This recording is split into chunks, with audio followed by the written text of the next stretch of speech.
Hello, ladies and gentlemen. I am Pronogo, and I am joined today to bring you Group A's undercard of the Fraud of July. It's Shadow Fury. What's up, my man? How you doing? Not much. I'm doing all right. How are you? Pretty good, pretty good. I'm always excited to get another tournament going, and you've joined me for a couple of cast videos, but this time we're doing it live. We've got a pretty interesting first group here. We're going to be doing the uppercard. I will shout out Veek7's stream, Veek7 on YouTube, the link in our Discord server as well. You can watch the undercard, where action, I believe, is already underway. That being said, we have a return of a very special player, a very I would just say very well-esteemed Cosmonarch by this point. The most winningest player in Cosmonarchy's history, Mystery Meat, is back to shake off the ring rust. And he's actually going up against his most formidable opposition yet, which would be ArbuzBudesh, a player who, he keeps saying, we were talking about this before, he keeps saying, no, yeah, I'm not going to win, I'm feeling pretty sluggish and rusty and stuff, but meanwhile, he's taking games off of Nebline, he's, taking people who are really, really, above board, I would say, in general, to task. He's, trying to defeat people like the Shambler, and, he's looking pretty good doing a very nice understanding of, like, the composition, and a player that I think, actually, it's very easy for up-and-coming players to emulate, because he's not super fast, he's not here trying to spam all the buttons the way some people like TopRamen do. That he's the kind of guy that pretty much anybody can just look at and say, oh, you've got an understanding of how this game works when it comes to the macro and when it comes to the units, and that's why he finds success. So Mystery Meat is in for a really tough act, but he will be in that first game. It'll be Meat versus Arbus, Terran versus Protoss. What do you make of this matchup? Well, I'm curious what Mr. Meat does, because I played against them the other day. They were looking for games. I wanted to get chicks in the rust off, and they started out with Stockades in Terran versus Terran, which wasn't, like, against me, it wasn't the worst thing in the world, but it was definitely a sign that, they were thinking of an older meta. But I'm curious, they were playing a bunch more games. They probably started experimenting more with Fulcrum openers, since that is currently what's popular for Terran, especially versus Protoss and Terran. So we'll see if they go for Fulcrum opener this game. If they do, then they've clearly gotten some primer in the new meta. If they don't, it'll be really interesting to see if they can find something with Stockades that everyone else has missed. Yes, well, I really like the Stockade opener because I think it does give you a lot of tempo, but it does seem really popular in the meta to just open Fulcrum, or at least rely heavily on that. I played a little bit of TVT lately, thanks to Shopkeeper Dog, who wasn't able to make it to this tournament, but he's another up-and-coming Terran player, so he's been doing the rounds here.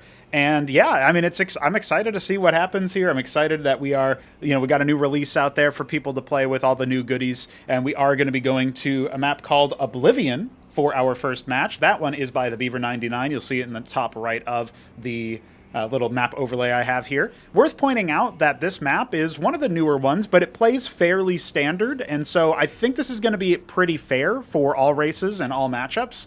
However, I would expect somebody like Mystery Meat to try to do something in the early game, and that is actually where Arbus is weakest. So I'm interested. I'm thinking that we're going to be in for some pretty cool matches in this group, and this is definitely in the spot where, we're about ready to get started. So I'm going to ask our players for that ready signal.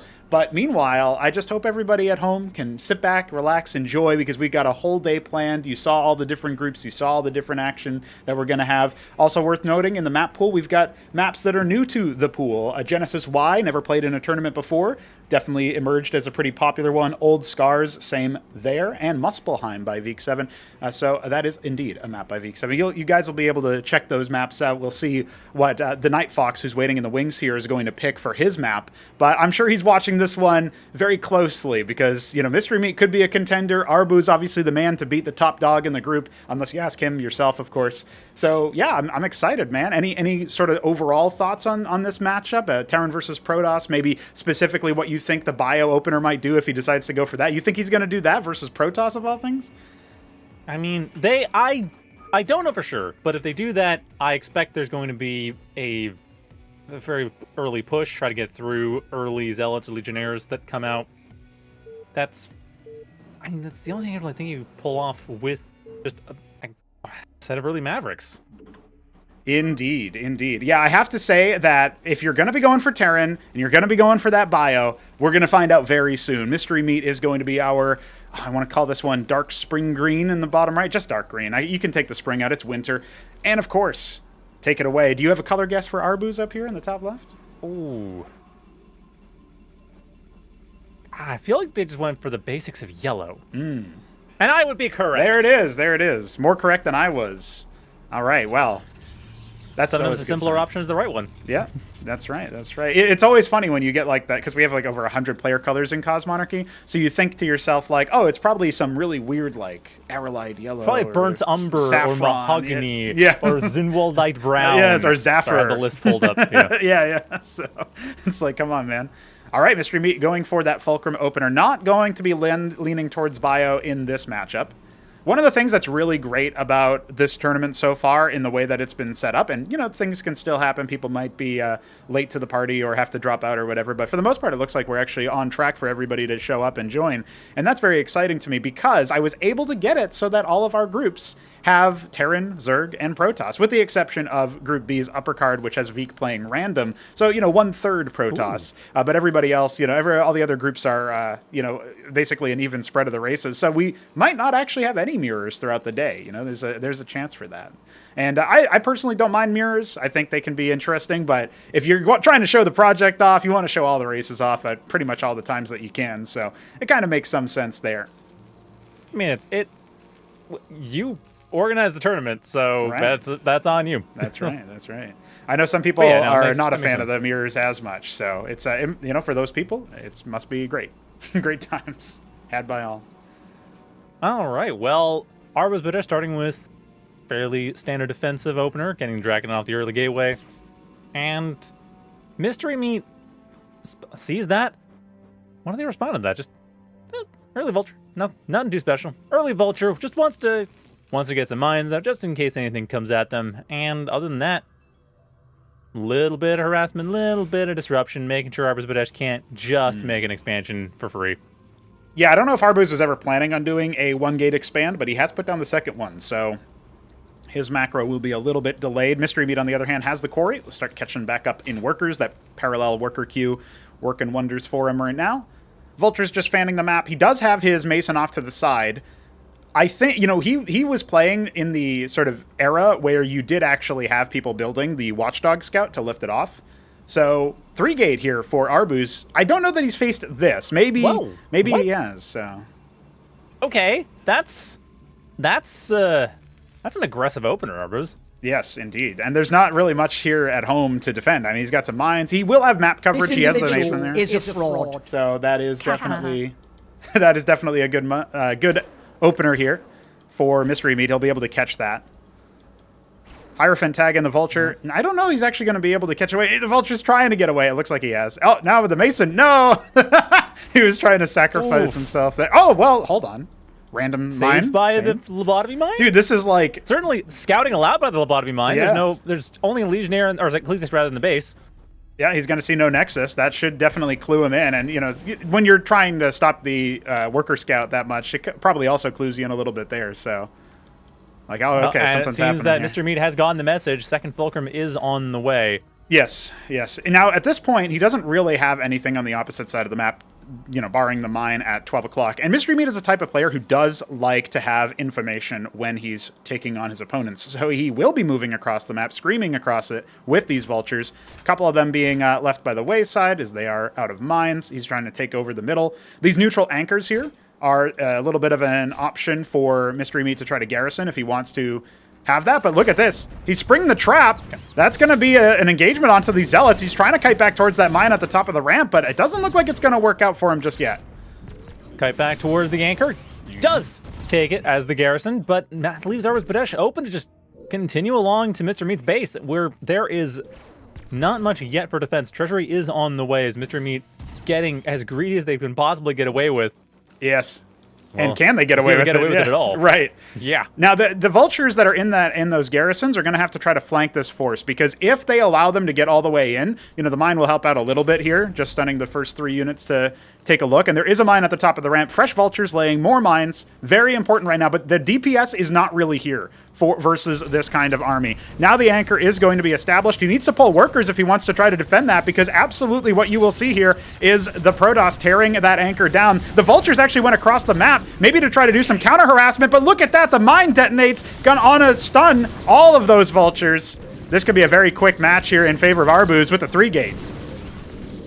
And there's Mr. Meat doing everything they can. They've managed to take out, I think, one Zealot at this point at the cost of all of their SCVs, just Yes. about. Yeah.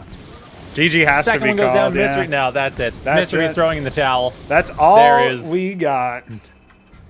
Wow. Sheesh. Not even to the third production structure for Mystery Meat. Like a few minutes. That's all it took for ArbuzBudesh to take game one. Yeah, that was a very fast one, right? And I feel like, I don't know if you chalk that up to just not knowing the meta or anything. I've never actually seen a Protoss go 3-gate versus Terran before, and I'm sure Arbus has practiced it. But Mystery Meat taking a loss to open things up here, I'm sure that wasn't on people's bingo cards, but you got to remember, he has been, out a little bit for a certain amount of time. It's not really a huge surprise that you could maybe catch him in the early stages. But I did say Arbus was going to be weakest in that early game, and he proved me wrong. So I'm already starting to rethink what's coming next. And what is coming next is, of course, Protoss versus Zerg. TheNightFox will be taking on ArbuzBudesh. We will await TheNightFox's map pick. And we'll see what he wants to pick there. I mean, given the maps we have on offer, I'm trying to think of NightFox. Is NightFox the kind of person who wants to go experimental? Like, they want to go with Muspelheim or something? Because get that extra third, get that... Oh, Old Scars. Okay, another one that's... don't believe has been in the Class 1 pool yet. Yes, that's right. This will be its first tournament debut, its first tournament play. So that's always exciting to see. We will go ahead and host that and get everybody situated. All right, well, I mean, it had to be an early game victory there for that 3-gate. Will Arbus do the same thing going forward? That I do not know, but it's an exciting time to be watching. If Mystery Meat takes some time to come back into the game, you think about the other players that are active right now. I mean, there could be some serious action coming our way between competition between some of these players. So I'm definitely looking forward to that. And yeah, let's just see. Give him to say when ready, and we'll see what happens because Fox has the opportunity to. So the classic say when ready, and he says when. Good move, Arbus. Good move. In high spirits after that victory. Yep. So we're getting into things here. As well, it should be. Yeah. This is, again, Old Scars, a map by JujiK, who will be playing later on today, actually, in Group C. Again, that's like 6 hours. We're currently commentating the undercard right now. Yes, that's right. Co-casting it with Veek7. Yeah. All right, well. ArbuzBudesh will be our Protoss in the top right.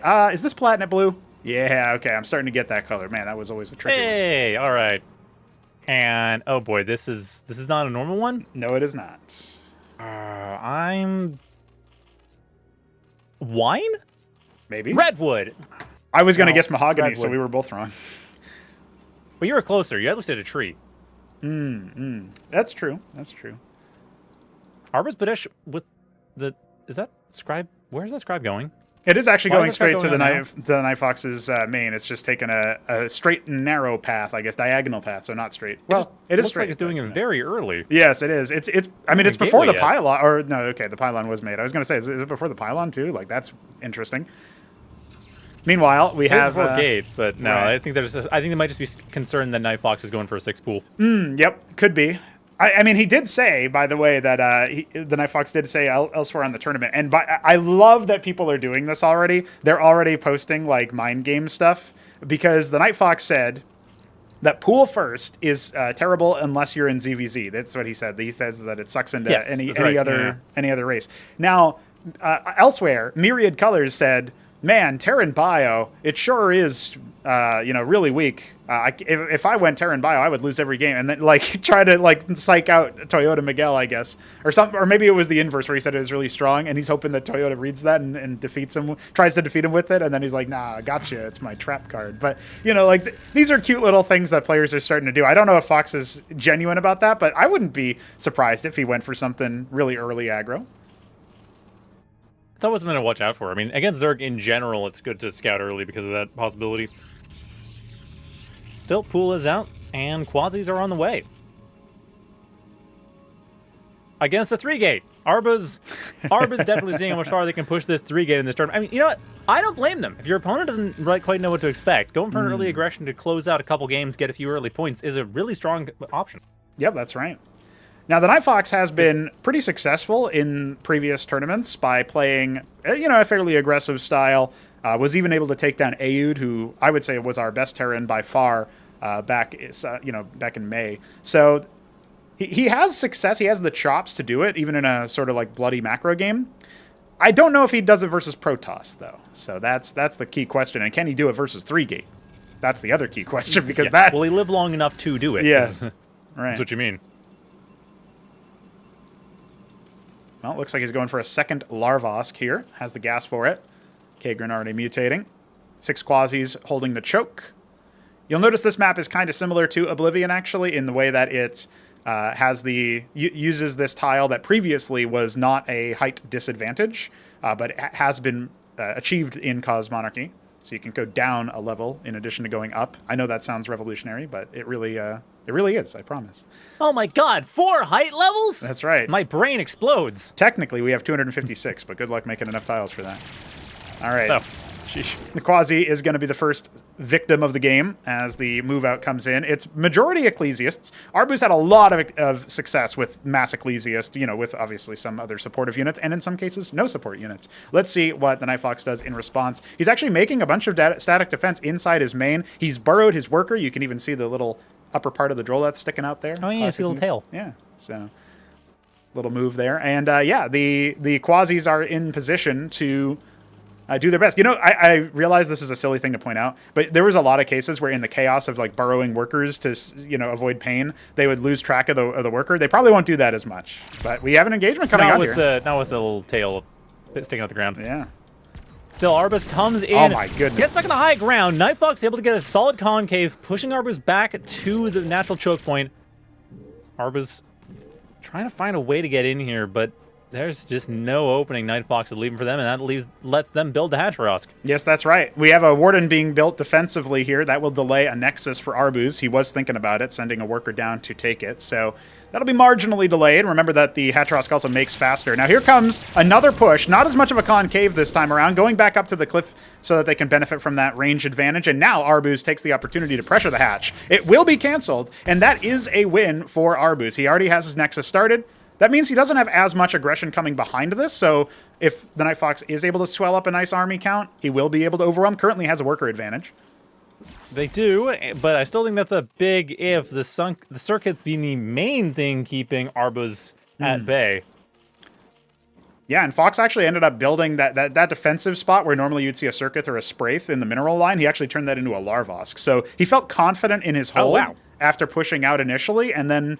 I'm not going to say he's going to be punished for it. You love the production at this point because it kind of saves you from losing out on that hatch. And now we see the Focus Fire denying the value of the Ecclesiasts, and that is going to chew through those Zealots by...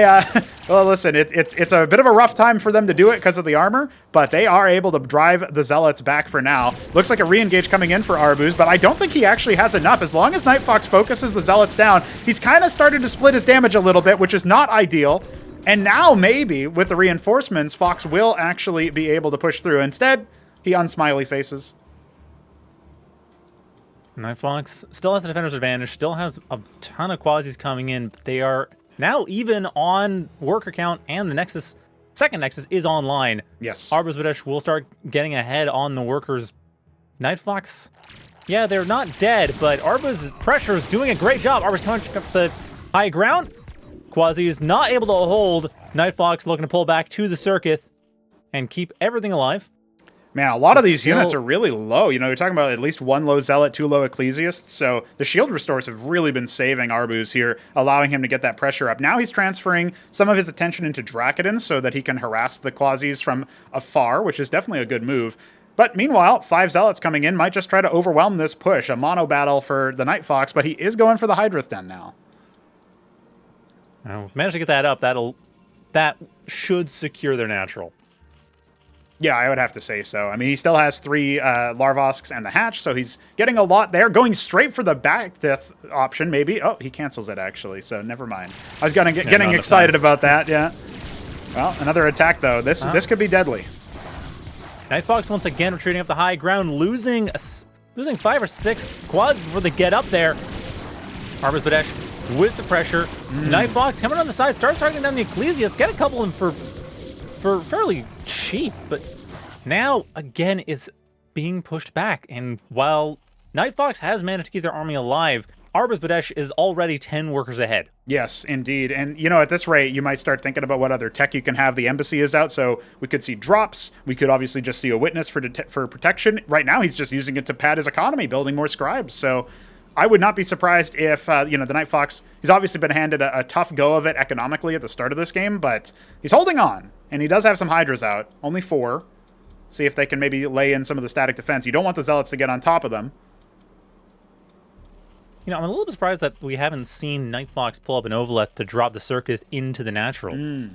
Yeah, you think about how much of an anchor point that ends up being for Zergs a lot of the time. Stargate coming now, so Arbus definitely thinking about the Gladius, his choice du jour for crowd control, which is he's going to start to need as the Zerg starts swelling. A lot more Hydras coming in, and the Ecclesiasts are busy trying to assist the Zealot group at the top. That's not going to work out. You've already got Hydras for the Drakidans. I think Fox could actually go for the kill here.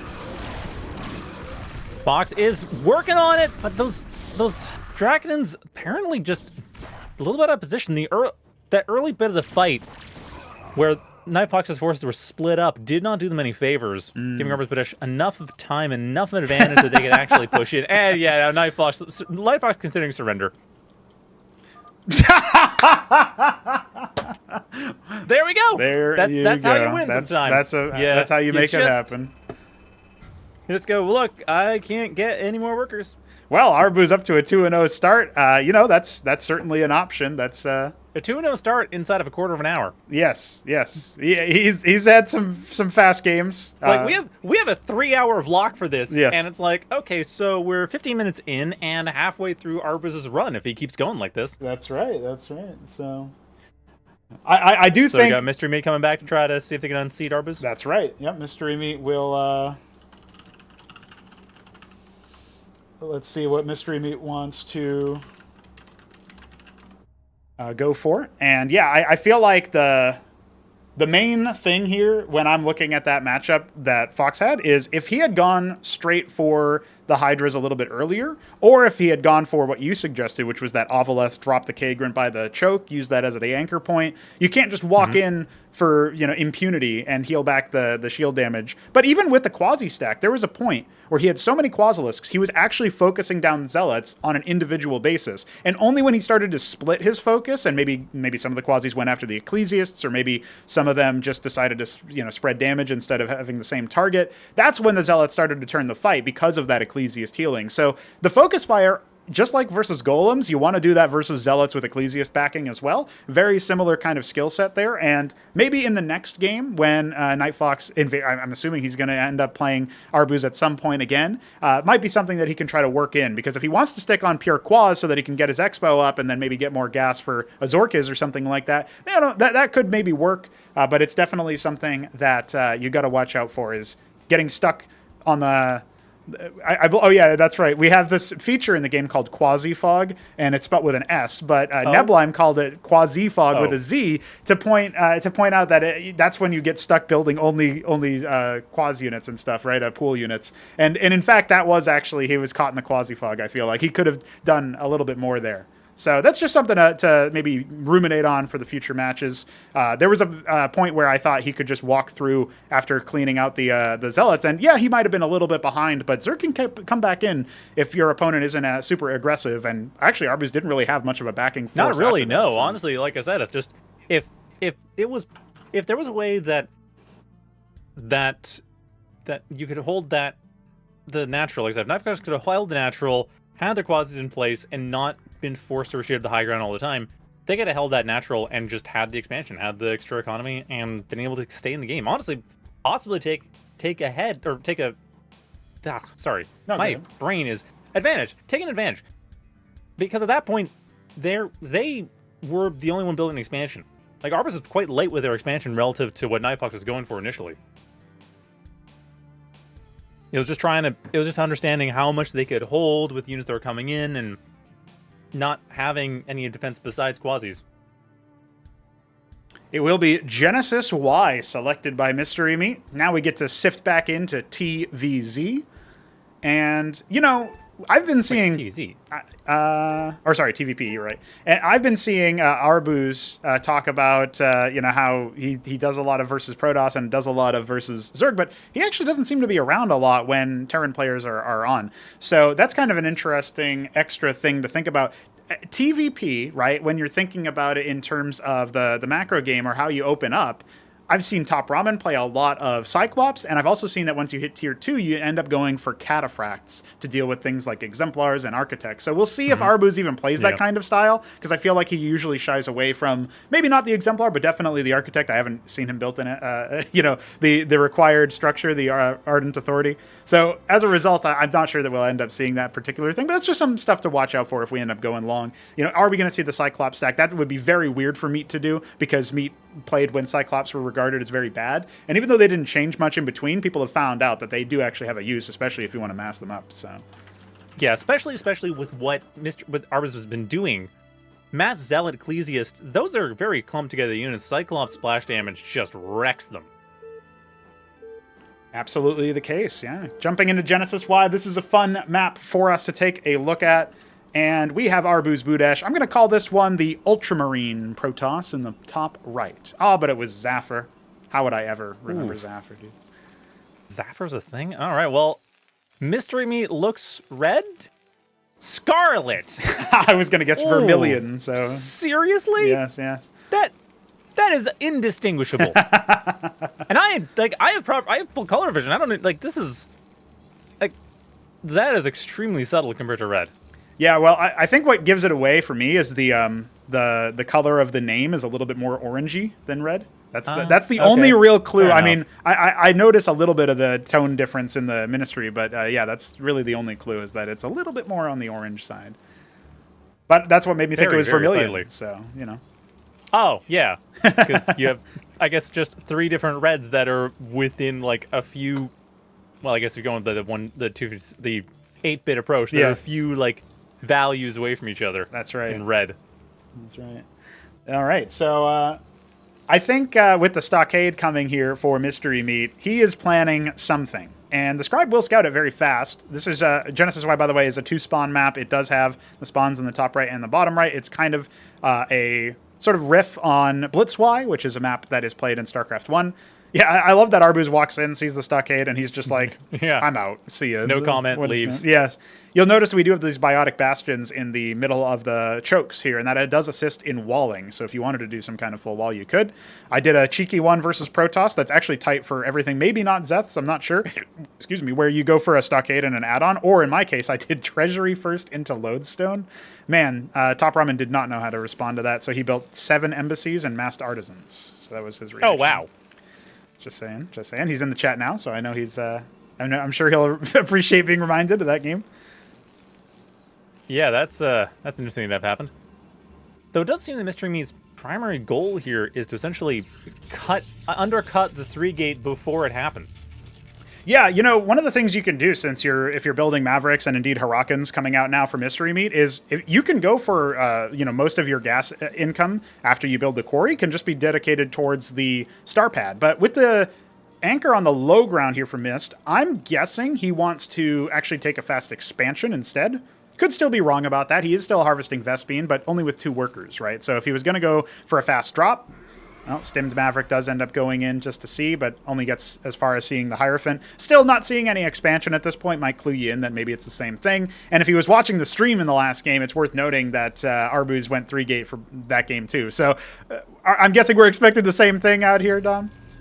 And was Arbus? I thought they were going for that for a second. Yeah, I would absolutely expect the same thing. There are no signs thus far that Arbus... Actually, no, never mind. Sorry, Arbus is starting to float some minerals. They might actually be changing up. Yeah, that's interesting. Maybe the Scribe's going to natural. There's okay. an expansion on the way. So this is interesting, right? The reason why you might want to change it up, besides the fact that you've already played versus Mystery Meat with the same style before, maybe he'll also change it up versus Fox in the next game if he ends up winning here the next time they play anyway. The interesting thing about this is he might be predicting from what Mystery Meat is doing that the bio opener is going to be for a safe tempo sort of expand. And he doesn't have any static defense in the main. He doesn't have any units sort of stationed over there. He will be moving out with the 2-gate. And we do have a stimmed Maverick starting to make its way up the map, but it's going to go the other route. So, you know, unlikely to find the army as it stretches out to the left here for Arbus. And the army is looking pretty threatening, even with the anchor set up. This is still... Like, there's not a whole lot here that actually forces Arbus to engage with the infantry up here. Like, they can just walk past if they wanted to. We are going to see Goliaths. I think this is actually the old school Goliath cleric style Mystery Meat popularized way back in the day. We're going to have to wait and see about that. Arbus doesn't really fancy attacking into the anchor right now, but he does show himself. The stockade crucially not making anything. Goliath is nearing completion. This stimmed Maverick is going to see if it can get as far in to scout the Nexus, and it will. It will be able to infiltrate. And that is information for Mist. As he comes back in, he will see the third gate in production.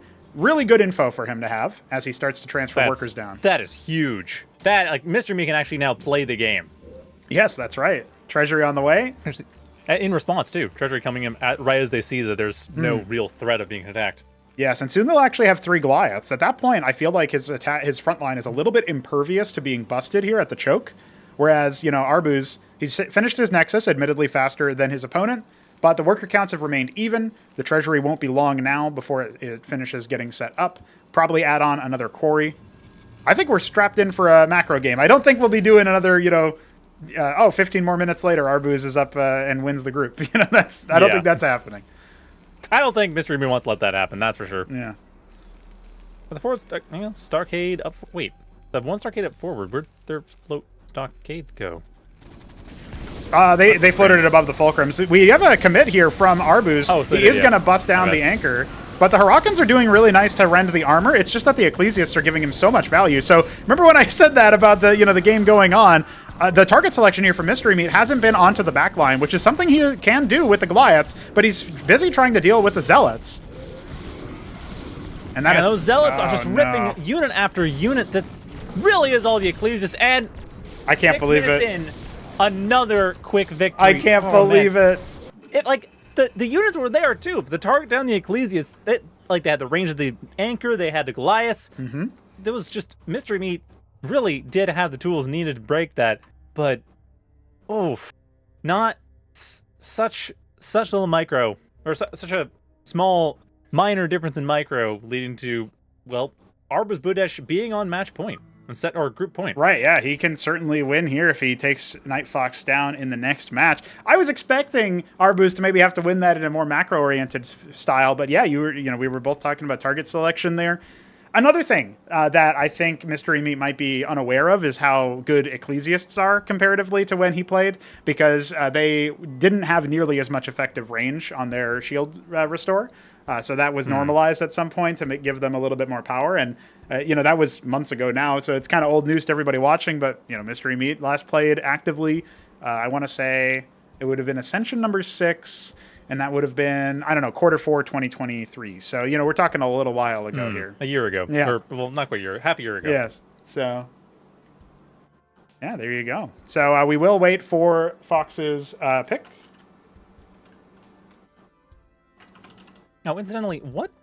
So, the group, just to tell the audience how this is going to be working out. So, the group format, you have whoever gets 4 wins first takes the group. That's right. And then, is there a bracket format or anything after that?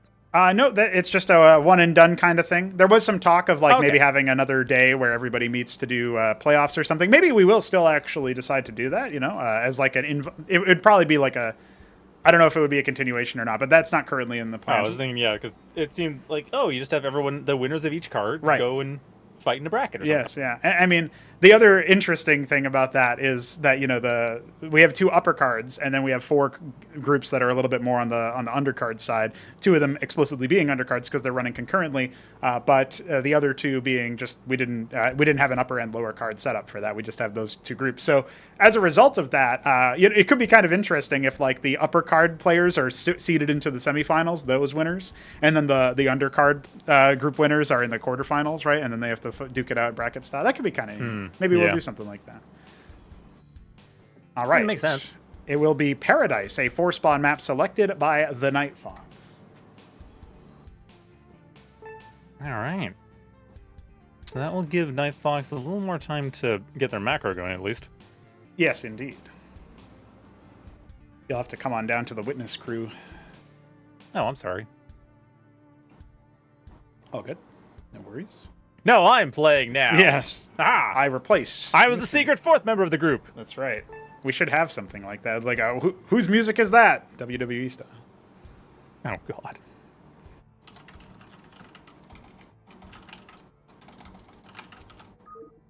Well, this is certainly quite the defensible map. Indeed, indeed. I mean, the high ground doesn't quite cover the natural choke, but it will help. It will help so long as it's gonna be taken. But again, I think we're just gonna have to see whether or not TheNightFox does go for that drop circuit, or otherwise gets the natural protected. Because, well, I mean, we did see Arbus last game shift to more of a macro style, which might be something they are now going to go for. But I don't know, because that 3-gate worked really well.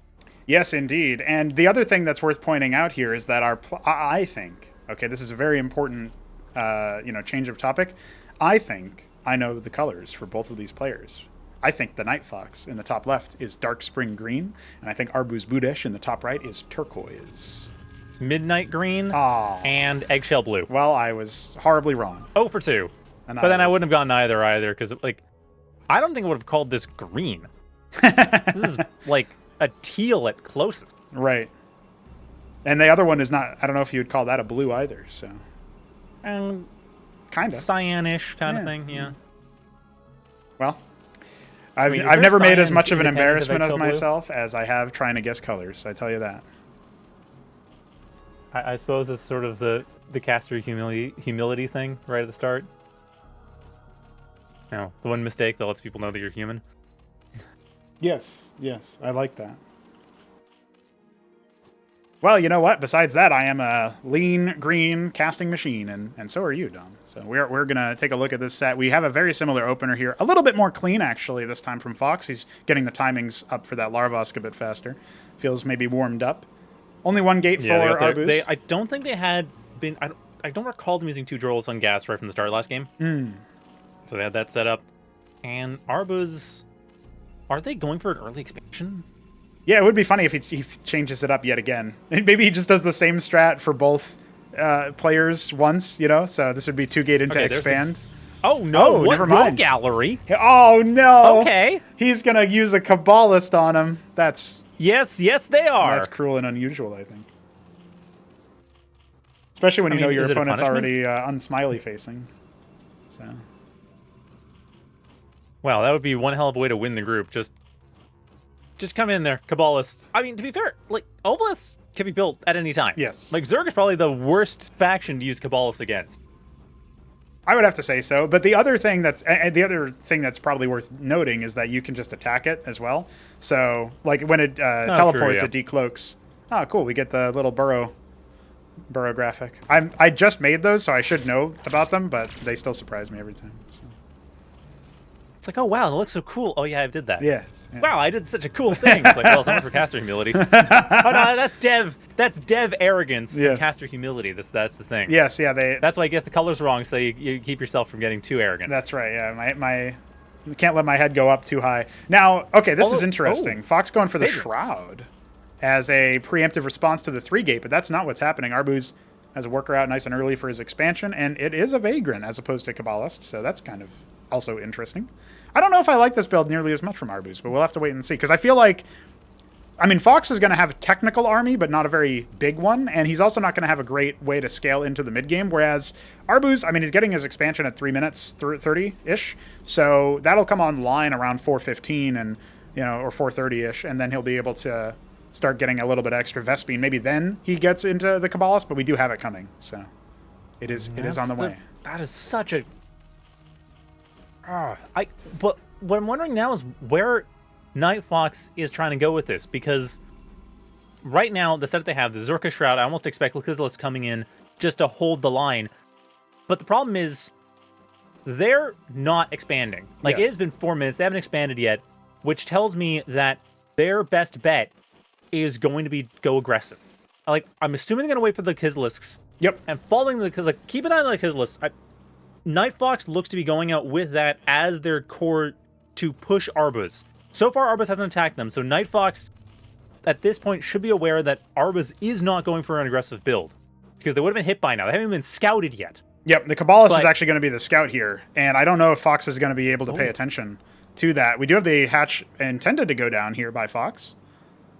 Yeah, that hatch during the... if they were pushing, but again, NightFox been sold in expansion. They kind of need to be aggressive, and there they go. Let's come out. Cabalist just barely avoiding. Yes! Cabalist avoided. Goes straight into NightFox's base. NightFox, it gets revealed, but only Drolets available to actually deal with it. One of the Cuzlets come back. No. The rest of the army is slowly but surely returning as the Drolets have to hide. You can stand on it to reveal them. You can't burrow to avoid pain from a melee unit. Oh, but he might still be able to pick it. There we go. Okay, first Cabalist they can absolutely avoid the targeting. Slows it down just enough. Yes. ArbuzBudesh can't do much damage. NightFox now knows this is a sneaky game. This is not a game...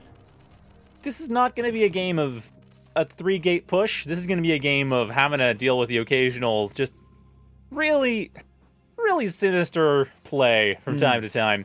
But NightFox, they have their expansion going. They are... I mean, they're satisfied with the defensive play. Yeah, I guess they're not going to push with it after all. They don't have a scout on what the opponent is doing. Avaleth just finished. Hatch about to pop at the natural. Yeah, well, I mean, like I said, they got to be... They're aware now. Cabalists are an option. Oh, okay. I think we have a 12 o'clock base going down for NightFox here. He has a worker in that general area. And the Avaleth is moving to the bottom left. Oh, yeah, I think... So, is this right? I don't think Fox scouted in the early game.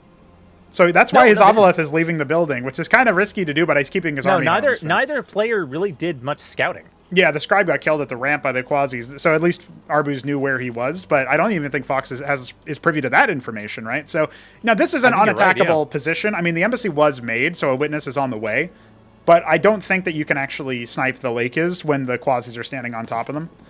And he's actually even falling back to the Kagrants as well. So this pocket base at 12 o'clock might go unscouted. Might not, though, because if you see that your enemy is top right, like the vertical scout is kind of, or the horizontal scout, I guess, just pathing from main to main is kind of the obvious move. And Stargates are being made. So I feel like that base is really not going to be able to stay alive as soon as it's actually scouted.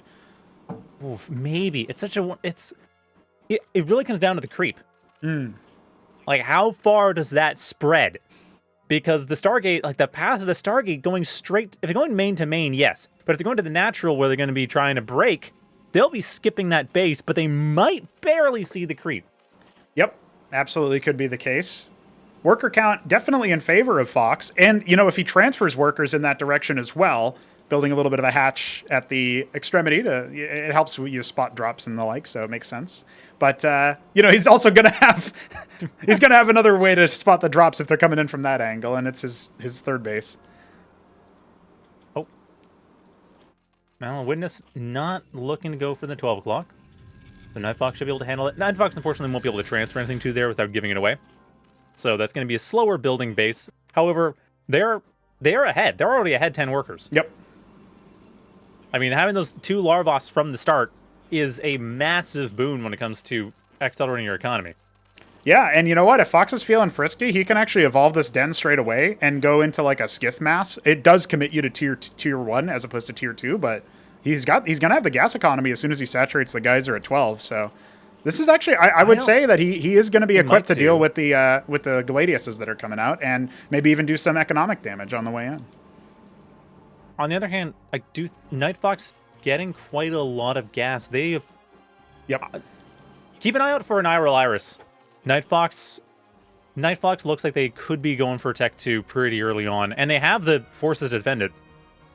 Okay, here's a critical moment. Arbus has scouted what he thinks is the third base going down. The Avaleth reveals the witness. It will catch it, and that's going to be a no scouting there. But there is an army coming in to try to shut this down. So this is actually a feint here, in a way, from Fox. If he gets it, he's allowed to get it up, then that's one thing. But he has no static defense up here at the actual real third. And he's going to need to start popping the Hydras and the Lakes over in that direction. Cancels it, gets it burrowed. He's just praying that Arbus does not move up the ramp. And so far, his prayers are being answered.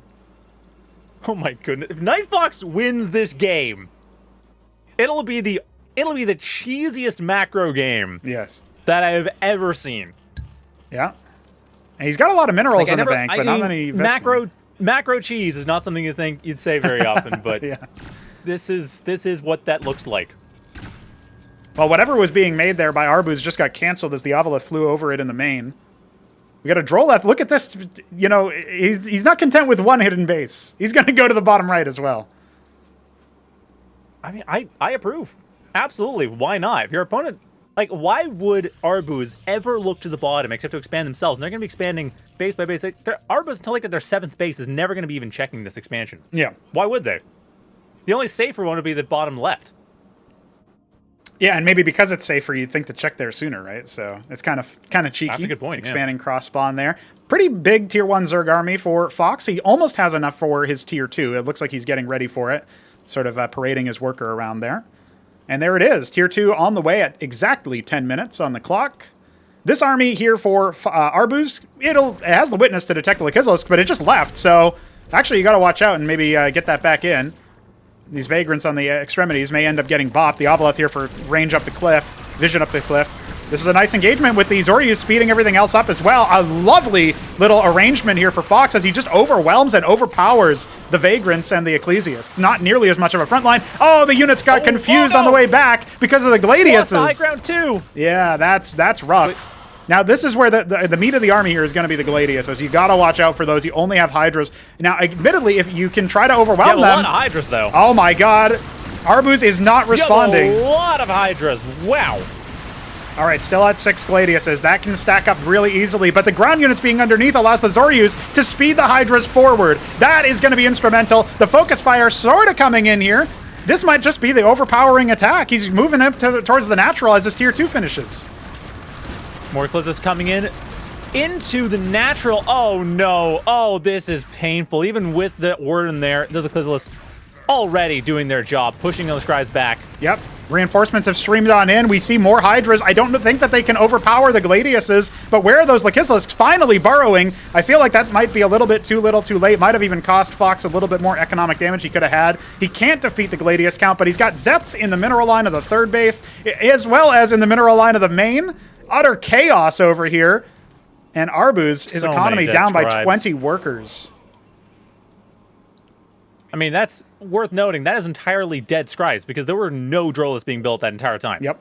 It was pure, pure military army. Yeah, pure reinforcements. And he's got a lot of hatches to do it with, too. Capping his gas. No upgrades for anything just yet, so he's not actually able to build any tier 2 units. No saturation at the bottom right either. He's got 3 workers there. Could be giving him some Vespene, but that's about it. A lot of minerals in the bank. Yeah, and they could really use that Vespene, actually. Yes.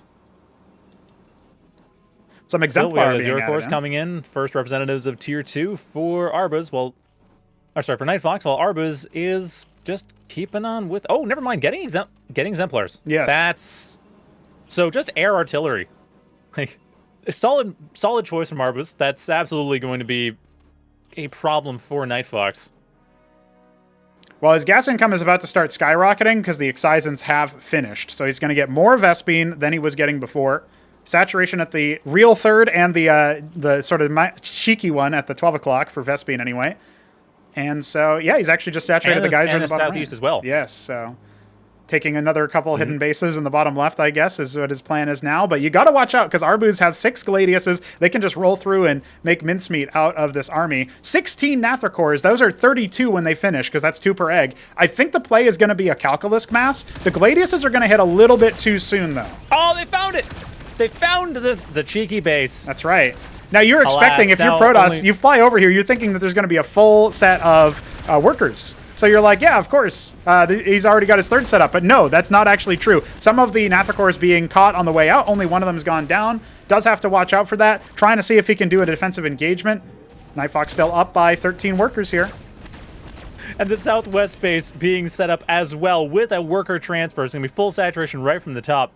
That's right, yeah. Well, once NightFox is able to pay attention to it, at least. Yeah, 25 Nathracors are in hot pursuit to try to cut down these Gladiuses, but they are going to have to fall away because as they get a little bit closer, they can turn and fight. The Vagrants here for hit scan attacks. What we need to see out of Fox is maybe those Calcalisks. He has the tier 2 structure, but he's not actually using it yet. Meanwhile, we've got Lanifex out to try to deal splash damage. Fox, you got to pull these back. They're just going to end up getting shredded. Oh, no. Oof. Okay, only 3 or 4 of them. Yeah, 25 now, just... Okay, 21. Another couple more. Oh, but he goes for the natural. I actually don't mind this play at all. I mean, he's got to micromanage it a little bit there, but yeah, he's going to go straight for the Warden. Tail the Warden. Yeah. Scribe after Scribe falling for Arbus, and again, NightFox already had the worker lead. That's right. Just solidifying that even further. Again, bearing in mind, NightFox has had a couple of Larvos alongside a couple of microhatches and 5 bases that have been operating pretty well nonstop this entire time. Only the 12 o'clock has been really affected. He really needs to consider his engagement nicely because he doesn't have any crowd control. He's making 7 Calculisks, but he doesn't want to pull the trigger on the attack until then. He's fine hemorrhaging a little bit here, but Hydras are a bit on the expensive side to be hemorrhaging like this. He's going to fall back to the middle of the map. If the Calculisks get ambushed, they're only halfway done right now. The air units could actually take a turn here. He's maybe trying to lure Arbus in, but this is a much worse fight, much worse place to fight. Oh, and Arbus does spot the Calculus cocoons. Nearly done. That's so forcing rough. to cancel. Yes, only 2 of them finished. 2 Calculus do come out, but that is simply not enough. Man, he had such a great opportunity here to make things happen with the Calcs, but he's having to cancel, pull them back. He lost 2 of them outright, which does give you a little bit of a refund, but not as much as if you made them and just got them working. So still, the Calculus will be able to safely set up in the back line. So NightFox, if they can hold the line here, Arbus will be in trouble. Their Air Force will be struggling a bit to deal with this, though the land effects are still going to be there's still going to be some amount of trouble. Yeah, there's just not really much splash damage versus the ground. We're going to see the air committal. The 2 land effects are inside that stack, not yet visible. They are doing some nice damage. The Calculisks are trying to tear things up, but look at the storms. No! Oh, and he's typing. Ruined everything. ArbuzBudesh taking the group. That's it. I mean, he had to work for it in that one. In 1 hour on the dot, ArbuzBudesh takes Group A uppercard. There you go, the group winner, proving his mettle. I said that this is the kind of group that you look at it and you think to yourself, this could be a graduation ceremony. These uppercards, they help separate, the Class 2s from the people who should no longer be allowed to be in Class 2 tournaments. And that seems to be the case for Mr. Arbus. So congratulations to him, able to take it by storm. That last game, he did look vulnerable, right? Yes, quite literally. He did look vulnerable in that last one. I feel like if Fox had taken the engagement, I mean, he looked so far ahead when it came to the base count, the worker count, but ultimately what did him in was getting to tier 2 and only making tier 2 units at the very end after, he'd had all of these good opportunities. I think the run buys were a great idea with the Naths. That put him even further ahead, forcing his whole army out. If he tries to maybe stab back in with the Naths again, think about the damage he could have caused. It's not like there were a lot of air units stationed over there in the natural, so he could have just torn them apart. Entirely front lines. That would have been, the risk would have been a counterattack coming in from Arbus, and I mean, granted, that risk is pretty real. Unfortunately, that's kind of the thing that won the game. But still, in the meantime, just reducing the amount of forces that come in, possibly even intercepting some of the reinforcements. Just maybe get rid of some of the storm options, just because that was definitely the biggest issue there. Like that, the Psy Storm Cantivis were just wrecking face. Yep. Absolutely. The storms definitely isolated a good chunk. I thought there was only 1 at first, but then it dawned on me that he had made 3 or 4 and included them with the army. Even with just the 1 control group or the 1 blob that he kind of surrounded himself with, he had a pretty good comp. I do think, though, one thing that was also underutilized in that fight would have been the disruption field from the land effects. He was obviously naturally very concerned about the Nath hordes, but those had kind of been whittled down by that point. And, when they're Calculisks, they're a lot scarier because they have that line trace damage, similar to a Lakizalisk attack, actually, or a Schizrocore attack, but it doesn't return to them. It just pierces one way. So that's definitely something that allowed, I think, the Zerg to maybe put the fear into Arbus, but at the end of the day, he was able to make his way in there. And despite being down, by 20 workers at the end, I feel like I do feel like if Fox had been able to make better use of his resources, he would have been able to make something happen there. So honestly, I think if they had gotten the Calculus like that when the Calculus were canceled, that was a pivotal moment.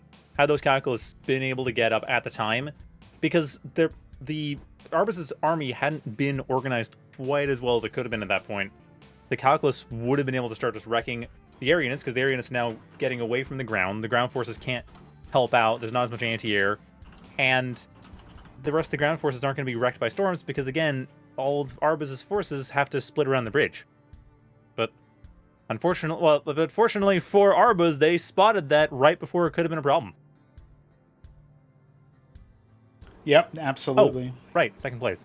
Yep, we do have stuff there. That was picked by Fox. Yeah, I think looking at it the way that I saw, I'm just going to quickly type out the map list. But yeah, it looks like we are going to finally get that TVZ we were looking for here. So okay. Sorry, for a second I actually quit the game because I was like, oh, cool, okay, well, we're done the group. Wow, great, that was fast. Oh, boy. I guess I could take a little break for a bit. And it's like, oh, wait, no. We got a best of 3 to play still. Yep, that's right. So we got second place. For anyone who's wondering what we're doing now, we are going to determine second place in the group. It'll be Mystery Meets Terran versus TheNightFox's Zerg. We get to see a different, TVZ. Yeah, we get to see a different matchup here. So I'm interested in this because this feels like, you know, it'll be a lot more difficult, I think, for both players to kind of just immediately outclass each other. We should get into some nice macro games, or we can see some really crazy cheeses. We'll have to wait and see on that one. You know, it's first player to 2 wins will be our second placer, and otherwise you can expect, yeah, basically, like I said, it's just a best of 3 now. So we'll get our players to ready up. Fata Morgana, a map by Veek7, was selected by Mystery Meat. And that is a pretty cheesy map, actually. Usually, it's a short rush distance, very short air distance as well by comparison to some of the other maps. So let's get into it, boys. Let's find out who's going to be second place. We've got Mystery Meat here in the top left. I can't guess this color. It's not Platinum Blue, but I'll guess Platinum Blue. Oh my god, it was Platinum Blue. It's Platinum Blue. Holy moly. And the other one's Midnight Green. Whoa. It is. Great. I recognized that from the start. I was like, ha! Midnight Green! I know that one! I know that one! Yeah. Listen, I can't remember. Somebody is going to have to go through this VOD, and it won't be me, and figure out who guesses the colors the most correctly. But I think you're probably ahead of me by one. I think your 0 for 2 is... I'm going to have to really blow it up to right. Let you get back in from the 0 for 2 from last game. Yeah, exactly. So, and you know, that's also unfair because I took an option away from you. Although you said you wouldn't have guessed either, but like that. Oh yeah, but still, I took an option away from you. You took the option away, yes, and botched it. Yes, so horribly after being very confident. Yeah. It's like, you know, check me out. I can do this, and I just like fall off a cliff or something after saying that. That's basically what happened. So, speaking of cliffs, TheNightFox, you cliff jumping and forget to check for the water beforehand. Yeah. Oh, that's funny. That happened recently. I was playing a game with someone and they got very excited for getting like an ultra rare achievement or something. Oh. And then they got so excited that they ran off a cliff without realizing it. And I was like, well, you were victorious until you defeated yourself. So that's basically. Was this Lethal Company? No. Oh, okay. So we do have a pool. I haven't played that game, but it seems like a Lethal Company. Either that or Helldivers. Yeah. Those are games where it's actually incredibly easy to die without intending to, even if for experienced players, I've noticed. So, yep. Oh yeah. No. Usually it's very easy to get killed by your teammates. Yes, I love that. That's great. So I thought Fox was actually going to be going for a Larvosk here, but instead he's going for a fast Vornath, and it will be Zeth Vorv, I guess, because he's not harvesting any Vespene. This was a very early pool. Obviously, no Larvosk coming. We've got a Mason with a Maverick in tow. So Mystery Meat going a similar route. He's got a Harakan in production. He's going to see the Zeths. They just want to get this first game done quickly, huh? Yeah, I guess so. Nice. What can they do? Now, we'll scout the early Zeths. Yeah, this is kind of dangerous, isn't it? Like, if you're already kind of on tilt a little bit or not feeling the best about, you know, the game balance or your own skill or whatever, you're not feeling good overall on the day. If you're going to go for some kind of, you know, early volatile move like this, then can't that be a little bit dangerous? Like, what do you think about, like, psychologically speaking? If it doesn't work, are you just throwing your hands up, you know? Yes, typically I would expect as much, but it's a gamble because if it works, it's like, oh, okay, good, I can actually still play this game. Yes. And if it doesn't, it's like, oh, what am I supposed to do? And like, that's I don't know, it's a tough call. Like, honestly, the best thing to do is just to take 5 minutes and take a breath, go to the bathroom, that kind of thing, get some water. Yep, yeah, players are allowed that. I will say, though, this doesn't look like a cheese anymore. Fox going for the fast Vornath into a hatch. He's expanding off of this. It's a covered expansion. Yeah, so it's almost like he's feinting, and maybe if he thought, like, oh, if I'm not scouted, I'll move across the map, but if I am scouted, I know what to do in response. It's kind of interesting, right? Maverick is going to come in and see this, and maybe Mystery Meat will be like, oh, this is a fraud. Well, essentially, this is not a bad strategy, because you push forward you can make sure Mystery Meat can't move out. NightFox just wants to make sure Mystery Meat can't deal with their expansion. Yes. Although, admittedly, the Maverick coming in here is going to be... Oh, he's 2 hits away from death, so... unwelcome opening. One hit away from death. Micro your little heart out. You can't even stim anymore. Goes away. Oh, he could have died. No, everything came on the way back. Didn't. That's a little unfortunate. I think if Fox just deals with that one Maverick with his workers, you know, then he could actually set up for a trap. And then if Mystery Meat moves out, he can jump into the main. He can try to surround the army. You know, there's things that he can do. Yeah, they're actually kind of lucky Mystery Meat has not moved out. Yes. Because Mystery Meat could very well have just moved out there and started wrecking everything. Because Mystery Meat is going aggressive. Yes. Like this is the whole point of NightFox's strategy. They need to make sure Mystery Meat feels that they can't move out of their base while NightFox expands. Yep. Thinking that NightFox is going for a lot of damage, going for highly aggressive play. Mystery Meat's army, however, is just perfectly tailor-made to deal with NightFoxes, and and that will become increasingly clear to Mystery Meat as they look poised to move out. Yeah, I'm really worried about this for Fox. If he puts down 3 Kagrants and turns them into circuits, he probably holds fine, but even then, I'd still feel a lot more comfortable with Quasilisks backing them up so that they can help chew through the Hurricanes. The one good thing about the Vorvs is that they do rend armor, so the Huracan will go down to 1 armor. That'll make Quasi's a little bit better at it. But he's got to watch out here. I mean, Fox can try to threaten a counterattack of his own, but at that point, the base trade definitely favors the Terran. Well, they're going back for the defense. Tried to go for an ambush, simply did not work with the numbers. That they need those circuits to stay alive. I really don't like moving your Zets all the way back over here, though. Like, what are you going to do as the circuits finish up in the perfect time to defend this? But if he had committed onto it, you could have maybe gone for a surround and wiped the whole army. As it stands, you have no map presence anymore, right? With all of these units all the way in the back. No, they don't. Mystery Meat now choosing on the other foot. They're building a ministry to fly into their natural, and NightFox has to just deal with it. They got to, I mean, they're assuming, it might be assuming Mr. Meat's up front. Mr. Meat holding more to double check the map, keep themselves safe, but yes, NightFox, for all they know, Mystery Meat is right in front of the natural and will wreck their army the moment they move in and destroy their base. Mr. Meat, no such plans, but NightFox doesn't know that. Yep, and in fact, what we see is a Trojan being made first from the star pad. Normally, when we see the star pad versus circuits, it's because ant seals exist and offer a great opportunity for shielding the damage. But the fact that he's got even queued up a Trojan after that, he's going for a doom drop of some kind. We do have an anti-drop circuit, but it's in the back of the mineral line. So that's more of like, oh, you're going to try to drop like a phalanx in my army? Well, I'm going to put this out here. It's not going to help you if he just drops a bunch of military in your worker line or, you know, to the outside. 16 infantry. Yes. Like, yeah, no. When 2/3 of your opponent's army is just inside your base, a single circuit is not going to do the trick. Oh no, the units getting the pathing. That's exactly what NightFox didn't want to have happen. That's and right. it just happened. Adding more Kagrants in the back. That's his response here. He's made only workers. Though. He's not made a single military unit since the beginning of the game. He's been full greed. No Zets, not even any tech coming up to try to build up. And doom drops start. He's keeping the units. He's only got 3 Cyprians in there, so yeah, that's not going to work out too nicely.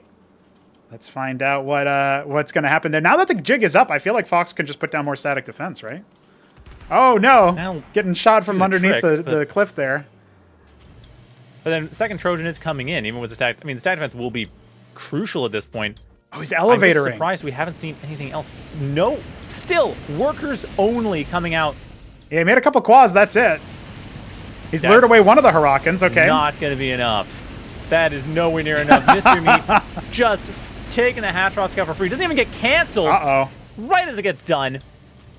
Mystery Meat in such a strong position right now on the wrong side of the circus. NightFox just, now they're going for the Quasis. Now they're starting to set up their army. Yep. Pivoting away. He does have a 10 worker advantage, so he can afford to take some hits here, but losing the patch does hurt a little bit. Now look at this. He's actually trying to very intelligently pick off the Hurricans off to the side, and that is actually really important for Mystery Meat, who's trying to combat drop them. Quasi's not turning. They go after the Trojan. Great kill in general, but that's not going to help you versus the army, luring them back to the circuit. That circuit is going to help against a few of the Mavericks. The rest of them's coming around. Don't care. Oh, no. Get the Drollus. Take him out. Remove the worker advantage. And so far, it's close. Was the Vornath Pond? No, the Vornath Pond's got no threat. There's no armor rend anymore. That's right, yeah. Cyprians might help a bit, but it's not going to be enough. Oh, I don't know. I mean, you see the split here for Fox. He's trying to spread his attention out a little bit here. Oh, it's trying to spread their forces so the Cyprians can't wreck them, but Mystery Meat able to take the advantage. More quasis coming in from the natural. NightFox finally able to push out this attack, but only after Mystery Meat is able to rebuild their entire army and get parity on worker count. Yes, it's exactly even with 2 more coming for Mystery Meat. Notably, he did not go for a quarry. So his early antics are definitely favoring him there. Yeah, it's just the ministries. Yeah, but look at this. He's vanilla style. Yeah, he's actually going for the Trojan elevator again. And you know what? Fox is already in position. I was going to say for a second that might really catch him off guard, but he's got all the circuits at the front line. He doesn't need to worry about that. So the unload's coming in here, but it's definitely going to favor Fox if he can get into the right position. Focusing down the Cyprian, good move, because that's the crowd control. Next, the Hurricanes for sure, but you got to watch out for these Mavericks. If they get stimmed, they will just start shredding. Iziricors are here. They can try to put this into a bit of a cleanup, but the one Huracan, Ahmed, the brave hero, a second one comes in. What? They cloned him. I don't know. This is still looking pretty scary. 8 more pairs of quasis are on the way. If you can cancel this hatch, he can still kind of maintain an advantage. He's got the worker lead. Yes, and they do. And they do. Yes. NightFox, however, their main base has been abandoned. He's got no workers over there to kill. They're just, no. He's going to try to get after it. He's not stimming the Mavericks. He's missing out on so much DPS. He would have killed that hatch had he stimmed the Mavericks, but that is a critical error for Mystery Meat. Will it matter is the question. There's so many circuits in the natural. And the Anseal's coming up as well. So the circuit push might be a reality after this next elevator doom drop. I feel like versus that many circuits, it's a real dangerous ask. He's sending in one almost empty Trojan. Yeah, just as a bit of a feint, but the other units are not moving. Almost empty. One Maverick. Stim that up, start taking out Drolis. That's right. He might get a single kill here if he's not careful. Oh, no, it gets burrowed. Stimming after the other one. Oh, he's on auto target, so he switches to the Iziricor. Not ideal. That Trojan will probably end up dying. Got another one kind of looking for entries. He's got the 8 Hurricanes in there. That's not going to be enough to deal with that number of circuits. Iziricor's going to attack up, remember, so you got to watch out here. He's going after the snipe. Oh, but can he get it? He doesn't have any stim with this. He might just barely be able to snipe it, and it goes down. Barely. Courtesy of Ahmed. Quite the hero Ahmed is. Almost got killed on the Trojan side. I should add like a hidden way to summon Ahmed as like an actual unit, and then see people do that in like the grand finals and be like, "What the fuck? How did you do that?" But oh, hey, this Trojan's getting away. Yeah, it died. Okay, all right. Well, Fox has 1 Trojan remains, 2 more queued up, and yeah, this has just been Mystery Meat's entire strategy. They are setting up enough Thespian that they could start getting an Atlas in a couple minutes. That's right. Oh, that Anseal is going to go down, though. This is an intro. I've never seen this comp before. Iziricor Quasilisk. I've never seen just those 2 units as the idea. But it kind of makes sense. I mean, you're saving all your gas, and you're very close to tier 2, despite the antics, right? Like, it's slower than it was in the Arbus game, but that's considering all of the silly rushes that went down. The Atlas more than halfway done here for Mystery Meat. So, and another empty Trojan coming around the side just to scout and make sure that there aren't any hidden bases. They saw what NightFox did last time. That's right. They know. Mystery Meat has their number. Yeah, well, let's see what more we get out of here. The Huracan will end up going down. Too brave for his own good. All right, so we have the Huracans, we have the Cyprians. Not very many Mavericks, but some of them are coming in. And yeah, with the tier 2 done, does Mystery Meat go for... Oh, he's going for Sentinels right now, being on the defensive. This is an opportunity for Fox to be able to catch back up. He's trying to close the gap with workers, which is the correct move. But Mantle's coming in. I think we're going to end up seeing like a Cataphract stack just start to move out, as the 3rd Ministry is also halfway complete. So Mystery Meat thinking about an expansion, but hey, Fox is due as well. Well, Fox already has the 3rd expansion built on base, or on location. And I mean, the thing is Fox... Like, neither player can really attack at this point. They're both trying to posture, both trying to find that tech, both trying to find the opening. Fox, very close to the Iris. Looks like they have a worker in position to start building that up, too. Now, does this Trojan make, Fox panic a little bit? No, it's not going to happen. Instead, he's, 2 HP left. But there's nothing in it. He might actually know that now. But here's a 4 Cyprian Trojan. I feel like if it walks into the natural, it's just going to die to the invariable amounts of quasis that are holding guard over there, but there is another Trojan with some drops, and Cataphracts, indeed, they are on the way.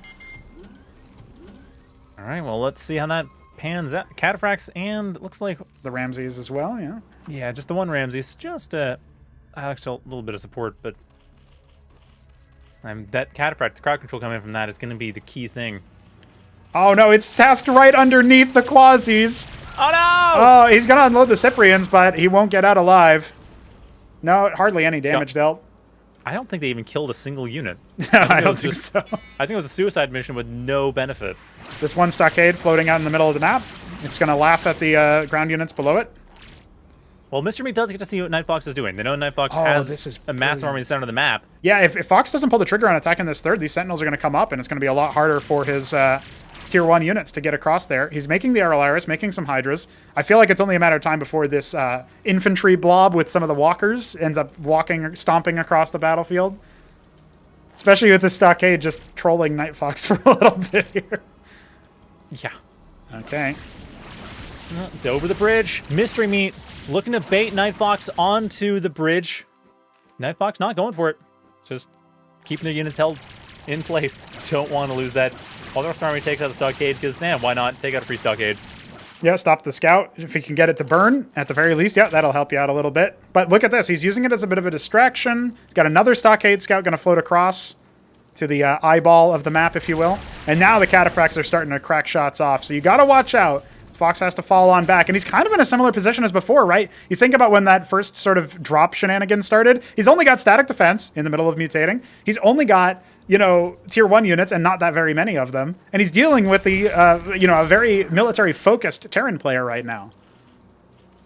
Well, the Iris is at least up, but there's no tech with it to support, so NightFox really has to hold the line. 5 circuits, is that even going to be enough against this many cataphracts that are coming down the line?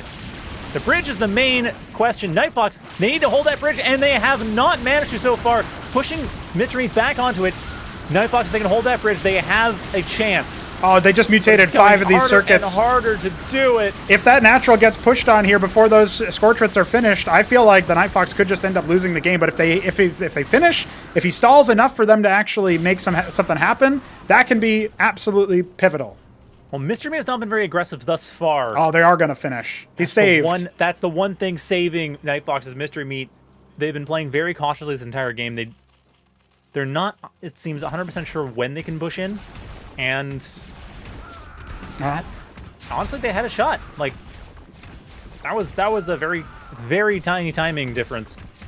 Yeah, that's right. He's using the cataphracts with the clerics to try to support, and he's picking off the Scorchets. When they regress to circuits, they have 1 less range. They can't even fight the cataphracts at that point. Some Hydras offering themselves up. A couple Hydras escaping, but they are going to have to deal with the Sentinels, which are just absolutely sloughing them off. And oh no! He leaves. He's out. He's given up. Wait, why did it? Okay, that was weird. Because it desynced the moment after he did that.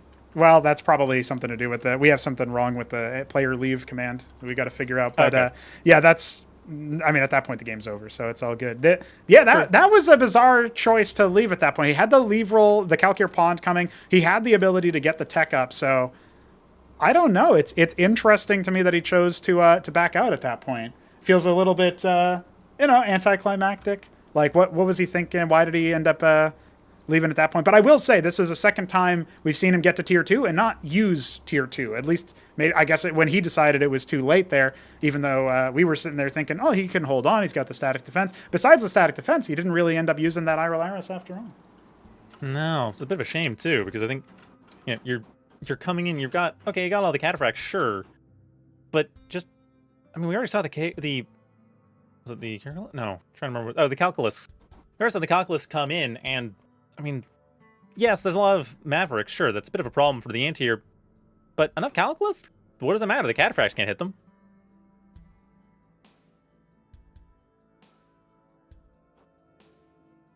All right, it's going to be Muspelheim here, the first time it will be deployed in a tournament setting. I think that means we've seen we've seen Genesis Y and Old Scars, the other 2 first-time maps. So Muspelheim is the last one that... Yeah, Muspelheim is a map that I've heard commented as you have a safe third, because the 6 and 12 bases are a little harder to get to than you'd expect.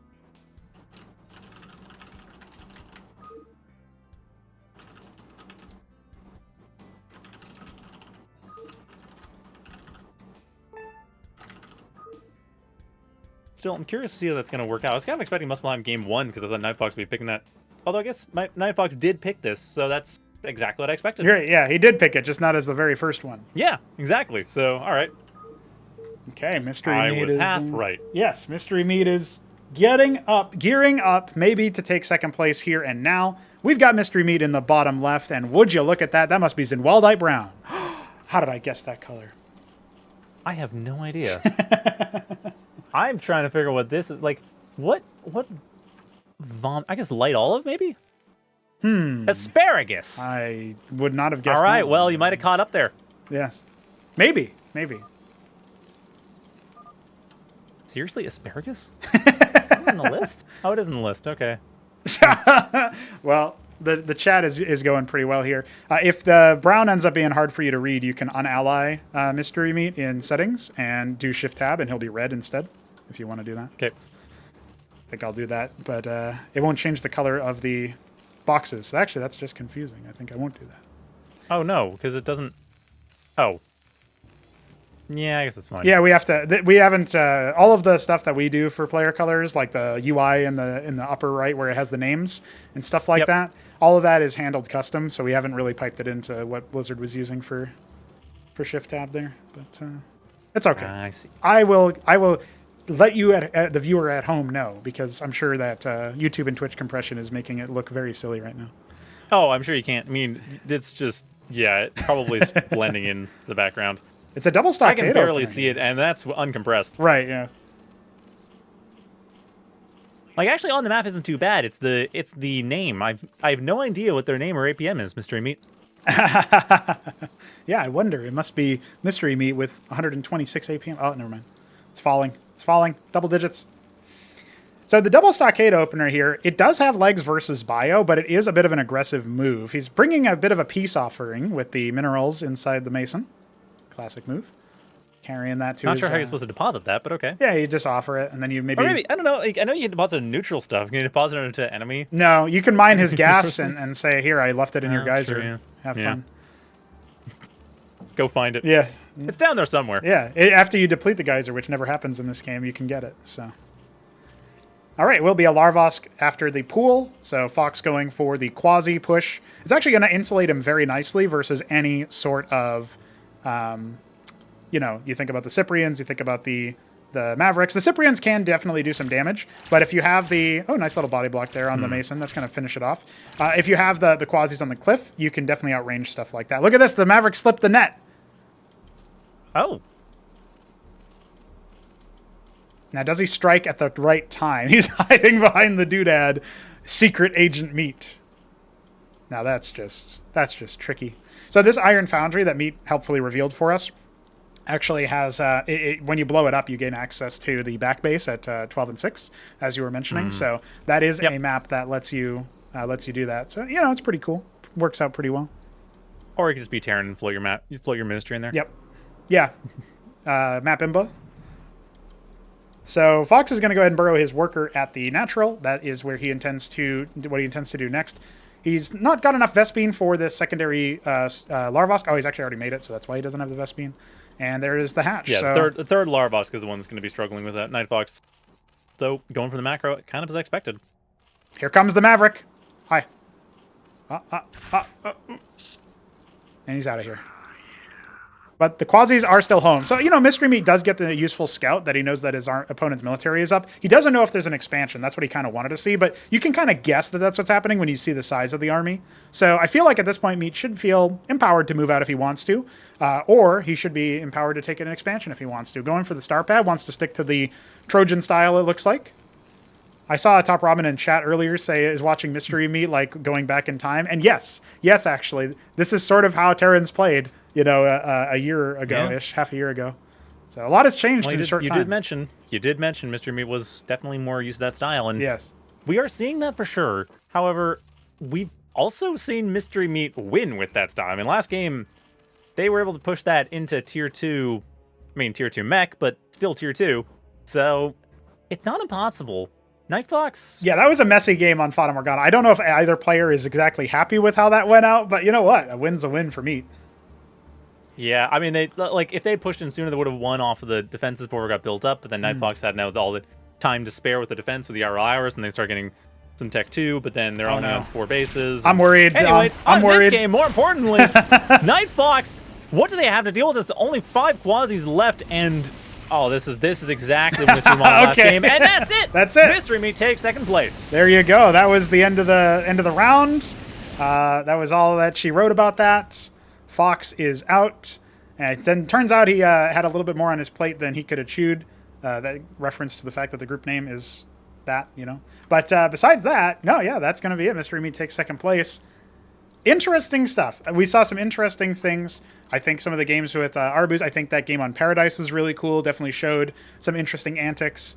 And I think the game for, you know, Mystery Meat on Fata Morgana, where he was able to kind of stretch his legs and do the drops, it was a nice little throwback. But that is going to wrap things up here for the uppercard. And you know what? It's only been an hour and a half. Can you believe that? It has. I can't. I was expecting it to be a bunch of back and forth, but no, it was ArbuzBudesh completely uncontested in their 4-0. And Mystery Meat, kind of surprised how well they would pull that in. I mean, honestly, that first game with Mystery Meat and NightFox, I expected that would go NightFox's way. Yeah, I was pretty sure that Fox had the advantage in the mid stages. I feel like, you know, he doesn't give himself enough credit, probably. You know, he's quick to say that, like, oh, you know, this was unwinnable. I guess I'm sort of estimating based on his GGs and stuff. They were actually just downplaying the entire time that they were losing. Right. Yeah. So I'm assuming, I'm supposing that.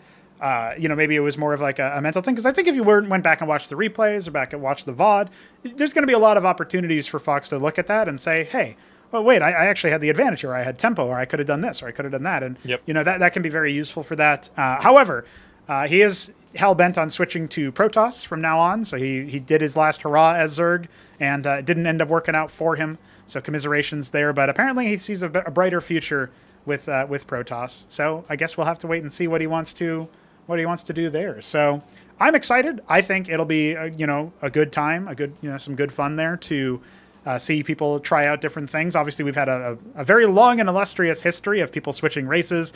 Mystery Meat won a tournament as Zerg, winning and as Protoss and as Random, and then went back to Terran, but couldn't play in the last tournament that we had last 2. Now he comes in here as Terran back again with his trusty Hurakans, and you know, manages to carve out 2nd place. And you know what? I mean, Fox is no joke. Like I said, he defeated Aoud. You know, maybe that was when he was feeling a bit better about his game or something. I feel like there's definitely a lot there that he could have done with the Zerg. But either way, he's made up his mind. He knows what he's doing next. Happy to have people trying different things out, see which race actually suits their play style. Eventually, when we get that 4th race added, I was going to say, when Skozy comes in, that's then, right. yeah, because that's going to be a thing. Like, I'm actually really interested in the Skozy. Not going to lie. The concept seems like it would be possibly up my alley. Okay. Yeah, I mean, I like the early, like, I'm thinking about some of the players that we already have. I think about Hamster, who's very creative and looks for these interesting early timings. I think about, you know, Mystery Meat has historically been a bit of an aggressive player. I actually think about NightFox, funnily enough, as a guy who, he likes his macro games, but he likes to be the one who sets the pace and stuff. And I think, as we saw before, like, they were using a bunch of the Quaslisks, especially in the 2nd game, to try to give both games really, to give their expansion safety by putting pressure on Mystery Meat so that Mystery Meat wouldn't bother to push out, but think, oh no, I can't push out, it's not safe. Right. And then the expansion just happen for free. Yeah, so I like that a lot. I think, you know, we're looking pretty good for a couple of people to try that out when it comes in. And so, yeah, interesting stuff. But we are going to take another look at our overall group. Down below, you can take a look at Veek7's stream. I'll put a link to it in the chat because I do believe it's still going on. I'll confirm that first because I think the undercard is continuing. It's I'm pretty sure we're still going to be playing some games there. We finished very quickly by comparison. No embassy. So I will quickly take a look at the stream. Yeah, it looks like DeadInfested and the Beaver are taking a look at it. Beaver up 2-0. It looks like right now. At least I'm not sure. I don't see the losses here on the more relaxed, minimal stream overlay setup that Veek has. But I'll go ahead and drop a link to that. You guys can take a look at that. We will be back whenever we get back, of course. And yeah, Lucifirius has already dropped us the link there. Very nice, very nice. So as a result, do you have any closing words, any final thoughts about Group A, about the fact that Arbus ends up reigning supreme with a 4-0 lead, Mystery Meat coming back looking okay with his 2-2, and Fox unfortunately not able to get on the board? Any roundabouts there? I honestly not entirely surprised. I expect Mystery Meat's going to be very quickly catching back up to their meta. As it was, they were not a slouch against Arbuz.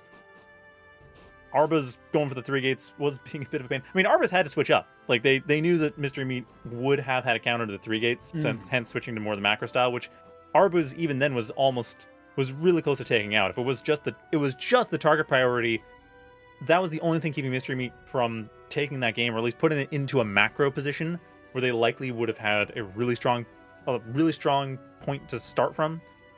Right. So yeah, I expect Mystery Meat. This is like ArbuzBudesh took the win, but they better not rest on their laurels. Right, yeah, for sure. I think that is a fair characterization of the events because, I think it's very clear that even though Arbuz kind of underrates his own gameplay to some degree, he was able to get some good mileage out of that. I feel like for sure, the TheNightFox might find that his playstyle suits Protoss a bit more or something like that. I know he's been off racing as that anyway, so the idea doesn't come out of completely left field. And it's nice to see Mystery Meat back making Harakens and dropping them on people. Very interesting stuff. Very interesting stuff. So, yeah, with all that said, we will be back at 3 p.m. Eastern, which is in about an hour and a half. That's a very long break. Maybe we'll go live a little bit sooner than that start time for the purposes of getting interviews and stuff like that if people are interested. But Dom, thank you for joining me for today's tournament. Thank you for having me. Absolutely. We'll figure out if you're coming back and all that in the middle of the break and stuff. But appreciate the work. Appreciate the people who have played today, and I'm very much looking forward to just seeing what people end up what people end up doing with regards to like innovations and the like. So stay tuned for more action as we go to Welcome Wagon, the Group B uppercard, TopRamen, Week 7, Krankendau. We'll see you guys soon.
What's going on, ladies and gentlemen? We are back with more Cosmonarchy. The Fraud of July continues.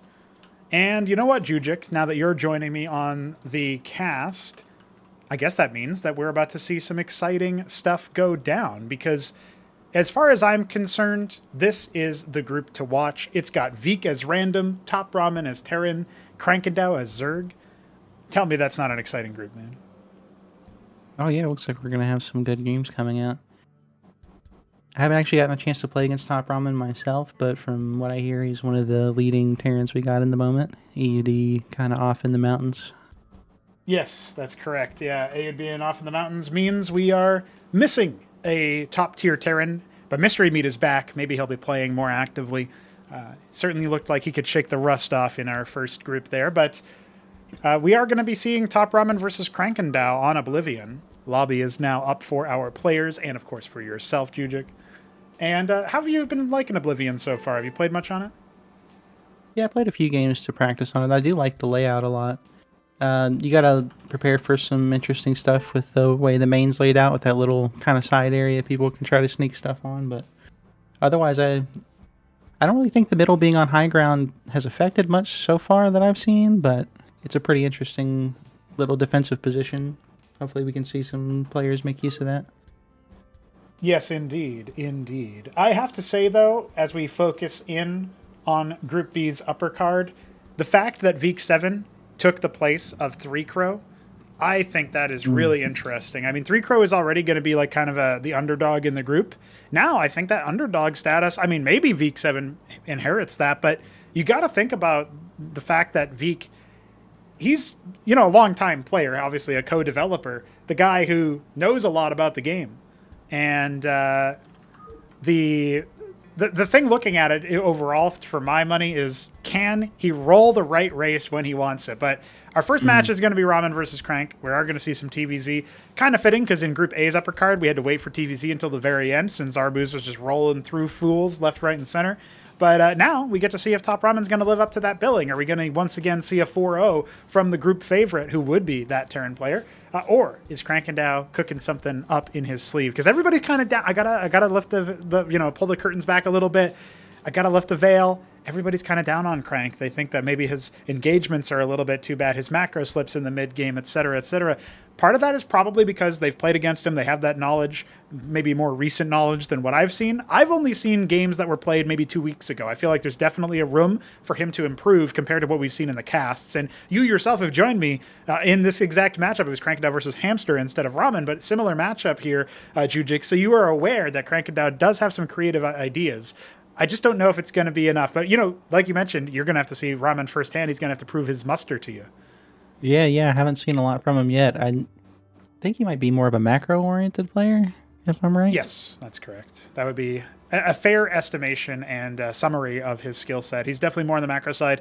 Things can really start to fall apart when you try to overload him, so to speak. If you can drop here and attack with this flank here and tickle his forces at the front, you know, like, he's got so much APM, he doesn't know how to distribute it across everything. He's like, wait, what's happening? And so you could kind of make him spark a little bit and maybe catch your opportunity for advantage at that point. So, yeah, it's interesting. Yeah, we'll have to see how it kind of rolls out. I know that Hamster, like we said in the cast before, he does have a little trouble kind of transitioning into that more mid-game macro style, but Ramen being kind of favored in that position, we'll have to see how Krankendau can deal with that.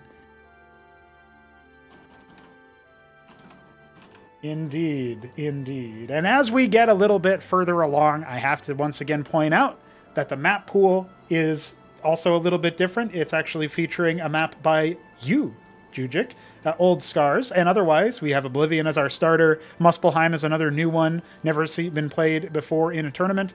Otherwise we got some 4-spawn maps by Btyb, and of course some 2-spawn maps, Fata Morgana and Genesis Y, being a little bit more on the brawly side. So a pretty all-over-the-place map pool, many different destinations. I'll be interested in seeing which one Vik wants to pick. If I had to guess, it would probably end up being Muspelheim, but we'll see how he's feeling once we get underway. Any particular ones that you're looking out for with what you know of these players' playstyles? I'm not really sure in relation just to these players. I do know that if we do see some games on Muspelheim, I'm interested to see where that goes, because I do think a lot of that map comes down to knowing when to take that inside base. Yes. If you take it too early, you can kind of get pulled around and your units get moved all over the place. It's kind of hard to keep a cohesive force, but yeah, we'll see how that goes out. I think that Genesis Y is another really good map. We saw some stuff in the undercard of Group A where the Beaver was doing some interesting kind of wall-offs with his stockades, and it let him hold some pretty insane forces that were bearing down on his natural. Yeah, that's right. You're fresh off casting that undercard for Group A, so definitely an option there. Well, we're just waiting for the players' ready checks. They are in, so let's kick off the Fraud of July's second upper card. Group B, the welcome wagon, because over in the undercard area, we are seeing total newcomers. That being said, these guys are the ones to watch when it comes to learning the game. We've got Krankendau as the Snow Zerg, is my guess, indeed, in the top left. He's changing it up. He's not going maroon, or maybe it was forced off of him because of the tile set. We might never know, but otherwise we've got TopRamen, as I'm going to guess the Silver Terran. Indeed, in the bottom right. No relation to his rank, of course. He would be Grandmaster, I swear. Yeah, I'm not sure I would have guessed silver on this one. I've seen it too many times, and now it's baked into my memory. Well, Oblivion, obviously a fairly middle-of-the-road map. You did mention that the mains are laid out in a kind of an interesting way. But other than that, I mean, the only other things worth writing home about, so to speak, is the middle of the map with its big sprawling complex and having 4 different anchors that you can garrison.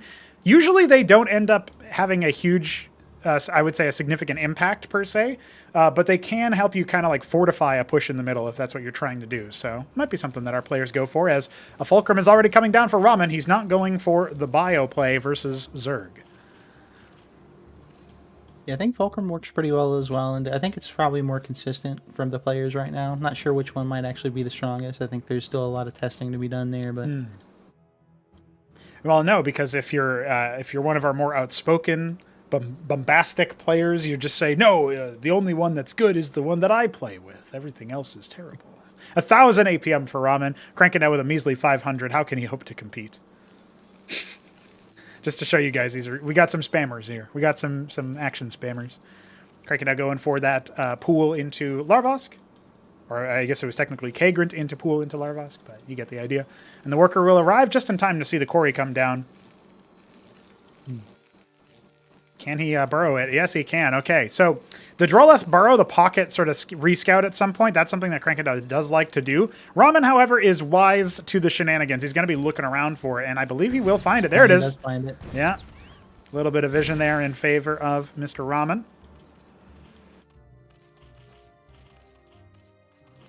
Now, he does scout the Larvosk in the pool here, but he didn't actually see the timing on these, I don't think. Right, yes. And, when you see the eggs mutating at different times as well, it kind of calls into question, is he doing a military-focused play, or is this just like, the normal sort of couple quasis? Something that you'll think about a lot in early game versus Zerg in StarCraft 1 is, how many Zerglings are they making, right? And that's kind of the same thing here. It doesn't really matter if they're making Zeth or Quas, like that does matter for the engagement. But in terms of trying to figure out how macro-focused are the Zerg being, a very similar idea. Another Kagrant being dropped.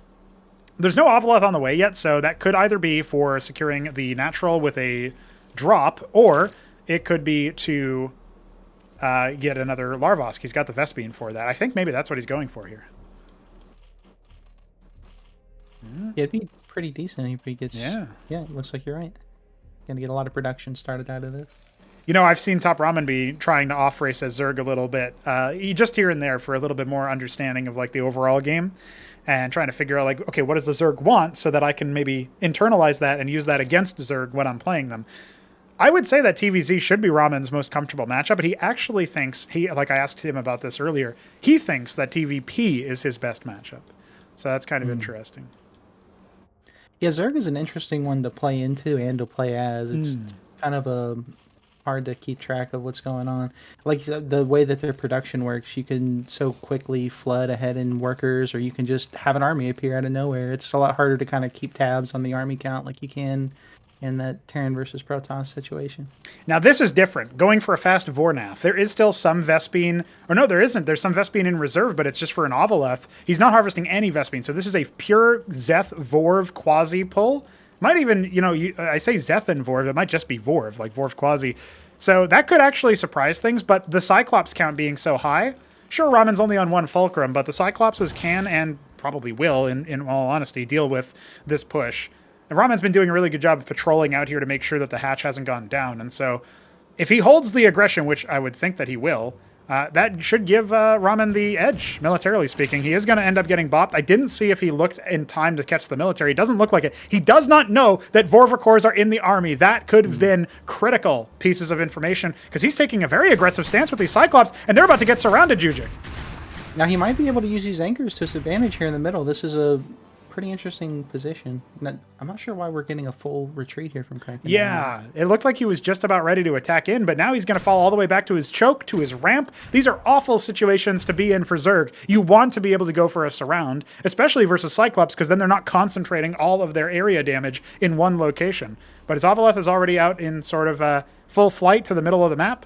It will get eyes on the Ministry, and that should tell him the timing, because we've already got double Fulcrum, we've got a Star Pad. I feel like with that one play, TopRamen feels so comfortable in this position, right? He only has one Cyclops back at home, just to underscore how much he invested into the expansion, into the extra production.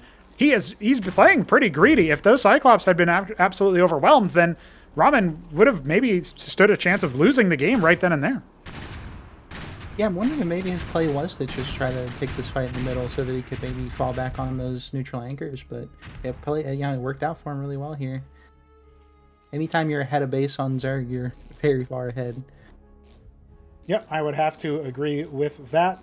And as time goes on with this quarry straight out of the Ministry, sure, yeah, you end up losing this one Cyclops to the Vorv surround, but a small price to pay for this huge tempo advantage. Expansion coming down for Crank, but it's so late. It's after the Ministry is almost done making the quarry. That's how far ahead Ramen is when it comes to that. He's got this nice little vanguard of mines with all the Cyclops ready to go.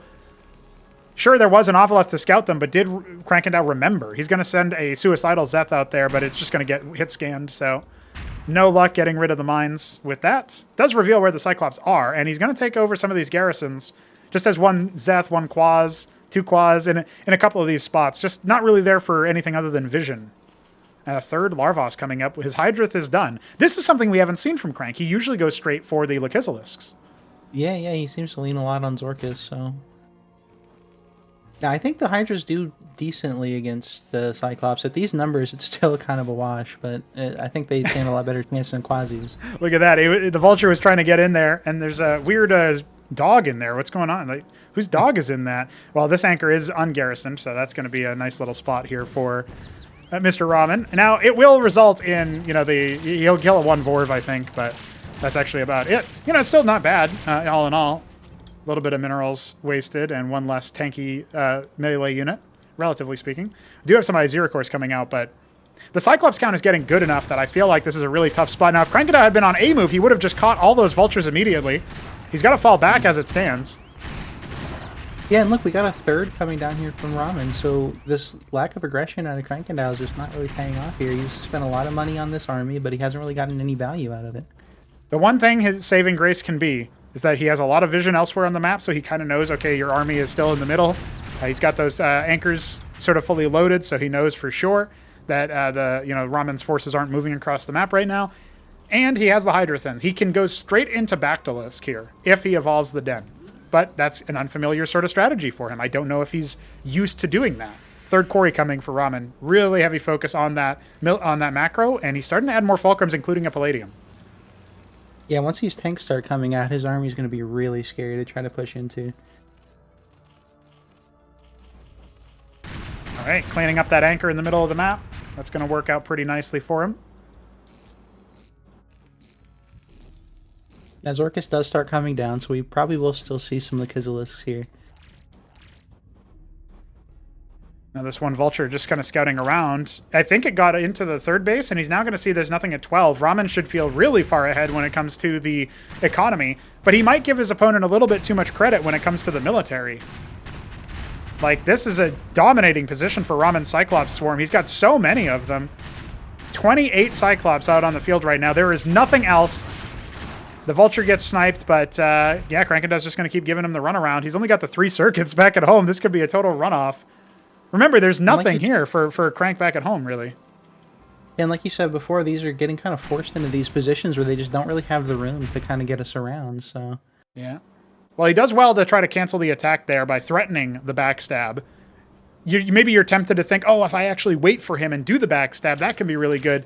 But no, you don't really want to be doing that versus 28 Cyclops. I feel like they can just turn and focus. But yeah, over here, you know, we're seeing Crank do a little bit of a dance with his one quasi pushing forward to heckle this third base. But the fact that the third base has been sighted, I do think that Krankendau will realize he's very far behind.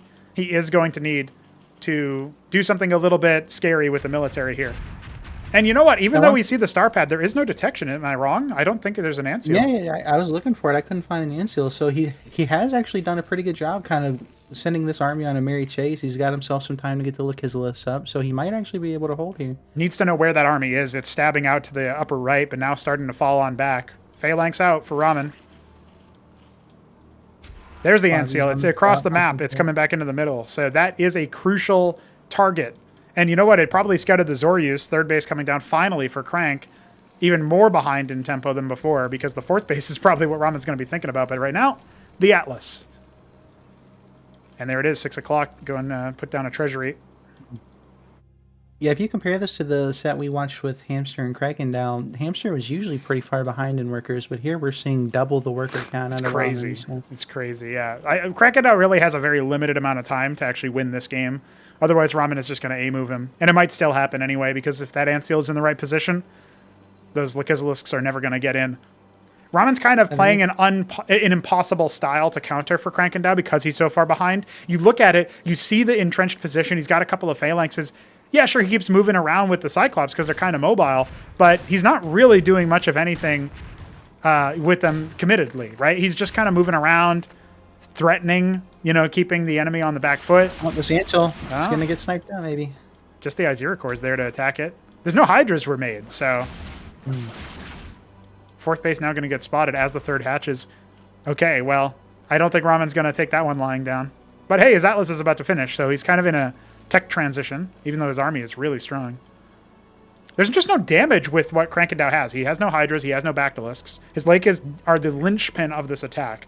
If they don't get a bunch of really high impact spread damage dealt, then I feel like Ramen is just going to run away with this. But there is no ant seal in position to detect. Oh, this could be the engage. Ramen here to kind of take the high ground before this fight pops off, but he might actually get surrounded here pretty bad. Only losing a couple of Cyclops. The Phalanx cracking off a warning shot there. Yeah, looks like only 3 Lakers are actually on the in the spot. And there's the ant seal to reveal them as well. Oh, the Vulture narrowly doesn't get away. But you can use Phalanxes plus the ant seal to just snipe these Lakers down before they can really do anything.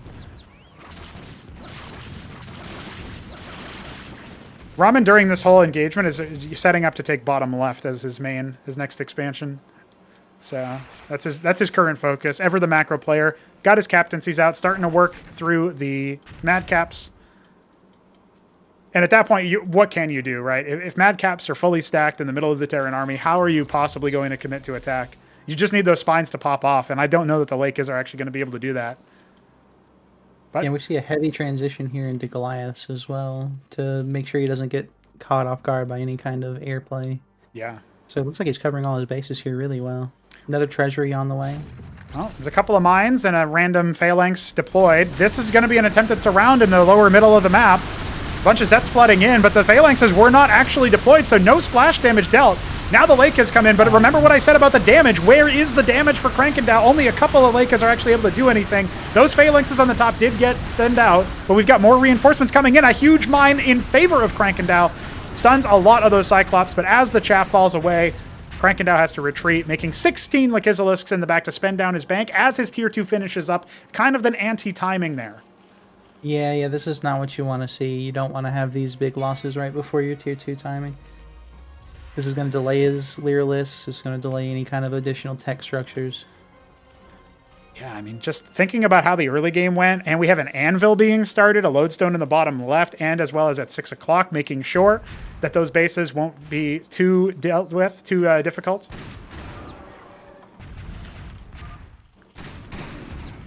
I think that's one of us, judging by what I saw there, so we should be good. But yeah, looking at the way that this is setting up, it does look like Ramen is about to take this. He's getting so many bases, right? You look at the treasury. I'm trying to find out where he put his anvil, actually. Oh, he's making it inside the main. That's pretty clever. He's kind of split Crank in an impossible position right now.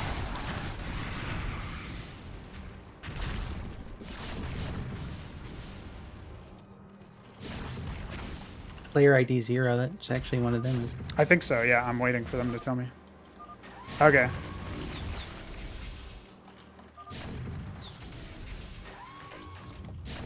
This is one of those situations where you wait for if it's going to be, like, if it's still a live game in a couple minutes, we'll remake. But it's, like I mentioned earlier, this is one of those situations where... Yeah, it looks really... Looks pretty rough. There's no madcaps with the arm. Oh, there's a couple. I think there's, like, one with the army. Well, We do finally have the Seraph coming out, so that Nuke will get to see use, potentially. yeah, for sure. He's going to try to go in here. Remember that there's a bit of a flanking force in position in the south. That can be responded to pretty easily. The Lyrilisks are out. Only now are the Lake is going to go ahead and burrow. This is a pretty big force here for Crank. He might have found the right time to make things happen. He did lose a lot of workers in the third, though. There's so many more Terran units streaming across the map as well.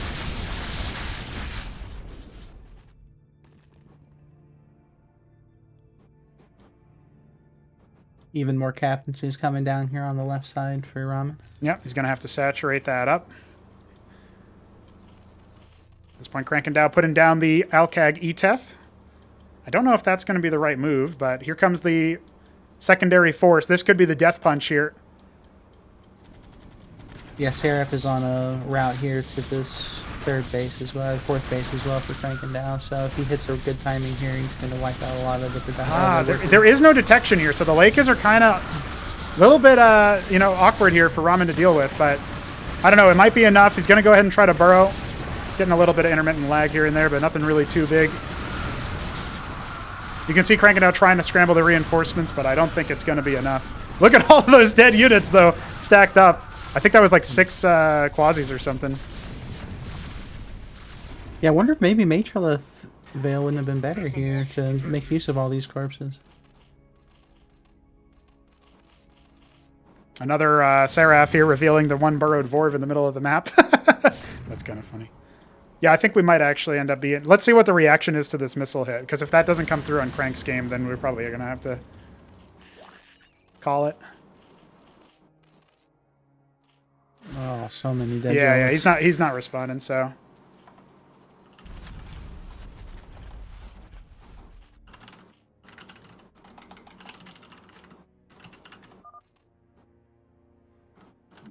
All right, so that's too bad. Let's go ahead and try that again. That was rough, though, because if you think about the way that it was set up, it looked like it was really desperate times. And you saw it. Crank was able to kind of reset.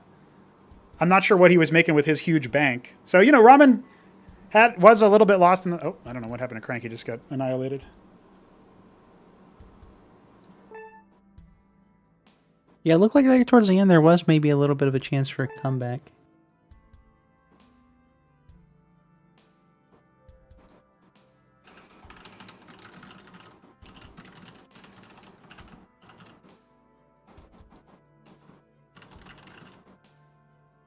Yeah, I'll ask him for that. Because I don't think he did. Yeah, it wasn't...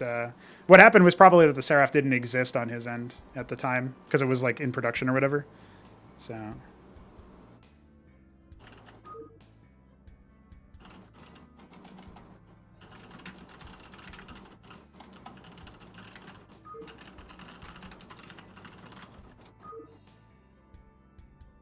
We'll just deliberate here for a moment. I definitely think Ramen was advantaged, but it's really feels bad to call it in that situation. So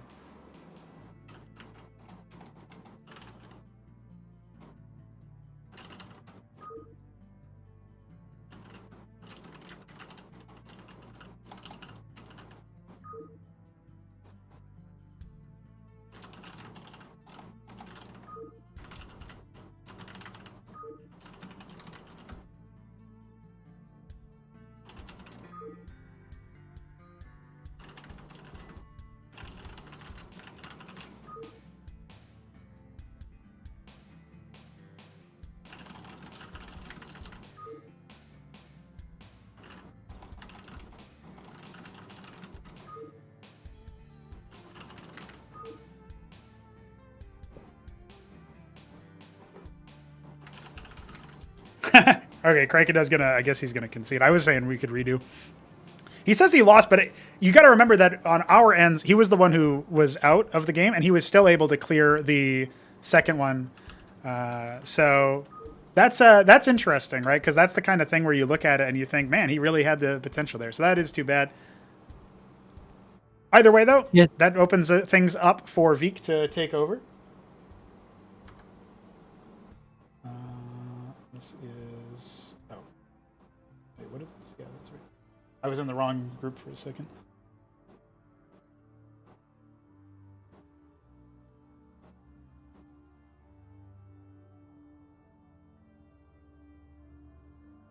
Wait for Vik to hit us with it. I think he was AFK or something.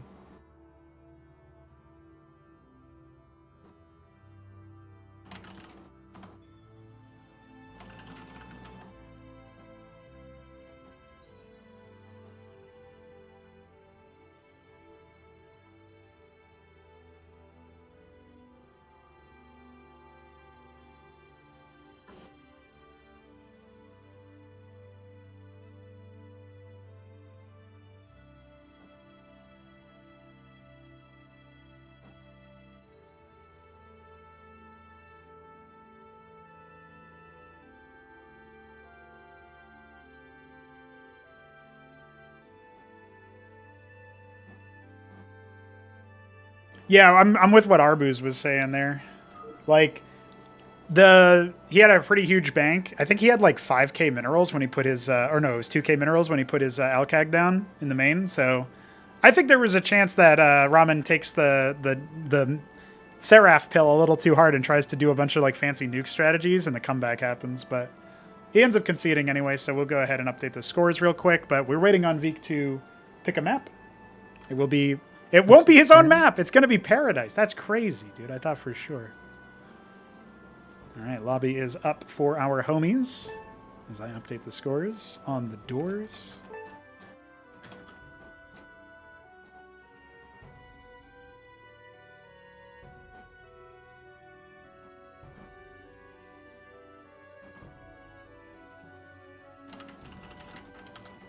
Wait for the ready up of our players here.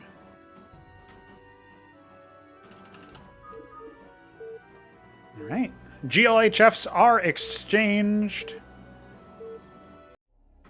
And we get into things here. We have TopRamen once again as the Silver Terran in the top right. Hey, TopRamen, top right. It's happening. It's happening, boys.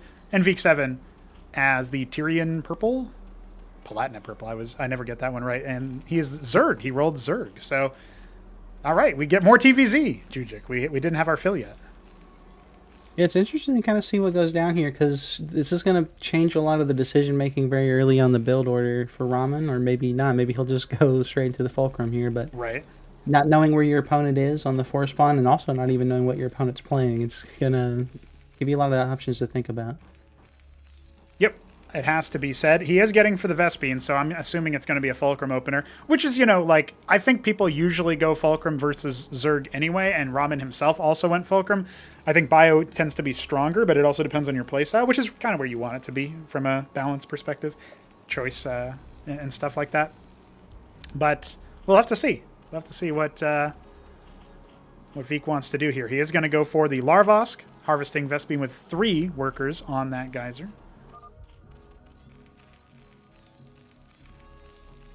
Now, he's going to harvest more than the 125, so I wonder if he's maybe setting up gas for some other kind of quick timing play here. Yeah, you know, it sounds crazy, but he could do, you know, Hydrith, like Larvosk into Hydrith. I don't know if I would recommend that, but Hydras deal with Cyclops a lot better, you know, in the early stages of the game, whereas even in the early game, Quasis do not do very nicely into Cyclops Vulture. So if that's what he wanted to do, he's just about to get the Vespene for it, and I think that's what he's going to do, because, yep, it will be the Hydrith Den. Okay, Vik showing us a little bit of a different thing. Krankendau must be watching closely, like, what is this man doing? He's playing From what I heard, race. this was a pretty popular strat back in the day, back when Hydras were a little bit more powerful. Yep. Corey coming down for Ramen now as his Vulture leaves the Fulcrum. Cyclops immediately after. Mason scouting in a box formation. Looks like Vik will be doing kind of a similar thing. Yeah, box scout. And yes, Hydra first used to be like a meta play. A lot of Zergs didn't like going quaz at all. And now it's kind of like a thing where some Zergs really like it, other Zergs view it as like a necessary evil. But whichever way you slice it, it looks like Vik is thinking about something a little bit different. He's freestyling a little bit. And he does. The problem is exactly what we're about to see here. The Vulture arrives as the scout, and you can see. I mean, he's going after larva right now, which, in my opinion, is not the ideal target. You want to go after the workers here because those are definitely, helping out. But I guess he can try it. I feel like Ramen's really making a mistake with his target selection because he's just having trouble deciding what he wants to shoot at a little bit. Yeah, because you already can't spend down all of this with only the gas harvesters. You already can't spend all of your larvae. So what's the real victory there of sniping the larva? Not really that much comparatively. So it has to withdraw to the little mine aperture he's created himself there. Portcullis. Slamming the door down. Now this worker could actually eat up some of those mines, which would be unfortunate because the mech units are not actually in front of it. It's like a little subtlety that I think super top Terrans will end up doing. Ramen can level up his ability to deny info and such with that play. But look at this. Actually getting those ones on the right-hand side is even more impactful than the ones on the left, in my opinion. So, yeah, there you go. Ramen realizing, wait a second. Didn't I have 4 mines here? He doesn't actually chase the Drolith either. I think he could have got that for free, but... Yeah, I think with the Vulture especially, it looks like he will go now. And Vik, I think Vik just assumed it would be dead, so he just stopped paying attention to it. And now he's going to say, oh, wait, I had a worker here. He's got a lot of minerals in the bank, but he's going for a second Larvosk, so spending down that gas on production at the same time as he wants Hydras.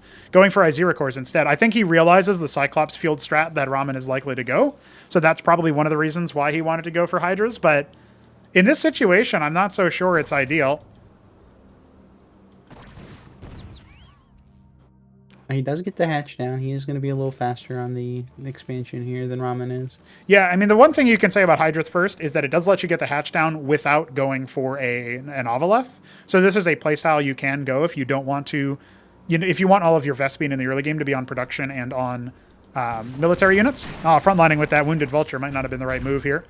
Cyclops does end up doing a little bit of splash damage. The Iziricor is going to come in a little bit forward. Oh, those Hydras are so close to dying to the Cyclops splash. He's got to watch out for that.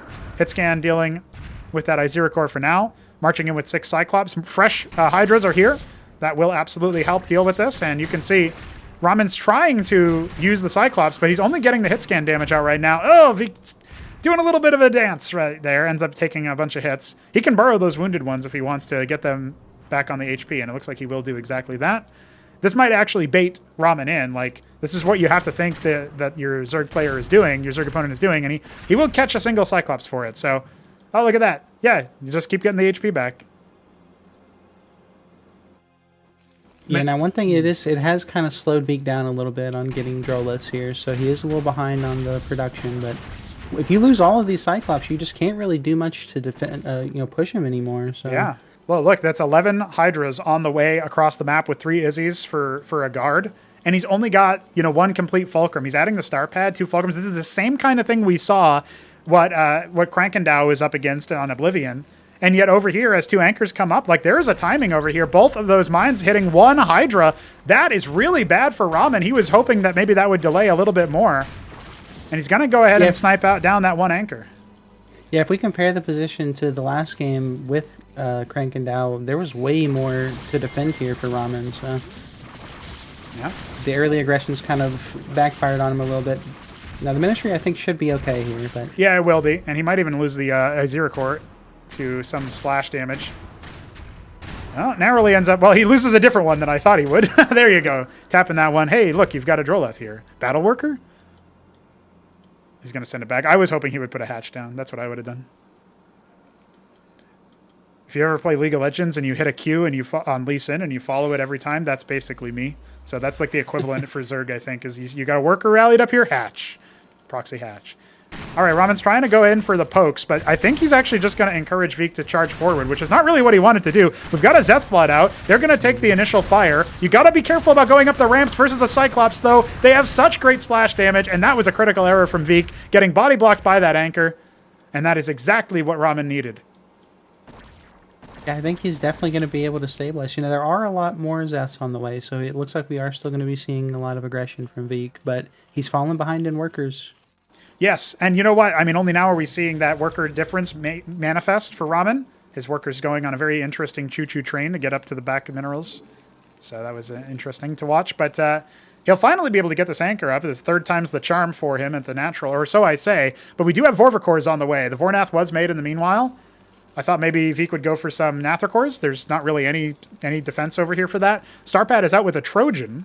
Cyclops and it will, dropped yeah, in the that's really good for Ramen to start throwing, you know, mud in Vik's face a little bit. But Hydras are about to hatch. And there's only the 4 Cyclops in here, so they're not really going to be able to compete with this. But Vik is going to have to pull those workers immediately, and his Hydras were on a rally point instead. What's the reaction time here for Vik? He's lost maybe 5 workers so far? 4? Yeah, okay. 4 here, and I think 2 up there. So a total of 6. It's not bad, but he really needs to respond to this threat more swiftly. And that is so scary to move the workers into a ball like that. That's terrifying, man. But it looks like also pulled back the entire army, so yes. like all of that aggression he was building up towards, it just kind of got stalled out, and now Ramen's fine. Ramen is fine, yeah. It looked dangerous, but he's adding a stockade. Probably going to be going for the Vestry for some healing.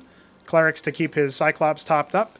Corey at the natural. He did have to rebuild this, so that was like a full amount of, you know, minerals and gas that Vik sniped. And a treasury on location might be a little bit ballsy, because you can still just run past this. That anchor is empty at the choke. There's still 2 Cyclops in the anchor and in the main. But if Vik doesn't even think to check for the third, and he goes straight into the natural here, I think Ramen's still in a lot of trouble. Yeah. Bit of a pre-army split here. Vik definitely thinking about moving forward, but wants them more Vorvs here so that he can slow down the enemy. Now putting down some anti-surface, anti-drop defenses over here. Double Circuith in both bases, so no Spraith, but he won't be caught off guard nearly as much. Now the Cyclops are going to reveal themselves here. But look at this. I mean, still no Bactylisks to deal with the Cyclops efficiently, but the Vorvs are drawing all of the fire, and that is going to be more than enough here. That's really great for Vik. Gotta watch out. You can't just keep fighting inward towards the Cyclops. You can't get drawn in. There's so many dead Hydras in just a couple of shots here.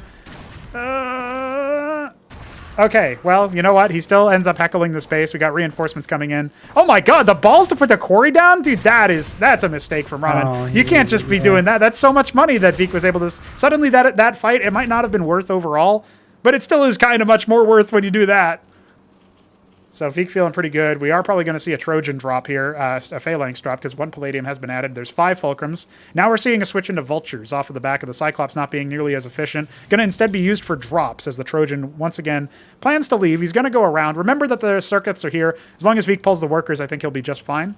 But he does need to have that reaction time. Third base coming in for him. Another Cyclops drop coming out. Now, we still haven't seen any Ansel yet, I don't think, out of the star pad, so... That's going to definitely kind of disrupt his ability to have these longer sustained fights. Another Hydra push coming before Ramen is ready. He does have the 1 Phalanx. Vik can commit over here and just pick that quarry again, but instead he's going to pick the Vultures before they can really do much. That Phalanx is being deployed. Vik hesitated a little bit on the jump, but now he's going to be able to get up. And you know what? The second shot was mostly wasted. Really, really good stuff for Vik. He's going to be happy about that, and I think he can overwhelm this position. Mason, okay. Yeah, battle workers again. Oh, look at this. 3 Hydras in the mineral line of the third base. Man, I think Vik's about to break Ramen here. The Cyclops drop has to go huge, and it's just not happening right now. Yeah, it's kind of stuck trying to take this third yeah, out. There's no workers here. That's really bad for Ramen. He just kind of autopiloted, but Vik did not take the third in time for the workers to be there. That is not going to force much of anything. Once again, more anchors going to get shut down. The treasury might just end up getting sniped here. Not too many Hydras are left. Looks like some of them got caught in the natural there, so the treasury will be able to evacuate just barely. More Hydras streaming on in. Now we're going to see a lot of worker massacres happening in the main.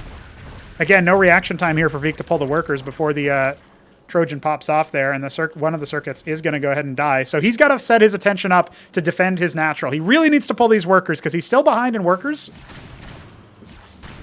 He's not doing it, man. He's going to lose like 3 or 4 workers there. no. Oh, no. They just barely end up surviving. All right. He did enough, I guess, with the earlier attacks. So not bad. Adding another hatch.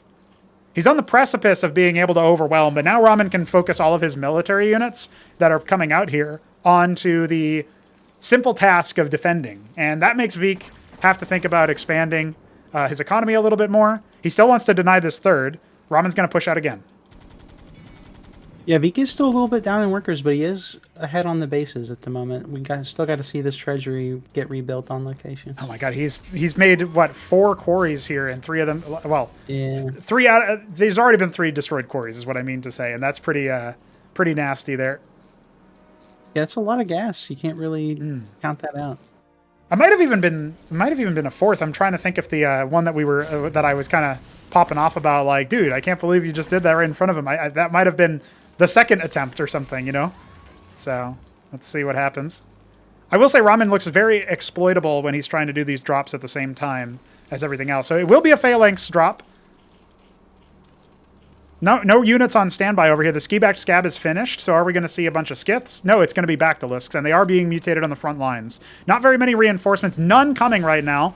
Now, again, you can just kind of attack the phalanx with the workers, but Vika's not paying attention. He's under attack. He's had 3 different attempts at looking at the space. A 4th shot coming in. How has he not seen this? How has he not heard this? Only now is he looking. He now sees it. 12 kills on that phalanx. Mm. Well, being up 30 workers, the 3rd base fully saturated now. A 4th coming for Veek, but it's grim times for him. He's got a lot of minerals, not as much Vespine. Worth noting that Bactylisks right before the tournament did get a price cut on their mineral count, so it's only 50 for the cost. Obviously, you have to factor in the 75 mineral cost of the Hydra to begin with. This phalanx is going to go ahead and look for that last base. We do have a couple of Hydras being left around just to see if they can catch, and that is going to be much better than the small amounts of static defense. But let's see if the engagement can go a bit more favorably for Veek. I feel like he really needs more frontline over here, but he might be able to use the Bactylisks and the Hydralisks to deal with some of these Cyclops before they can really do too much. Yeah, I think the phalanxes have just kind of swung this fight pretty hard. Yes. Yeah, there's 6 of them over here, and most of them weren't even sieged over there. No units to respond to this drop over here for Veek. He's definitely struggling with the harassment. Ramen taking this game, if he does, and he looks primed to, it's going to be because of the harassment. Veek had such a great battle plan here. I think he's just going to flip the switch and try to overwhelm the military, but I don't think he can do that anymore. Yeah, I think he's just too behind in economy at this point to really be able to outmass Ramen. Ramen is also throwing down the 4th, so he's catching up in bases here, and he's definitely far ahead in workers, so... A lot of Zeths coming out here. If he can get a good surround on this army, he might still have a chance here. He's just got to get on top of these phalanx without anything covering them, but it's just going to depend on how this setup goes. Still, I think Krankendau must be salivating looking at this. Like, dude, oh my god, that Hydrath play. That really caught him off guard. And then seeing how exploitable Ramen was on this map compared to how he was on Oblivion. It's a different look for sure, and I feel like that's something that Krankendau can use to his advantage. We'll soon be calling upon him, I think, because at this point, the phalanxes are going to go ahead and get sieged. Good engagement initially for Veek, but as those phalanx shots come down, it's a total splattering. Even in this final engagement, it looked pretty good for Veek comparatively to what I thought would happen, but we've got Cyclops on the high ground here. They're kind of getting harassed into that main, but I don't think it's going to be enough. And Veek, you're making 22 Zeths, my man, but I don't think that's going to be enough either. Your main geyser is under attack. Cheeky little 3 Cyclops drop gets out there from that Trojan. Yeah, like you said, I think Veek was in a really strong position with that timing where he was pushing in on the 3rd. The drops actually did kind of pay off a lot for Ramen there. It kind of moved his army back, kept him from being too aggressive, and it gave Ramen the breathing room he needed to kind of stabilize here. Yeah. Yep, Veek's going to call GG. Can't make it happen. Maybe if he had rolled Protoss, but not this time. And with that, Ramen is up 2-0. Halfway to victory in the group. Let's see what more he can do as we wait for none other than Monsieur Krankendau to tell us about his play, his plans.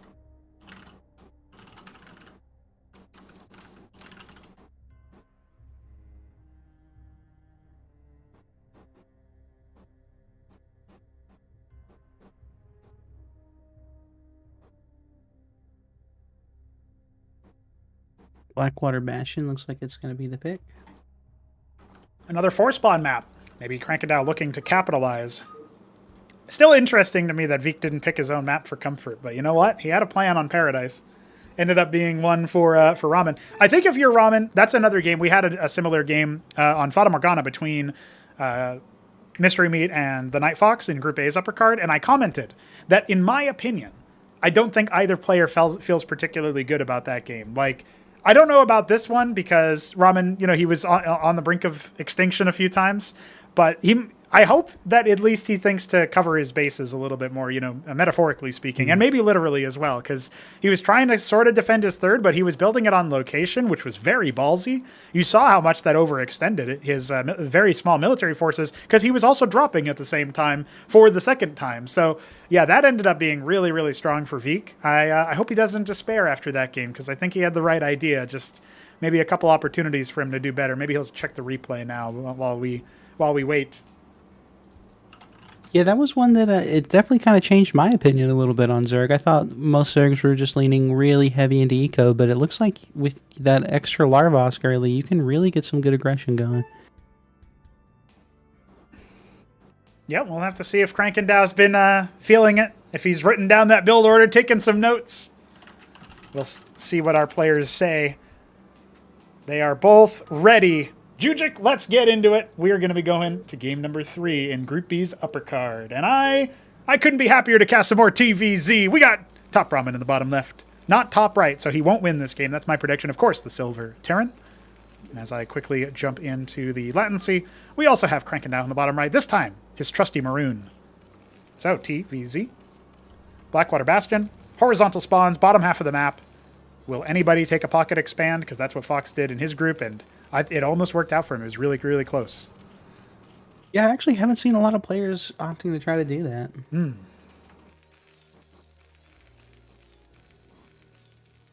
I mean, it is relying on your opponent not scouting, which is not necessarily the best route to take, but it's definitely an option. And if you create a lot of chaos, then you can kind of influence your opponent to not scout there, right? This isn't like, we're not talking about like ASL caliber players that are super professional. Nobody has enough time to play like that, although obviously Neblime is a grinder, and Krankendau himself a bit of a grinder, although he's been taking, I think he took a little bit of a break to consider his strategies and be a little bit more in the lab, so to speak. I know he spends a lot of time in the unit testers and whatnot, so. But it will be Fulcrum again for Ramen, not straying from the path. I wonder what Krank is doing, though. He's got a lot of Vespine, no Kagrin on the way. He's a lot of stuff here. Okay, now he's going to go for the pool, I guess. So this is a fast pool, and with the Kagrin follow-up. Doesn't look like it's as clean of a build as what we've seen previously, but he still doesn't feel like doing the... He still does not feel like doing the Vik strategy. He's not been Vik-pilled yet. Not been Hydra-pilled yet.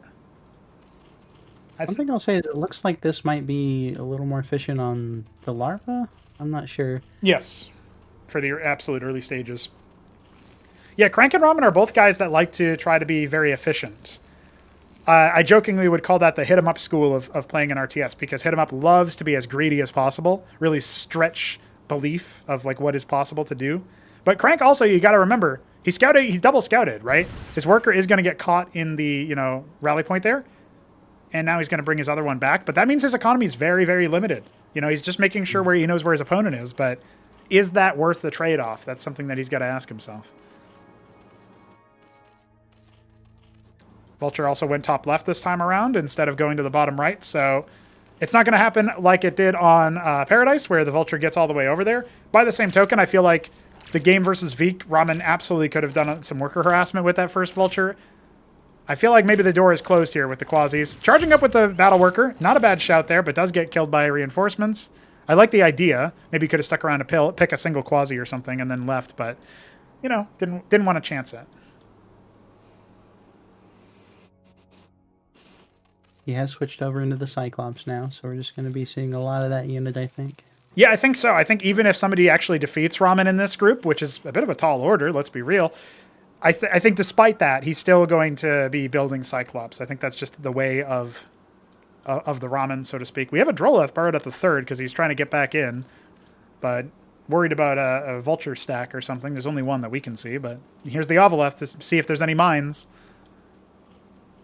Might even be feinting that he's got a Kagrin, right? Like you think about from Ramen's POV, you see this. You know, what do you do with that, right? And so you're just going to assume. You definitely expect the expansions coming out here. Now the ballsy but very risky strategy here would be just to load those quasis up and get them across. But we've got 4 Cyclops coming. Does Krankendau have what he needs to defend? He's got no units in production. He could just get run over here. Now, there is a Kagrin coming up in the main. This is probably for a Larvos, but if he scouts this in, he might be able to get a Circuith in time. I think he's going to need it, dude. This is really, really bad news for Crank. He's going to get overwhelmed by 5 Cyclops. Pulling the battle workers versus that unit, that's horrifying. Circuith is going to come in. Yeah. Oh, man. Caught between a rock and a hard place, using his own SimCity against him, focusing the Larvos down. There goes all the gas investment. And now just kiting backwards. Eventually, you're up against a wall, but doesn't matter. Battle workers claim a Cyclops. Oh, but all the quasis are dead. Even if you lose everything here is Ramen. And it looks like he's just going to keep going. Yeah. A couple more units end up popping out here, but remember, following melee units that have been hit by a Cyclops is a dangerous proposition. Still, you can see Crank getting a little bit too frisky with it. Ends up narrowly avoiding losing everything. But he did lose the Larvosk. That's a big hit. He can go for an expand. Lost a couple workers. Avaleth is going to get out of dodge. And, you know, there is no follow-up here, per se, when it comes to, like, a military POV. He's got 3 Cyclops. He's making 1 more. But he's adding the Fulcrums, and he's got his Ministry almost done. This is... I think it's almost worse than what happened on Oblivion, if I'm honest. I feel like Krankendau's even more behind, but we'll see. Yeah, like, he's still trying to make military here, and he's just so far behind the workers right now.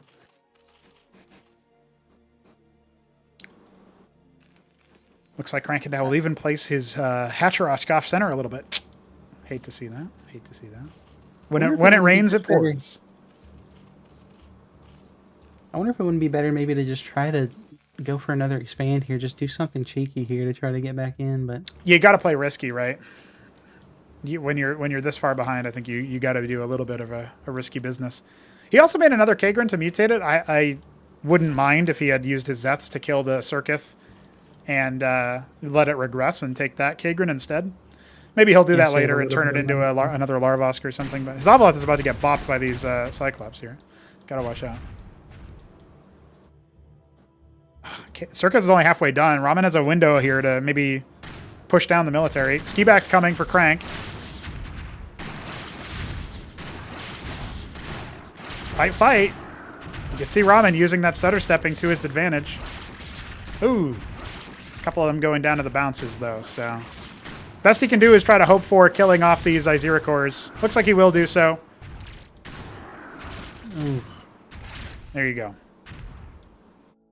That was mostly the hit scan attacks, funnily enough, but, you know, you got to watch out for that, so... They fear the Cyclops. Alright, Crank going in for another scout. He might be able to see that the unit counts are a little more even now, so hopefully we get some Drolith flowing. Well, you say that, but the worker counts are definitely not even. Yeah, sure, the military is, but goddamn, man, you're talking about twice as many workers just about. Third base coming up for Ramen as he puts it down on location. The Avaleth will definitely see that. So the Skibact was spotted by the Antseal, right? So Ramen knows that the Skibact is there. He also saw a lot of Vespene. Like, if I'm him, I put down 2 Watchdogs in each base just for... like peace of mind. But if you cut those and there's no Skithricors on the way, then maybe you're fine, right? Yeah, I think he's just happy seeing how far ahead he is. He's taking his 3rd now. Maybe it looks like he is trying to push out here, though, with all these Cyclops. Yep. And I think the Avaleth is going to go ahead and do one last scouting attempt. He might be able to get away, but I think Ramen is on top of it. Yep, that's a dead Avaleth. So the final scouting path for that Ovi, all she wrote for him. More Kagrins coming. He's also putting one down by the ramp. I assume that's going to be like a last-ditch sort of maneuver. 10 Cyclops. It's actually not the biggest army, but 2 Palladiums are coming. Trojan coming for drops. Like, I think we're about to see kind of a repeat of what happened already. More Cyclops. Yeah, I'm not really sure what Crank can even do from this position. He's making a lot of Droliths, but he's just so far behind. I don't know if he can catch up. Yeah, he made the Skibact, but he didn't use it for anything. It's very similar, in fact, to what we saw him do with some Tier 2 stuff, or actually in a recent cast over of him versus Arbus, we saw him do a Tier 3 push, and he only made the 2 Gezzies. So It wasn't really that impactful for him. Where you spend all that money, you want to make it count for sure. So it's not the same amount of money, obviously, for a ski back as it is for the Othstol, but still, kind of a considerable move. 16 Cyclops, JujiK. Hold me. I'm so scared. Now we do have the first 3 Bactylis coming out here, so not sure if that's going to do too much. I'm not sure why he's letting... Okay, now he's attacking me, so... There you go. That was interesting from Ramen. Interesting. Had some kind of peace treaty going on there for a minute. It was the opportunity to surrender. If you type GG at it, it'll leave you alone. You're not seeing Crank use the burrow mechanic either for that, despite just sniping the detection, but 3 Bactylis are about to finish. If you get a lot of Bactylisks, you can actually say goodbye to a lot of these Cyclops. I mean, the bounce damage is really good. You can see Krankendau already thinking about that, but here comes a drop. I thought it was going to be 3 Vultures. It is 3 Vultures in the main mineral line. Hitting twice at the same time. Now the Cyclops can think about pushing forward. The Phalanx is going to get elevated elsewhere. No, it's back to the bottom 6. And he thinks maybe he zoned him away, but no, the Iziricors are staying there. This has shut down so much mining at a point where Krankendau is already down by half. And Phalanx knocking at the front door as well. This was probably a good time to maybe try to start leaning into the circus a little heavier, but... Well, just as he starts to fall away, another worker gets picked up by the Phalanx. Really tearing him apart, Lisa.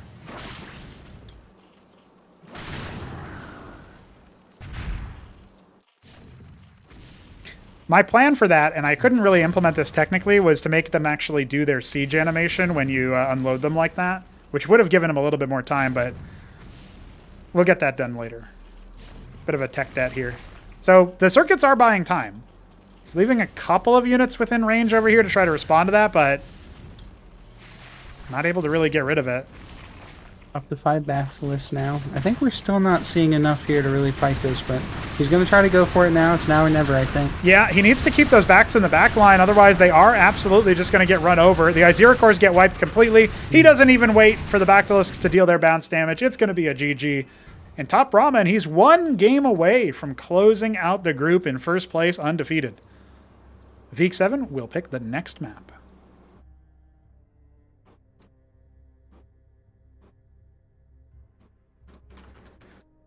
And you know what? If there was going to be a player to take it to him at this point, I feel like, it's almost bad that Veek rolled random for Crank because it gave more TVZ practice to Ramen, So he's probably feeling a little bit aggrieved, like, come on, man, 1 in 3 chance to keep this guy looking strong versus me. That's not what I wanted to see. Now, I do think Veek makes a few little adjustments here. Maybe he throws down some static defense to defend against those drops. He's going to be in a pretty strong position. We saw that Hydra push was really good. Indeed, indeed. It'll be Maxium selected as the next map. The last 4 spawn map has been exhausted. That means that if Ramen wins here, then Muspelheim, Fata Morgana, Old Scars, these are the maps that are going to be left over in the pool. Genesis Y as well. So, come on down to the promised land of the witness, sir. There you go.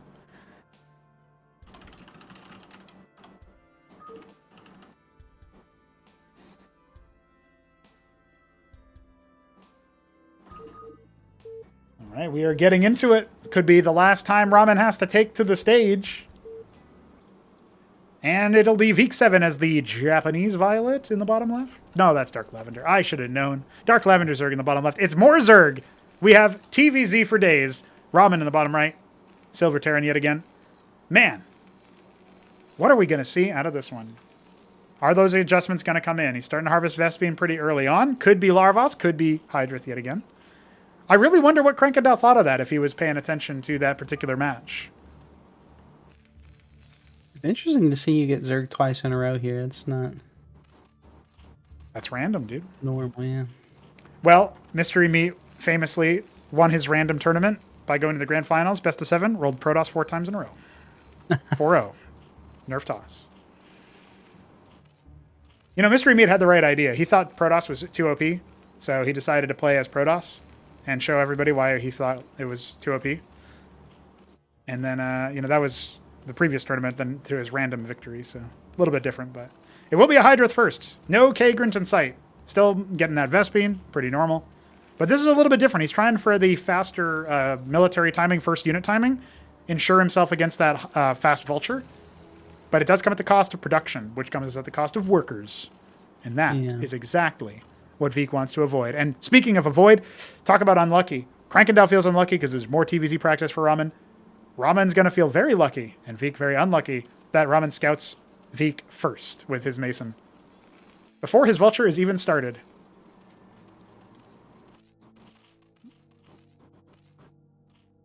We are getting the Arbus behind this, it looks like. I wonder if that's he's gonna have the money even to make use of this that early though. Yeah, I know. He's almost got the right timing for the math out of that Kagrant there, turning into a Larvos. Now it's up at the same time as the Quarry, so both players going for that production. But the Hydrith being nice and early does mean that, yeah, look at this. He's trying to go for the Larvosk here. He's trying to attack the Kagrant, put damage onto it so that the Larvosk is super weak, but I don't think you're going to get past the Hydra there, so let's see. That one worker scout going to get denied from the Vulture, so no confirmation that it is a more eco-oriented play here. Vik getting 2 more Hydras out. Remember, he's still got to spend, he's got so little larva to spend, and he's making it all on military. So even though Ramen is kind of even in workers now, he's making 2 more. Vulture going to get in. Should be able to pick a single worker at least. If he gets the right focus down, he's kind of putting damage on 2 separate ones, so maybe not. Maybe the opportunity is gone. There it is. Popped away. Mine's going with them as well.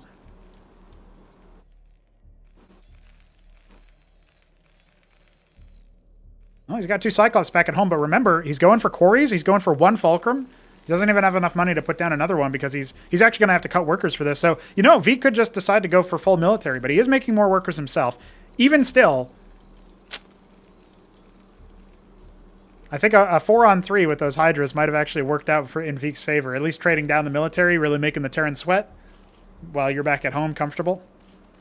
Yeah, I think if you're doing the Hydra this early, you definitely got to try to make some kind of play out of it. I mean, if you're just going to transition into the economy here, you might have wanted to just get the Larvos first, you know? Could have happened. Could have happened. I will say if he got in Larvosk first, gets first scouted, the Vulture probably hits him fast enough to really do some damage. But I mean, if you don't go Hydrith, you have the pool up pretty fast, right? And the Hydrith does take more time, so that's also a factor. Going for the expansion here, it looks like, for Vik, so... Or is this a worker scout? No, he's worker scouting him. Interesting. Doesn't want to reveal where his Hydras are at yet. Ramen incorporating drops into his play in that second and third match, respectively, I think really does... It leaves a blueprint for Zergs to try to beat, and it also leaves a blueprint for Terrans to try to, you know, follow. I know Shambler, for example, when he plays as Terran, he wants to avoid using drops generally, but they are so strong if you can make them work properly. I guess this is a treasury expand here. Go ahead. I was going to say, I have this sneaking suspicion that the drops kind of activate bio plays a lot more as well. Oh, People yes. just aren't really looking to do that much microing.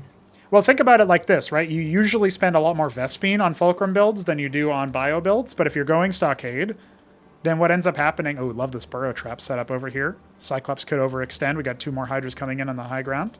More being spawned as well. There we go. Spring in the trap. Is it going to be enough? Ramen going to stick around for a little bit here, but he should end up losing a couple more Cyclops on the way out. Good splits from Vik, keeping most of his units alive. He comes back in at the wrong time there. There's only 5 Cyclops left, and 2 of them are so low, JujiK. I feel like Vik is just fine in this position, but Ramen keeps wanting to force the issue. And you really don't want to let your units clump up versus this kind of composition, so this is really risky here, what Vik is letting happen. There you go, picking off 2 of the wounded ones.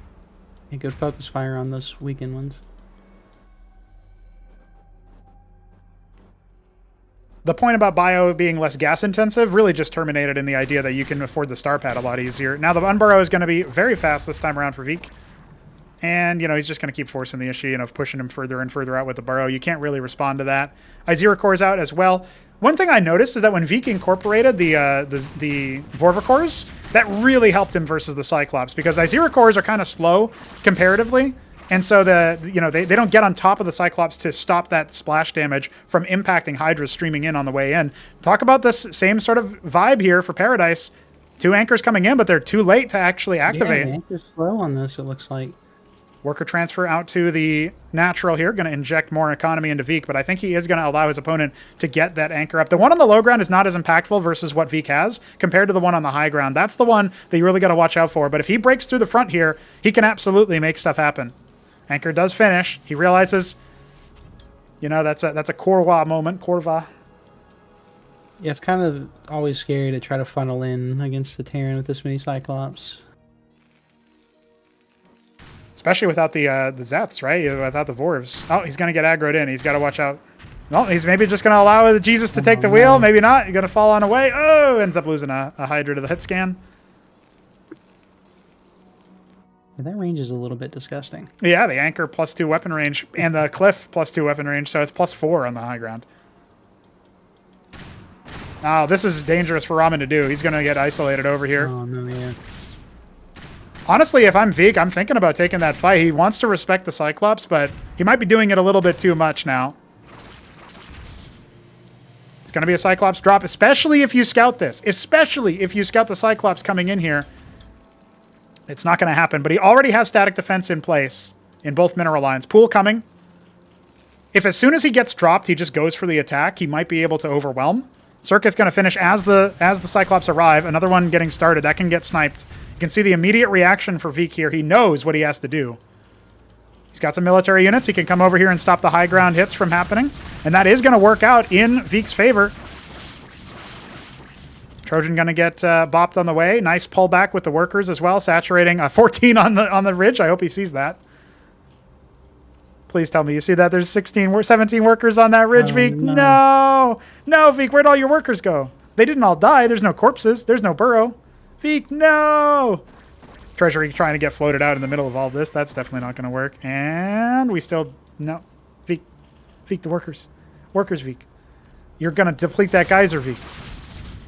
Speaking of workers, the Cyclops are back in on the main. Yep, they are going to get bopped here by that circuit. Most they can do is heckle the Hydrith. Oh my god, I can't believe all those workers are still not being transferred off. Some of the Azira cores ended up getting dragged into the front line as well, but there's a lot more Hydras over here. Phalanxes are out, though. We saw how much that turned the tide earlier. Okay, he's finally figured it out. He had 13 on his gas in the main as well. Oh my goodness. Well, he figured that part out, but the 17 on the ridge is still not helping him out. Oh, yeah. I could have sworn I had more workers. Oh no, man. Man, in a game that's this tight where he was doing pretty well, he's only down by 10 workers, you know, versus someone who's deliberately trying to heckle your workers. That's pretty good, but this is like being down by 15... 25 workers, I guess, you know what I mean? Like, all told, you know, when you add everything in. Good positioning on these Hydras here to nice preemptive, yeah. Well, imagine if they landed and killed all those workers stacked on the ridge, too. Jeez. Oh, he's even going to catch it on the way out. Nice pick from Vik. He's still in this. He might be playing with an unintentional and totally unnecessary handicap, but he is still playing. He's looked at this natural several times. He just doesn't notice it. No, worker stacking, you know. Oh, he figured it out. That's where my workers went. Get him off that ridge. That ridge has been oversaturated for too long. All right, so he's going to pull some of those workers back to the main minerals as well. Fully saturate that base. Vornath coming. Third base coming. So he is behind in tempo yet again, but, you know, this is the kind of game that Ramen... He's finally established in the comfortable area where he's going up to 8 fulcrums. He's got the 1 stockade with the vestry. Soon he'll be thinking about tier 2. Now that he's got 3 gas-based mining. Going to continue trying to do a little heckle harassments. Vik has lost all kill threat, I think. Well, I say that, but look at the third base. It's barely defended. But as soon as these fulcrums start really coming online, I feel like that's going to change. Now, to be fair, if we do compare it to the last game they played, Vik was way behind in workers compared to where he is now. Yes. So he might not necessarily need as much kill pressure here. Yeah, fair. If he can get a lot of Lachezelisks out, or maybe Zorius to try to absorb some of that damage, Ramen's already starting to float a lot of minerals, so struggling with spending it. And if he keeps building more and more Fulcrums to build more Cyclops and Phalanx, that's going to spend down his gas as well, delaying his tier 2. But he is setting up a 4th base, and that's the kind of thing that maybe these Zeths are designed to try to deal with, but Vik does need to deal with it somehow. Thinking about maybe taking his own 4th. That Trojan is making a very roundabout move with 4 Cyclops. Could be disastrous yet again, but that's a canceled treasury over at the lower 3. Could have maybe killed that vulture on the way out, but he just scouts the extent of this army over here. Oh! There's a canceled treasury. No, I think he'd self-destructed the quarry or something. Well, no, he didn't. That damage is from earlier. So did it burn down? Maybe? No, maybe. I'm not sure what happened. I think he canceled it, but I didn't see for sure. I just saw it blow up. Now, did Veek notice that? Cyclops are going to go to the third. It's somewhat saturated over here, and they can just hopscotch right up over. So this is really kind of something that Veek has to respond to. He's responded with the military before he pulls the workers out, so he ends up losing about 5-6 workers. His Vorvs are out, so they can definitely help with this. There's not really going to be any hope for Ramen to get too much damage dealt over here. He's just going to try to evacuate. Getting a nice survey of what's happening. He saw the tech, so that's a good scout. He's going to leave those Cyclops there.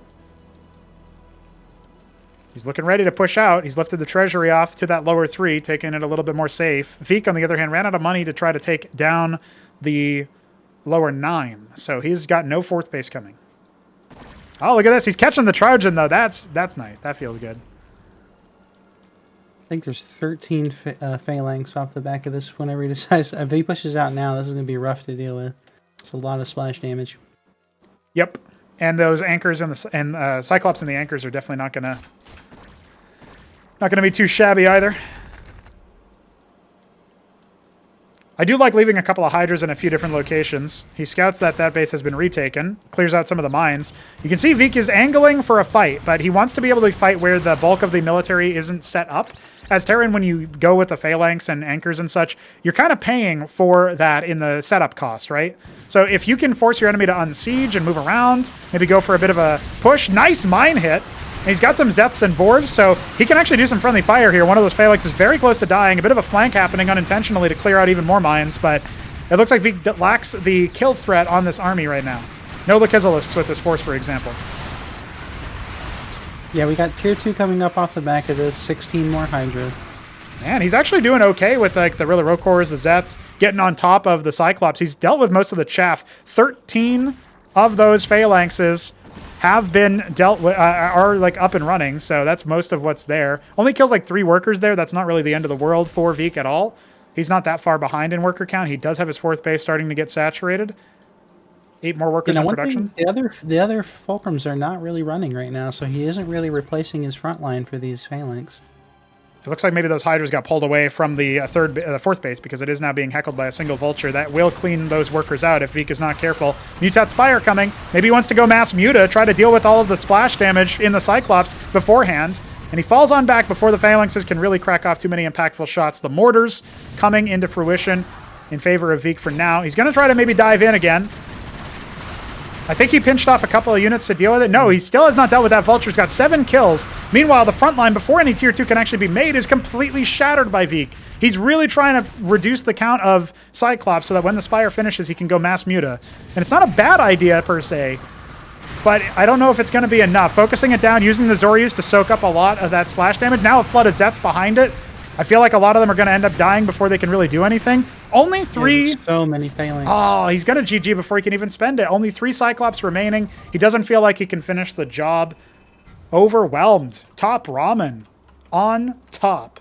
Flawless victory, as they say. That was like a nonstop sort of long fight on the way out. You know, prolonged sort of death rattle for the Zerg. I really thought that Veek had the right idea with the Spire. If he had gone for Mass Muta, there wasn't really an option for Ramen to save his phalanxes. I think they all would have died. So yeah, he was having trouble kind of keeping any production up with them, so it was mostly just the phalanxes there at the end of that fight. There might not have been enough time to get the Mutalisks out because they were right at the front door there, but it would have been maybe worth giving it a shot at least.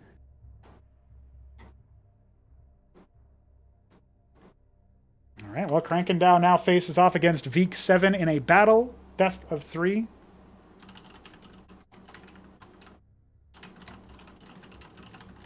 Best of 3 for second place.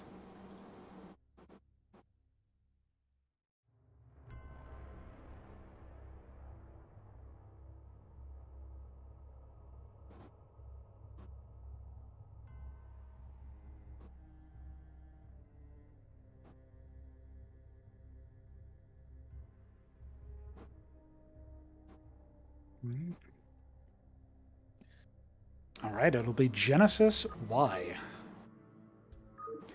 Btyb gets some more representation. We went from, you know, Blackwater by Crank to Obviously Maxium by Veek. Before that, Paradise by Veek. Now Genesis Y by Crank. Crazy stuff. All right, here's where the rubber meets the road. Any predictions for second place here? Yeah, I'm not sure. It's, maybe we'll get another ZVZ and see who's the better Zerg. Yes, but, yeah. But yeah, with Veek being random, I'm not really sure what his strongest race even is. I'd say Protoss, but I don't know how much he's been playing Zerg lately. He does seem pretty comfortable overall. But we'll have to see. It will be Terran. He told me that Terran was his weakest race, so we're going to have some fun here. It'll be Krankendau in the bottom right as the Snow Zerg, and it'll be Veek in the top right as... Is this dark green? Forest green. I never would have guessed forest green. I forgot we had that. It's a little bit more woodlandy, I suppose. Now you guys can see the colors too. Isn't that fancy? All right, so with Veek being Terran on the Ministry and Krankendau being Zerg on the Hatrosk,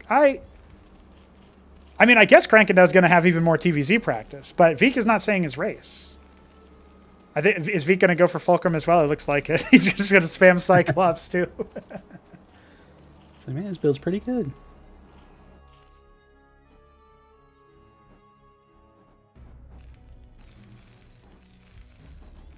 So interesting. Only 2 workers on gas. I'm not sure what the most streamlined version of this build is, but.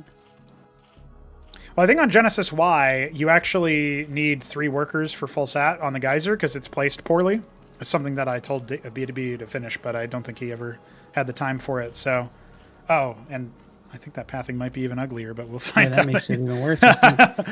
Crank is like, wait a second, this needs to be made more efficient. Makes it worse. But you know what? I guess that does stop like vultures and stuff from diving in. It'll also kind of interfere with a worker pull, though, so I'd be scared about that. Yeah, I think the biggest thing is watching the units pop out of it is going to be... Oh my god! He's skipping the vulture entirely, dude. Veek is on a warpath. He's like, well, this is clearly OP. I'm going to make nothing but this.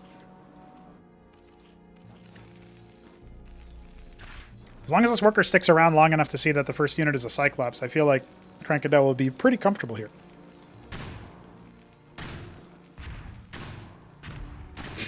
Although it would be really funny if in favor of... Oh my god, did Veek not pay attention? He didn't see! Oh no, he didn't see He wasn't paying attention! I don't know what else he was looking at, but...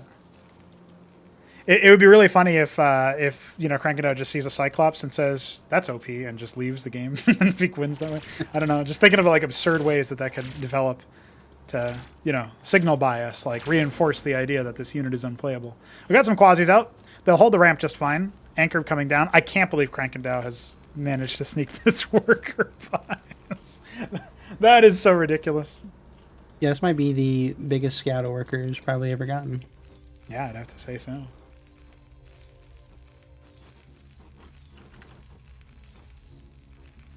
Nothing but draw lifts at the moment from Krankendau. They're gonna have a little gentleman's game here. Oh, he did actually spot it there for a second. Huh? Where did it go? Uh, My units were shooting nothing. Cyclops are busted, dude. They're even buggy. I can't believe this. Veek's internal monologue. So he's out in the quarry. Second Larvos coming. I don't know. I think I favor Krankendau's position here, but only because I think Veek has a rough time playing Terran. So that's my guess anyway. But his quarry is later, which is actually better for your early economy. So if he wanted to go for more than one production facility, he absolutely could. And going for the fast anchor here feels like maybe that's probably where it's a little bit weird, right? You go for the late quarry, which is better for early game and worse for late. Not like the end of the world, obviously, but a little bit worse. And you also go for the anchor, so you want your natural up safely. I don't know. Unfamiliar with this kind of style. I'm not really sure. Aha! You rascal! Gonna scout again. See, it's still just the one Fulcrum, though. Yep. And he scouts. He doesn't see the expansion either, so this is actually really good info for Krankendau here. Yeah, absolutely worth it.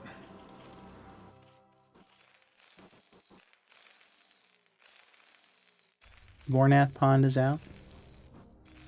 Yeah, that's interesting. I do think that the Vorvacors ended up being really effective versus the Cyclops if you're pairing them with, you know, Hydras or maybe Quasis, although Quasis I obviously suffer versus the Splash a bit more, because they don't have nearly as much HP as the Hydra. But the Quasis hit way faster, so there is that. A little bit left moving across. Maybe we're going to see some kind of like base drop here, maybe. Yeah, I could see that happening. I mean, Vik is really bunkered down with the anchor and the choke, Ministry coming in on location. You know, if 6 Quasis get ported up there to attack and drop him, then Vik has to respond with the Cyclops, then maybe the front gets run down by the rest of the army. It could happen, but right now Krankendau is just maybe posturing with the Avaleth. Just posturing might be enough, to be fair. Expository Quasi, just once again rescouting. You get a little bit suspicious about all of the suicidal units, right? So let's see what Vik does in response to seeing the Avaleth here. Putting a Fulcrum down at his ramp is currently the solution. Maybe he hasn't noticed it. His camera box won't go down there, so maybe he just doesn't know. All right, now he's sending one. Yeah, he does. One Cyclops, 2 Cyclops. Crank admittedly did seemingly forget about it as well, going for the Hydrith Den. He's actually withdrawn his whole army as he puts down his natural. I feel like this was an opportunity for him to maybe try to do some pressure before extra Fulcrums came online, but he's going to see no workers actually at the natural, so that helps. Doing a big transfer. I can't believe this is getting out. Yeah, well. Oh, yeah, for a second I thought maybe you were going to eat your words, but Crank reconsiders.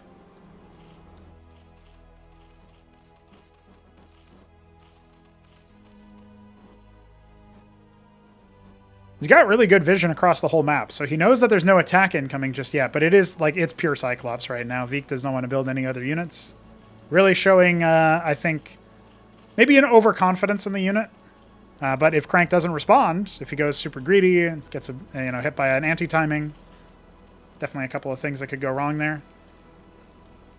Now, one thing we're seeing is he's moved towards the Hydrith Den now instead of the Zorkus, so maybe Vik kind of showed him some new tech here. He had also practiced that against Hamster a little bit, but it was mostly with like a Lake is Backbone. And I think that is still superior versus a lot of Cyclops. I should buff the Cyclops, dude. They couldn't even kill that Avaleth. Vik tried really hard to like wrangle his units so they didn't attack until they were all able to attack at the same time. So it was kind of funny. Okay, he scouts that there's a Hydrith Den. He sees the Izira core. If he was on the ball with that by his camera movement, I wasn't paying attention to that at the time. Just pure Cyclops as he takes a third. Yeah, he's got to be careful. There's a lot of units streaming in from Krankendau here, but maybe with the anchor you'll be all right. Yeah, Crank has like he's a perennial like move across the map then move back across the map to my own base again player. He really does do that a lot, and I don't believe in Izira cores versus pure Cyclops. So I feel like his mineral expenditure might have been better served with like Zorius to speed everything else up. It's weird because normally you'd say like, oh, Krankendau, he's the guy who always goes Lakers. That's predictable. Yeah. And then the game that he should do it, he doesn't do it. So it's kind of funny. It's just trying to show us a new side of himself. But all right, Vik is thinking about making more than just Cyclops. He puts down 2 star pads. Not sure what he needs 2 for. Does he want to just do nonstop drops?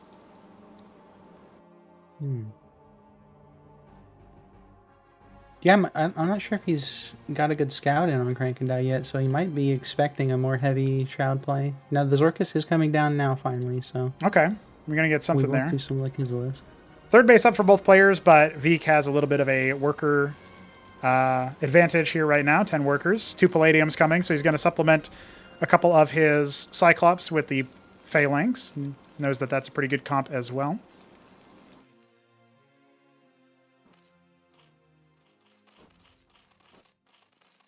I feel like Crank hasn't expanded enough for how far ahead he was in map tempo, and he also hasn't done any aggressive stuff. So he feels like he's floundering here a little bit. Like he can't attack into any of these positions, especially not the third base. I guess he could try to charge through the anchor, and like there's only, what, 8 Cyclops over there, so he could do that with one force and then have a secondary force come in through the backstab, or maybe just try to flood throughout the entrance into the natural. But either way, tier 2 coming. I guess that's what he's going to try to focus on, as opposed to expanding in base count and expanding in or doing something aggressive. He just wants to tech up fast.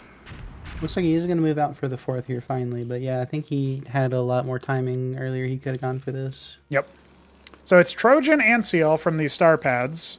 Going to have detection for the inevitable Lakizilisks, but right now we only see Zorius being made.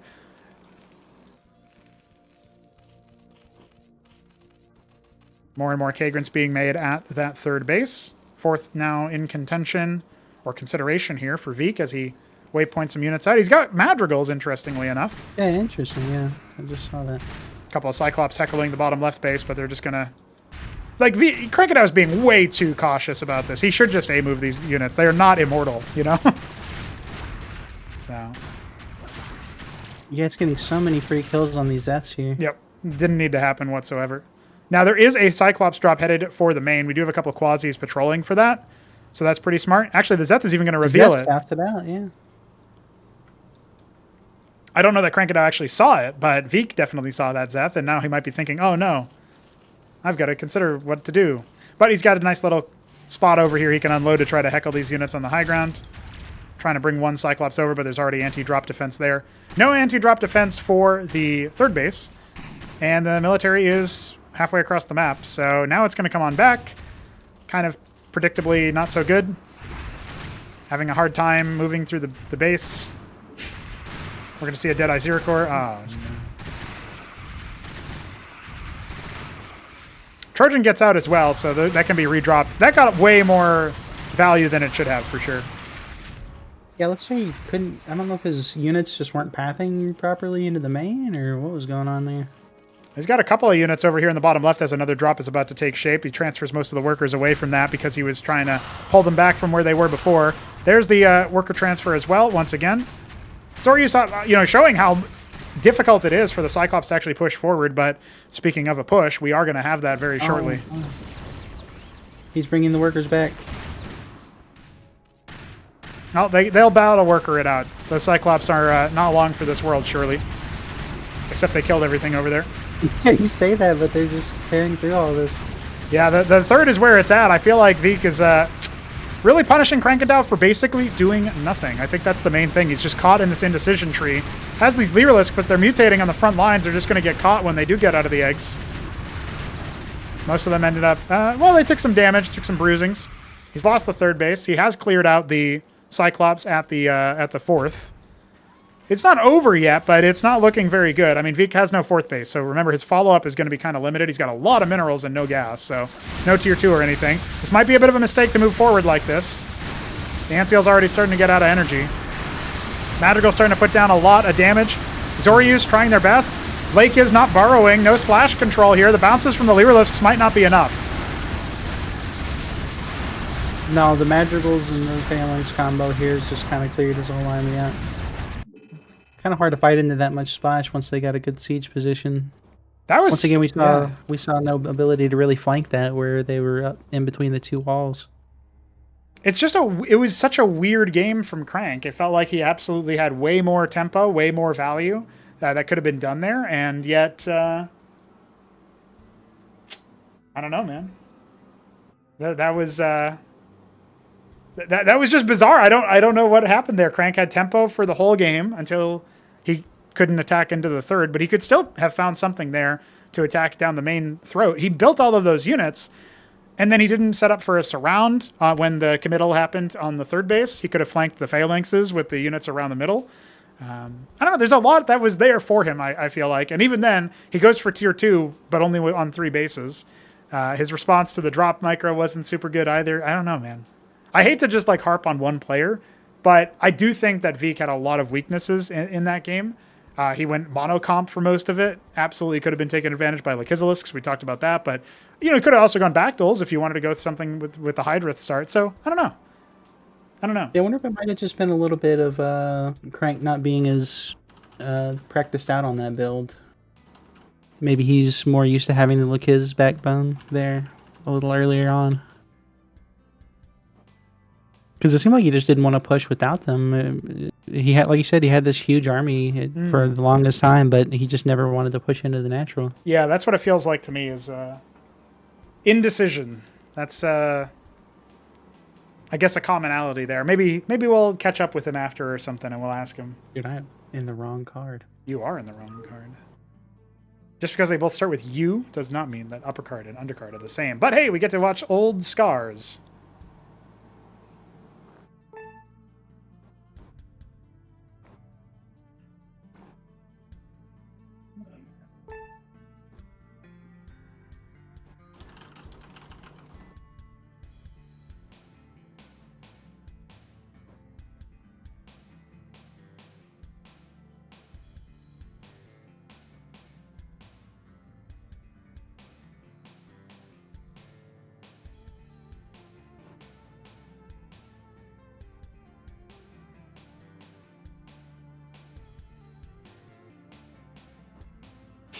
I was looking through the chat for the undercard, and it seems like there's some interesting things happening. Looking forward to casting that at some point, probably with Mesk later on, but we'll see. We'll see who wants to. All right, Veek has joined. Maybe he'll get Protoss now. His days of rolling Zerg may be over. Maybe. Maybe. Veek now on second place point, if that makes any sense. And it will once again be Terran. He is the blue Terran in the bottom left of Old Scars. And Krankendau is the Sunglow Zerg. Ah, beige. God damn it. In the top right. So how do you like to play on this map? There's no Protoss here, but if you had to imagine, would you think the same kind of strategy that we saw on Genesis Y is going to come to fruition? I think the big thing on this map is where the third is kind of in this valley. It's pretty easy to kind of set up contains, keep them off the fourth base. I'm not sure exactly if we're going to see any big timings off of that, but that would be what I'd be leaning for. Okay. I feel like the third base, if you're talking about the one that's kind of diagonal to the mains, it's almost a little bit of a bait. Like, it is your closest base, but look at the different ways that you can get attacked into it from, right? So, you know, you got to watch out for that. I think you need to have some pretty good map control to kind of like leapfrog that third, like taking it and then immediately trying to take the middle off of it, just to watch where your enemy is actually leaving the base. So that's the same kind of thing that Krankendau actually does excel at. He will be going for what looks to be an 8 pool, and so we'll see what he wants to do with that as he scouts pretty early on, but so too does Veek. Passing each other. Handshake. Sportsmanlike conduct.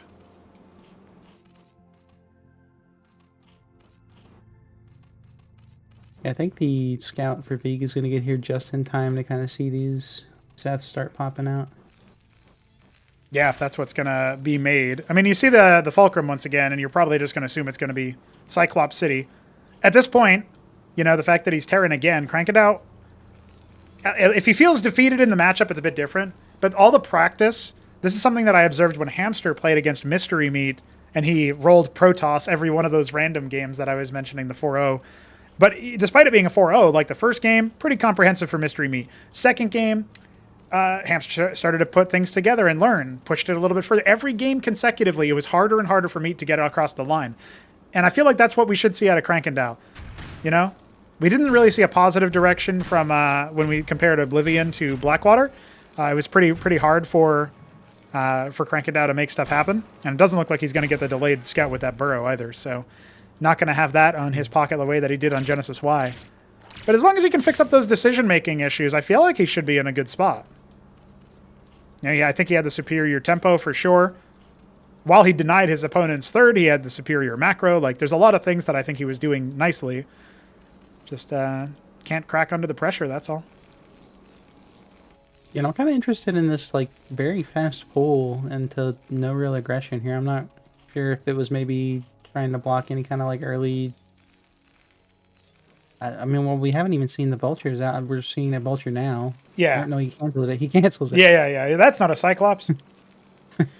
No, that's the thing is Veek is actually, I don't think it's intentional, but Veek is playing a very like a weaker game for early tempo, and he just wants to like safely get up to 2 bases and pump lots of Cyclops, eventually get the siege out. That seems to be his play. But I think getting a Vulture out to scout, to force early units, that's probably what Krankendau was expecting. And the fact that it never came in the previous game might have sent him off a little bit, like, wait, what's going on here? Like 100%, if I'm up against Veek, he rolls Terran after what just happened to him in the TVZs and what he's been seeing Ramen do. I just know, and because I know him a little bit as a person, right? I just know he's going to be like, okay, that's, you know, he's going to build Cyclops. Like, I just know that. And, you know, remember, Krankendau scouted a Cyclops first out in that game on Genesis Y. So in that situation, you know, okay, that's probably how he's going to do it. I can be kind of greedy here, or I can abuse the fact that he's going to go Cyclops first and, you know, just drop like a 7 pool down with a bunch of Zeths and then see what happens. But it will be a fast Vornath. Krankendau knows what's up.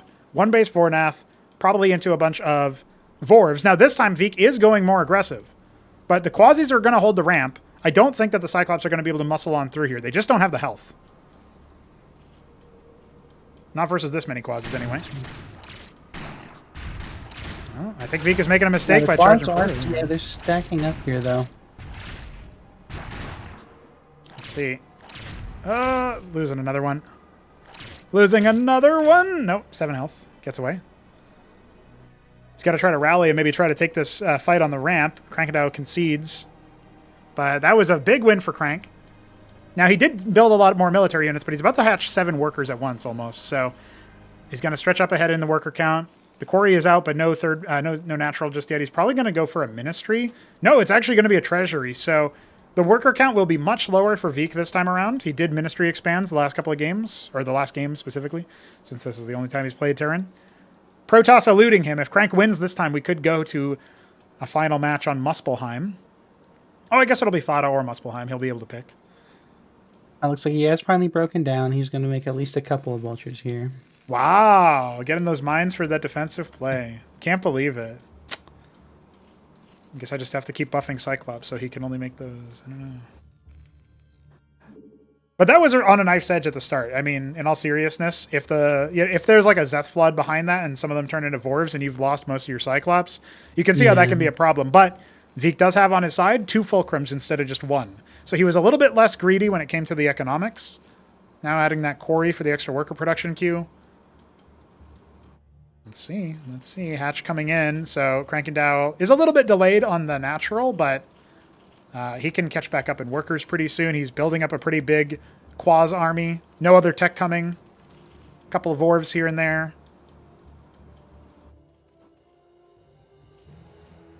I don't know what he's doing with his he keeps like moving his military back up to the main. I'm not really sure what that accomplishes. Wonder what he's thinking when he does that. Big put down a whopping 1 lobotomy mine. Well, I do think that some players, even Ramen is guilty of this a little bit. They overstack the mines like right next to each other. And then like one unit runs by and detonates all of them, right? So I do think that might be one thing that makes you think, wait a second. Double Palladium all at the same time. This could be a nice move out, but I do think Crank has the enough military. And he's even going to be able to scout this with the Ovolith. He sees the 2 Palladiums coming. If Veek starts producing right in front of it, it's going to be Madrigals. And, you know, again, you can click on stuff when it's detected. You can see what's in the queue. So if Crank does that, he's actually going to see a Madrigal in production. Starpad on the way as well. Cyclops will not be able to kill the Ovolith as hard as they try, I think. I just noticed how big the main was. They will get it. They got him. They got him. Ladies and gentlemen, we got him. By the way, a fun fact that I did not know about.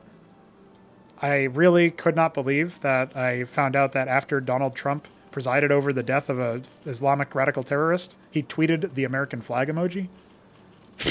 Like, okay, bro. I had to throw that in there, dude. I had to throw that in there. Now, like you said here, Crank, he looked like he was going to move out, and then he kind of moved back in. Like, he has a pretty big army advantage here. I think he needs to try to do something. He definitely does, because he's even on workers, but not in terms of tech. The Zerka Shroud is done. 2 Lake is, 3 Lake is coming up. He's got some nice static defense set up at the natural, but we've seen this time and time again, right? Like, what I tell Zerg players all the time, get those military units out on the map. If they focus down your static defense and try to charge the ramp, you just surround them. You do not want your military units in the base. That is the worst place for them. You can't surround, you can't get good surface area. And versus Madrigals, that is exactly what you need. Now, there is a crucial extra step here. There are lobotomy mines on these vultures. So that could be something to think about. Looks like he will kind of set these Vorvs off to the side, pocket those. Yeah. Good stuff there for sure. Lakers are going to go ahead and burrow. Couple quasis watching for anti-drop. Again, big main, so there's still an angle of attack through the third, but once he takes that third, maybe there won't be anymore. And there was a star pad being made. It's just Anseal right now, but there could be a Trojan somewhere. Yeah, it looks like Trojan's up behind the Anseal. Nice. Okay. More madrigals being made, 2 fulcrums in the natural. One thing that most players don't end up doing, but I think it actually isn't a bad idea, is putting production structures in both, I think, all your bases, at least in your first 2. The reason for it is because you'll get these moments where you get harassed or you get attacked, and as long as you have general defense, which actually Vik does not, he's very vulnerable to a counterattack right now. Like, those Vorvs could unironically walk in here and start, like, attacking his workers and doing all sorts of crazy stuff. They are Vorvs, so they don't have great DPS, but... Anyway, the one thing that you get in those kinds of situations is you might get dropped, you might get harassed, heckled, whatever, and you just happen to have units popping out at the right time. So that can be pretty efficient. Anseal here for detection now, so Vik is going to look to push forward. He's got to be careful. The madrigals are off to the side here where the Vorbs are, so... He's setting up a contain, just like what you were saying, I guess. Maybe you must have told him that in the undercard cast, because he's taken it to heart. But I feel like it's a little weak. You know, you think about like tank lines in TVT StarCraft 1. This is kind of what it reminds me of. It's a little bit too shallow. But right now, well, he serves him up on a silver platter. Huge mine hit. Stuns 3 Lakizilisks and 2 Gorger Cores. Most of them going to get eaten up. The Vorvs come in flank, so the bottom is totally destroyed. That Trojan is completely empty. Might be able to scoop up that madrigal and try to go deep, but I feel like Crank has the ability to respond. Yeah, that was a really good fight for Crank there. Vik is now on 12 army. Yeah, really dangerous stuff. He's going to maybe drop it over here by the natural. It will get heckled. No. Look at how many workers it has to hit, though, you know, so it's not actually doing that much damage to one of them. Devastation. As the madrigal dies, the workers burrow to avoid pain, and they can get back to work. Big military advantage here, but 25 workers up, or just about, is Vik. Getting his third base, getting his third base is already up. His fourth base is on the way. Yeah, saturation's already getting into a pretty good spot on that third as well, so... He is throwing down some more fulcrums here in front of that third, so he might be listening to you. Yes, I think so. Check the room for bugs. Yeah. There's plenty of them. This is Brood War's engine, dude. There's loads of bugs. Oh, but no more of those ones that just got splattered by the phalanxes. The cliff advantage, they're parked right on the ramp. Yeah, this is the position that I was saying here. This is where you gotta keep him off that fourth base. Well, you say that, but look at this hit. I mean, surround. It's gonna be a good surround. Yeah, he needs to burrow those Lakers. There's only a couple of them left after all that. Anseal's revealing it. One of them stunned, only gets burrowed now, is going to get splattered, but the phalanxes are going to be overwhelmed. And once again, Vik's out of army here, so he can't really do any more kind of pressure. He might not even have enough to defend if Krankendau just moves across the map right now. That is Krankendau's biggest weakness, however, and somehow he got a Zoryus stuck behind his mineral line, so gonna have to talk to the devs about that one. But with the Shroud up, with the Den up, he can start to go for a lot of Hydras maybe if he wants to try to keep up the pressure. Only got Quasis to try to deal with that Anseal. He lives with 1 health! No! So there's 4 Anseals. What is this? 8 Fulcrums now? 2 of them have Palladiums. Fourth base only really minorly saturated here. But it is on Vespene, right? And that's kind of the critical one right now for Vik. That's his roadblock. We got 1,200 minerals here for Crank. I'm wondering what he's planning to do here. We're still a ways out from tier 2, and it doesn't seem like he... I mean, he's got a pretty decent army size, but there's not a ton of DPS in it. That Trojan for Vik, revealing bottom right, taken as the 4th. Looks like there was an attempt to take 12 o'clock, but it ran out of minerals or something. Or just waypointed the worker there. I love all of the Rilla Rokors staying alive because they're in the range of the Zoryus. That's pretty funny. Trojan almost goes down, but does end up getting away. Quasi's not able to put enough DPS on it. Crank, thinking about taking that base, decides to second guess himself. Pulls the worker back. Wonder why. What is his angle? There you go. Tier 2 on the way now. Not for Vik. Vik is staying on tier 1. Usually when you get 4 bases, you really don't think about tier 1 for much longer. You're thinking about going up to tier 2. And there it is. Atlas all the way in the bottom left, trying to hide behind the minimap.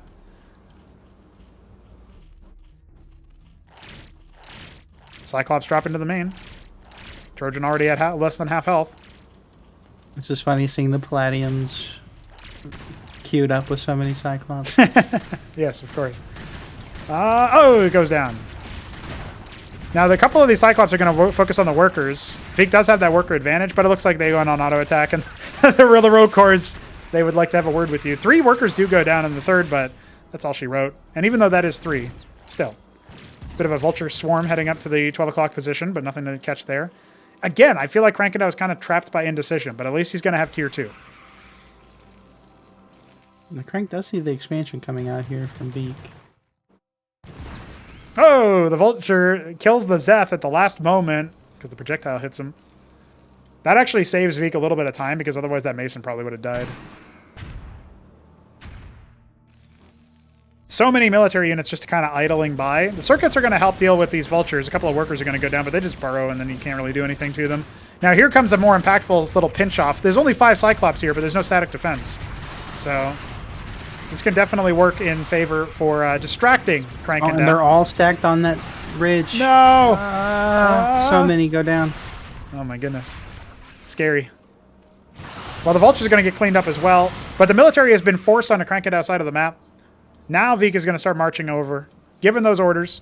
Tier 2 is done. No Tier 2 is being made, though. We got the Calculator Lake. He's not making Calculus. He's not making Lyrilisks. He's got the structure, but no units. A familiar sight for Krankendau. Remember, Veek is 1 win away from scoring second place here, and Krankendau would exit winless. I used on captaincy's down, it looks like, on the 4th here. Yeah, why not? Get those extra, bio units out there. Think about Apostles. Think about Madcaps. Trying to see if he can make this happen. But the Lakers are out. The Lakers are out, boys, and they are going to start dealing a lot of splash damage to those Cyclops. Being forced back. Another fight on another front. Veek trying to juggle that, but he just has the better staying power. Way more Lakers just go ahead and burrow. Ancials have to get down there pronto to try to shield them, but it might not be enough. Unfortunately for Crank, though, he does unburrow as his, Zorius are right on top of him. That decollision costs him a couple extra units. He's got to fall back. He's making 12 Lyrilisks, but that's about it right now. I don't think that's going to be enough for what he really needs, Yeah, it's hard to say. I mean, he did lose a lot of units again, but it looks like he did get some of that eco put into these tier 2 units, so we'll see how he handles it. Yeah, if he can turn it into an upgraded situation, but it feels like Lyrilisks alone are not going to win this kind of fight. Admittedly, there's no Phalanx. That's a pretty big deal, but I'm just worried about when the Madcaps come in. It's going to be Heracles initially. You can get them on the front. They can actually slow the units so that kind of helps to counteract the Zorius buff. Also helps to, stop enemy units from retreating. Now look at this. Krankendau's trying to pull his whole army to stop this pinch off for the bottom right. Those Kagrins never turned into circuits. Now we're going to see a bit of a change there. Workers on the gas are going to get blown up. Looks like this Cyclops force is going to mostly just be melted, but it's more stuff happening over here in the third base. Krankendau has to pull on back. He has dealt with that force. And you know what? He only lost the 3 workers. He needs to reset that gas immediately. A lot of Lyrilisks out on the map at this point. The Zerg Cyclops, perhaps? Probably even numbers. They keep getting heckled, though. Focus fire needs to come out. Oh, man. Those bombs, they're backed into a bit of a ridge. They can't move anywhere forward. We got more units coming in from the right-hand side, but they're on a move. They're on a rally instead of an attack move. But now more army pushing up from the north. Yeah, that's actually a pretty good move here for Krankendau. If he can try to focus this down. The Ancials protecting the Heracles, which are also on a bit of a move instead of an attack move. But the army is getting boxed in here from all sides, it looks like. Yeah, that's the opposite of what you normally see. The Zerg is the one that's supposed to surround JujiK. But they are getting surrounded right now, and GG has to be called. GG. Crank unable to make it happen. I can't believe I just watched Zerg go totally winless for the first 2 groups. I mean, oh yeah, no, I guess that includes the undercard. I'm not 100% sure about that, though. Jeez. Jeez. I can't believe it. Well, it is sort of what you said earlier, JujiK, about the idea of them taking the middle, right? Oh, yeah. No, I think Veek is Honestly, I'm pretty impressed with Veek's play, to be quite honest with you.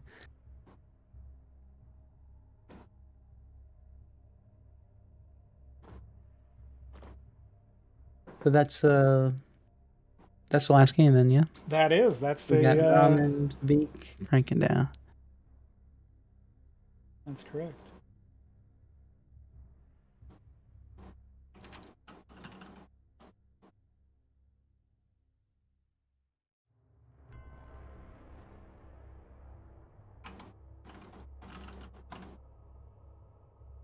I just realized I invited the wrong Terran to the final group, but that's okay.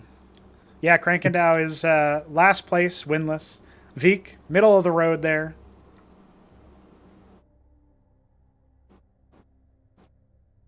No, Green Eggs, that was Lucy, but I was copying the Group C invite as a template, and I used that there. So anyway, that is indeed where we find ourselves closing this group out. I don't know if anybody is going to want an interview. I don't see anybody in the waiting room yet, but we'll see how that one works.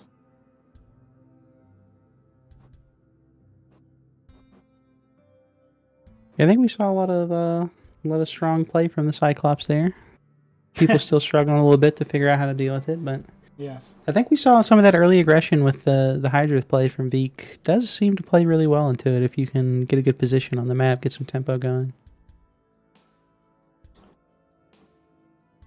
Oh, what's up, Aoud? Tuning in from the mountains, sir. Yeah, this is underclass. I mean, I do think that this kind of proves that, like one of the things I said is that the players who win, they're the players that really are proving their class 1 material. And I feel like that has to be said about TopRamen in this group. He did look head and shoulders above.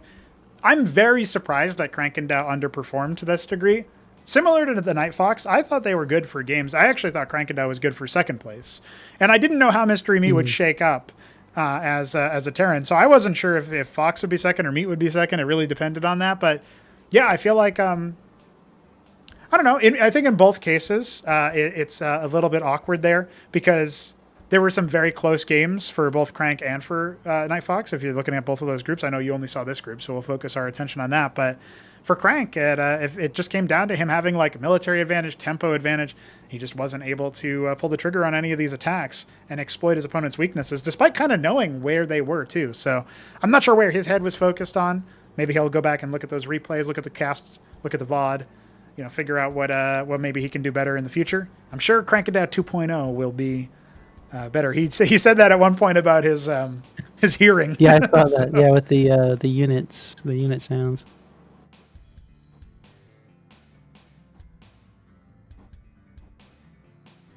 Yeah, honestly, I mean, I'm not sure exactly what was going on with the Zergs this time. It seems a lot like they might just be getting a little PTSD from the Cyclops, not really wanting to push into those tight chokes to fight them. But like you said, we saw a lot of games here. They just had these massive advantages, and even if they might have traded down quite a few units, I think they could have got a lot of benefit out of it. Yeah, I think so too. Hey, let's bring in our group winner, TopRamen. Hello, sir. You have won your group. How you doing? How you feeling?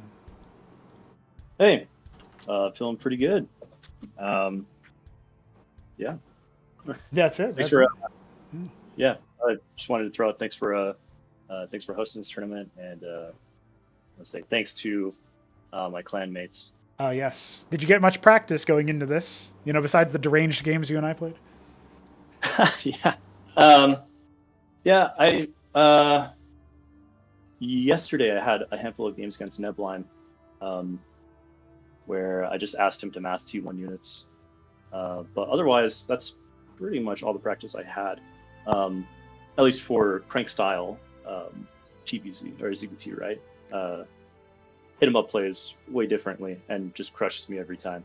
But right, yes. Now I want you to talk to me a little bit here, right? We've seen the TheNightFox went winless as Zerg. Over on the undercard, we had Lingchamp go winless as Zerg. Now Krankendau's gone winless as Zerg. Is Zerg just weak? What's your take on the Zerg balance question? Because, I'm seeing the Shambler, who's, thinking about maybe switching back to Zerg himself. Nebline just won a tournament as Zerg. Like, there's so much evidence on the higher end, right, the class 1 end, so to speak, that Zerg seems to be pretty good. But now people are on the other end, maybe on the middle table, saying, "Oh, Zerg is really weak." Where do you fall on that? Do you think they're weak? No way. At least, I mean, sampling, like, if I reflect on my games versus hit 'em up, going double, triple, or even quadruple Larvosk on one base is insanely strong. As soon as you break out of your main and deal with the Terran Contain, grab an expansion, and you just insta-saturate your natural and just start flooding loads of units. And it's super hard to deal with this Terran, I think. Okay. I haven't figured out how to do it yet, but... Gotcha. Yeah, I guess the only other immediate question that comes to mind is that I did mention this is kind of the graduation ceremony in some ways for the players who do really well. And you and Arbus both 4-0'd your group. So I guess I just got to ask you, how does it feel to be Class 1, my man? Oh, man. Feels great. I had been stressing about today quite a bit, actually. Oh, yeah? I thought a lot about Crank in particular. I didn't know I was going to go against Beak today. Right, yeah. That was a bit of a last-minute addition or change-up. Yeah. And I was surprised at how strong Hydrith First was in that game on Paradise. Yeah. It was a lot better than I was anticipating. So, but yeah, versus Crank, I'd watched all the casts like 2 or 3 times, replayed. When he usually does his big T1 Zorius Lake is move out, wrote it down and ran a whole bunch of scenarios in the unit tester to see how my build would fare against Frank. And in practice, it was a lot different than like I probably didn't need that much practice, but. Yeah, I mean, that's an interesting thing. I'm always curious when you get people who are like, "Hey, man, I'm really nervous about this tourney." Like, obviously, we've heard it from Hit 'em Up that he sometimes will have the nerves really get to the better of him, and so he's like a practice bonjour, is what he's called himself. And I wasn't sure if it was the same for you, because I'm just remembering when TopRamen was this new guy. He qualified in to through Gauntlet B here, to the battlements phase of Acropolis #1. He walks in his first game. He just defeats Nebelheim, the eventual champion of the tournament. He just absolutely crushes him. Didn't even look close. I couldn't believe it. But then obviously things went a little bit differently in that group, and it was a bit different. So, and when we talked with you about it, it was kind of like that, right? It was like, well, I was definitely thinking a lot about this, prepping a lot, playing hard. That was back when you were doing like those streams for like 8 hours or something crazy, like ridiculous amount of games played in one day. So, the glory days when Aoud was around and all that stuff. So it must feel good to have come out on top at the end. All the practice kind of paid off there. Yeah. I thought maybe I would 4-1 the group, but I'll take the 4-0. Okay. Feels great. Any questions for our champion here, JujiK, before we say it? No, I think we did. I wanted to ask about the Veek build, but... Yeah, the Hydrith play. I was pretty surprised about that, too. I feel like that's an area where people can maybe do some investigation. It's definitely something to think about. Well, Mr. Ramen, congratulations yet again on making it to the Class 1, the coveted rank. You now share it with Arbus, Shambler, Hamster, Nebelheim, Hit 'em Up, and I feel like there's probably somebody else, but I forgot.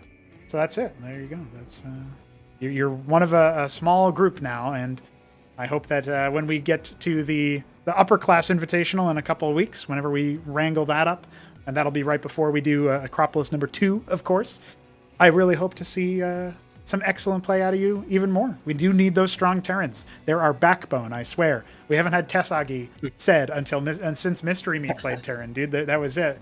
Back in like last year, ever since then, it was Terran just losing, so... Thanks for putting some dubs on the board for him. Thank you. Let's bring Tasagi back. That's right. Bring Tasagi back. All right, man. GG's. We'll see you next time. GG's. And we'll pull in my homie. It's my Chromie, my co-dev with the most dev. What's up, Veek? You Polish powerhouse? You? Dude, it was only TVZ this group. I know. I know. It was really funny. How is this so rigged? Yeah, I was thinking, Protoss has eluded you. You'll probably get it for if Crank defeated you on Old Scars, right?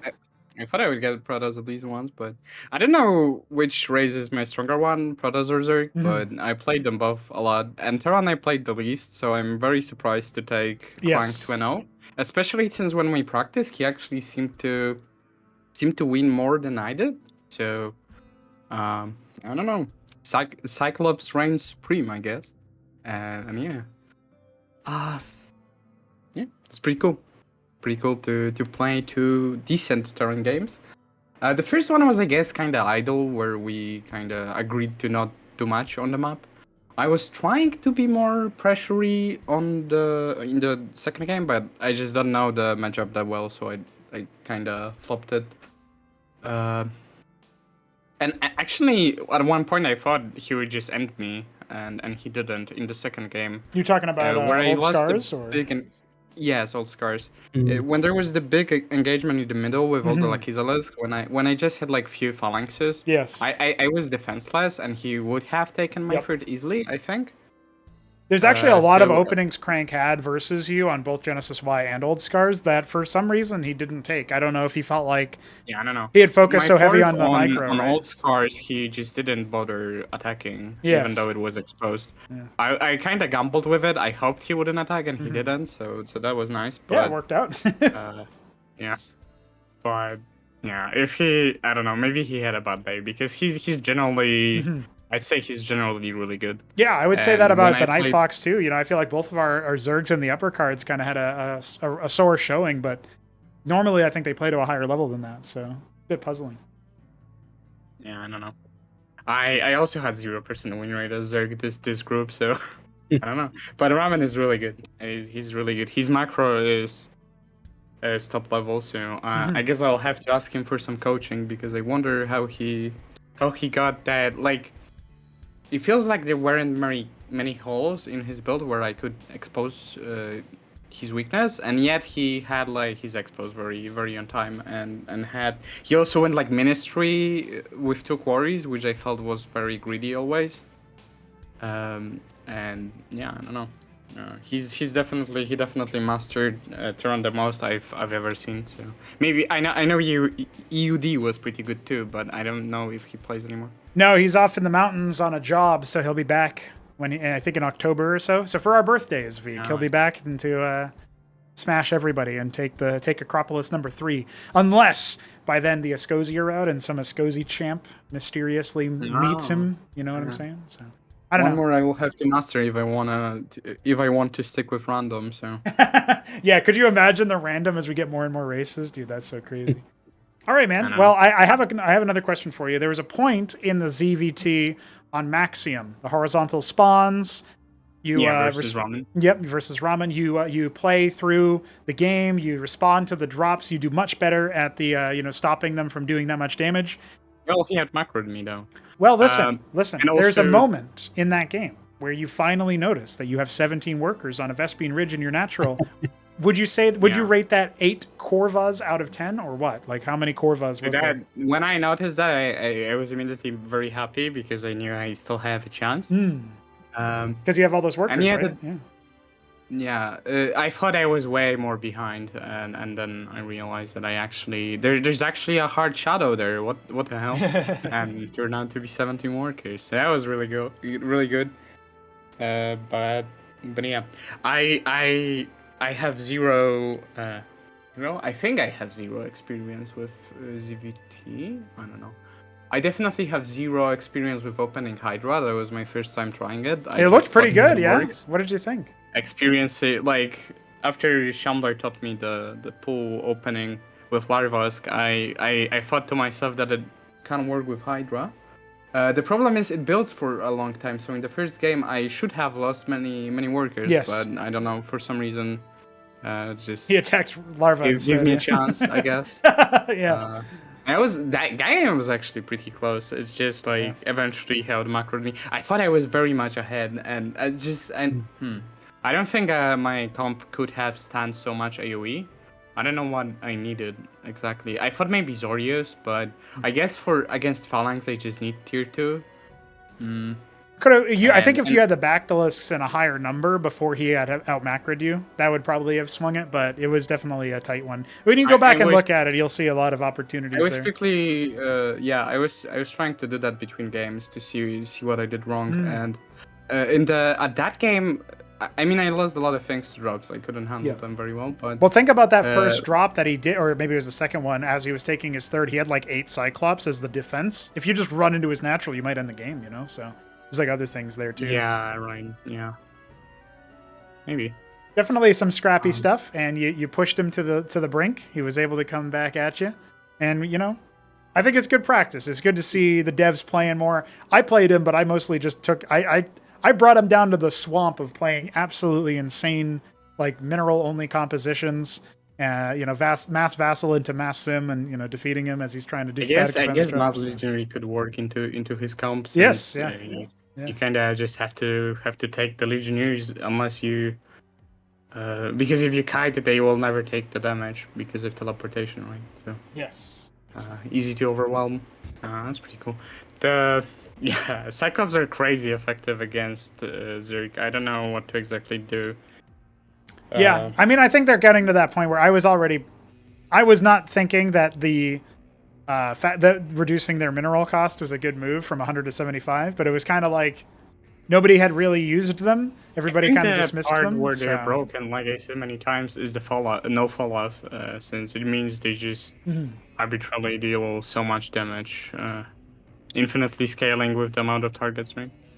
So, well, I can't infinitely scale unless it's versus air. But one of the things that could be kind of interesting is, you know, we were talking about like, do we add fall off? The other thing we could try to do is make it so that it's still 100% damage, but it's like delayed.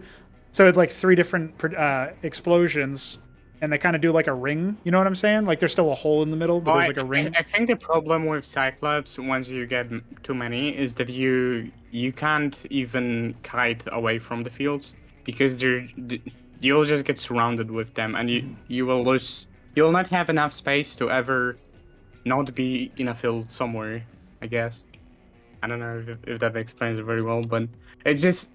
It depends on how much there are, right? Because if they're all focused on one area, then they might be overkilling. You know, if they're spread out. What I mean is past critical numbers, they get really good at just covering everything with the fields, and you cannot really kite into them or kite back. That probably doesn't change even with the fall off, though. I think what you deal with that is just dealing with the fact that they have minimum, like they have low range, so that would definitely help. I think in that situation is if you get backdulls or Lakes or ramp.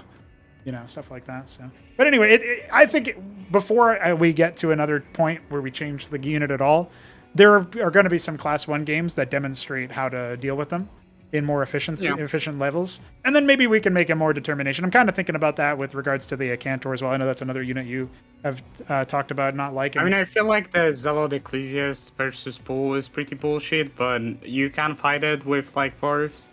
I just quasi-sack really much. Because the reason I'm complaining is because it's essentially if you don't overwhelm, they essentially take 0 damage to hull ever, and that feels like if you lose like they are like ultimate win more comp. Could be early on, but I don't know. We'll have to see. I want to see some of this stuff out of the Class 1 guys. Maybe they can pass on some lessons to us plebeians. Yeah, it will be nice to. Will be nice to learn some build orders. It's really cool that we have this active community that figures things out. It's much easier to learn with limited time. So, very cool. I'll have to ask Ramen what he does. Honestly. Well, while I have you here, Veek, and of course JujiK, feel free to jump in as well. We are going to go into Group C, where JujiK will be playing Protoss and GreenEggs'NSpam, jakulangski as the Terran and Zerg. Are you guys? Do you have any predictions here, Veek? You think you can call it in one way or another? Yeah, wait, I have to see the group. I was thinking I could probably cast it still. I think Neblim's coming in for that, but we'll see if he's awake. He was the one who was scheduled to do that. What I mean is I could do a cast because I can't stream. I wouldn't be sane enough. I mean, too sleepy. Oh, I see. Fine. Let me see. So. GreenEggs is the bio champ. He almost always plays bio, I think. Maybe he'll have some other tricks up his sleeve, you know. Where are the groups? I'm blind. It's on the stream right It now. should be on the stream, right? I guess what I Green probably Eggs, should be JujiK, doing and for you guys. I think jakulangski is the. Is he the XD guy? No. Punch. That him? XD? No. Jakulangski is a Zerg player. He's the guy who came up with the Larvosk drop. Kagren drop? Oh. Or not the Larvosk, the Kagren into the... No, I feel like JujiK could win this, but I just know those players, I believe, are of the lower tier from what I recall, but my recollection is not the best. So, and JujiK seems pretty good. So, but and then between the other two, it's really hard to tell. I don't know enough, but knowing that Terran bio is pretty weak, maybe jakulangski wins. But on the other hand, like you can cheese it very well with bio, so not sure. It's a very blind prediction.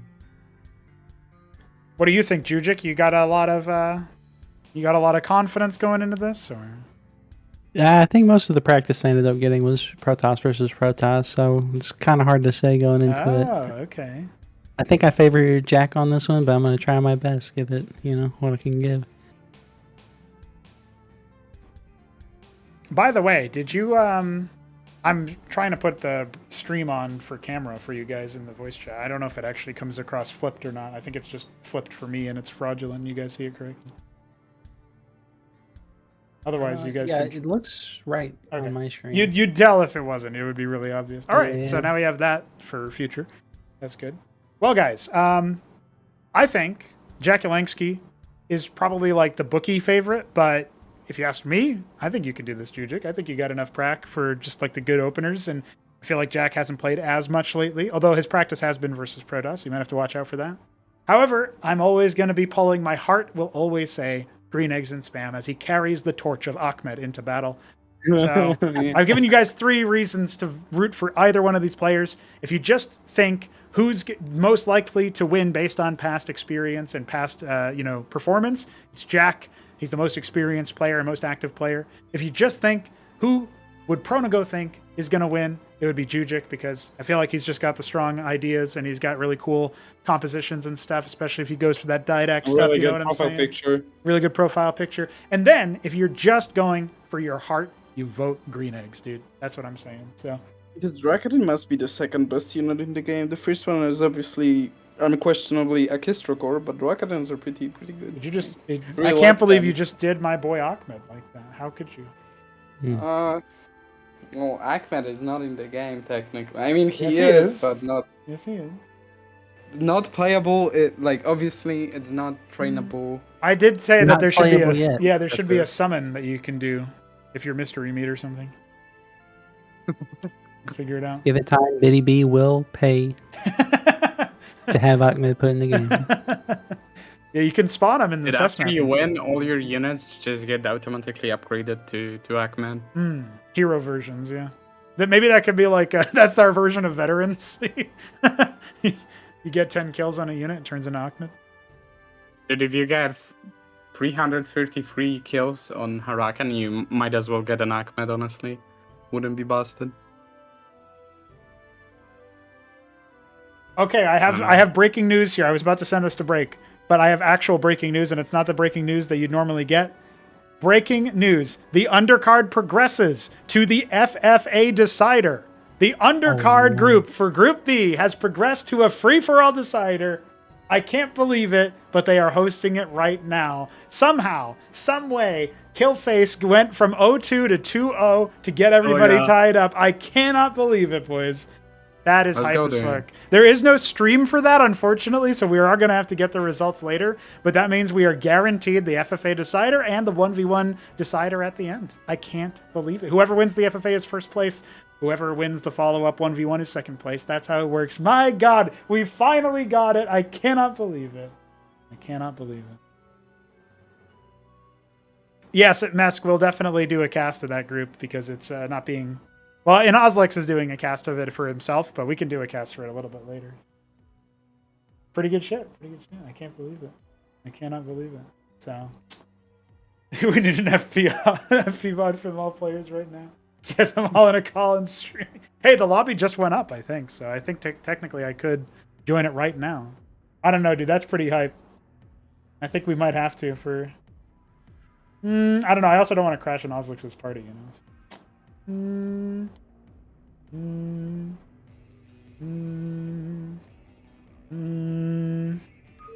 Btyb, throw the bounty up. Let's go.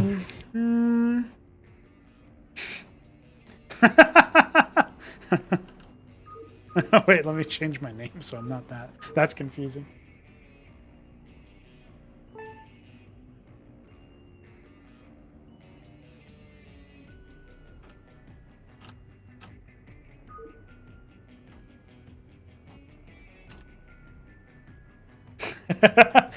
By the way, with all of us here as witness, I feel like this is absolutely going to be a total shit show. But you know what? You know what? Hey, Mesk, if I see you're in the chat, get in here, dude. Get in the get in casting A. Oh wait, I see. We're going to go down to casting B, I think. All right, let's do it, boys. Oh my gosh. Ladies and gentlemen, I cannot believe I'm saying this, being written. but history is about to happen right now, right here. Oh man. You've been presiding over this very dutifully, Ozlix. I can't believe we're about to go to the FFA decider. Thanks. That is fucking nuts, dude. Again, I don't have to be the only one casting and have a lot of dead space now. Yeah, 'Cause I dude. don't know what to say. Don't worry. We're about to listen. This chat's about to blow up. I think Meska's going to join here pretty soon too. That'll be so five casters, one game, 3 people in that game. That's right. So am I correct here in saying that as I set up the overlay for this, that we have 2 for 2, Toyota Miguel, MyriadColors, Killface? Did Killface come back Yep. for the 2, like from Yeah, 02 to 2? yeah. Oh, okay. He came back. He defeated both Myriad and then Toyota. That is nuts. Yeah, I was like, please win Killface, and he did. All Beautiful. right. My friends, Hello. my comrades. Hello. We join hand in sticky hand, here at the holiest of sacraments. I can't believe it's happening, Am Mesk. I joining this game, or are You you can't find the streaming to lobby, me what's apparently. happening here? It's happening. You can. There's one All more right. spot open. Let me This set is gonna this up be- here. This will be the latest release, right? That's right, yeah. I'll also put my stream on in case somebody gets annihilated or whatever. Yep. There you go. Should be able to watch that. I'll be here in just a moment. Will this be double brain cells? Normal Single. brain Although cells, with this brain many cells, people, we brain probably should do double, but we'll wait. We'll see. I've been needing what's it called? I've been needing to put it on extra high brain cells. Yeah, okay. Well, if it still lags, we can redo as that. Dude, I can't believe it, man. I cannot. Yep. All right. And it's a TZVP. Yeah, or yeah. T versus, It's all the it's not- races, oh dude. my gosh. Yeah, all races. Mask's Holy- birthday FFA indeed. Happy birthday, Necron. Happy birthday, Necron! All right, Love you, Killface is buddy. ready. Hope Crazy Mountain's treating you. All right, I'll let you guys take it in. I have to use the bathroom, so don't wait up on me to start. But I'll quickly right. swap us into the overlay. I'll be right back. All right, do you want us to wait for you, Misk? Mask Yeah, Cube? it's taking a moment to start. Like, it does this thing. Yeah. You know how it be. I'm sure it'll do something. So how's your group been? It's Sounds been like you've had some bro, drama. the last game before this that caused this to happen was silly in it itself. It was crazy. And oh my gosh, and Killface, he was getting beaten up and then he was like feeling bad about himself and then like he randomly just came up and beat both of them and oh my gosh. He awoke the ultra instinct. All right, I'm back. I know. All right. I was first thinking, time- I was really hoping for this to happen and I manifested it with hoping it happened so bad. You astral projected it. Yeah. I was like, it's like Easy. I was interviewing all of them, and they were all saying like the same thing of like how they were like their past with Brood War and stuff, and like everyone was like equal almost. So it's like, I really hope that that this happens. But even then, the interview actually, I actually wasn't able to. I forgot to make it toward Discord. Right. Picked up audio, so so I'm just gonna do a post game one. So all right, they're all ready. Let's go, Ready to boys. go. Let's go. The first ever Cosmonarchy, invitational or otherwise, group stage All FFA. right, we got the platinum purple Zerg in the top. We got the oh my gosh, what in the world? Yeah, dude. The glacial Protoss in the bottom left, and the yellow Terran. And oh my gosh. We I have the decals. monarchy icon. That's right. Yeah, That's right. I didn't know what that was for a second. I was like, what is going on? Yeah, Yeah, I was very confused too. you can't see them Wait, under what? the Kagris, so. Yeah, because I saw the Kaker first. I was like, okay, that's normal. And I looked at Protoss, and I was like, what? He's got a funky looking thing. Yeah, there's also one in the dead middle of the map. This is a map by myself, commissioned by 3Crow, and it was intended as like he tried to make it like he tried to commission a decider, like a tiebreaker type map or something. It turns out it just happened to be the FFA one. So very excited, Nice. guys. Very excited. It has waited long for this moment. Yeah. This destined man. moment, this holy moment. I wonder how The many three young circuits men Killface is meeting gonna each make. other in the Interesting. field of honorable Yeah. combat.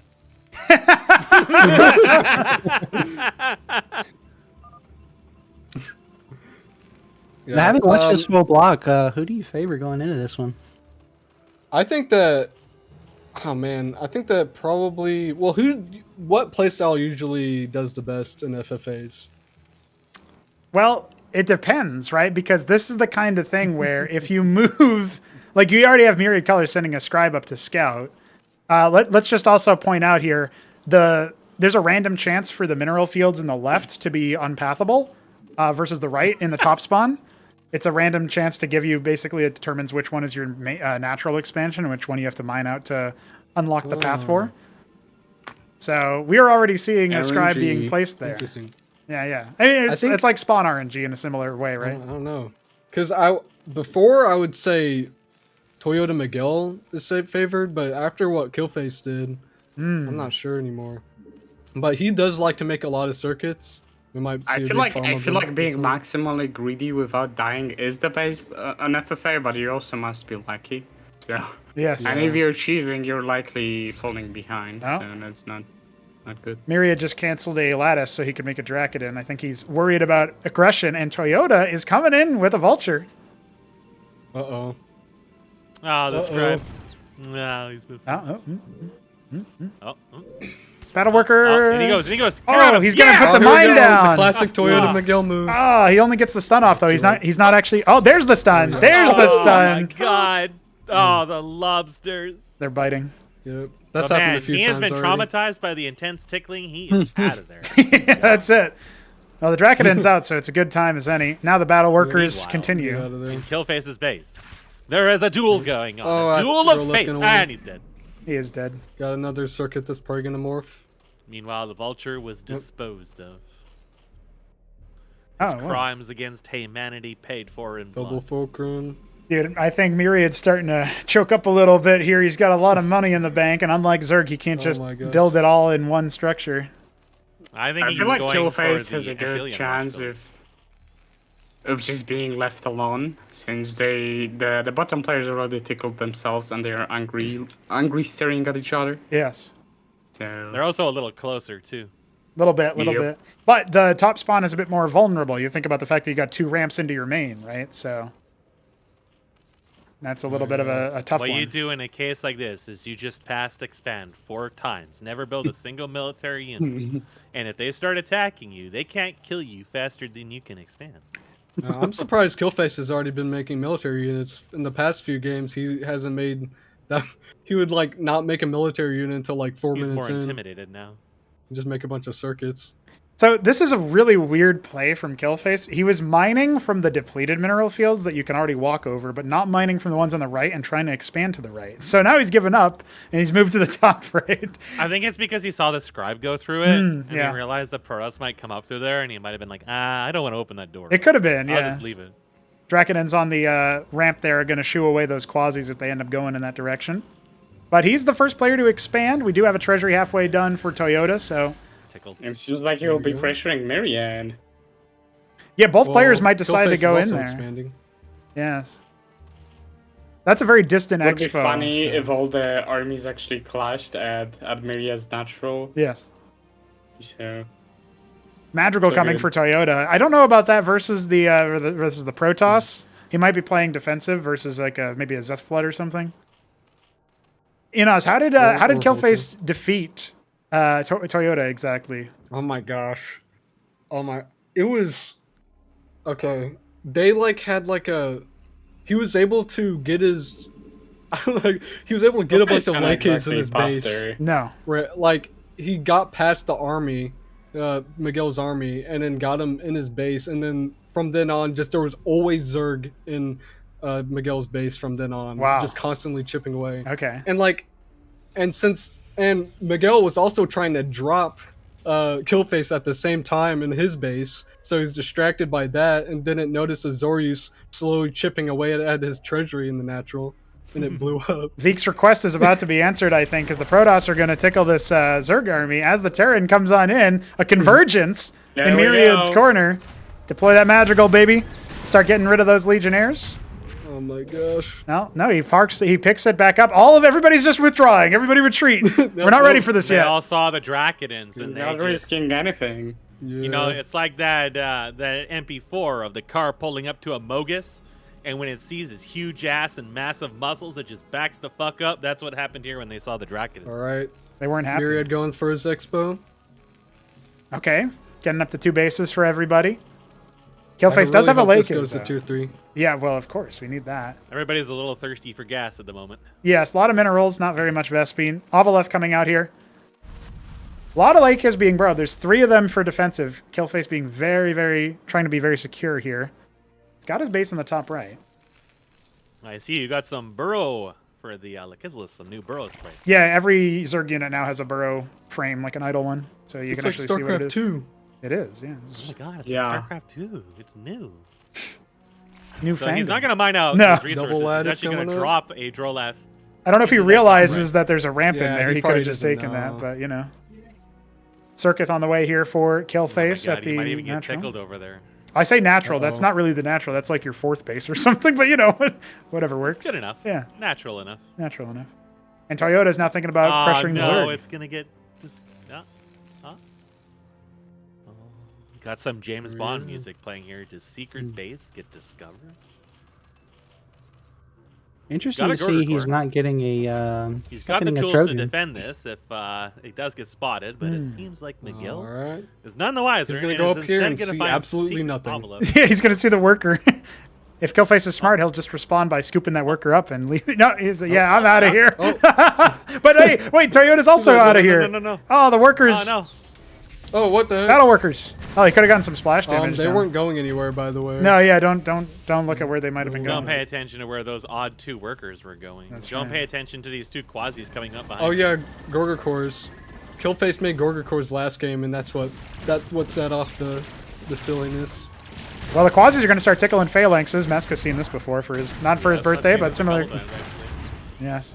He's not bringing out the Gorgon Oh, cores they yet. did He's nothing for a protecting bit. their secret. Instead, he's bringing over all the Lakizlas. Workers. The Madrigal's in range of the Oh, circus. Well, he was Oh, actually here comes revealing the- that Lake is on the top, but the Madrigal goes down. Gorga cores reveal themselves. And look at this. Myriad also going to be poking up here. Killface has to remember to be safe. You know, he's not up against only He one just player. wants an oh expansion. my gosh. And everybody is going Poor into guy. his expansions and exploring them, and he can't take it. he's lifted that, even though that path is actually empty. You know? Oh no, I know Killface is not happy. No. No, don't use the no. Gorgs. They'll die to No, that. no. They'll die. Oh, God. they're afraid. Colors is intimidated, but only momentarily. Ah, tickled by the Hierophant. right, And now for the great reveal, you can walk through those. What? Wait, what? Huh? What? How? How? Hero circuits, come on. Yeah. Quasis are here to defend. Burrowed workers. I actually would prefer them to be battle workers, but that's okay. Actually, that circuit staying alive is pretty big versus the Drakidans. Remember, Toyota's in the bottom right now, making things happen. No detection here. Those Lake is going to go ahead and get plenty of mileage out. Yeah, I think this is gonna be reposted. Indeed, indeed. We can see a lot more workers for Killface, but he doesn't really have that much money. He spent a lot of it on units, down by more than half of the worker count of the other two players. And look at Toyota's position. I mean, he could take that 6 o'clock spot if he wanted to. He's got 5 phalanxes deployed. And the ant seal here, an empty anchor for, you know, confusion. A lot of madrigals back at home. Yeah, they should probably be scouting each other and making sure that either one didn't get too much stuff. If this goes to tier 3, Toyota is going to be in such a strong position because those close spaces means he can just drop down a couple diadems there, and Myriad either has to respond or head over back to Brazil. I don't know, man. Myriad, he's going to move ahead with his vassals. There actually is... Okay, I was going to say there's no anti-air here, but the madrigals are here. There's a couple of Goliaths over there. Start doing the splash damage. That's going to clean up the vassals pretty nicely, scare him away. And when you see that as Myriad, you feel like, oh man, there's a ticking time bomb. I really need to deal with that before Toyota gets too out of hand. Yeah, he would be in a little bit of a better position if all of his units hadn't died inside of the Zerg's base, but I guess he took offense to the quasi-tickling earlier in the game. Wow, I feel like there's a few gas. people that would sympathize with that. Yeah, Killface does have a lot of SP, and he can go straight to tier 2 at this point. Come on. He just needs the minerals first. All right, big showdown here. Take his base. Oh, Not much front line for Myriad. Now the Goliaths are going to help to absorb some of that incoming damage, and the Phalanxes, they are not being tickled whatsoever. Finally bursting through the ant seals, but no, he gets a little bit carried away on a move command there and loses just about everything. He doubled that's down, the and it go was a signal for disaster. Toyota. Now Miguel's gonna move in. Better watch out. no, he's though. afraid. There's some men with surfboards for arms and a simulacrum. Oh, Gotta watch those units. I don't know where that madrigal's going, but He's scouting. He's going doing home. something. Oh, there's a Stargate. Wow. Interesting. Oh, here's another one too. Don't worry, those are only 100 Miguel is of just each helping him resource. even the odds a little bit. Yes. You know? This is a scary push here for the Phalanxes, right? You know, if Killface has got tier 2 halfway done, if Myriad gets bombed out immediately and loses any idea, any sense of what he can do, I feel like, you know, Toyota's looking pretty good. He did just destroy his own Goliath with the Phalanxes. That one Zealot stayed alive for a little bit too long, but the secondary salvos are going to be more than enough to crush the military. Myriad's just going to GG. He doesn't have the FFA spirit. And that might send shockwaves through Killface. Wait, he's saying GG. Oh, he does leave. Okay. I was going to say, is he being BM? Is he going to go ahead and say it? All right. I personally would have stayed. Yeah, of course. I mean, it's an I would FFA. have just kept expanding until Yes. the bitter end. Yep, you can mine out that mineral wall there, start taking your natural, maybe go towards the left-hand side. Yeah, those Gorgs are just going to move out and see what they can find. Toyota just making a beeline to the next player. Maybe I can just win this up. Make this an anticlimactic Those FFA. Gorgs would be dude. a nightmare for his army, but they're not going to be in position to help. Yeah, there's only the Goliath, you know, Look obviously at the the Magicians. economy difference, though. He's gonna go look Yeah. at the ruins. So was the Killface game this has a stilted tough in Oz when Killface won? Was he this far down in workers at any point? Probably. Oh, okay. All right. Well, He's not a big worker maker, such as myself. aha. Like myself. He doesn't really focus tickle. on that too much. Well, the Ansel gets a very nice scout off. Sees that there's Lingchamps borrowed, a couple circuits. He doesn't know about the existence of the Gorg cores. Does Killface know about the existence of the Gorg cores? That's the important thing here. It's very easy to forget about them if they're all the way across the map and you're dealing with something else. Yeah, that was He is we going got to the- need them very, we very got- soon. More Lucas lists where the army is not. Yep. Those Quasis need to scramble to block this push, but Oh no. this could just be a run over. Killface, do you have what it I don't takes? He's trying to make I'm not leader sure lists Killface here. knows where Miguel is, like his bases. Yeah, I guess he didn't do much scouting, did he? He needs those leader lists ASAP if that's what he's No, going to make. no, don't charge in with only the... Oh, no. Killface hasn't scouted much this whole time. Oh no, it's happening, boys. I think Toyota's just going to clear this out, Quadling man. in. Oh wait, the friendly fire. One phalanx goes down. 17 health. The Gorga cores, you need them. He's forgotten about Call them. for the riders of Rohan. Oh, They must save Helm's Deep. for a second, Oh, I thought Toyota was going to back out for a second, but no. Dude, Toyota's about to win this group. Are you kidding me?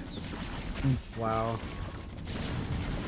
Gotta Oh, call for the riders of Rohan. Send Gandalf. you shall just chilling pass? out. Question mark.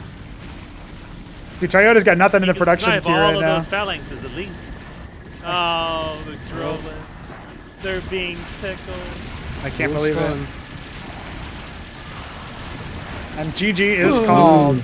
Oh, the You got Gorgon. patience. I can't believe it. I can't believe it. He's done it, and everybody empties out after. no, Dude, wait. all those yellow names leaving made it look like a hash. I was really confused. I was like, what happened there? That's weird. All right, well, ladies and gentlemen, Toyota is your champ of the undercard, and that means we got a 1v1 between Killface and MyriadColors to determine second place.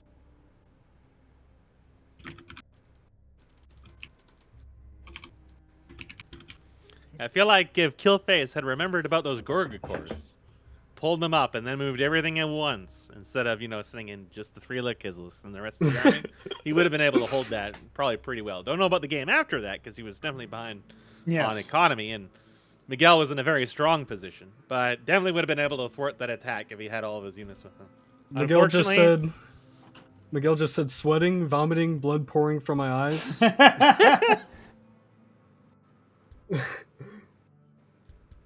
Oh, we got some good sportsmanship in here. Indeed, indeed.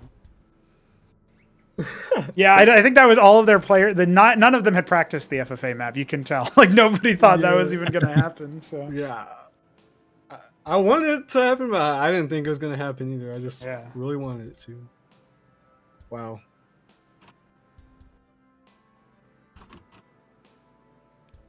Well, The Zorka's Shroud has a kill, said Lucifirius. oh yeah, one time. the worker killed something, and then it was the worker that killed the scribe at the beginning of the game, dude. Oh, speaking of Zorka's Shroud, I think one of the games, Killface spent most of the time not making like any production structures, and then his first one was the Zorkas. Based. That's how you play Zerg, just as Shambler in Mystery Meat about the age of the Gorgacore. Always go Zorkas first. All right. All right, boys. Well, I am gonna. Oh, I just did the wrong one. Classic move. Yeah, you go Oblivion for this tiebreaker. I am gonna take a break from the stream, so I'll leave it to you and whoever wants to join you for that final game, Inaz. But thank you for adminning it, and I cannot believe that we actually got an FFA, dude. That is absolutely crazy. It must be a Meskmas miracle. Meskmas is his birthday, by the way. Nice.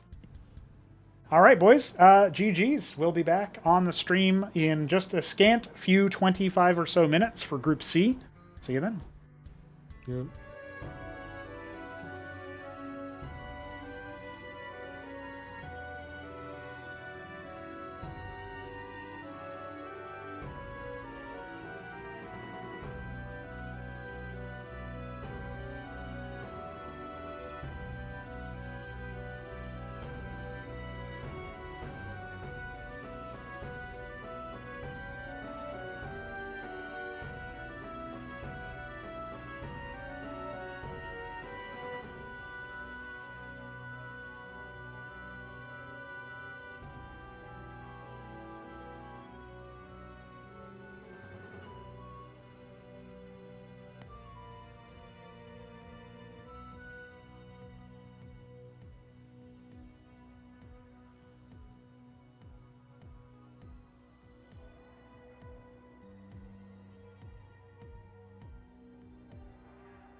Oh no, it's Group C. Neblime, GG is what you have to say, but that's the name of the group too. So what's up, dude?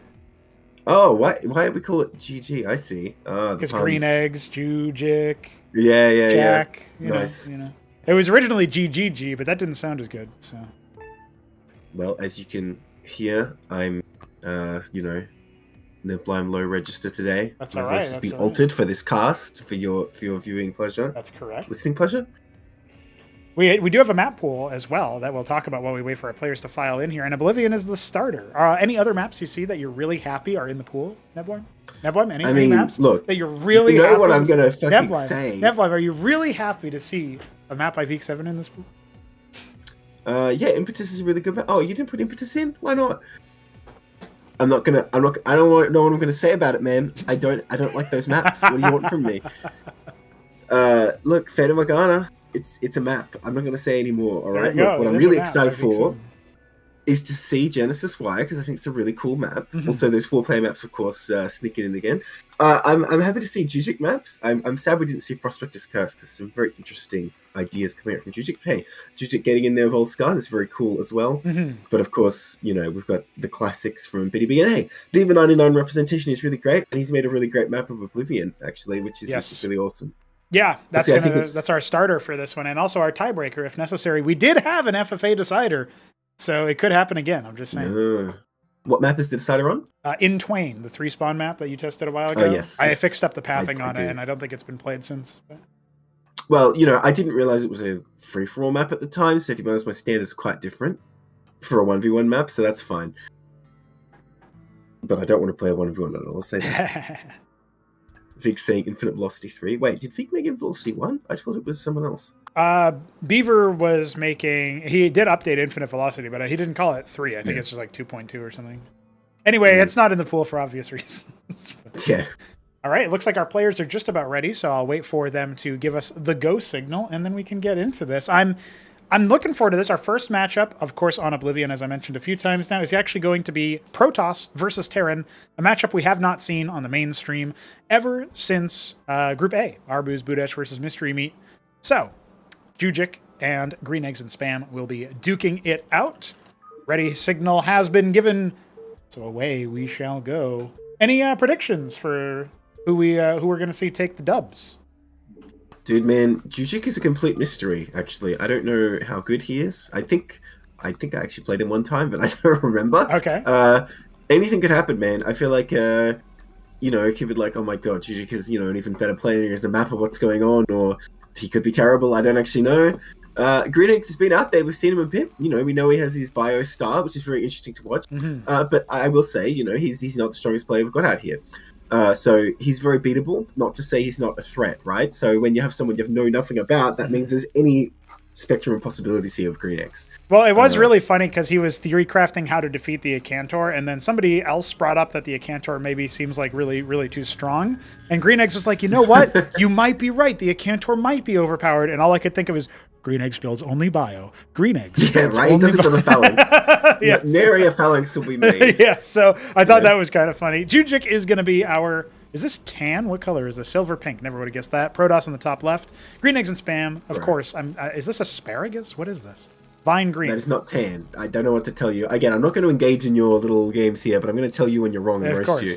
Well, hey, so far I think I have a winning record, but I might have just fucked it up and gotten down to 50% again with the 0 for 2 that I just tried. There was a moment in Group A, you remember? Yes. The moment where I walked right off the cliff there. I was like, I know what these colors are. I just got them both wrong. So yeah. But Stockade is clear, so that's correct. That part's right.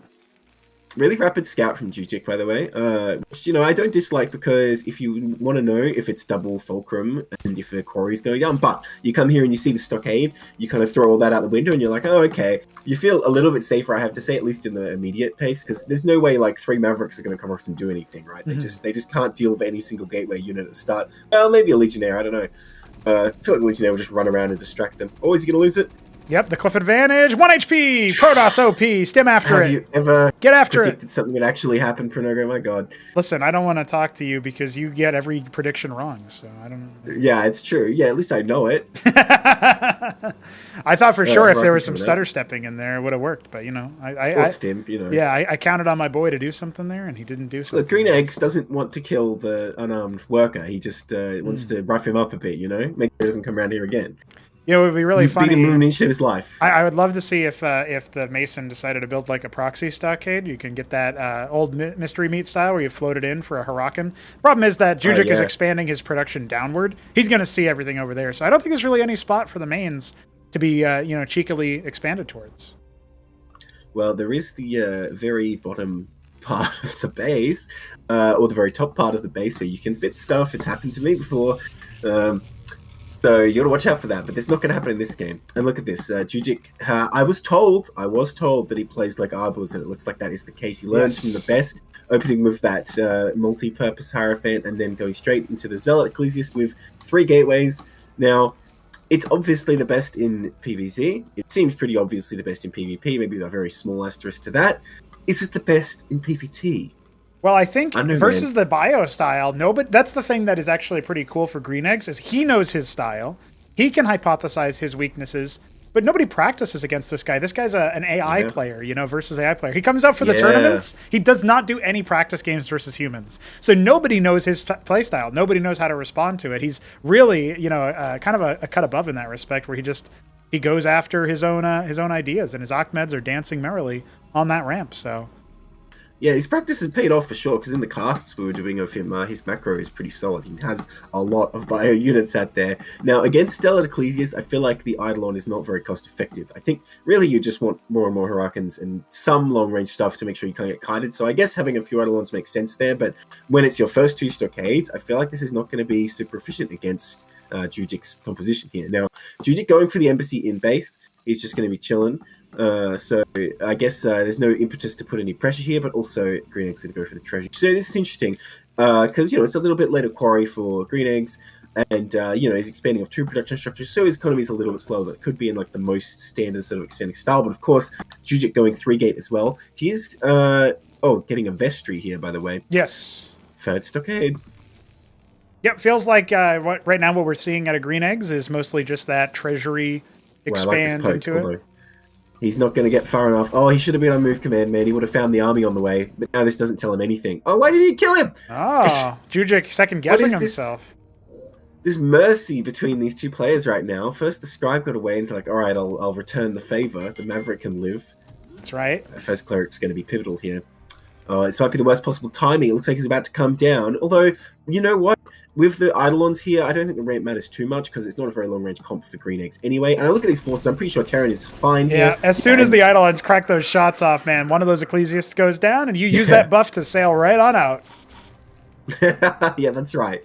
The Ecclesiast is always fated to die there. Look, honestly, since we're looking at JujiK right now, I have no idea what to expect. I'm encouraged by the fact that he was so decisive in avoiding that fight. It makes me think he's probably going to play pretty well here. That said, he is starting to make the Legionnaires. I'm not sure if that's the unit you want here. Maybe he just wants to see if he can reveal the Eidolons, but you have to get past all the stimmed Mavericks, all the Huracans, Doesn't feel like the right unit for the job. If that was your goal, I would recommend you just focus on trying to overwhelm the army completely so you can kill everything and then kill the Eidolons. Obviously, if you fail, that's going to be really bad because the Eidolons keep getting value, but I don't think it's a good idea to try and snipe them. Now look at this. They're clerics. They're chasing after him like, sir, you've got a grace on your knee. Sir. Have you signed up for health insurance? Yep, they sure are. All for 3 health. Oh, never mind. It's way more than that. Time for your voluntary bowel cancer screening. No, he's dead. He's dead, Jim. They return home. They're fine. They're safe. JujiK, once again, the mercy is being shown. You don't fight the non-combatants. Well, yeah, the Geneva Convention. You can't shoot medics, dude. That's against the rules of war. Isn't that funny? Where are they going now? Leave them alone. They're chasing after that stimmed Maverick, bro.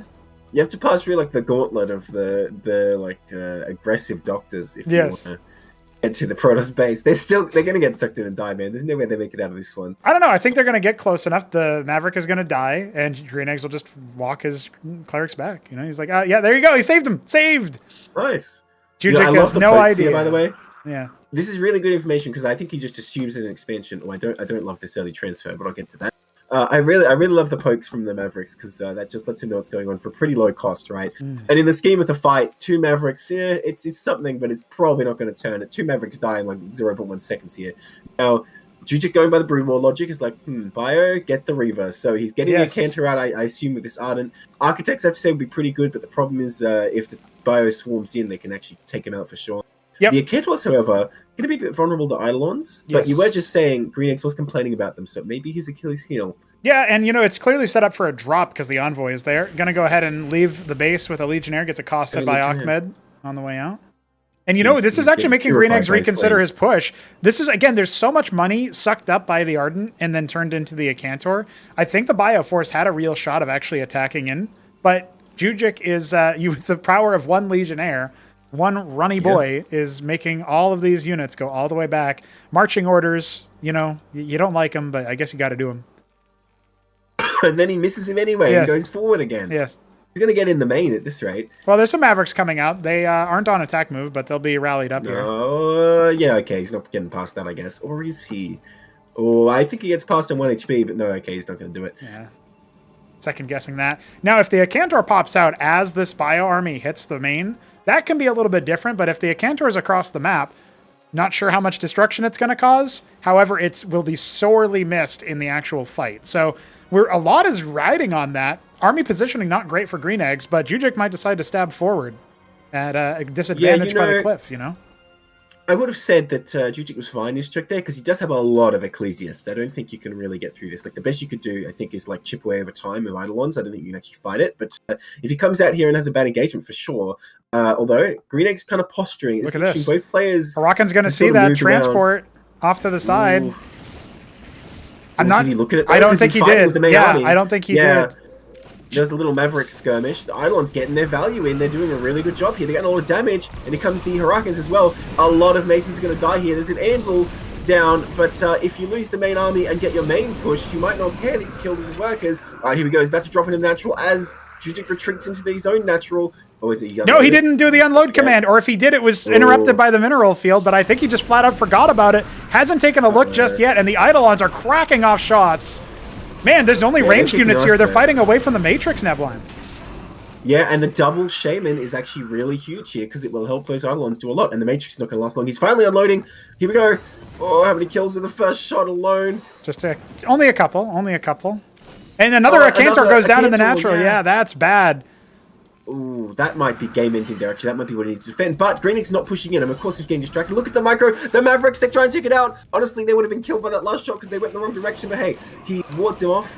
But of course, the shields will come back, and it's only just beginning. He needs to throw down Watchdogs everywhere. Meanwhile, the army stands forward, gets a couple of the Eidolons. That could be key as he's trying to siege his base. He's got nothing back here. He's making an Architect, but there's stimmable Mavericks. There's Harakans. GreenEggs stands a really good chance of just winning this game. And the Masons, they pulled preemptively from the main, but there's actually nothing there. JujiK hasn't unloaded.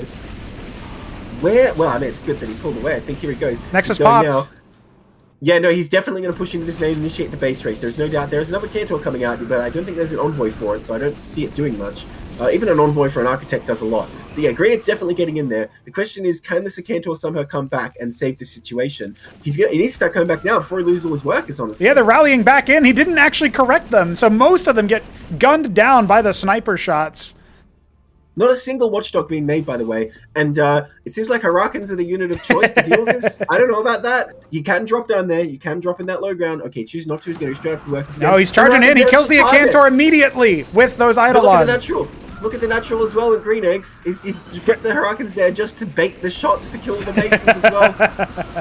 It's too crazy, man. GreenEggs is about to win the game. What are they doing? They just run around in circles. Oh my God. They can't get in. They can't get in. 26 kills on the Cantor. But that Ardent is going to go down. That Cantor is endangered species. Oh, it's so close. It's not going to finish. Oh, it's not going to finish. GG's called. GreenEggs. He's on the board, baby. Dang, very nice. We love to see that, man. That was great. Oh, who dropped? Is it me? No, it was me.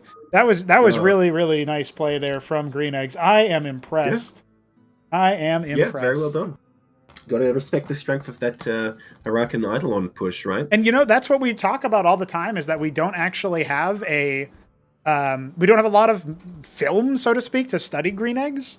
Like, how do you fight that Yeah. as Protoss? You think, okay, sure, Documentary Acantor footage. yeah, but there's what can you really do in that situation? And turns out you get bopped. Our Terran player finding victory with bio, proving the doubters wrong, and jakulangski, he's up to pick the next map.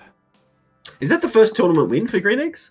No, he won versus XD Man. Oh, right, because he was in groups, right? So he must have kicked ass at Gauntlet. No. He didn't go to Gauntlet. He went for he the didn't? March Oh. Invitational A. He That's defeated right, he defeated that's Scholar in a TVT, but he did lose to Ben 002. Nice. And then Beaver Yeah. stood in for Scholar, who lost internet as he usually does, or just fell But asleep. man, Scholar is just like what you put there instead of, empty or waiting play. You just put Scholar in that spot, That's right. I don't think he's made it to a tournament game in a little while. Love to see him. So, did the map really play a part there? I think it did, because there was the sort of narrowish area where the Protoss army was engaging initially with all that stuff. Yes. And it got pushed back down this narrow choke, taking a bit of damage, right? But they didn't really interact with the middle, because it would have been quite hard for any Protoss army to get up if there's a bunch of Bio-Vitalons on the top there. Yes. Absolutely. I like how Jack just reacted, but didn't actually... He's thinking. Make a choice. He reacted fraudg, or whatever that emoji is called. Yeah, fraudg. What is it? How do you not know about fraudg? That's like I don't. everybody's favorite emoji, dude. I'll be Fraudg. disappointed if his response doesn't have an emoji. Oh no! Good pick, Why though. 520? Yeah, It's a good pick, though. it is indeed. Let's go into Genesis Y for our second map. You know what? I kept my casting mostly together. Besides, I think I referenced. Oh, what? Oh, Sorry. No, Jack's here. I kept my casting mostly together for the first two groups, but now is where it gets silly. Right, you've been at it for a while, right? Yes, this is 6 hours in. And there's more yet to come. And technically, I went from casting Group A's uppercard, which was finished in like an hour and a half, to casting the rest of Group Yeah. A's undercard with Veek and JujiK. See, So I didn't here's the rest thing, my I wouldn't have voice. slept through Group B. If Group A went for like 4 hours and I was like still up, and like, fuck it, I guess I'm watching Group B. But it was like, oh yeah, I hardly even stay out that much extra anyway. Why don't I just go back to bed? So Yeah. now I'm up for this one though. All right, Jack's raring to go. Where is Green Eggs? I don't know. He's typing. Ooh. A Genesis X. Oh yeah, that should be the next one. Genesis Z. Is Yes, the next in the yeah, series. there it is. Dude, I can't believe this, but right now we still have interviews going on between the NOS and the Group B undercard. Damn, They're still it's an going. intense interview. Yeah, those are long ones. Oh, Well, in ASL finals, how like between games have like the 30-minute segment about like, I don't know, Minnie's mum or something. That's how it goes. And then they show them, the unit guessing challenge. That's what they're doing in there. Oh, dude, doing that for Cosmonarchy would be way harder. oh, the unit guessers? I haven't Where actually they seen play them. like charade for Starcraft units. Oh, okay. Okay, yeah, we could do that though. I think we should pre-record a bunch of stuff for Acropolis and play it as like video Definitely. clips, for the breaks. Yeah. Yeah, that'd be good for sure. All right, it'll be. What's Jack gonna say? What's Jack He's gonna say? Anything but ready. He's gonna say, "I'm closing the stream because I was watching it and you're talking to me still, and that would leak the spawn position. I'll know he's in the top left." All right, wait with the class. It was just the red, yeah. GLHF. Terran versus Zerg time. Can Green Eggs pull off Bio versus Zerg? That's usually where it's strongest. Here he is. Oops. There you go. Here he is. GreenEggs'NSpam in the top right as the... Go on. Don't let us down. Vine Green? Yeah! Vine Green Terran. That's And- cheating though, because he just kept the color. It was his preference, so no credit. Wow. Not minus 1 point, but not plus 1 point either. Not plus 1 point either. And then we have jakulangski as the Vermilion. Yes! I'm so good at this game. Zerg Right, is he's bottom going right. straight in for the fast Lavos, by the way, I want to point out. He put 2 of his starting workers on gas. That is pretty fast. I think that's even faster than Crank Yep. does it. Crank came up with this Yeah, build. so- On this map, you have to do this a little bit differently, though, because the geysers are placed in a funny way where the pathing is actually worse. So you'll notice he's actually... So I'm told. He's got less than full saturation off of 2 workers, even though he's supposed to have exactly full sat. Mm. You know what I'm saying? So I don't understand the niceties of like resource patch placement, but I have been told that this map has issues there. But someone's gonna forward that to Btyb, man. I did tell him. Basically, the way that we're gonna do it from going forward is we're gonna have gas nodes on horizontal or vertical, not diagonal, and that will fix it. Yeah. So, ideally you do that for minerals too, but you could be a little bit more fair play with those because that's not as important as the gas nodes, right? Well, yeah, you got so many of them, right? Should be fine. Yeah, you just. I say that, but then I'm thinking of this, like, diagram I saw of fighting spirit minerals where they're like in the top right, these two minerals are like 25% worse, and I'm like, yeah, okay, maybe not. Yeah, it's not that bad, but it's it's not as good. If you play a map for like 8 years, then yeah, right. Probably those things matter a lot. So here's the thing about getting that super fast Lavos right. You're sacrificing a little bit earlier of a pool to be safer and a little bit of like drone count. But he can have the production up sooner if he really wants to swarm with those quas units. Now, of course, we know GreenEggs going to go bio, so I'm not even commenting on that. The conventional wisdom is like you can get a bunch of quas units up pretty easily and use that to expand and just be safe early games, just by sheer quantity. But I do wonder, bio can sort of be a composition where if you win, you just win big and like slaughter everything, right? Mm-hmm. So we'll see if it's going to work out. I know Jack loves the Nafrock Lake or whatever it's called now. Yeah, Vornath Lake. Vornath, that's right.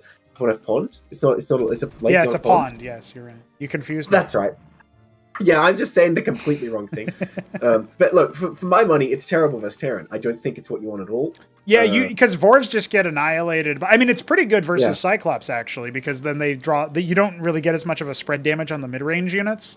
The Vorvicors get right on top of them, but it's not very good versus the bio, for sure, because there's like way more damage density for bio. So. If you morph the Vorvs, right, they also have the advantage of like it takes longer to kill them by splash, so they can potentially still get in because they have their second form. That said, the stun with Cyclops will kind of just let them die anyway. But anyway, we'll see if that is what he goes for. That's just generally what he's a fan of. I don't know if it's necessarily like set in stone. But for now, just drolling away, I think that's fine. Nice poke with the Drolef there. Somehow it's not dead, but it will be. Ahmed finishes it off, except it doesn't really got stolen. Now, see, I think when you go double stockade, you need to move out with like this kind of force. So he's already sort of missing his opportunity. Because the thing is, it'll only be quads this early on, right? If Zerg makes a bunch of Zephs this early on, they're actually just going to lose the fight and thus the game. Fast Orcas. So you don't... Yeah, that's interesting. That's definitely a better choice than Vornath, I think. I think definitely if you look at these two armies, GreenEggs could have come across here and like, killed him if he was here right now. But obviously Jack would realize he's coming across to make more units. But still, that's pressure you want to put on. You want to force out that there's... no Drolef being made, but look at this. He's got 21. He's doing well. He's even going to go degen here as well as Zork is. I mean, I feel like Jack is just doing everything he wants to with no cost at all. Yeah, not yet, and he should be able to get that expansion up. But that being said, it's Savans. He wants the crowd control of that secondary mode there. So here's an interesting thing. If he went for the Eidolons, you favor that versus Quaz, and you favor that versus the Kagrant on the front line because they can just kill it, right? Like the Ovaleth needs to be in there, but you can attack the Ovaleth too. So there's not really a lot of play there for the Zerg. However, if you go for Savants, I mean, you can just break all the Quaz units. So do they outrange Surkov? Because Surkov's only 7 range. The Eidolons do, but the Savants do not. Savants. Right, yeah. The Savants don't. Yeah, no. I was talking about Eidolons. So I think it's obviously you can siege stuff. That's great, but I think you do have to be very careful because you can just make enough Quaz units to sort of swarm around and kill everything. So that's where the Savant comes in, of course. To have enough splash damage, you don't care how many Quaz units he makes. A little note for GreenEggs, if he ends up watching these back, which I'm sure he will, because he'll be like 4-0 the group, and he'll be like, oh my god, I'm so fucking good, I gotta watch the cast. Yeah. One thing he could improve upon is putting the Ministry a little bit closer to where he needs to land it, because this is the second game in a row where he put his Treasury like above his main, and then had to move diagonal to his natural. By the way, Quaz drop. Ooh, I like this. Although, careful, that little traitor Quaz going to give it away. They had to pull him back, yank him back with the Shepherd's Crook. He's getting the late Ministry. That's going to be a good start, or not. Okay. Well, the response time is very, very beleaguered here for GreenEggs. He'll kill for both players. Yes, two Masons will go down here, and I think that might actually be it. I mean, he's going to deny some mining time, but not shutting down the Ministry construction is definitely a big one. Now, here's the critical move. Yeah. He burrows them, but they get found. That was a good play from Jack if he wasn't paying attention, right? But I love that idea because then you just unburrow and then suddenly you're here, right? Now we've got a Vestry out, so I think all that stim damage is going to be undone pretty soon before the move out for sure. And GreenEggs just goes ahead and leaves 2 Mavericks on patrol duty, so that can't happen for free next time. Yeah, it was a bit unfortunate there wasn't much status step or really like micro at all with the Quaz. He definitely could have got more workers. And like I say, delaying that Ministry, delaying those on the construction buildings is extremely irritating for Terran. But he got a full scout out of that. So I want to say for 2 workers plus a scout, it's maybe like, breaking even. I think it's okay. But we can see Jack not really with a great draw count here, but he's still going to try and set up this 3rd base. Yeah, he's got the This might Lakers be a right by vulnerable- the circuit. He's making a couple more. So I don't hate it. Like, he can defend, but I think it's reliant on Green Eggs either either not attacking, and in which case maybe he gets a more scary army, or it's reliant on, him taking a bad engage. Like, if he goes up through the narrow corridor north of the 3rd and there's a bunch of Lakers there, right? Like, how do you even lose a fight as Green Eggs in this point? It feels difficult for him to do you that. run into Lakers, it's not hard. They do a lot of damage. Maybe. If they're burrowed and you just walk into them, you will lose everything. Don't worry about it. How do you Look feel at this about level. the frames there that tell you that the burrow's happening?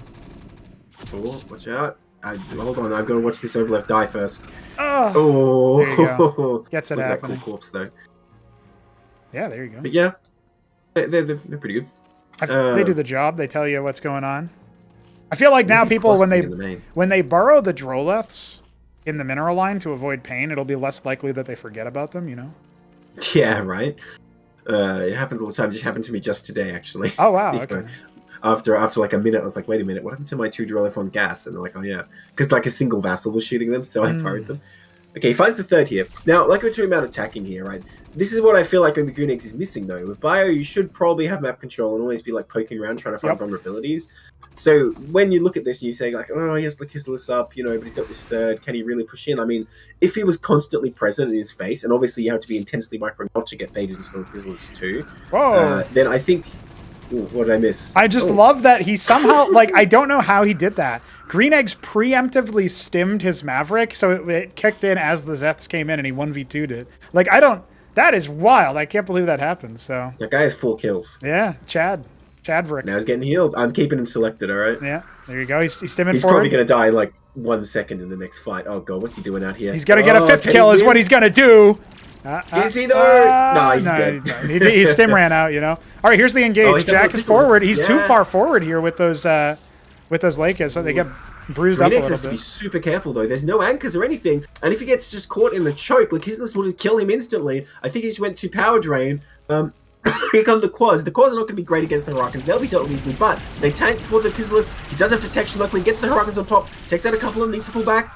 No focus fire on that other one. That Shaman is doing so much heavy lifting here, not just the healing, but also the detection. Where's the focus fire? One of those Lakers has 10 health. It finally gets rid of it. And look at that. Very fast. He drains out the attack rate of those Lakers. Still 3 of them over there. Has to be careful.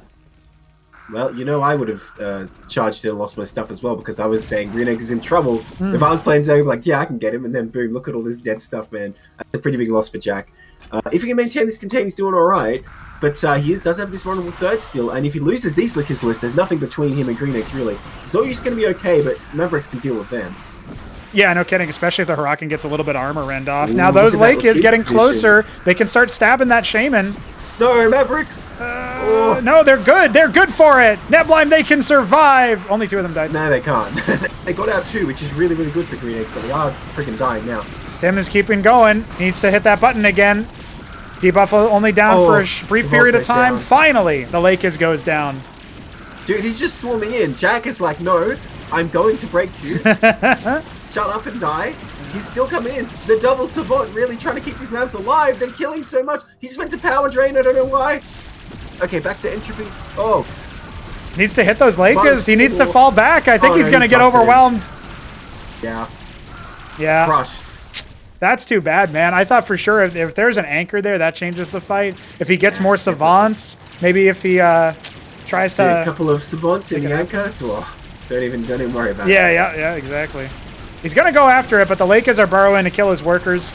Jack now ahead on the worker count. Battle workers be damned. Yeah. They're more like cattle workers because they're getting slaughtered. That's right. They went to the butcher shop. Jack's butcher shop.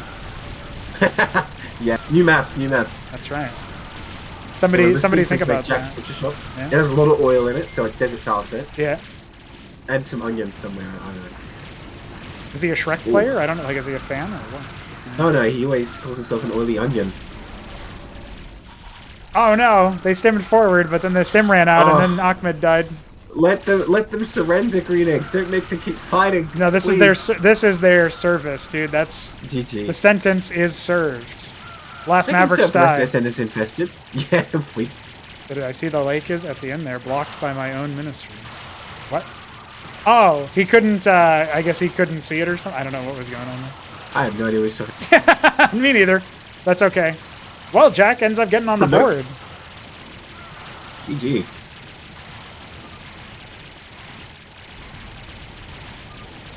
Yeah, the casters. Right, I pretty hate. solid, I man. hate to tell you, Green Eggs, the casters did not catch.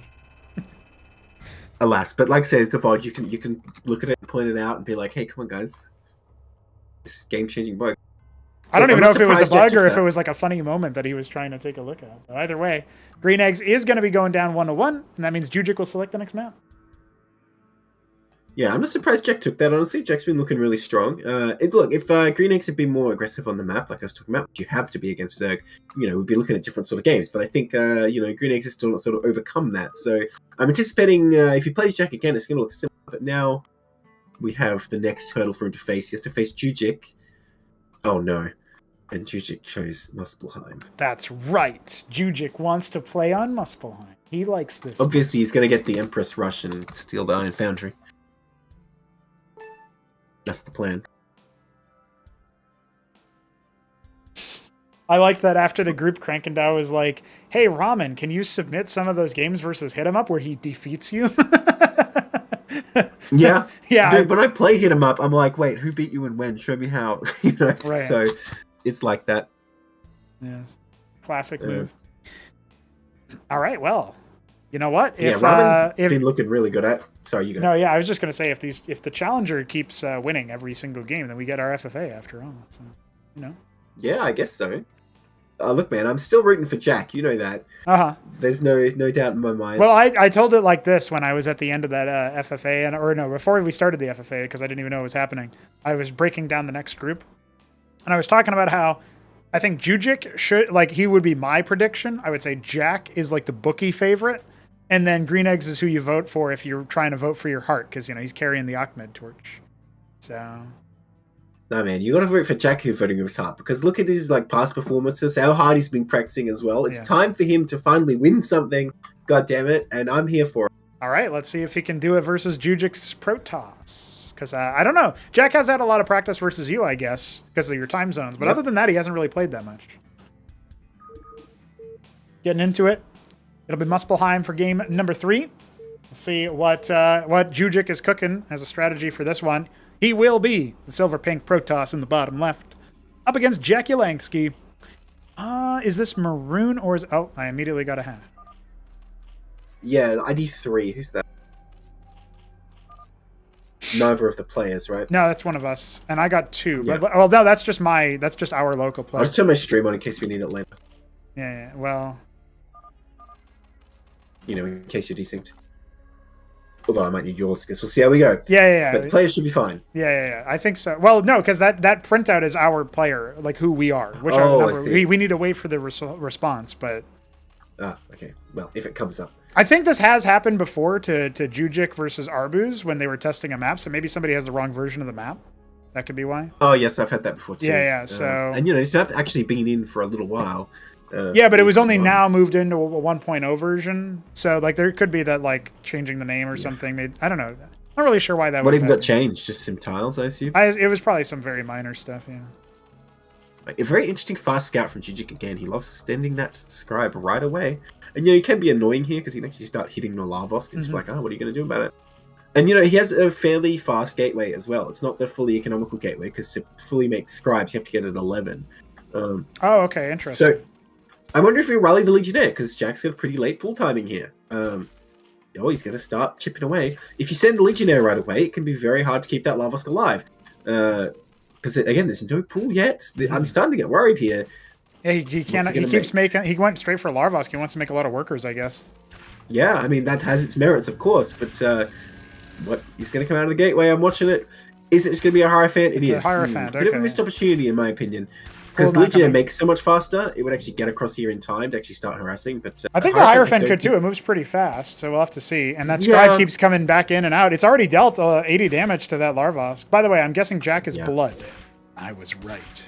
Hell yeah. Yeah, nice. This thing, Lavos Ray, is actually very vulnerable, and of course the workers with the armor pen don't really care about its 2 armor. Look, I don't think the Hierophant's going to get off here and get meaningful kills. I just don't. No, see yeah, the Hierophant's only because, about to pop now, and the pool's already halfway done, right? So. And it would not have as good DPS against the Lavos, would it? Does it attack faster than a Legionnaire? I don't actually know. I think it attacks. It does attack faster, but it deals less damage. So. Yeah. Oh no, same damage then, isn't it? 8 and 0. I thought Legionnaire anyway. was 10. Let me find that. You still have to. Is it? No way. That's a lot. Yeah, 1x10. Yeah. Okay. Yeah, but it does attack slower, so the Hierophant would probably deal marginally more DPS. I'm not 100% sure about that. If you don't show up at the enemy base, you can't kill their buildings. That's my logic for the day. That's right. My logic, my wisdom, I should say. Grand Library straight up here for JujiK. Now, this is interesting, but the Vornaf is coming along, and, I don't mind it versus Protoss. I'm still not a fan of Nafrikos, by the way, but they're the Zerg Cyclops for me, I guess. Okay, yeah. But he is going to make good use of it, I'm sure, with those Vornaf because he does love making those. And he's getting the second Lavos up. I wouldn't be surprised if we saw a third, but we'll see what he has in mind. No overleft for Degen just yet. Yeah, here's the interesting thing, by the way, that worker is getting a lot of intel. I know. That's not the Shambler, because Shambler's down at the choke. This is the Krankendau. The Krankendau drill lets you move nice. The Krankenleth, I guess. That's what it should be called. It shouldn't be called Zerg Shambler. It should be Zerg Shambleth, right? Nice. Yeah, that's I good. gotta change that Easter egg name. So the Grand Library is coming up. It's a fast Cantavis. JujiK has been cooking this build before, so he's definitely practiced this. Cantavis is good, but if your army is just not very big, I feel like it's not going to be easy to get much use out of a swarm. Swarm? A storm. If only Cantavis could cast Dark Swarm. Or Carapace Swarm, should I say. Ooh, look at this move. These Zephs... Oh, never mind. Oh, well, actually, hang on. Yes, mind. They're going to run in the main, and he can start picking off scribes. He does lose 1 already. Yeah, the Hierophant really, really helping out there. He's only going to be able to get maybe 2 workers here.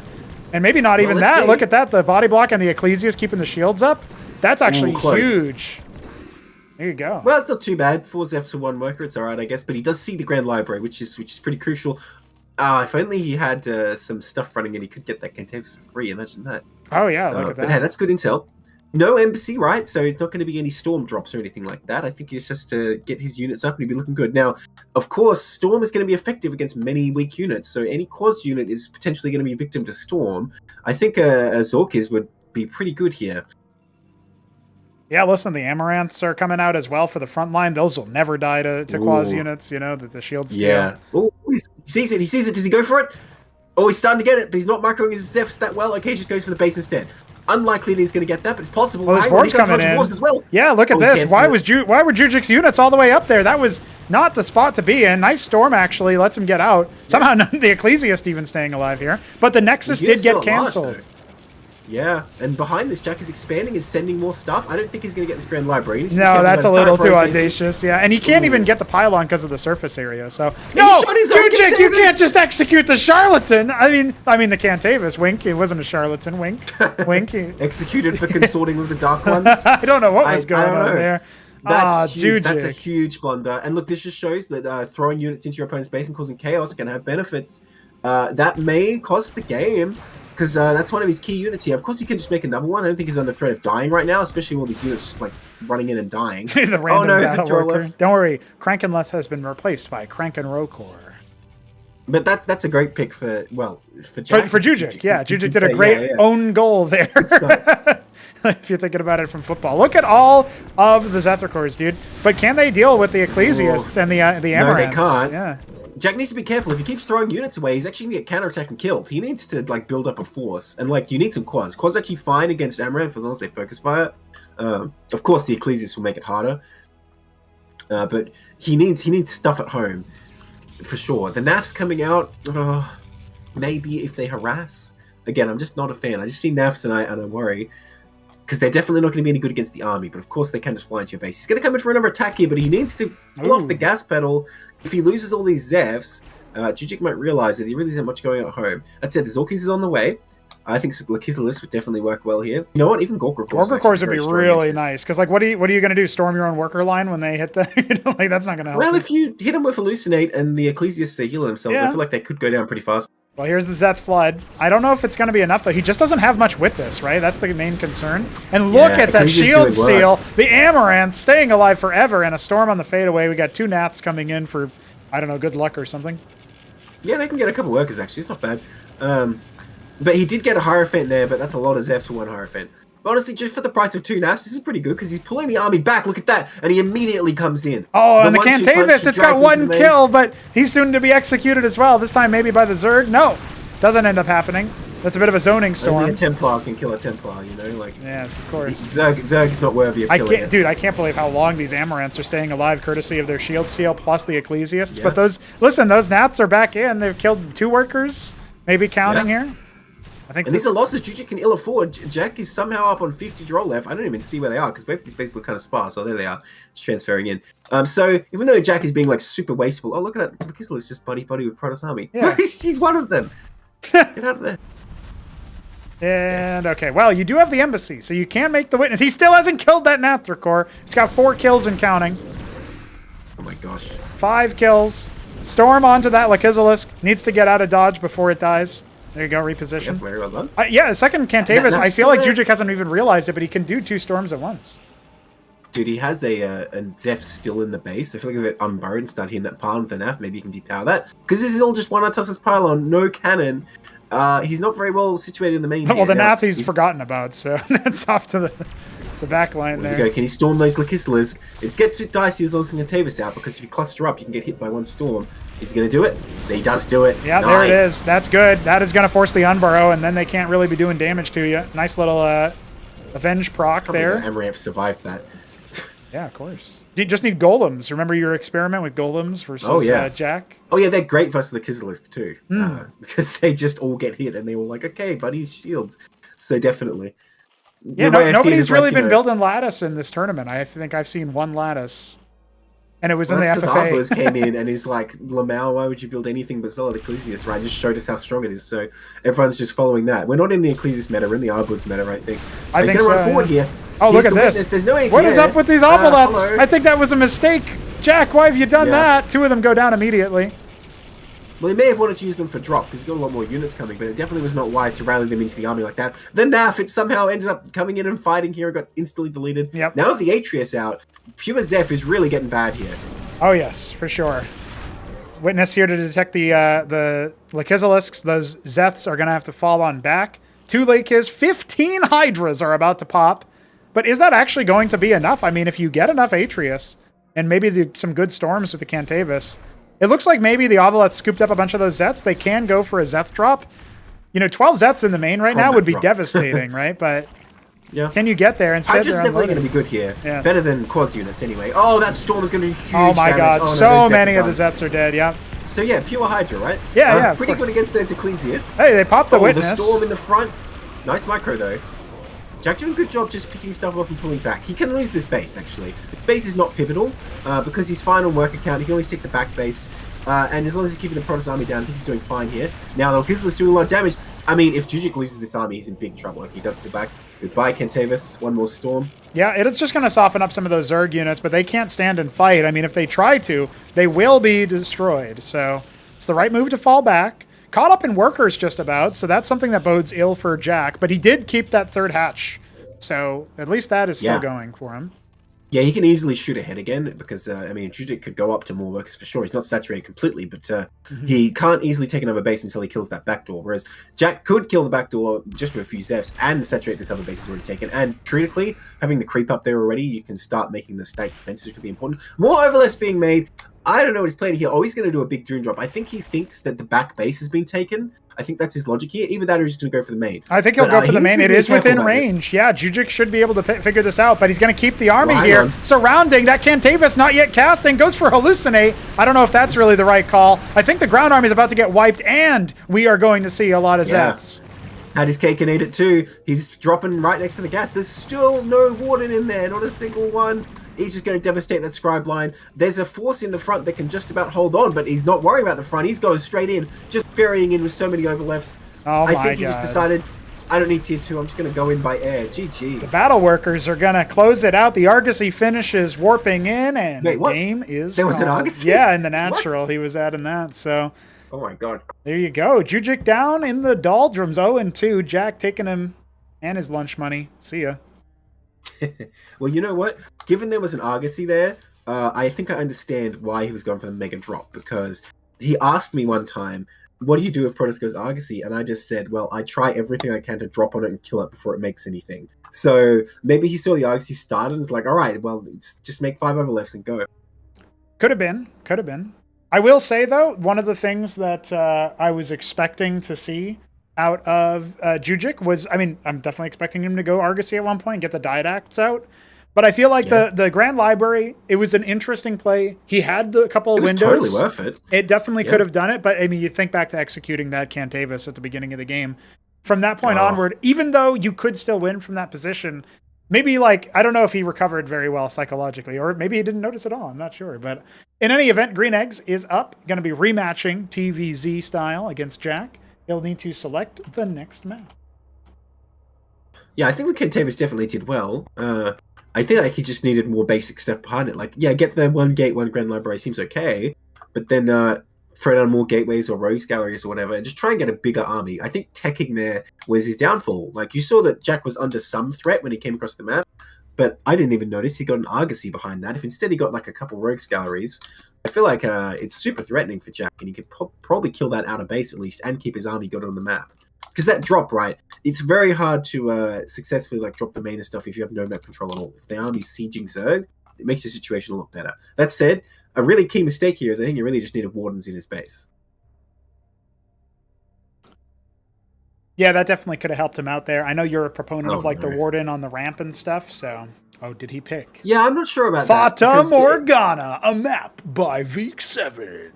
Coming to... The warden on the ramp definitely does what I want it to do. The question is just like, can you really afford that when you could have just got a gateway or a nexus anyway? That's the problem with it. So, I'm yet to like figure out a build where it's a good thing to do. All right, well, this is looking like Green Eggs is cooking something aggressive up. We switch our brains to TVZ. And we decide when... activated. Yeah, TVZ brain activated. We switch that flip, as the kids sometimes say, when they screw everything up. And by kids, I mean me. So. Speaking of these dead kids. Dude, I couldn't believe that I found out Jack is a youngin'. I didn't know that. I guess Green Eggs probably is too, but you didn't anticipate that by the way he talks? I'm gonna assume Green Eggs was saying ready by that, even though he didn't explicitly say ready. We're getting back into it, boys. And yes, I did kind of anticipate it, but I wasn't 100% sure, you know, that typing can be deceiving. Like, when Scholar told me that he was, what do you call it? That he yeah, actually, that like I am 16. surprised by. Like, I was a little bit surprised, but then I kind of remembered, like, Pronogo is God or whatever, and I was like, okay. Yeah. So, I think it's going to be Vine Green yet again here for Green Eggs and Spam. Jakulangski, is he back on his Vermilion? No, it's Vivid Red. You know, I think it looks slightly different on the mini-map if I look at it. The Vivid Red versus the Vermilion. Oh, yeah. Well, the name is a bit different, too, but it's just because we're on a different tile set. My brain had to adapt. I got to, like, right. I got to look over the tar, the oil for Jack and see, like, okay, in the fog, does it look like that color? Like, that's what I got to do there, so... One on gas this time, perhaps anticipating some like early stockade shenanigans, and you know I don't blame him on this map because floating the anchors across is definitely a thing. Or the stockades themselves. Was it who was I playing that game on where they tried to proxy, and I was also like floating stuff into their base as Terran? Was that Veek? I don't remember. Yes, that was Veek. He had like a lattice in the middle of the map or whatever. There was also a game that you played versus Benno where you went 7 gate or 6. Oh, yeah, I know about that one. Yeah, and then he went 7 pool. So, oh no, he's pulling many workers to deal with this. I feel like that's an overcommittal. Jack just running circles around him. No, you can't do this, Green Eggs. You can't do this. Look at all that economy. Thing is, if you only pull one, if Zerg micros really well, you will probably have to like swap the workers at some point. That's not really a big deal. Honestly, it's probably less of a deal than pulling 2, right? But whatever. Mm-hmm. No kills were made. The stockade still gets up, so he's doing all right. And Jack's just getting his pool earlier this time, and the lava's a little later. Second stockade again. Yeah, it's on Fata Morgana, so you expect the kind of fast-paced stuff. It's really funny that we went from a map you don't like to a map you don't like. I thought that was pretty good. I'm not a fan of Paspaham either, but it didn't really come up, I suppose. Listen, I will say, Neblime, you would have loved watching Veek play in the last group because he literally went mono-comp, only Cyclops, for like 10 minutes. Yeah, I thought you were going to say that. Yeah, I've tried it. I thought it was pretty terrible. I had a very hard time with that. Well, But don't spoil me. I Yeah, guess. you'll see. All I'll say is that he did that, and you can find out how it went. Well, hey, it's exciting to have Veek play again in an event. That's cool. Yeah. Well, Zeph coming across. just one pair of Zeths. I mean, pretty happy with that if you're Jack. He is making some quads, but Yeah. Is he going to make the overleft? I think he's about to make a K grid and an overleft because I'm looking at this draw left here. I'm like, what are you up to, buddy? yeah, he's got the Vespine too. Like Ooh. Good save. Even baits out a stim somehow, so that's good. yeah, you don't want to overstim because of the lack of a vestry this early on. He's getting the quarry, good. so there is that. Now, I was talking about this in the other game. I think when you go 2 Stockade, you got to move out with like 6 Mavericks or so. So if he doesn't move out with this rally, which by the way, just based on how he's played before, I'm fairly confident he will not. Again, I feel like he might be missing an opportunity to punish Zerg. Because what does Zerg have here? He's got like a few quad units, and like with a couple of Ruckins in front, those Mavericks will just destroy that. He doesn't have that much production because he's going for the hatch on the low ground. You know what? I don't like this move from Jack at all. You don't need to expand so fast. I think it's much better to just get the Lavos in your base, be safe. Because you're not really relying on Circus too heavily like you are against Protoss or maybe even against Mech. You're fine with just making units to defend, so I feel like this is a very unnecessary early expansion that sets Jack back a bit. Well, I'd probably say that about the quarry as well, but that's kind of unsolved math. People haven't really decided if they like it or not. You know, there's some naysayers about the faster quarries. And well, if you go double Stockade, I don't like it at all. I'd rather just keep the production on the Stockades non-stop. But that said, if you're making army instead of workers, you've got to use it to pressure your opponent, right? That's the problem with this. It's all well and good to say I'm making as many units as possible. If you just stay in your base, it's not really getting you anywhere. Yeah, I think at this point, this is a perfect opportunity to move out. Yeah, the best time after that would have been, or before that, I guess, would have been, as you mentioned, when you hit that 8-unit timing. You got 6 Mavericks. You can just run through everything, even though you pre-stimmed. Like, that doesn't really matter as much. Shaman's out to heal these stim boys, so there is that, but I think you should just be moving out here. He's waiting for 1 Cyprian. I don't know if that's going to be a huge impact. I'm intrigued that GreenEggs seems to like the Shamans more than the Clerics. It's worked out pretty well so far, I have to say. Despite the fact that he did lose, they were doing work. Oh, yes. Here we go. Here's the degen way after the Hatchross went down, but hey, it might be just in time if GreenEggs moves out exactly when he wants him to. Remember that this is a map that is short by air distance as well, so, that Avaleth could end up doing some drop shenanigans. We did see Jack do that just a game ago. Given this bio, I wonder if we could see Gorgrakor. The mass Gorgrakor is sort of a lost art. We haven't seen that in a while. Ooh, he sees these guys coming down. He's going to move in and snipe them. No, they get away this time. You can't just snipe Ahmed, dude. That's true, but they would have died. Pre-stimming just for safety because he's got the Shamans. He can stim all day, dude. Yeah. He can just hit the button for fun. Drug use. What kind of degenerate activities are happening in this game? Yeah. Between the That's why they're convicts. And the convicts. Yeah. Here's the deal. They don't have to stop their crimes of, I don't know, possession of 3 grams of marijuana or whatever, but they have to fight in the military, so they're just going to keep doing what they're doing. Those poor sentries, they did their job, though. They alerted GreenEggs to this drop very nicely. Yeah, he even stimmed them. I thought maybe he would pull back, but as of right now, I don't think that there's going to be too much action here. We got Harakans on the high ground, the 1 Cyprian doing work, reposting that attack. Not a single Mason goes down for the low price of 3 Mavericks. Jack getting a bit too antsy here, trying to poke in when he really has no business to. He doesn't have that many workers, and, well, he does have the Zorkis tech up, so he's going to get a couple of Lucifirius. I think he'll be fine. But he has sort of hampered his economy needlessly, making so much to attack with. Yeah, well, the other thing, too, is that the Lakers are basically going to stop GreenEggs from being able to move forward here. But I don't think they really assist on busting the ramp. You think about the cliff advantage. You think about the detection with the Shamans. Whereas I think GreenEggs, even though he has the Shaman tech, in order to really defend versus the Lakers, or rather attack into Lakers, you do need Anseals. You probably want Eidolons or Phalanxes as well. And we don't see any Covenants, no Star Pads, so I feel like at this point GreenEggs is he's chilling. He's going to be trying to strap in for a macro game. You're either going to need, as you say, mobile detection with the Anseals, or just enough stuff that you can surround them completely and just walk over them. Which is going to be pretty inefficient. But hey, when you're building 5 stockades, you're not really thinking about efficiency, are you? You're just going to go in with the boys. Here we go. All right, let's see what happens. Force needs to run. Needs to run very fast. Okay, there it goes. Well, he is going to see if he can load that lake is up there. That could cause some shenanigans. Look, his elevator. No, he's going to get spotted, though. Oh, he's just going to go straight in. Okay. Oh, but they're so prepared. Look at this. He's got everything. Well, he's still going to run in there. Yeah. And he's hitting the front simultaneously, distracting him. Did GreenEggs see it? I don't think he sees it yet, but he might in a moment. He's looking at his base. Oh. Not very good Okay. shots there. He actually clumps up afterwards to get a lot of extra damage. Now burrowing on the front, but those Lakers are getting torn up. Ooh. I mean, Lucas in the main is still at large. He's going to kill these Mavericks. So, yes, he lost his army, but he is still doing something. Oh, there's some kills. Almost 2,000 damage. Oh. He cracks 2,000 before he goes down. Yeah. Worker count now up by 10 for Jack, but he did lose most of the military. Sure, you can just flip a switch and start building them for Jack, but that's still not exactly where you want to be. Could be taking his third in the top right eye there. He's going to try it again. Oh my goodness. Dude, there's watchdogs everywhere. This is not going to happen. Yeah. I don't think he should be doing this. Oh, he's relocating it. Yeah. No, get out of there. Oh, no. The one cause. No, he's going to die. Okay, he does get all the Okay, units out, but the five. Obeleth is gone. That wasn't nearly as efficient as we wanted it to be after the first one. Oh, he gets a couple Mavericks on the wasn't way it? out, though. Did he overstim there? Why are they so low? Yeah, he didn't have them by the Shaman, I guess, so... Oh, right.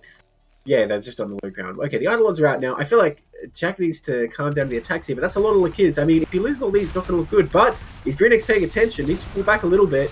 Just one Cyprian down, a Huracan two. Ooh, those ones from the bottom getting a couple extra frags in as well. This is where the Eidolons can really run amok here, but if those Lakers get the burrow off, that Eidolon's going to be mincemeat, and indeed carved up. No Savants this time, and the Eidolons are in only really one. Gonna go ahead and see if he can charge forward. Now, it is only Quaz. Like, that won't really defeat the ramp, but the Lakers are going to come in here and do even more damage to the mineral line. Workers. And this time there's a Quaz to spot. Okay, not for very long. Okay, looks like he'll distract them with enough military units that the workers will not be killed here. And those Mavericks, they need to attack. Yeah, that Shaman was okay. only deployed at the end there, so they, or maybe they were on a move command. I couldn't tell. All right, well, you know, See, GreenEggs that's the is held result on for now. Yeah, that's the result I sort of expected. I don't think it was really a good decision to go in there for Jack. I mean, you can see he sort of almost got a bunch of workers, but didn't really work out. So now it's still just like, okay, you've lost all your Kisselers. Terran still has a little bit of an army. He's producing from 5 stockades. Well, that's a lot of Zoryus, though, and there's not that much to fight it, actually. Well, there's only Kraken's Lakers going. coming across now. Like, there's going to be one more round of bio that finishes before Jack's next attack. It is just going to be Maverick, Huracan with some Shaman support. We've got one Eidolon. We've got 2 Cyprians. That's all we got right now. He's starting to do its damage. Oh, don't release those Mavericks. If that Maverick stack goes down, he's so screwed. I think he's screwed. And it's starting to get hit. I think it's it. Yeah, that's a lot of stuff. I don't know, man. The Zoryus are not going to die. Not this time. The Armor Rend, it was a good try. Those Cyprians are going to get beaten on back, and the Shamans are so damn low. The Rilla Rokor is climbing on top of them. The Huracans doing their best to get the flamethrowers out, but the Lakers are burrowed. They're dealing even more damage than before. That was a really good engagement by GreenEggs there. Shame it wasn't enough. Almost kills all these Zoryus. Actually, he's going to get him, I think. Oh, not quite. Yep, there it is. It's dead. There's only one left in the mineral line, but the reinforcements coming in. Actually, Jack doesn't really have that much over here, but the Lakers are going to clean up all the Masons, and that is probably a wrap. Yeah, I think that's it for sure. There's nothing GreenEggs can do here now. His production is just going to get camped. You know, Jack didn't have time for tier 2 today. We know he's not in his usual place. He's not at home or whatever, so... You know, he's like, whatever, I got things to do. I don't have time for tier 2. I'm just going to send my Lakizalis and you're going to die. Yep, and GreenEggs is letting more and more convicts die before he wraps it up, but Jack is one game away from Masons winning aren't his convicts, are group. they? No. Are they? I mean, they're more like conscripts as opposed to convicts. Oh, is that what you said? Yeah. Oh, I see. Oh, no, I There's only said... the 2 kinds in the Terran army, convicts and conscripts. Well, no, there's also the madcaps, and they put the conscripts. Yeah, that's true. That's very true. It is true, yeah. All right, GG is called. GreenEggs got to go back to the drawing board, and JujiK just going to come up fresh from the sort of hyperbolic time chamber. Jack, only one more match, and then he's won. Dude, he's looking real strong. As I would have said, Jack's strength is in late game, but he didn't even have to get there. He sort of just wastefully sent his units just by strength of macro and some tactics. He just rolled on through there. Again, we need to see the anchors, right? Couple of anchors, maybe put the Eidolons in there. I don't know what else, but you know, a little bit of repair with the Shamans. I feel like you'd be fine.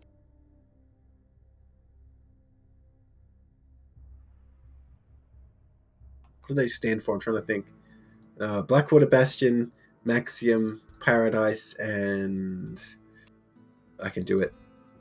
You can. I can do it. You can, especially since he picked it. I see. I would never have guessed that. Really? That's the only one where, I mean, I guess Blackwater Bastion is 2 words, but that's the only other one. Well, that I was just 2 haven't words. played Old Skies that many times, so I didn't think about it. I see. I have played it, of course, but not that many times. That's right. Yeah, dude. There was a game we casted versus Grunch versus Btyb. Mesk and I casted, and at the end, Btyb asked if he's like, oh, I guess there was like a hash, so he just types "you hash?" question mark, and Grunch just goes sometimes. No, he goes. He says a little. Yeah. Well, imagine if like you're playing a game of StarCraft, someone asks you that, you're like, damn, am I playing that badly or what? Like, Yeah. That's like the funny. old crew. Obviously, like before you even joined, Shambler would sometimes like see that an enemy had a bunch of idle workers or whatever, and he'd be like "desync?" question mark, and it would be like a bad manner call. So it's kind of like that in a way. It's just he didn't know it. well, you know, in CPL, people cast high all the time. It seems to be the thing. Oh, okay. All right. The casters, but did they play high? Probably. Lucifirius will be later on. Sometimes. See, that's frustrating because you play a practice game with someone and they don't play very well, and they're like, "Oh, sorry, man, I'm high as fuck," and it's like, okay, you know. Yeah, thanks. Appreciate it. Well, speaking of appreciation, we are going to be taking a look at Jakulangski in the bottom left and JujiK in the top right. He's, of course, his silver pink self. Jack, though, which color is this? This is, I'm going to say auburn. Oh, God, I'm so good. You know, I'm not appreciating the initial worker split. That was a bit ugly. Yeah, from Jack, I don't want to talk about it. He's back in action, though. Gonna go for the fast Lavos this time again. Again, I feel like it's more of a problem as Protoss, but JujiK not seeming to want to deviate from his Hierophant first script here. So I don't think Jack's gonna be under too much danger. Let's see. If he throws down the gateway fast, if he sends the Legionnaire fast, I think he has very good odds to kill the Lavos.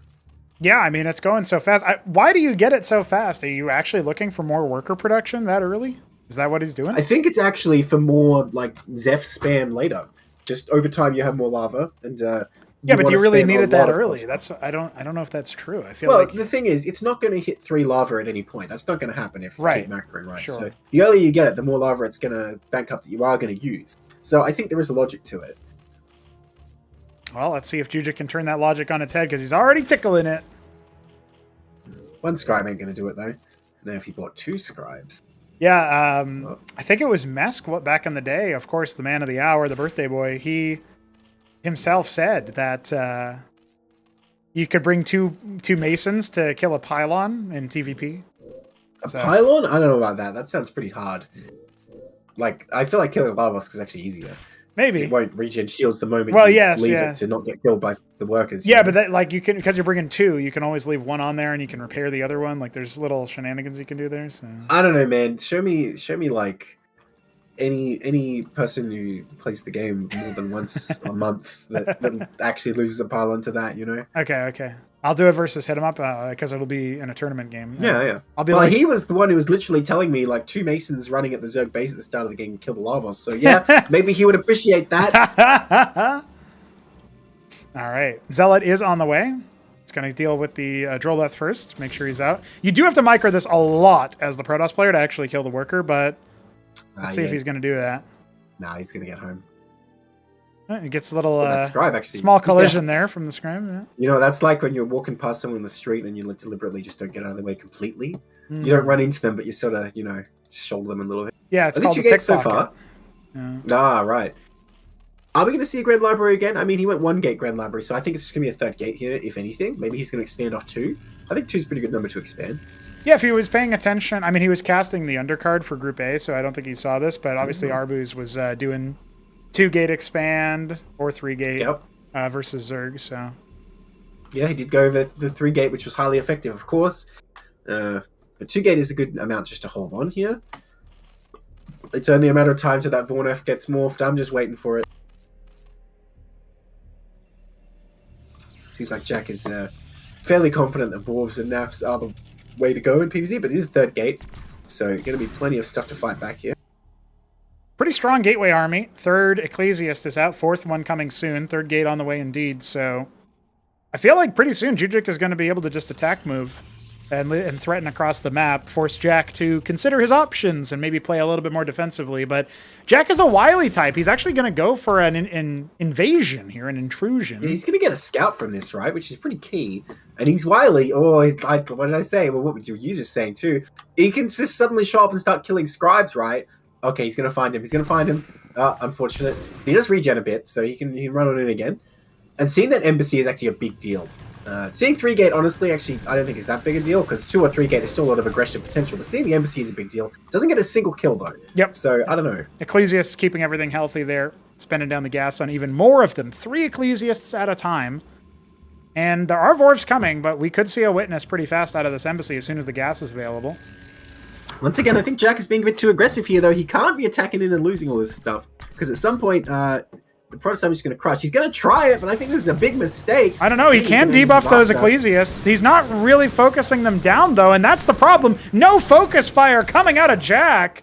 That was a big whiff for him. I think that was ill-advised no matter how you look at it, to be honest. And now Jack has to go home and think, oh, crap, how the hell do I defend this? He's got a bunch of Zeph there. I guess he can, like, run in and backstab, but he's got to stop that Zealot Ecclesiast killing his main base somehow. And he's still just making more Zephs. I feel like Jack's about to lose. Yeah, it could be. I mean, these Protoss units are on that attack move. They will just carve through these reinforcement Zeths. It's a good pick on that Zealot, though. That's handy. Yeah, they kind of recommit there a little bit. And there's 3 Zealots that just finished, so I think JujiK is fine to hold off this attack, unless he's not paying attention.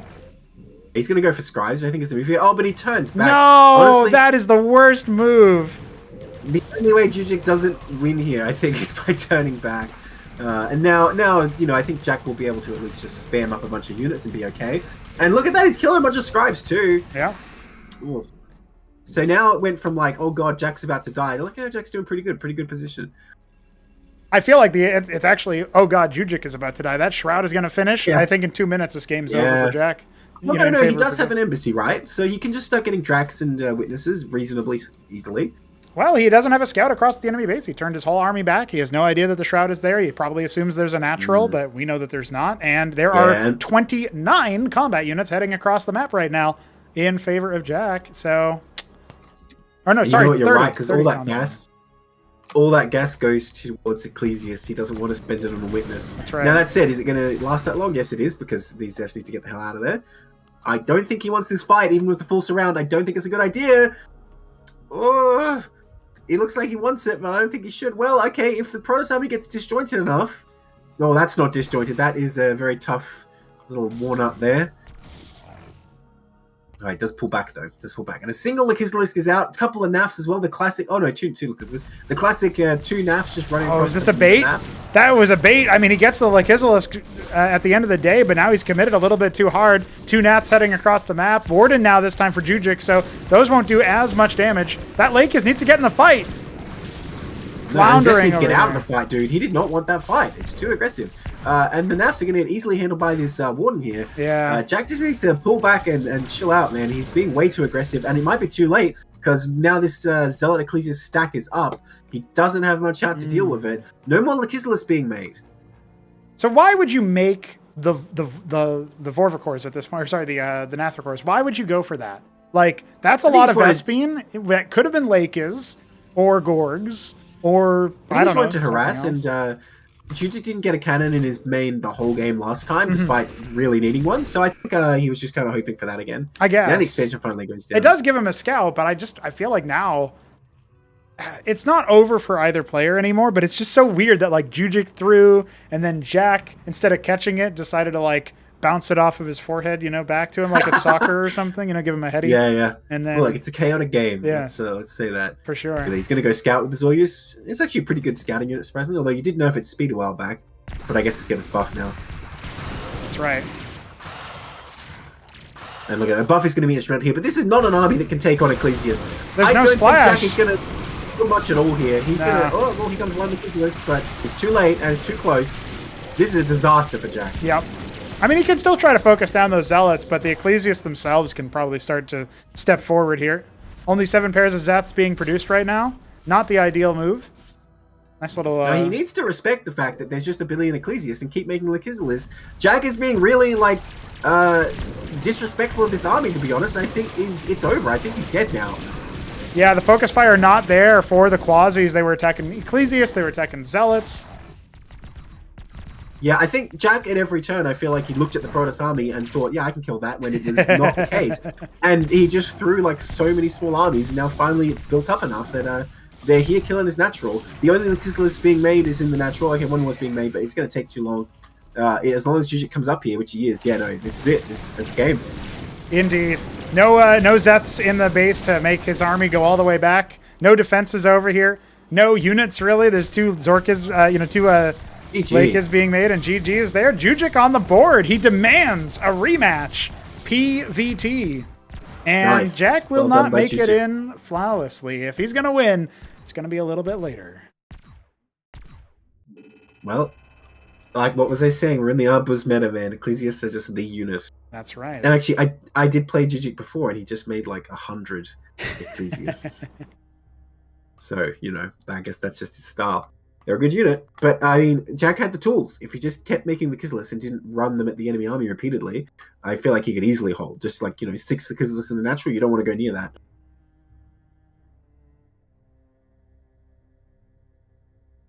See if GreenEggs can decipher my acronyms. Well, now that this one's gone, I know them all. That's right. It's easy. JujiK can't believe his luck. He's won. He's on the board. A comeback here would still be pretty daunting for first place. So It's possible. it is. It's possible. So whoever wins GG. this does a rematch against Jack, and if they stuff him, then we actually have to go to a first place tiebreaker. So Oh, it's still possible, is it? yes. Oh no, it's first place tiebreaker, Not an a free-for-all. FFA, yeah, not an FFA, but a first Ah, place yes, tiebreaker. yes. You remember what That hope happened is when over. you and Shambler had to play a bunch of matches? Yes, I do actually. Yes, yeah. So it's kind of a similar situation. Maxium, it is. All right, a 4-spawn map. That's all that's left is 4-spawn maps. We've gone through all the 2 spawns already.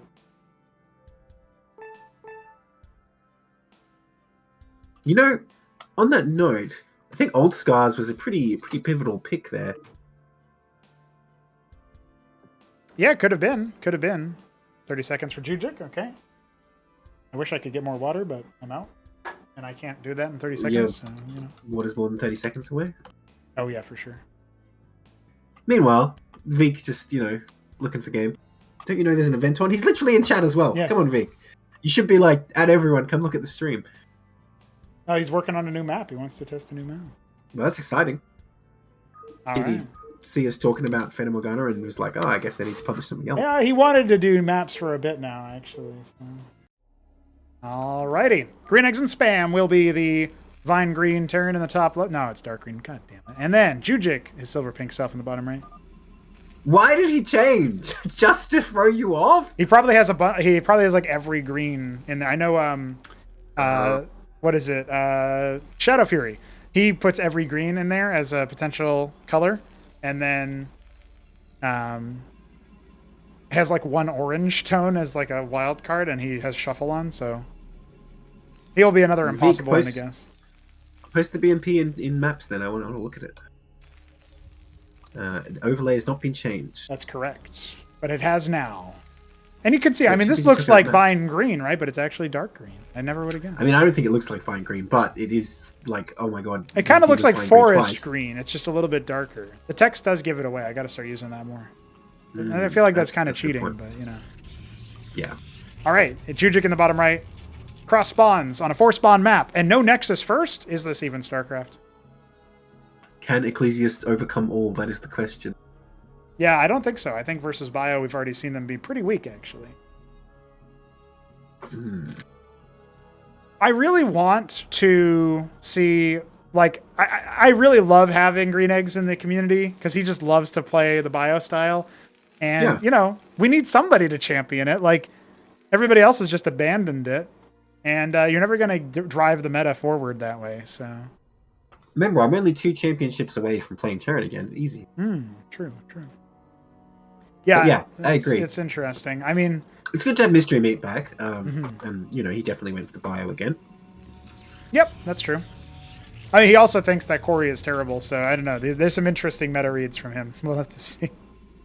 Look, if you make stockades early, I think there's a point, because if you suddenly make a quarry, you've got to spend so many minerals keeping both those queues going. It's not really worth the investment. So Yep.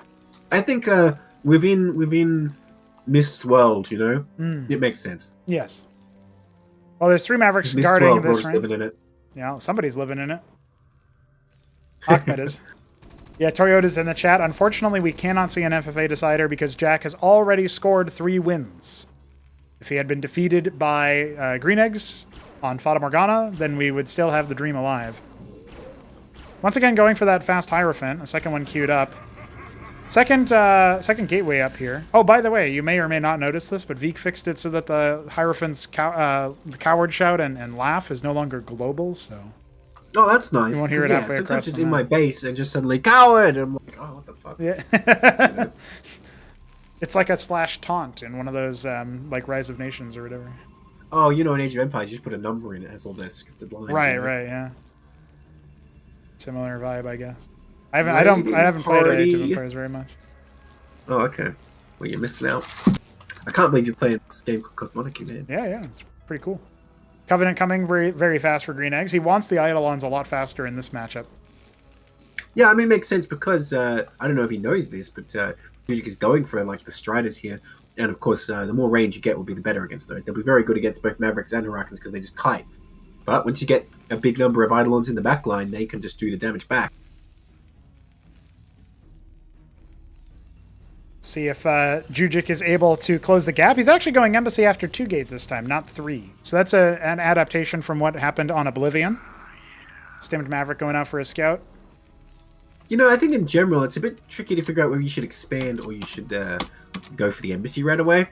I am of the mind that you really go for the expansion pretty much all the time, but this map has the neutral town center, by the way. So if instead of expanding, it just starts rallying some stuff over there, and, you know, gets a bit more production, then maybe expands a little later, it could definitely be huge. Having many a Zealot will be fine against Bio, although the real unit you want to spam your minerals on is Vagrants. They will do very well against both Hurricanes and Mavericks. Oh, he's just too late to confirm that the expansion wasn't up yet. But is he going for expansion as well as the Embassy? Ooh, this is looking pretty greedy. You know, if he just gets run down here by Green Eggs, that could be a really bad move. But instead, it looks like we're going to see a Ministry. So expand for expand right about now. And JujiK is cutting gateway units for this, right? So that's what we're talking about when we say greedy. Like, he's only got, what, 9 units out there? Even this current Bioforce could, with some micro, win against that, depending on the setup. So that's what I was thinking, right? The Zealot Ecclesias will not really last long with all those Mavericks and Hurricanes. And the Eidolons will be enough to sort of kill the stuff while they're kiting the Mavericks. So yeah, if the 2 armies got like put on top of each other right now, definitely Terran wins. But hey, there's a big map you'd have to cross. Yes. So I guess it's fine for now. He's just gonna get the production. The Witness is going to be dispatched. That will definitely help with the Eidolons. If we see a Shaman, I don't know what to say. Green Eggs is just a god. You know, you can anticipate everything. It drops the Shaman down, but no, it's a Cleric, which is predictable based on the gas count. Still only mining from the Geyser. No Ridge for him. Not interested. Well, I mean, he only wants gas for 1 Eidolon's production, right? I mean, I don't think 1 Geyser is enough for that, actually, but even so, he doesn't need too much. He's on a bank to build up here, so I think it's fine. And that's the thing. You can easily alternate back into just making a Maverick or something from that Stockade, but you can't really spend the gas on the other ones because you don't really want to make Cyprians yet. They're not going to be very good unless you get enormous numbers of them, but that has its own problems. Yeah, like moving. Pretty much. Well, the Nexus is finished for JujiK. Ministry is also finished for Green Eggs, but he's not moving out yet. Who needs a base? He's just building more mine Mason. out this one. Yeah. Witness is spying stuff. They're not here to make money. They're here to just mine out the natural resources and leave nothing behind. Now that decloak should have been a clue to Green Eggs. Like, wait a second. Yes. Wait a second. I think he noticed because he selected his stuff. He's like, huh? What's going on? That happens all the time when I'm playing Protoss and I think, oh, I probably shouldn't have flown that over there, huh? Yep, well, the Shaman's already out for detection, so it is a genuine maneuver here for Green Eggs to try to snipe that Witness. If you can keep that dead, the Witness count low overall, then Protoss has a hard time versus Eidolons. This is something that Ayud was doing a lot before he left. I didn't get to see too many games of those kinds of matches cast because I guess they were all pretty one-sided, but... look at that. He checks for it by the turret, too. Yes, yeah. The Shaman came out, he immediately turned it visionary, like, are you there? Nope, okay. Are you over here? No, okay. Well, he might be able to see it now, but the one Maverick is tickling the Ecclesiast. Is there any way to get the healing radius as a Witness on this Shaman? I'd like to see it. No, it doesn't look like it. But you can. That'd be cool if you could implement that. Yeah, there is an auras config option you can enable, but Just like always on or what? yeah, I think so. We had some idea. We had this thing that was always and witness mode, but I think it broke or something. V was starting to implement it, but he couldn't get it fully working because it was causing some weird issues where like if I had it enabled, the replay would break. Is really weird. So, just classic maneuver there for when you're trying to reverse engineer stuff. Covenant on the way, second one. Green Eggs will finally get rid of his ramp. He was trying to send scouts out and workers out, and they just keep getting stuck because his ramp was clogged up by Ahmed. Finally, they've moved on from the military camp, left all their trash behind. You know, that Maverick poke there, again, I like it, but unfortunately he only saw the basic gateway unit, still got no intel whatsoever. What's this double pylon going on here? What's up with that? I guess a redundancy to power nothing for now. Yeah, you gotta keep that ground powered. Well, you see all this machinery on the side of the wall there. Oh, never mind. I do like Rogues Gallery here, though. Spend the gas on the Cantors and/or Architects, minerals on the Vagrants. That will deal with pretty much any bio. Oh, now, you were talking about double pylon up there. I was thinking about it in the natural. He's quadruple pylon. Wait, what? Oh, I didn't even see those. And meanwhile, the actual production is as one pylon. Yes. Who needs a second one? No, that's fine.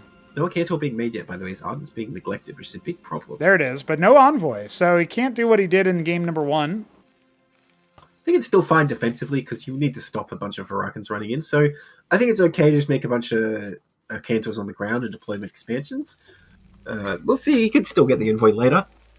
Yeah, I mean, I guess so. Anvil coming. We're going to see some Morning Stars, I think. But Green Eggs really needs to get on the map. This is something we've talked about and kind of harped on with regards to this player for a little bit now, is he stays in his own base, and when you've got the bio, you've got the bigger army faster, and the one that can definitely project map control if you set up stuff with, the Eidolons, the Shamans for detection to stop the witnesses from doing anything.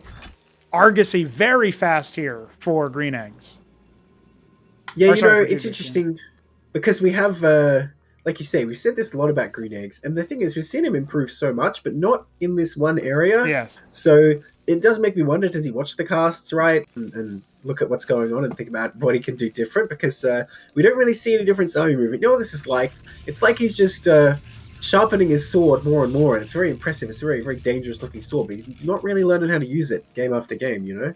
He sharpens it, and then he just kind of like throws it, and if it hits, then the guy's dead, but, you know. Well, that's a bit harsh, but yeah. No, not throw as in throw the game, but like chucks it, you know, he just like... Yeah, but that's the analogy, isn't it? If he's throwing the sword, he's throwing the game. Wait, where's that Maverick? I hear a Maverick. Oh, yeah, I was tickling the lattice wall that's being set up here. That's funny. For the Protoss, like this power-armored guy with a machine gun is just like an annoying fly. Like, oh, where is that? Oh, yeah. They can be pretty deadly, but not versus structures. Not alone. With one. They can't do shit alone. Like, one Maverick has a hard time against, like, 2 workers alone, to be honest. Yep. Yeah, when I was, I think I was playing against Toyota, and I was using my scout Droleth to, like, attack his worker, and he was starting to get intimidated. I thought he's coming in to attack. Well, this is going to be a very short-lived poke. I mean, you see all those Eidolons. Dude, there are 12 Eidolons, by the way. Yeah. 2 more in the backs of 14 in total. Like, that is such a crazy firing line. I don't know how JujiK is going to even start looking at this fight. Whoa, when did he afford that Argosy? What? Yeah, I said it How early. is there an Argosy finish and an 90% finish? When did that happen? And a queued up Solarian, for that matter, my man. Dude, no, he turned on the cheats to, like, fast building for a minute and then turned them off again. What the... What? How did that build so fast? I am so confused. Dude, recall in the main would just end the game, straight up. But there are turrets, at least. He's not going for double didact. In fact, there's a lodestone there. Did Green Eggs know this was going to happen? Has this happened before? He must have done that to protect against the witnesses or whatever. But that's really crazy. He needs more turrets. Dude, though. people need to start doing this. Like, this is such a good strategy. Yeah. They actually did get buffed in this wanna... patch, by the way. They got a HP buff, so. Well, that's nice. Wait, 500? Yeah. Shit, I'm going to start making those. Yeah. A Zerg. I guess he's not anticipating recall, right? Like you said, he's thinking about witnesses. But if he was anticipating recall, I'd say you need a few more watchdogs there. Yeah. Because I don't think one can quite stop it. All right, well, the army's moving forward. Some Hurricanes are going to go ahead and catch that. Big problem with saw some Bio Hurricanes. is where are the Eidolons sort of holding on? And yeah, I think they're in a really good spot here. There's not really much. Oh, the witness immediately dies. I mean, JujiK needs to fall back here. He doesn't realize it, but he's about to start losing everything. The Incantor's coming. Oh, there's so much bio, dude. He's Yeah. gonna aim move. No, there's the nothing Incantor here. doesn't even matter. It can get a lot of damage, but oh man. Oh, he recalls. No, he's not going to lose. Yeah, the Incantor got sniped before he could get the recall in. Go in. Yeah. Go in enemy portals. That'd be cool. But I don't mind that use of recall. I think it's a fine thing to do. But it does give away the presence of his didact, you know. Yeah, I should be able to enter that recall portal. That's what he's typing right now. Yep, we're all thinking the same thing. Yeah. The problem is that sounds really good for that moment because you wanted to chase him. And what happens when he just recalls your worker line into his Anthelian, dude? Like, fuck off, Dude, brother. I'm sick. Let that be a thing. No. Totally fair. Yeah. Well, he's trying to go again. I feel like this is another mistake. I don't know why he's doing this. Well, he has a good concave, though. I mean, the Eidolons are getting some value, and the Shaman's in a better position, but they are blocking his own units. But, I think you're does he fine really here. care? That's a nice-looking stasis, but think about what it's actually blocking. I mean, the Solarians out here, the Eidolons can just shut those down immediately. A nuke! A missile launch has gone down. Oh, I see the one. It's the one in the back. Yes. I don't even think he should cancel that, dude. Like, he's fine. Wait, did it die? I don't see the marker. I think he did cancel it. Yeah, he must have, yeah. Man, he lost that Solarian too. You know, that's funny because the Solarian turned out to be perfect because it revealed all the Didacts, but did lose it. Oh! No! Eidolons! Fall back! 3 of them die. Hopeless deaths. Okay, not too bad. 3 is tolerable. Both players have a huge bank on the chaos of all this action. Yeah. Solarians continue to be made. I mean, I don't know. Is this just like Brood War where Solarians aren't very good against fire because the stewards can just get gunned down? I think that's exactly what's happening when the Eidolons are the ones doing it. But you're right that like the Solarian stewards did reveal all of the Eidolons, right? So that is a play. Could see Clarions here for detection. I'm just saying as like another alternative. But I think it's almost always the case that the Solarian is almost like a support capital ship, if that makes sense. It doesn't really... it's not that effective unless it's like with a bunch of other stuff. Then it starts becoming really good, though. That said, it's still a very scary unit to deal with when you're stuck on tier 1 here, but the captaincies are almost online. I don't see any starports, which I'm disappointed against, because I feel like Gorgons are always going to be the go-to here. No, they're not bio. Said, he needs bio. Yeah, right. There's a human in there piloting that. Come on, man. Yeah, true. Here's the thing. The Mavericks in the bottom left stopped an expansion from going down like 5 minutes ago, and I forgot to kind of like verbally acknowledge that. Oh, shit. But as a result, JujiK is just kind of stuck on mining from this neutral treasury. There's an Eidolon up here just making sure to block anything happening from there. He could... Look, man. If JujiK has a problem, it's not how much he's mining, all right? That's not the issue here. Ooh. Yeah, stopping the base. Stopping the base. He's going to get it. He's going to get it. He'll do it. Now that brings in everybody over. He needs to get the hell out of Dodge immediately. He's out. Secret agent. He's out. Yeah, secret agent spam made it out for another mission. I thought for sure you could tell he was kind of angling for a Morningstar launch there, but he'll happily just could.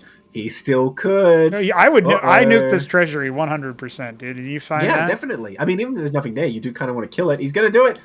No, he's idling. No. He's revealing himself. Well, get another kill at least. Secret agent spam needs to get the fuck out of there. Oh, he's only got seconds left to live. He's dead. Oh, he's so dead. See ya. GreenEggs had no idea he was doing that, by the way. That whole time he was like... Yeah. Huh? Just at the last second, as it died, he moved it. Man, the Morningstar would have been huge there. I know, yeah. You just put it up on the high ground there onto the left, right? And suddenly you're just completely fine. But as I was saying, though, does JujiK really need to mine more minerals? No. I don't know. That's what I'm saying. Really he was forced to use the treasury. And the reason I was bringing that up is because that means he doesn't have access to another geyser. It was denied lower 3. He was denied bottom left main. Now, some Ahmeds are going to come on down here, and they'll do a little bit of emotional damage to the Secantor, but that Eidolon is also going to... He catches it! He intercepted it! Get down, Mr. Ahmed! Yeah, no, this is a bit of a mess. GreenEggs has kept up his production extremely nicely here, though. So he has a big army, and JujiK is coming in pretty disjointed here. Sims are not going to do anything here. Zealots might do something, but man, those Madcaps are going to get in. The Apostle, time to go to work. Oh, nice stasis, though. Nice stasis indeed, but that Didact can be focused down by the Eidolons. Yes, it's down. So that stasis is it. Now we're back up and running. And look, he's gotten a scribe. A reclaimed scribe is in the building. Oh, it died. Yeah. Getting a little too excited about and then that. died again. Yes. There's another missile Oh, launch Nukem. going. Where's he even Nukem? I don't even see it. I think it's actually it's happening? directly on top of that Solarian, dude. You gotta watch Oh, out. I see it. Oh my god, is it actually going to go It's down? going off. He's not focusing it. It's going Oh off. my god, it's going down. It's not No, going off. It died? I guess so. so. Oh my god, that was so close. That was so close. Dude, I thought for sure it was the milliseconds perfect away. amount of time. Yeah, it must have just been nothing. All right, let's see what he can do. Kantor's actually managing to power through that. First, the fight was going pretty badly for Protoss. Once they got in range, that was a disaster. He needs to get the Eidolon count back up, but he has no gas. That's the only counter he has to these Eidolons. That's the tricky thing here. Yep, absolutely. And there are 4 Covenant empowered stockades pumping Eidolon after Eidolon after Eidolon. The Charlatans are going to be easy targets here. Oh no, the Eidolons! Get out of there! Yeah, he needs to really push those, more garbage bio forward, if you know what I'm saying. Yeah. A couple Mavericks are going to, take a look at that. He's nuking base. the sim. Yeah. The priority target. No, that ain't going down, dude. That guy's dying. Yeah, he's dead. Yeah, Oh unfortunately. man. There's the Cantors just crushing everything. Oh, he can hide behind the captaincies. Apostle's definitely getting a lot of value here. True. Like, captaincy's not going to last long, though. No, indeed. It will eventually be brought down. Where are the more Eidolons? He's not rallying all of them over. Some of them, I think some of his stockades don't have a rally point. So they're not actually on the front there. That anvil not going to finish building the Morning Star. Dude, look at the reinforcements. JujiK finally spent his bank. An entire second army is coming in. Look upon this. Don't you say anything about, He's waxing philosophical. Oh, this death. The suffering. Profanities. He's going to ask for a draw.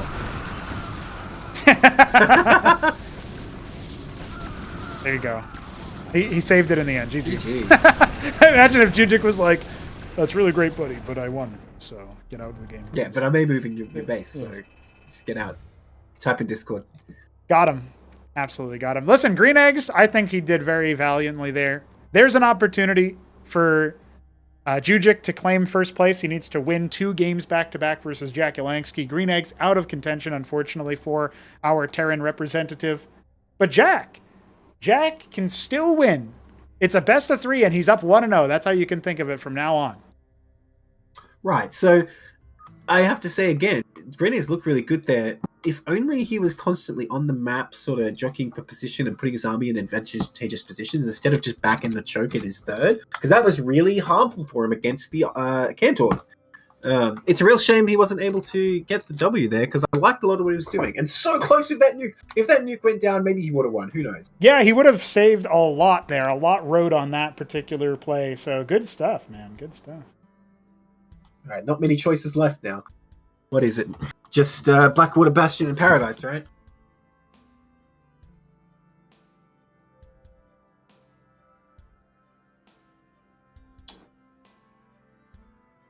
Take a look. Let's take a look. Yeah, it would have to be Blackwater or Paradise. No, Greeneggs. It's trying to stay in it. Dude, there's some of those were some hype matches, man. I gotta say. Yeah, for sure. For sure.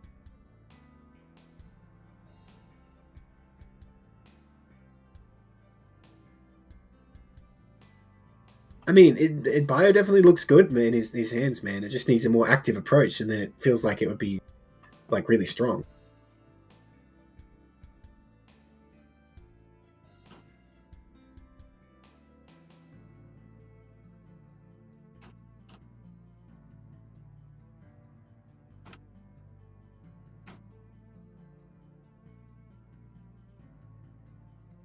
Jack reacting to his own post classic.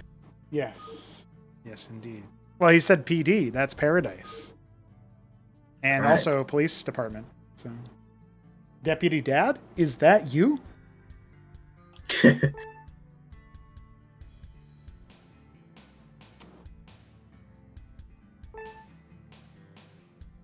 I just like also if you go to tag me in. Yeah, exactly. Listen, if you go to the CM Tournaments channel in our Discord server, you'll see a message from Killface that says, "Thank you, Zerg Scortrith Seizing." And for some reason, that really got me. That made me laugh a lot. So. I mean, we can thank Enos. Yeah. Definitely. No, has I really contributed, so- appreciate that. Shout out to JujiK for helping cast the Group A undercard, cast in Group B uppercard with me. And of course, Enos for handling Group B as undercard as the admin, the interviewer, the recorder. Really, really nice stuff there. Really helpful because I would not have been able to do all this by myself. So I very much appreciate it. I'm going to take a short break for water.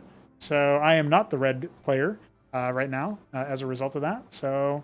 Can't believe you're holding this up. Yeah. 1 minute. I will be back, but feel free to yell at the audience or say nothing. That's fine. No, I'm also going to leave them all alone. Okay, sounds good. Guys, we'll be back in just a moment here so that we can actually have some more Cosmonarchy, but I need water, otherwise I may die.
All right, I am here.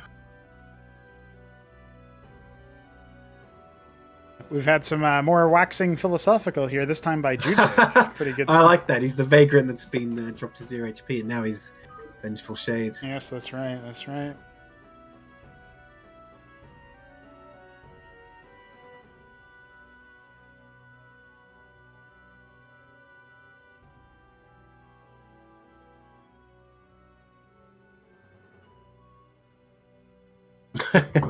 Okay, I'm back, and it looks like our players are indeed ready. They are. They are indeed red. We're going to paradise, boys. Let's see what happens. All right, it'll be Jakulangski as... Oh, what is this color? This must be... It's purple. You think it's just purple? Yeah, it is. I checked it. Sorry, man. Well, it's obviously Japanese violet. No, I'm just kidding. And JujiK with the silver pink Protoss in the top left. Clarify, I guess. Then I checked. I didn't check it. Then say it. So I'm just saying. I'm a god. When I choose to descend from my throne and guess, I will never be wrong. I see. Yeah, purple and red and I think blue were all updated. The vanilla colors were all updated from what they used to be. So DF made them a little bit more cool color range wise, a little bit more elegant. Showed out a little bit on the Lavos this time. Delayed the gas a little bit. Ooh, fast scout. I don't know about this. This cuts into your economy pretty hard as Yep. setting that so early. Yeah, But hey, who knows what valuable intel he might get. We're here in Paradise, and you know what? I feel like for Zerg, you really want to play for the late game here, because you can build freaking everywhere, man. You can just fill this map with circus, and Jack loves to do that, by the way. So I would be disappointed if he goes for super aggro play again, especially given how it worked out last time against JujiK. Yeah, I don't know. I mean, that's how JujiK was able to eventually win on Old Scars. He did say before, we didn't show this on the stream, but he said before that he's been running on pure adrenaline for the last 2 games. And so I think you could tell he was pretty close to capitulating versus the Eggs bio again, but he did beat him in the rematch at the end of the day. That was after he narrowly avoided disaster on Old Scars, his own map home territory, denying Jack the flawless victory. And now we're in a best of 3, essentially. But Jack already has a 1-0 scoreline. That's how I'd encourage players at home to think about it. Jack needs 1 win. JujiK needs 2 wins. That's how we'll decide first place. So if JujiK takes Paradise, he's still got to hold on and maintain. I'm not sure exactly how he plans to do that, but it looks like it'll be a Dracodon first. Okay, he is deviating from the, patented Arbus style, getting the Hierophant and then the other gates. So there are different options here, right? And it seems to be working. His opponent's not really able to adapt so far. This is Jack's chance, right? He did win 3 in a row, then lost the 1, so presumably he still has good momentum here.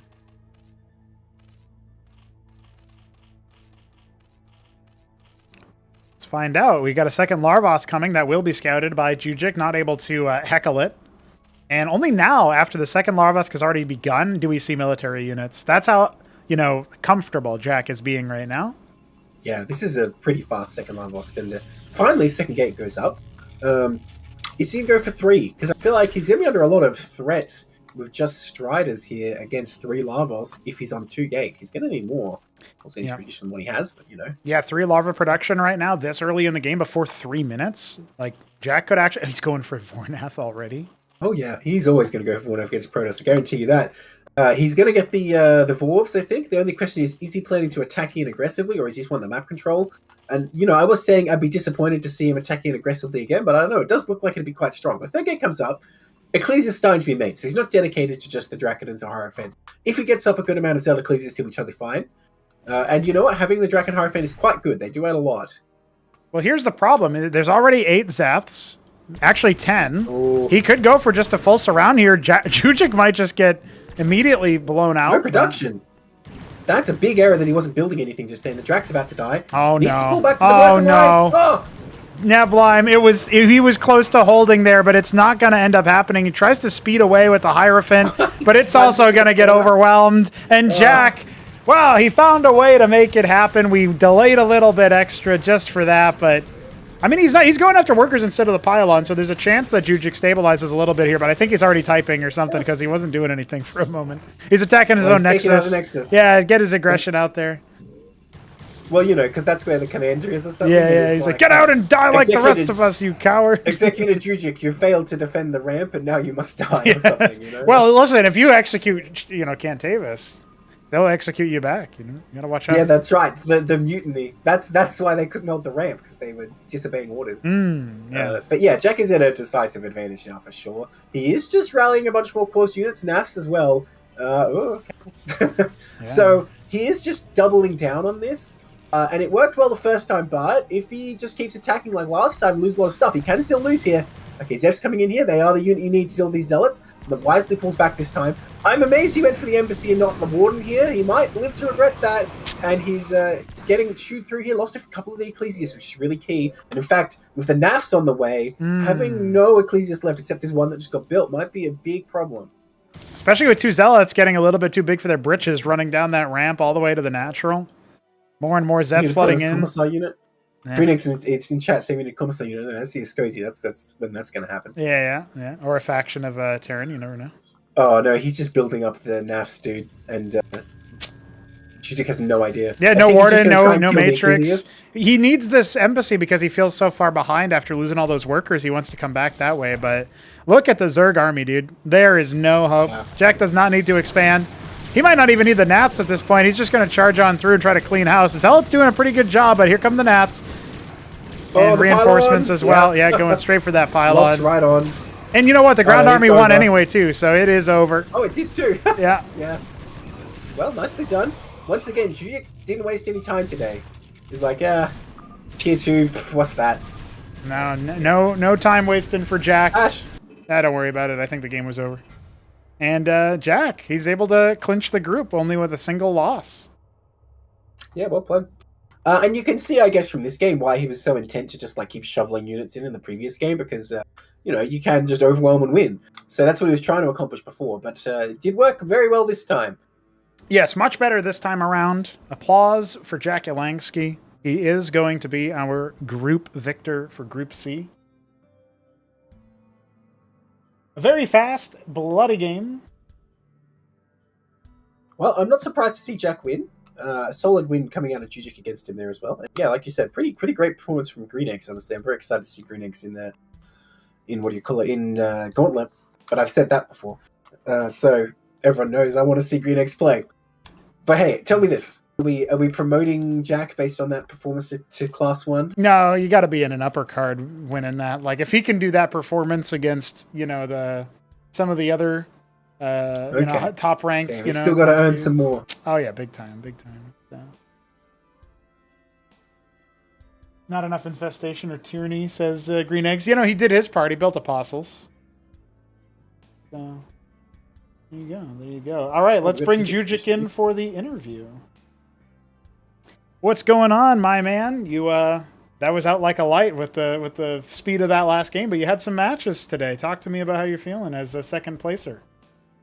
Honestly, I did better than I thought I would there. At the end, I guess I had a bit of a anxiety attack and rode it all the way to victory a couple games. But... Tell me about that, because I feel like the first match, there was a lot of opportunity for really good harassment on Oblivion with that Cantor.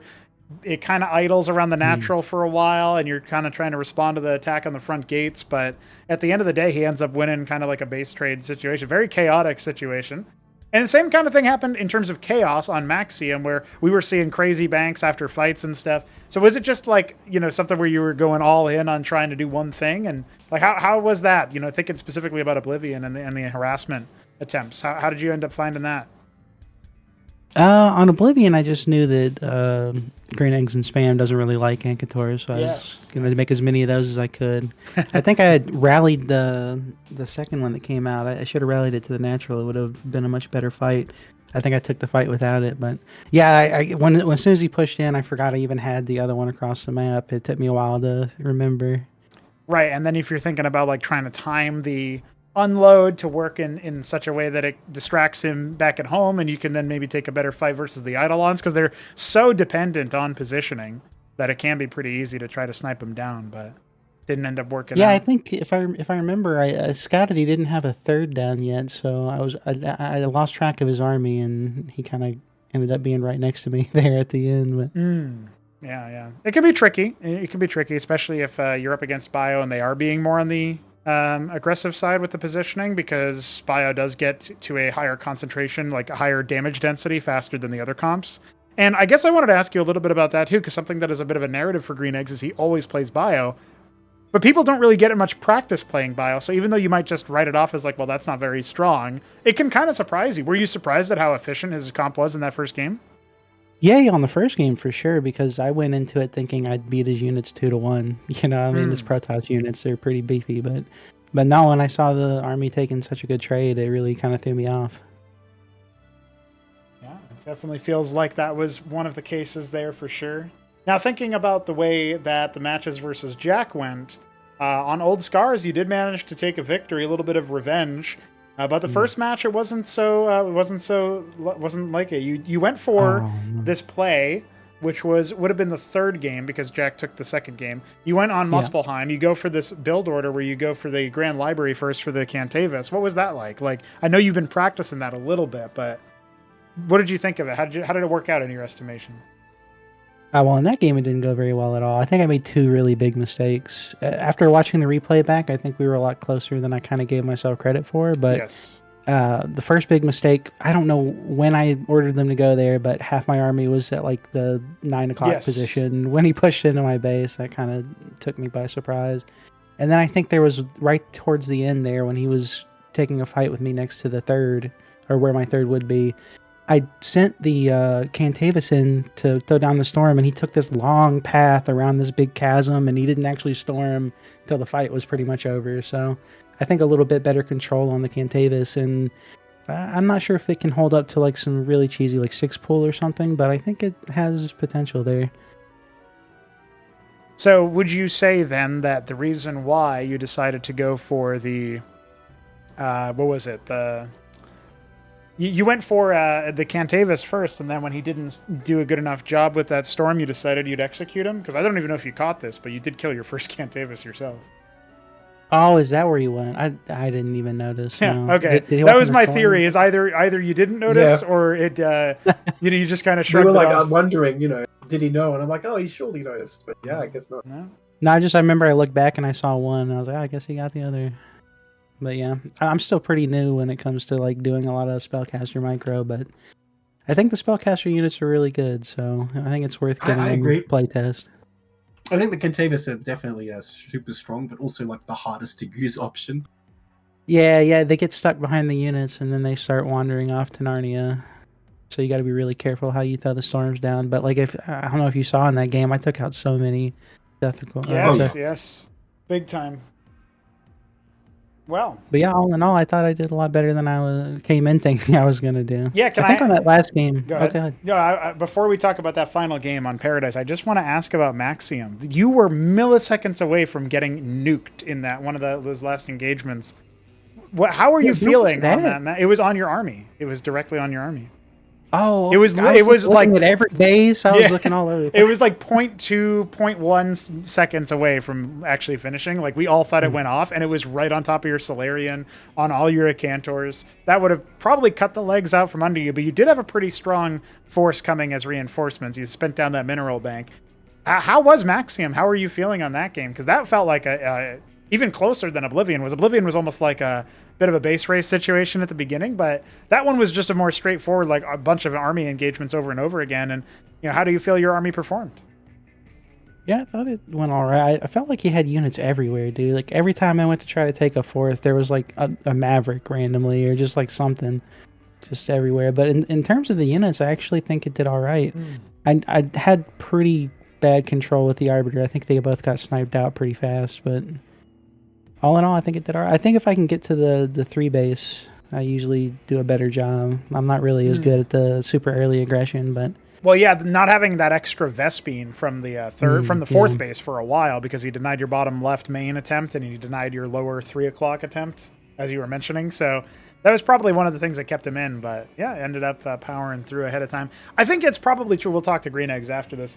I think it's probably true that even though, as much as, not very many people play against his style, and especially not very many people play against his style in the mid game. I don't think he has a lot of reps in tier 2 either. I feel like maybe his games kind of end before then. Either he wins or he loses. And he got to tier 2, I think, in 2 out of 4 games. But in both of the games that he got to tier 2, and those were the games where he dropped 3 of them. But those were 2 out of 3 games he gets to tier 2 in, and those are his losses, right? So that's like one of the cases where it feels like maybe that bit him. But yeah, interesting. Did you feel like it was hard to really track? Because after Oblivion, you're like, oh wait, maybe my units don't just outright win, and then you feel a lot stronger about the second one. Do you think the change was actually the Diadact stasis or something else in your comp that ended up doing well? Because I saw you were mixing in charlatans at some point, stuff like that. I think I'm not really sure. I think the first game on Oblivion, didn't that go like 3-gate and then not really do anything with it? It was a 3-gate into Embassy in the 1 base, yeah. Yeah, I think that really was that slows you down so much on these. I think if I remember, I expanded, like, I was almost pretty much fully saturated in the main, so I was a little bit behind going into it. But, yeah, I don't know. I think the Eidolons do really well. I was actually really impressed with how much damage they were putting out in the back there, but I don't know if Bio can really hold that much Protoss once you start getting the tier 2, tier 3 stuff in there. Crazy stuff. Definitely some interesting... I guess the way I'll put it to you is that there's some very interesting strategies developing in all of these matchups, and we have Green Eggs, we have yourself, we have Jack to thank for a lot of that, so I want to shout you guys out, and I appreciate you obviously helping out a lot with the tournament adminning and casting and stuff. That was a big help as well. So I appreciate you, JujiK, and you obviously got a map in there too. You're just doing everything. You're doing casting, mapping, playing, all sorts of stuff. So do appreciate. Yeah, man, I appreciate it. Yeah. It's fun games, fun to play. I'm waiting for the next one. There it is. All right, my man. GGs. We'll probably end up doing some kind of qualifier thing for the second tourney. We'll find out, but I'll keep you guys posted, of course, on the server. And other than that, thanks for playing. Thanks for interviewing. I'll see you around. Yeah, GGs. All right, I'm going to bring in none other than GreenEggs'NSpam. Nebline, are you ready to grill this man about all things related to Hurricanes? Well, I mean, don't you fry eggs? You don't grill eggs, right? So I don't know. I'm not sure if I am ready. Griddle eggs. What's going on, Mr. Eggs and Spam? How are you? Be the very first review. Microphone is down. Whoops. No, there it is. Hello, it is I, John GreenEggs'S bio. There it is. There it is. Listen, I gotta say, I thought that some of your games were really cool. You were 0.1 second away from nuking his entire army at Maxium. That must have been just edge of the seat kind of things if you were keeping track of it. And it's a damn shame. It's a damn shame. It is. I actually didn't notice at the time. I just noticed that the nuke hadn't landed, so I assumed the Eidolon had died. Yes. Much earlier. Yeah. But, I see. Yeah. No, that happened. Yeah. Can you walk me through how you felt all the way back at the start with Oblivion? Because that game, you taking JujiK, sure, it was messy with the Cantor drop and like the response to that, but from where I'm standing, I felt like that was actually a pretty commanding victory. Because he goes for this 3-gate military push, and you just kind of slap him around with your Eidolons. He doesn't really have much of a response to that, and maybe is a little bit surprised, shocked even, that Terran Bio is actually winning. You know, it reminds me of way back in the day, right? We had a player called Sipiak, and he played in a meta where nobody went Fulcrums, and if you were going up against Terran who went Fulcrum first, you were just going to beat their ass. And he lost to Fulcrum first when he came back, and he just types, I lost to Fulcrum first. Like, I feel like that's what JujiK was thinking. I lost to Bio. Like, maybe couldn't even believe it. He himself did say in the interview just now, he's a little bit shocked at how much damage they were doing and how his army wasn't just beating your ass 2-1. So how are you feeling after Oblivion? Well, with Oblivion, it did seem like the Gateway army really didn't trade that well against the Stockades early, right? And so after that first, I believe I was attacked relatively early on, and I traded very well against that attack. So, realizing for once that I had the advantage, that I went to put pressure on the other side of the map and tried to cover my flanks. If I remember correctly, I think I posted some Mavericks in my main. But a little bit, yeah. The Cantor drop did throw me for a bit of a loop, but to be honest, I think the Cantor drops are actually generally not as devastating as the Cantors on the front line, but more on that in a minute. Yeah, I just tried to manage the Cantor drop and try to keep putting pressure on, but you can do pretty well with the Eidolons, I find, just because of how much they outrange the enemy. Yeah, I think the main thing was just that I managed to get an advantage early enough before all the Caterpillars got out. And well, I will say on Maxium, I think that's what went wrong, right? The fights were going really well, and then in one fight, there were like 6 Cantors, and then it suddenly started going not so well. Yeah, that was the thing. I think you asked JujiK in the last interview what unit probably did the most for him in those final engages. I think it was probably the Cantors. The Solarians were actually a lot better than I expected as well. The Didacs were a neat pick. Like I thought those were cool to see. The Cantors, I mean, they're cool as well. I don't like the Caterpillars, but you know, they're cool. I think they could be reworked and still be cool. Yeah, maybe we'll come up with something there. I will say something that people haven't really experimented with, and it's kind of gone under the radar. I tried to like nudge people in this direction verbally.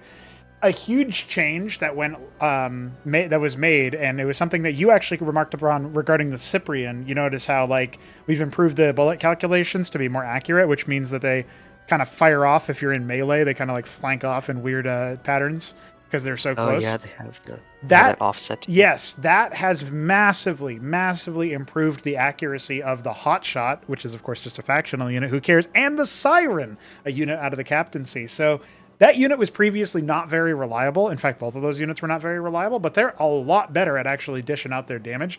I would actually say the Paladin got pretty massively improved based on that too. So these are little things that maybe some of the Terran players will start to experiment with. I don't know that that would have helped you that much in a head-on fight, but if you're thinking about flanking, I feel like Sirens might be an interesting pick. So just something to think about. Yeah, Sirens, I mean, I haven't built them a whole lot myself. Yes. Even in the Black Site versus AI games that I play most of the time. They're not. I've also spent a lot of time in the unit tester. They're not very good against the Cantors because, you know, beefy units and Sirens don't deal a lot of single target damage, and on top of that, they don't cloak like Eidolons do. But they are I will say they do seem pretty effective against, I guess, just like general chaff. I think they might be better than Eidolons just for generally killing stuff. But the thing is, the chaff you have with Bio is also pretty good at killing the enemy chaff, especially with like Shaman support or Apostle support. And the Eidolons are more useful as like specialists to like snipe down the units that can fight your Bio really effectively, or also to, as Neblime I think mentioned earlier, the Eidolons are really effective. I'm trying to remember. I think I was looking at one of the previous casts and I mentioned it, but the Eidolons are really effective against those Strider units like Drakadins, Hierophants. Yes. That'll usually try to kite your bio. They'll try to string them along. In this cast just now, I was saying, the thing is they can kite Hurricanes and Maverick all day, but if you have Eidolons there, they will do as good or better damage the Drax are doing to you while that's happening. Yeah, exactly. And that's actually the first reason that I started building Eidolons like way back. I think this was before they even got their range buff. Because the AI would always kite with the Drax, and well, I found a unit that has long range that's bio, and that can easily punish them for doing that. And then when I started playing against real people, real Protosses, and they build the Cantors, the Eidolons are one of very few units that can really combat them, especially because most of bio is pretty short range. I think the reason the Cantors aren't recognized for how powerful they are is most of the time they're being fielded against Terran Mech, and Terran Mech builds a lot of Phalanxes, which is also one of the units that counters the Cantors. It probably counters a lot better than Eidolons, honestly. Yeah, I'd also like to talk a little bit about the games versus jakulangski. I thought those were really neat. They I was surprised, honestly, that his composition turned out to be as effective as it was. So for all that you were talking about with Bio being better against Gateway Protoss than you would think, I was surprised at the Quaz, and then he also went for Zork's Shroud units later, and I was surprised that they were as efficient as they, well, I guess not as efficient, but as capable of overwhelming. I mean, there were cool losses. I have to say, like, it was neat how, I don't know, it's like that sort of fantasy that like the original Starcraft was trying to get at, where you have like your Marines in a bunker. I didn't build any anchors, maybe I should have. But your Marines holding out to the last, healers desperately trying to hold the front lines, keep everyone alive. And they're like gunning down hundreds of Zerg, but there's like just ever more pouring in. That's what it felt like. We've definitely accomplished that, because you look at a score screen and see, I mean, if you won a Zerg, it's like, you lost 500 units, the opponent lost 100. It's like, yeah, okay. Yeah, light work for a Zerg player. I will say, too, there was a point in that game where I guess you were mentioning that a Lakizalus got blocked by a ministry or something. Can you elaborate on that? Oh, yeah, that was at the very, very end. I was trying to focus fire Lakizalus, but I'd also lifted my ministry, and I was moving into my main. Probably completely not pointless, but it's like a death knell. Like when someone's, it's completely futile. Oh, okay. But, we thought you were trying to report a bug or something, but you're just saying that you couldn't see the Lake is anymore because of the. Yeah, no. What had happened was I was floating a ministry and it flew over the burrowed Lakizalus, so I couldn't target fire it. And it was funny because I sabotaged myself. Classic. It's like. Yeah, it's like, it was almost like a comedy skit where like someone's already having a terrible day or something, or they've royally fucked something up, and then they like stub their toe or they like drop an anvil on their own head or something. Right. Yeah. It was comical, but yeah, overall I'm not entirely sure. I guess I could go back and look at the casts or replays what I was doing exactly wrong versus Jack. It felt like there was a lot of aggression and I was defending it, and then I was trying to expand under the pressure, but I guess I should have probably looked into some kind of counter pressure, because it felt like they just kept coming. So it was like I'm holding the position pretty efficiently, but at some point I think it happened like the same time in both our games.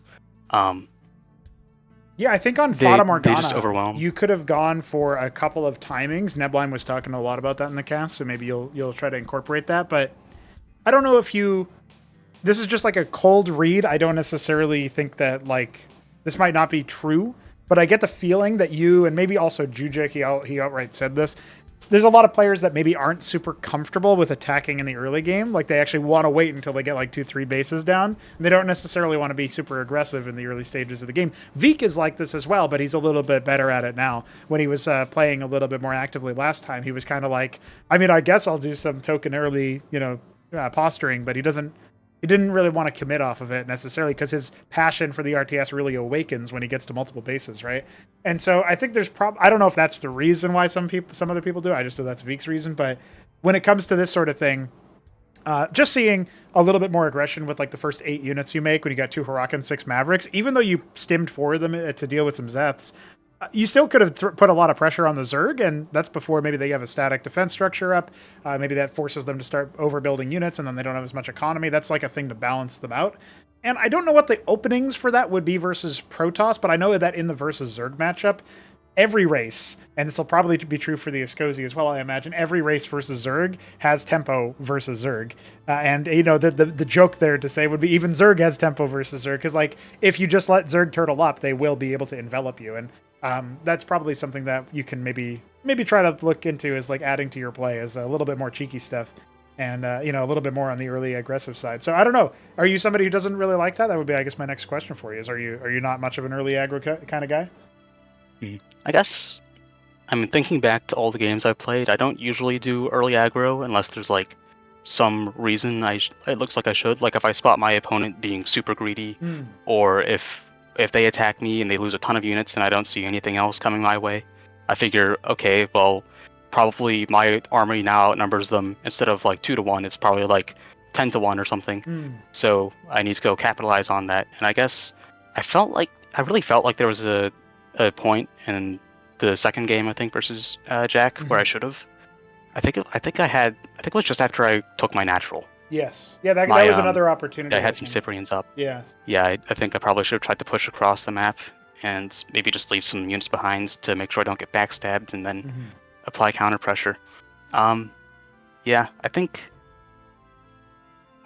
probably a bigger flaw with my play though is just like in the later game, I guess I just lose some kind of stamina. Like I remember in the second game versus JujiK, I had a whole lot of float, and apparently he did too. Which he had way more, by the way. It was like 7K minerals. I mean, did he have more bases though? Did he have like a higher income? He had the treasury at 6, and you had denied his 4th for a very long time, but he was on 3 bases plus the treasury, so the treasury probably accounts for a lot of that, but still. Maybe otherwise a comparable float. Not sure. I don't remember what happened to that Eidolon that I used to pick off the scribe. I was sending that to Nukem. You moved it down to 6 o'clock. And then I saw... No, the Eidolon I sent down to 6 was also to nuke, but that was supposed to to put down a radiation field to block all the reinforcements that get to 6 o'clock. Now I'm talking about I sent an Eidolon to 4 o'clock, and that was supposed to go in... I thought he had already had 4 o'clock, but he didn't, so I figured, okay, I'll see if I can't go into the natural and nuke something. Because, fun fact about the Morningstar nukes, they can cost efficiently kill a lot of infrastructure. Oh yeah. But that's a surprise tool that will help us later. Yes. But I was moving into the natural, and then I saw the scribe moving past him, and it decloaked, and I'm like, oh shit. So I just moved him up and shot the scribe, and then I tried to command him away because I figured he'd be getting chased, and then I guess I lost track of what happened to him after that because he's a bio unit that are just cogs in the machine. But yeah, so in that game, I think it really demonstrated like, as I guess the whole game becomes like a big blob, like, and the Cantors really compound this, but I think even without them, like versus Phalanxes, I've had trouble with this in the past as well. Right. Yeah. Like once everything becomes a big blob, Bio stands very, and I guess like this is probably true of other armies as well, but I think it probably hits Bio pretty hard because they're mostly squishy ranged units. I think the thing is, you have to preemptively figure out like how the engagement is going to happen and keep constantly positioning your army to try and get a good engagement. Whereas if you're stuck back in your base, especially with the Cantors, as you say, you're always going to be in choke because all bases are built with like defensive terrain, which is actually bad when you're defending with the shorter range units, especially against splash. That is true. I could have set up for some surrounds. They don't. Again, this is based off of unit tester stuff. They don't usually work well against the Cantors. At least not if you're if you're flanking with like tier 1 Maverick Huracan bio units, because they're a little better, but they still just die. But yeah, I think in general, if I had positioned my army better to not just be like one condensed blob and a choke point, as you mentioned, like I probably would have done a lot better. I feel like I could have tried to get more mileage out of the Apostles, but versus the Cantors, they just kind of get blown up before they can do anything. So, like versus enemy chaff, they do fantastic. Versus the Solarians, I remember there was a game way back before like even the original. This was like 2 Reclamation reworks ago. Pro, you played. Someone was building Solarians, and you used Apostles and Madcaps against them, I think. Yes. And you just killed all the stewards, and you kept Madcaps reviving are your own really good stuff. against them.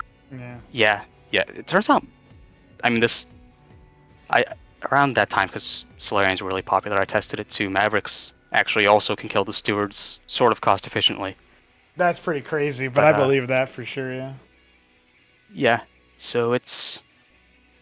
Yeah, I can see a lot of areas in which I need to improve. These were still really cool games, so some would say I'm in last place. I would say I'm in 3rd place, which, is pretty good. There it is. It's always pretty good. I will say, if you were playing in one of those undercards, I think you would have taken it. Maybe the only... you might have had some close matches here and there with like DeadInfested or the Beaver, but I mean, we've seen Beaver play TVT very sparingly, so that's kind of like an unscouted matchup. But I think you honestly like this was a tough group in all honesty. So I expected JujiK to take everything because I thought Jack was out of form. Turns out Jack was able to play himself back in. And I thought for sure that there was a chance that this was the hardest group for me to call. I thought, especially after you take game 1, I'm thinking, God damn, this group's wide open. So thank you for making it entertaining, and of course for sharing your opinions, for waxing philosophical at the end of Maxium, and that was cool. Doing like the part where they say it's like when Paul Atreides in Dune Part 2 says Dune. It's just like that. He types all the messages out, and then Cosmonarchy. And then it's the music plays and stuff. So yeah, that was a pretty good I was half planning to do that before the tournament even started. I was just trying to think like what circumstances. And I guess that was my last game. It's a pity it wasn't the last one in the whole set, because then that would have been like way better. Oh yeah, but it's Group C anyway. Yeah. And if there was like a star sovereign glassing my entire base during all that, and then like demiurges tyrannizing everything. Oh, that would have been cool. Like, yeah, if there was like a whole bunch of atrocities being committed on both sides, that would have made it hit way harder, I think. But we take what we can get.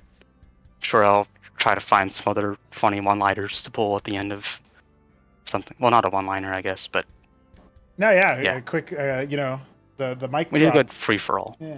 We need a good free for all to really get that flowing. Yeah, I don't know if you were there for the one that we did very briefly. That was in the undercard. Yeah, that was pretty cool. It was very short, so it was a little anticlimactic, but Terran OP, I guess. I don't know what to say.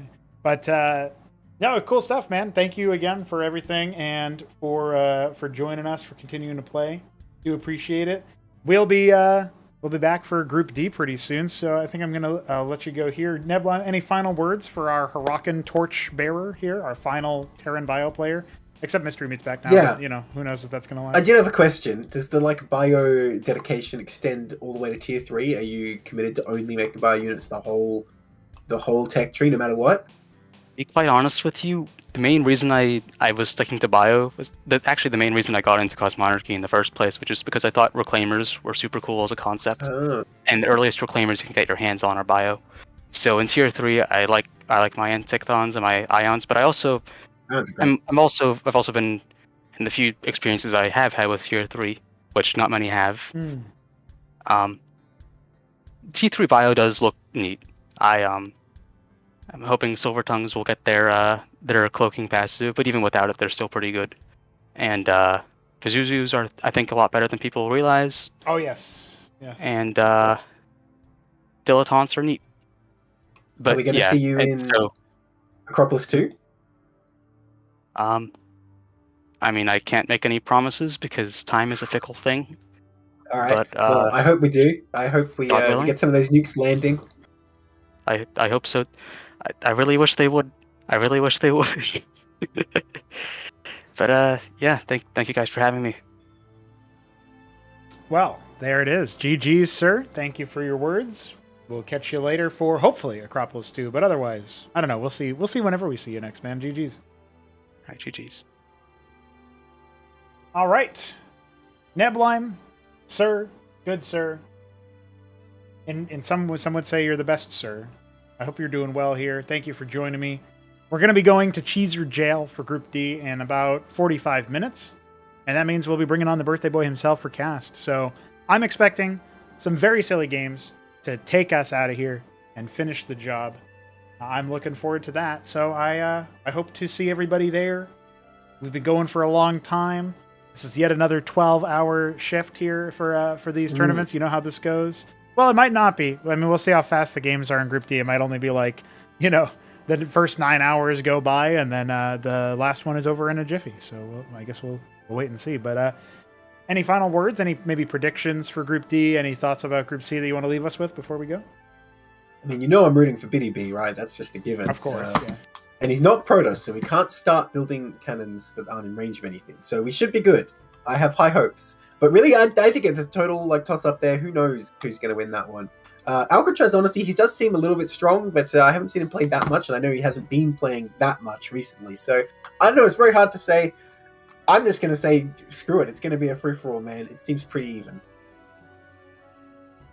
I feel like it's a tough group to call because I haven't seen Alcatraz play at all. I think you told me that was that one of those players that you played with and you were starting off by just typing and talking in Discord, and so instead of fully focusing on the game, and then he kind of made you focus. Was that one of these guys?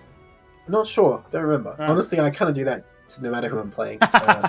If it's just a practice game. Right. Although I will say, just since, I'm not going to be casting later, so while I'm on call, something really interesting was helping Arbus prepare, which I guess I can talk about now because we played a lot of ZVPs, right? Mm-hmm. Helping him prepare, you get back into even more of a tournament mindset, even though you're not going to be playing in it.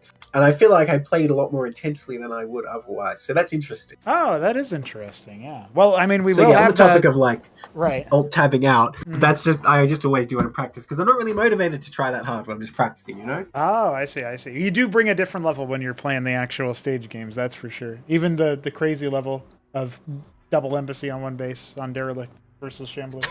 Even that. I could have won, man. Very, very close. Very, very close. All right, boys. We will be back with Cheeser Jail in about 40 minutes. We'll see you there. And thank you again, Neblime, for casting. I'm going to have a grand old time getting some food finally and chilling out. So see you guys very soon. All right, Peace. survive. Yeah. Survive. Exactly.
Welcome to Cheeser Jail. We are live, and it's the birthday boy himself, Iskatu Mask. Welcome to the show. How you doing, sir?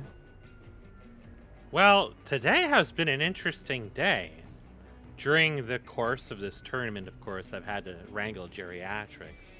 Meanwhile, Richard Simmons has died, and Lord and Savior, Breaker of Chains, Mother of Dragons, Donald Jonathan Preston Trump took a bullet in the name of freedom. And one of the other earlier, what was it, the undercards had an FFA resolution to their group. Yes, that we also spectated.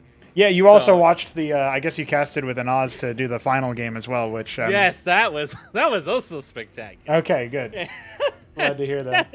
It's been a day, and now here we are with Group D's nuts.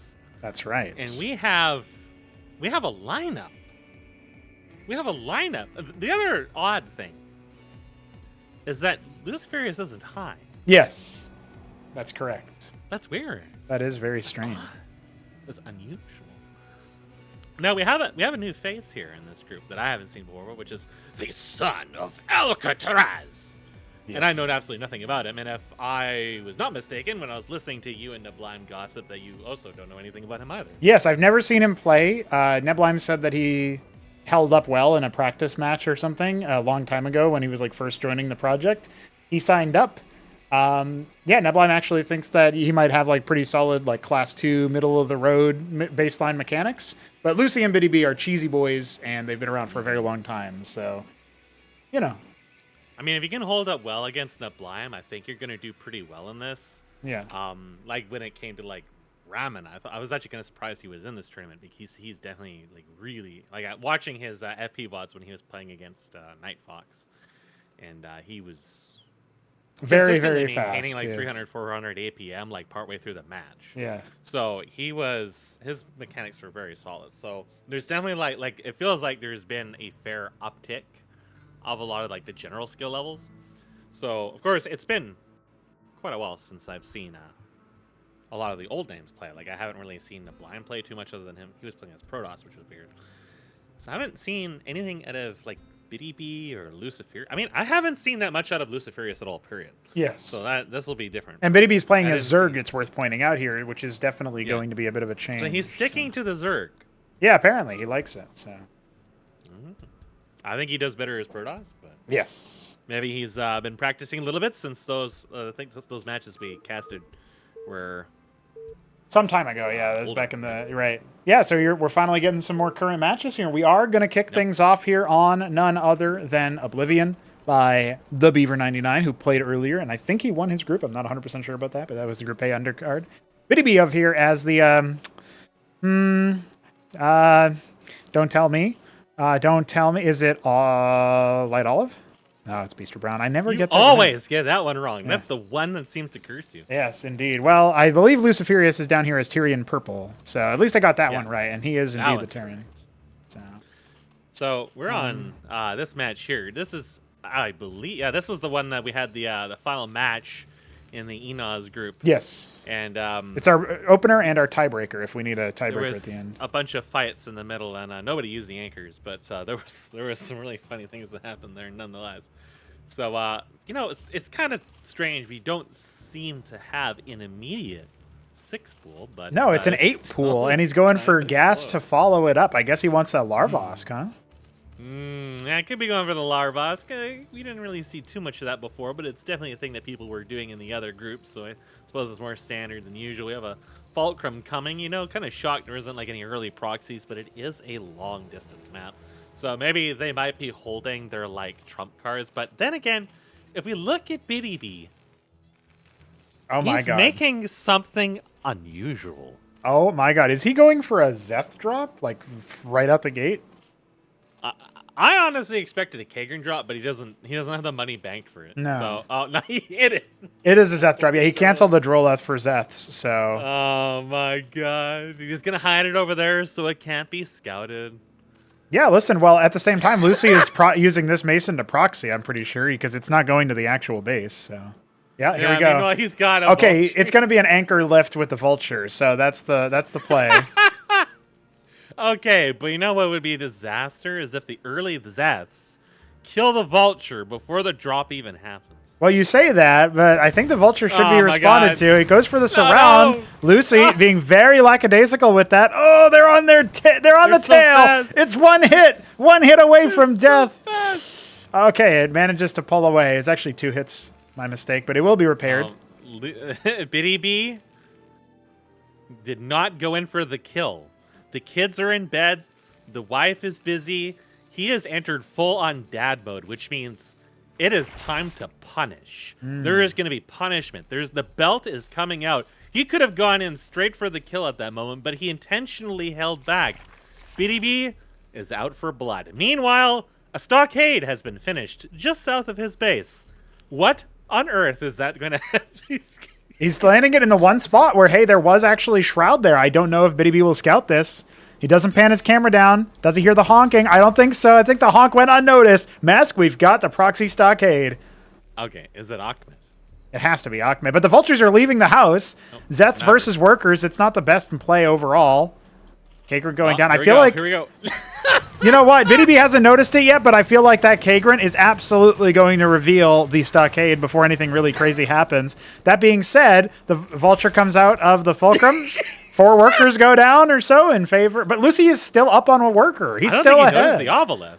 Did he notice the Ovolith? He must have heard it on the His way attention out. was elsewhere. Oh, okay. 3 vultures are in the base. One goes down, tickled to death. Absolutely brutal, but this Quasi's going to die. No, he'll spare it. He'll spare it.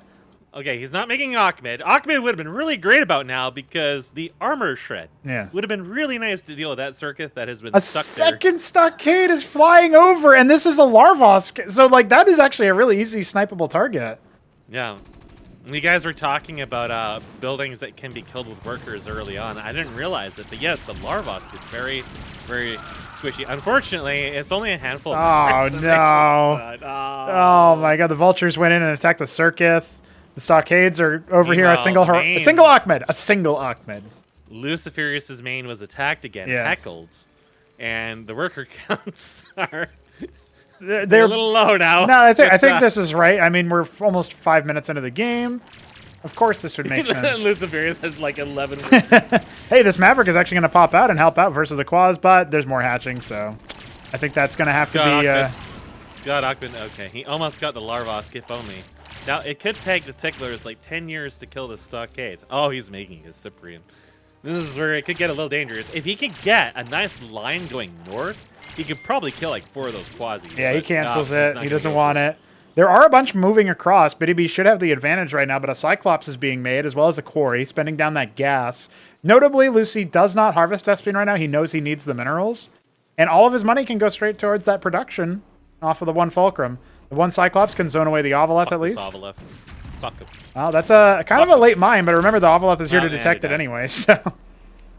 He's got to go that mass Cyclops build that people are talking about these days. Yes, that's right. How much of the tourney did you see previously, like on the stream? I got to see Veek just build nothing but Cyclops, and I saw a couple of other matches on and off, but especially the mass Cyclops stood out to me because I feel like it's actually really easy to deal with. But it was not properly dealt with, and it was just really funny seeing it that late in the game, just like 30 of them. Yes, Holy yeah. Shit. There's a lot of them. I also saw the mass Eidolons as well, picking up kills on Didax left and right. It looks like there's going to be some Quasis getting dropped over here, and there was a Quarry dropped here, but honestly, in Lucy's case, I might have even been tempted to drop that into a Lodestone, just because this is probably going to keep happening, and the Lodestone would really shut it down. Just having like 2 Cyclops in there would keep him pretty safe from this, and then he wouldn't have to pull back his army because, well, this is what's going to happen. He's just going to run up the ramp. Well, indeed, yeah. He's lost pretty much all of the Cyclops, the Quasis here, and now with Btyb kind of getting stuck on the up that ramp, that was an opportunity for the Cyclops to get a lot of splash damage. But I think right now, Btyb's got it. Yeah. There's so many Quasis. Yeah, I really think a Lodestone with like 1 Cyclops in it could have been enough, and then just holding the ramp. But he didn't expect to see that drop again, and he kind of had to go and defend it, and he got stuck into all the battle workers. Yes, battle workers. Well, fuck that Zethagor. You know, Lucy is still pretty much even on worker count if he can actually somehow clear this, but it's not going to happen. He gotta go in. He had to go in. If that was like a Luciferian that popped out with the battle workers. Yes. But then Lucifirius realizes, I don't have any money. I need to go back to mining instead of battling. Yeah, so he's gonna go back to mining. Yeah. His stuff is Not on out of fire. this yet. Btyb went back home to do Remember, something it takes else. Quasi's a little while to kill buildings. Ahmed has dispersed. Ahmed A is single arrived. Quasi has 5 kills, 6 kills. I think Lucy might be taking this time to get out that bong. 7 kills. Fuck this Quasi. Fuck him. Fuck. Nah, he's getting away. Fuck this one. Fuck this one. Fuck this. Nah, he's getting away. Fuck this one. Shit. Ahmed has arrived. Cyclops has arrived. Battle workers. Fuck him up. Fuck him up. Fuck him up. Battle workers. Fuck him up. Fuck him up. Fuck him up. Yeah, fuck him up. I mean, admittedly, a lot of Quasis died, but Ahmed did get body blocked a little bit, so that didn't really even help. And GG is called. Yeah, that was dangerous. That was dangerous, dude. Son of Alcatraz, if he's anywhere as good as I'm meant to believe from the way that Neblime talked about it, he must be licking his chops like, dude, these guys are fucking jokers. I'm just going to walk in here and destroy them. So let's see what he has. He's got his Eurobeat going, apparently. So, you know, we are obviously on the home stretch at this point. Eminem with a real Slim Shady. Please stand up. That's right. That's right. So let's see what... Holla, holla, get dollar. See if he can pick map 2. I'll go ahead and repost the Oblivion. Repost the map pool for him. And yeah, I mean, interesting stuff. Interesting stuff. We get the double stockade float. Was a bit ambitious. If there wasn't a circus there, I think actually the vultures just annihilate everything on the come up. Yeah. So the idea was there for Lucy. Ironically, versus a better Zerg, he might have won there because a better Zerg is going to think, I'm not going to make a circus in my main. That's not going to happen. A better Zerg also might not like rush Zeth drop. That's right. So like the whole matchup would be different. Yeah. So, but Btyb's finding a way to make it happen here.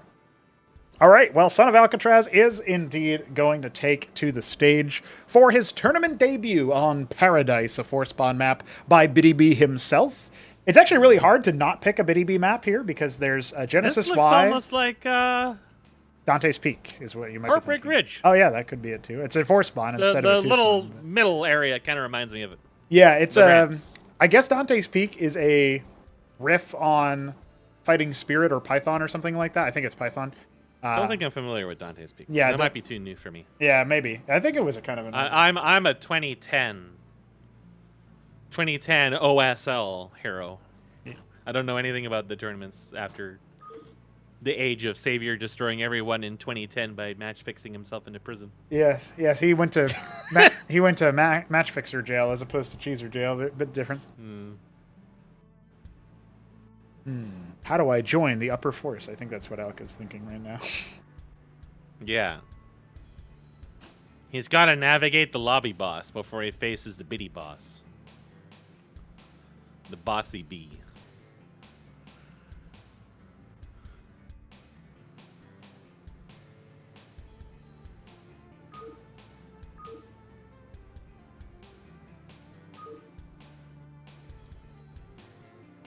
Now, when you look at Group D, you see Group D:. They can't see that. D:. Oh, they can't see it. That's a shame. Yeah. You can see the program. I have it on as the camera there. All right. Well, we get some ZVP. You know, one thing that's really nice about this tournament is we've actually had some pretty nonstop action back and forth, and it's all been TVZ or TVP or PVZ. Like, we've never had like a mirror match at all the whole tournament somehow. I really don't know. Yeah, how I noticed happened. that your race spread was very abnormal. Yes, abnormally You usually had like a balanced. bias to 1 or 2 races. Yes, so we'll take that. We'll take that. So, hey, Son of Alcatraz is going to be here in the bottom left. I'm going to call that one Cyan Zerg. He's at top right. Oh, that's Btyb Zerg. I forgot about that. Btyb is also teal, not cyan. Meanwhile, we have, is this Snow? It is. Okay, well, it's not the player. It's Snow. It's not the pro what player. But... Lucy needs. A different kind of high. Just a little hash, you know.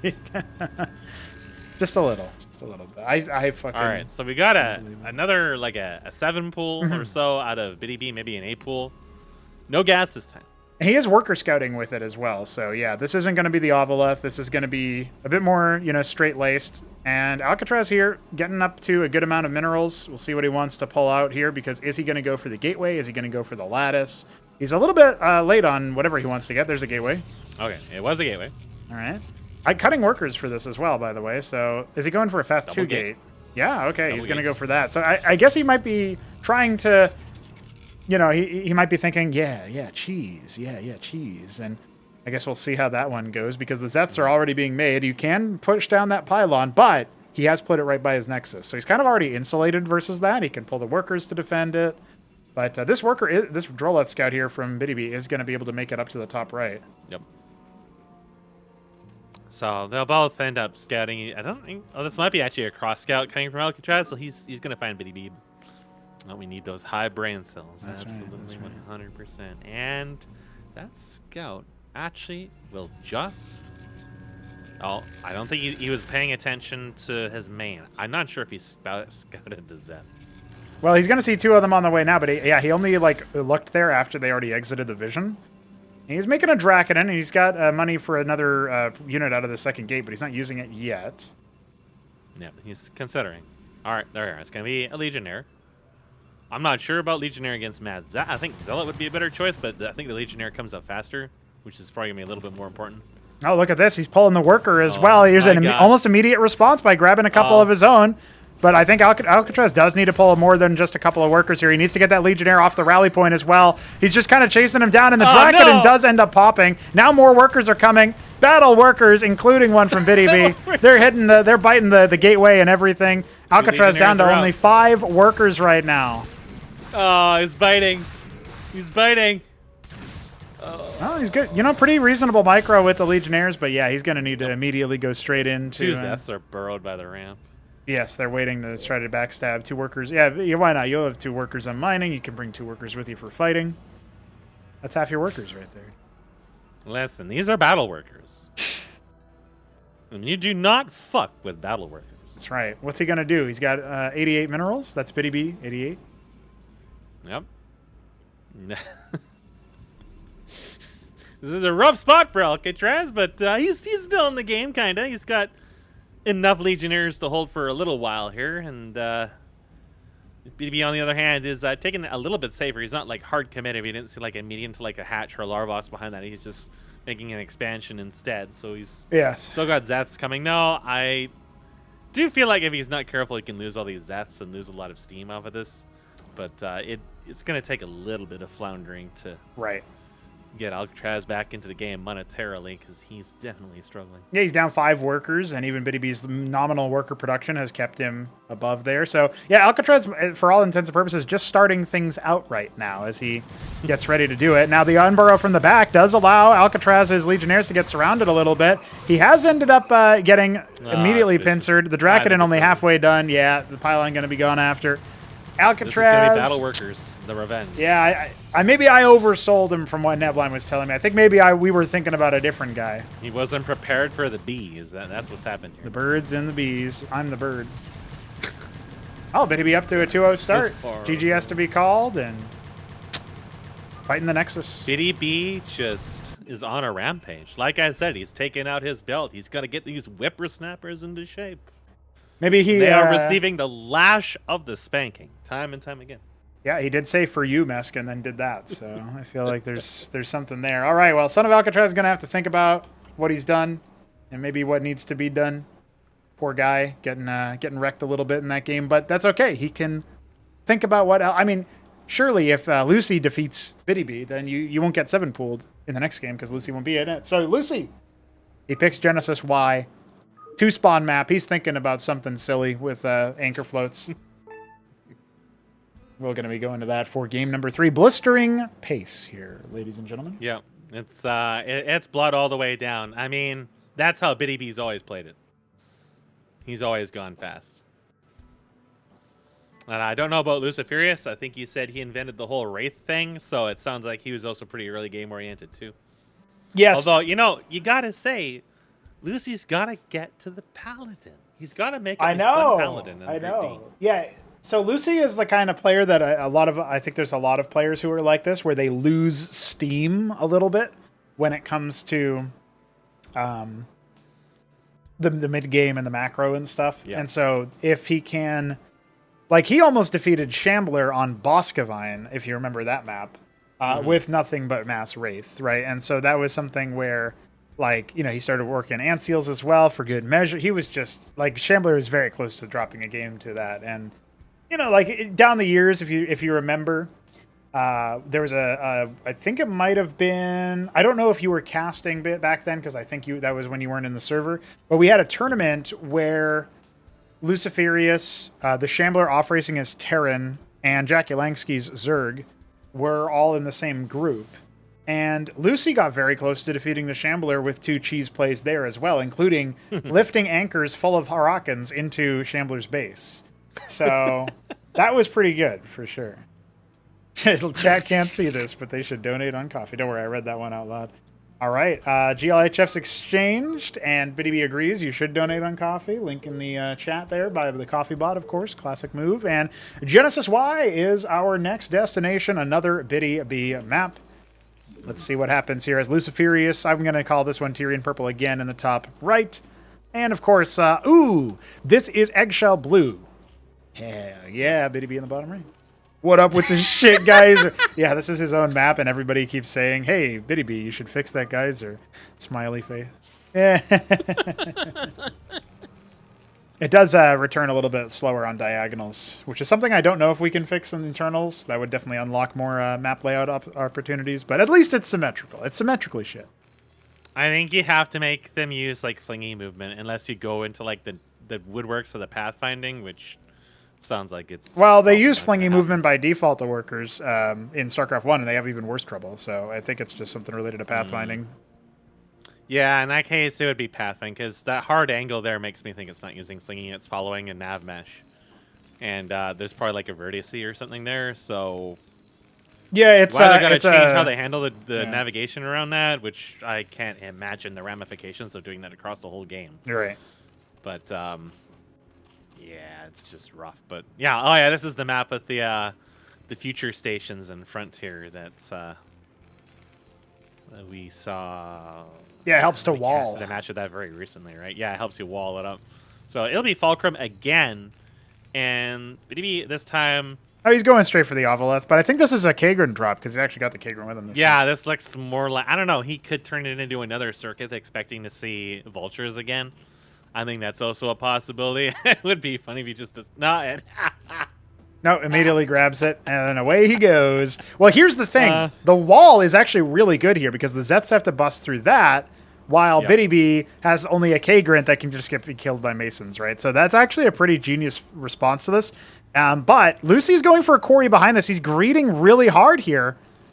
And I feel like this is not what you do versus a 7-pooler, but let's see. Let's see what happens. One Blackjack coming. He has no Masons over to repair it. Not great surface area over here. Btyb. You can tell that scrapyard so fast. He should have queued up the oh no. He definitely should have queued up the like the destruction command, right? So Blackjack, it spawns on the other side. Btyb should absolutely respond to that, but he's making a circuit, then the mineral line surrounds the Blackjack immediately. And I think Btyb's just on a rampage here, man. The belt is he puts down another scrap. But then he looks in his main, and there's a fucking circuit in your base. Wait, no, he can still win. He just needs to leave the quarry behind and go straight for his natural. And here's how he can still win. Here's how he can still win the election. Here's how Bernie can still win. All right, you got to repair the other structure. No, the other one. Not the scrapyard. Lucy, the other structure. Okay, yep. Yeah. Okay, now he's in control. Okay. He's not getting... You stabilized. Now you need a unit. But you don't got the money. He's going to detonate the quarry. Hey, he's out of money. He's got to lift off and head back. Destroy the scrapyard. He's out of money now. Use it as a nuke. You got to detonate this. You got to sacrifice. Sacrifices have to be made. Sacrifices have to be made. All right, well, you know what you must do. He's trying to make a little wall of Masons here. Try to hold back the dam, hold back the red wave, the blue wave. It's going to be a red wave if they catch up to those workers, though. He's just going to cut them up. Btyb backs off. He knows those Masons mean business. Oh, look at that. No, he killed his own K-Grint. Oh, Btyb, you fucking violent mother heller. I can't believe it, dude. He killed it because he wanted to regress it into a Kagrant, and Lucy says, GG. You know, I was going to say there's nothing of consequence that can still happen in this game. It's over. Let me just go ahead and update the score. I'm glad I didn't. Yeah, but then Btyb goes and blows up his own building again.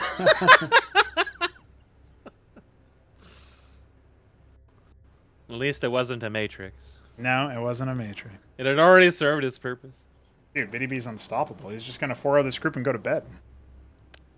Alcatraz is going to need to pull out some slick moves here. I think he was a little slow on actions in that game.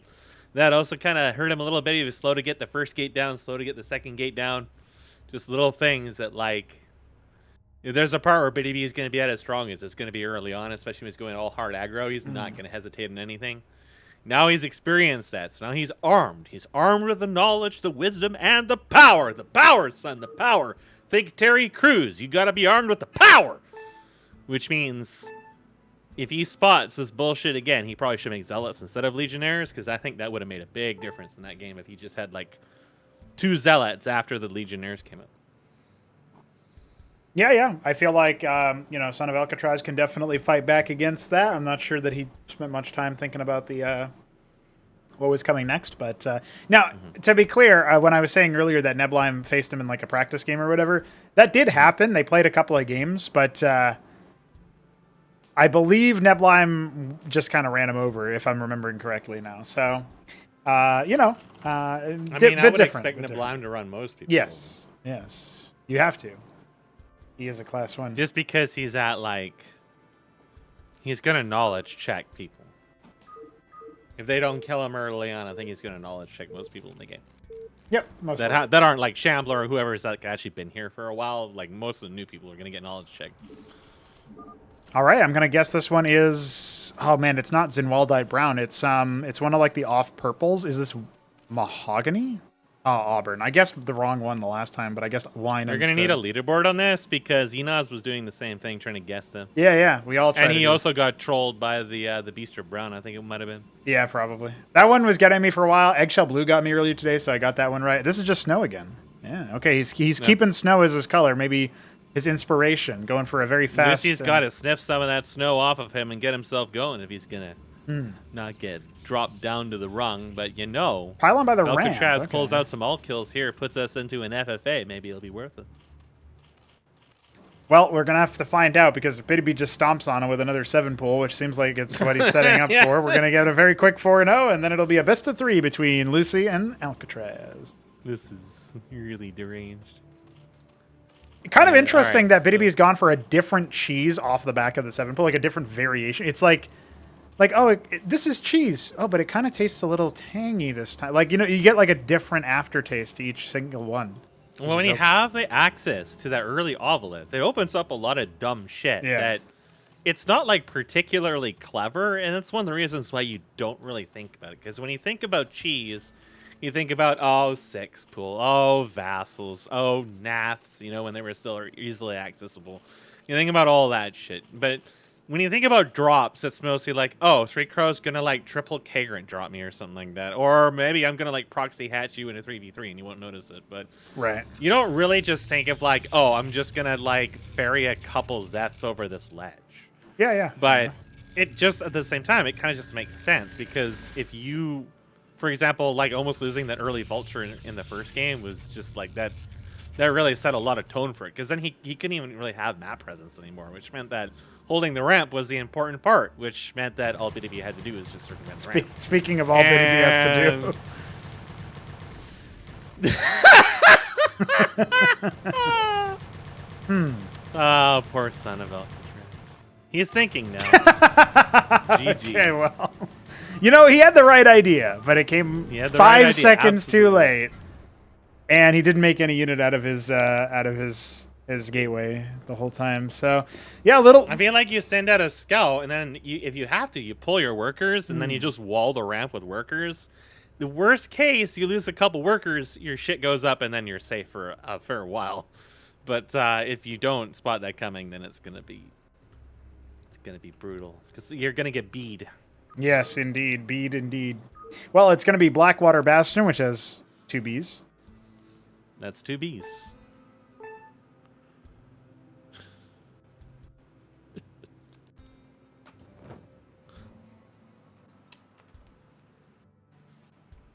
I'm very surprised. I'm very surprised that Btyb was able to handily dismantle Lucy. I liked the ideas that Lucy had in both games. I especially liked the idea of the fulcrum. But if it was like the scrapyard wall or whatever, I thought that was pretty clever. I had this idea way back where I did this. I mean, you saw I did the treasury lodestone opener versus Ramen.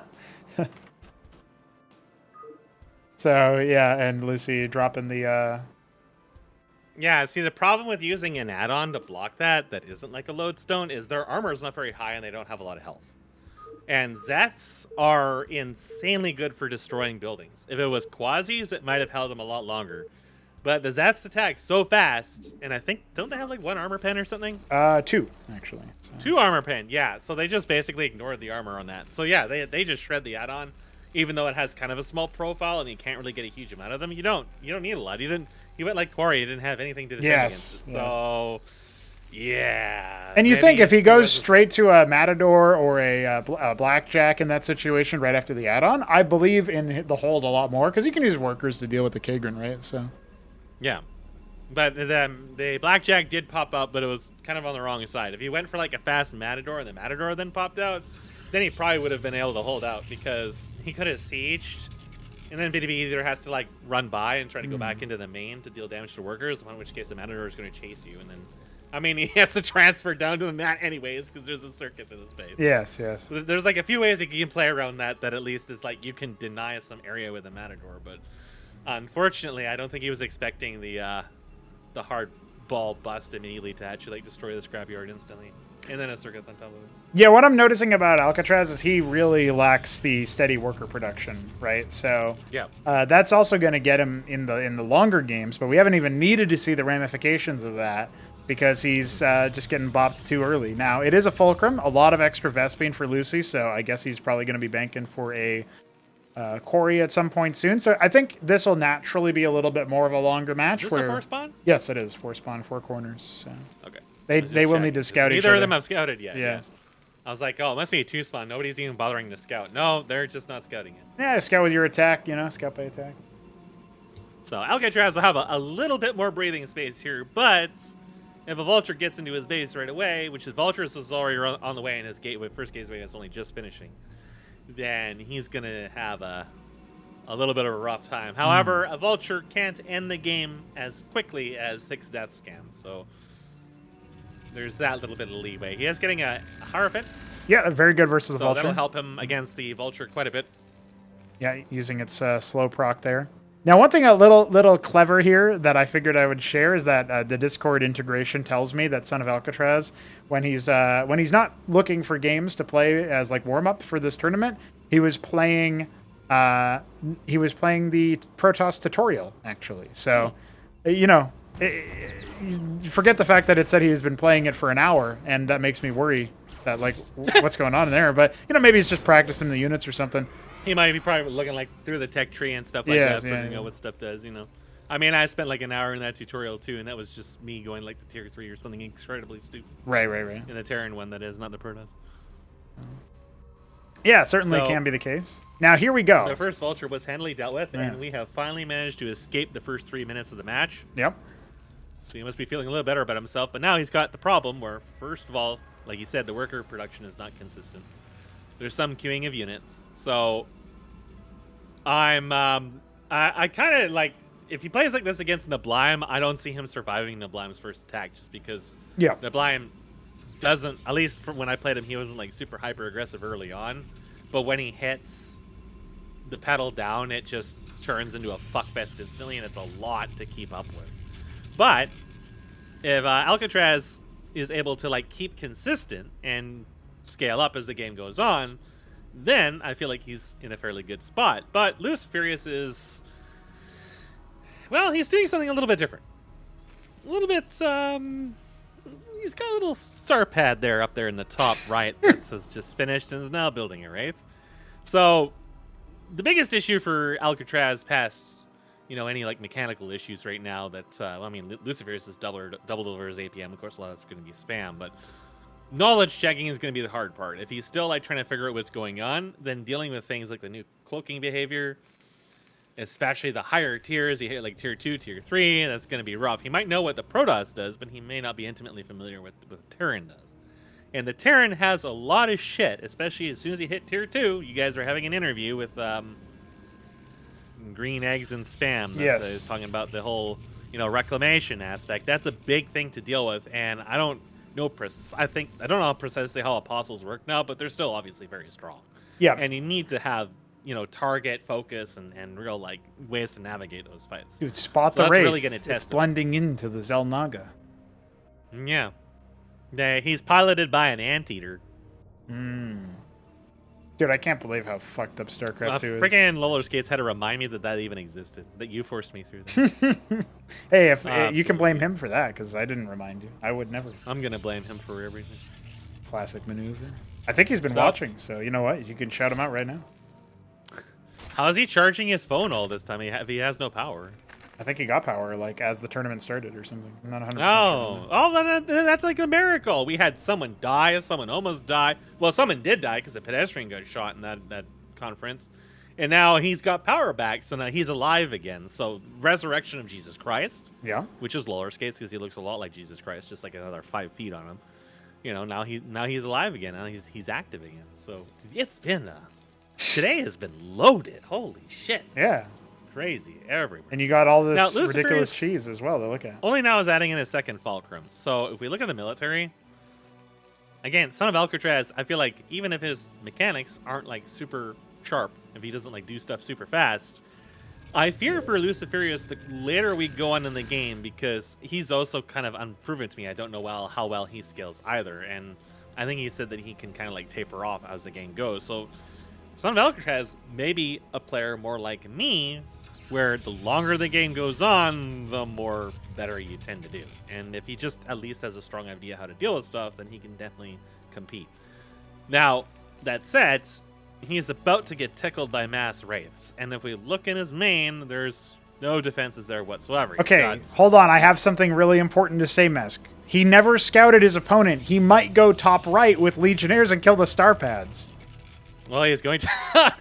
yeah, he's going top left at the moment. So Yes. Yeah, listen, it depends on which angle do I take next. Do I go right or do I go down? It is Legionnaires, though. So if he does happen to stumble across the star paths, the worst that happens is they have to lift off and fly away, just like crane flies that I tickle whenever I see them land on my screen. But by the time that happens, there's going to be a lot of wraiths. Yes. They are amassing bit by bit by bit. They are amassing. There's going to be an You know eighth one what? over there. There's 3 being made at a time they're now. going down. Okay, they're going to find us. The secret base is going to be entirely unknown. They're going to run into a horde of Cyclops and, Goliath and some other stuff. Not really too much of an issue for him to deal with. But Yeah, when I see the an entire empty Protoss army production attack tab, Lucifirius that's right really now. scary. You can see this ring of wardens is like anti-drop, but the wraiths are just going to fly over it, Yeah. All right. If the whole Protoss army attacked right now, every single one, I think Lucifirius is actually in a little bit of a pickle if he controls his units well, because there's no sustain here. There was only a couple lobsters. They just got blown. There's one by the ramp, but I mean, that could serve to screw Lucifirius, especially when all the Legionnaires start surrounding his units. And it's mostly Cyclops, which they only have 85 health, 1 armor. If the Draconans start actually dealing damage to them, it's going to hit. So if he's good at like spreading out his forces and then like collapsing and killing the... focusing on the Cyclops as opposed to the Goliath, then yeah.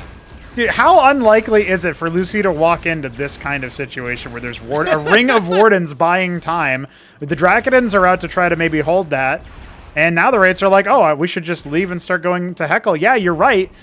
I mean, there's not that many workers over here anyway, so there is that to think about. Anseal getting slowed down. He was doing damage on the Anseal, so that's not a bad target to go for, and it could go down, which is going to hurt a little bit of his longevity, but now the targets are onto the Wraiths. There's no shields at the moment from that Anseal. It's still regenerating, but a little bit of training going. Lucy, I think, can actually win this fight.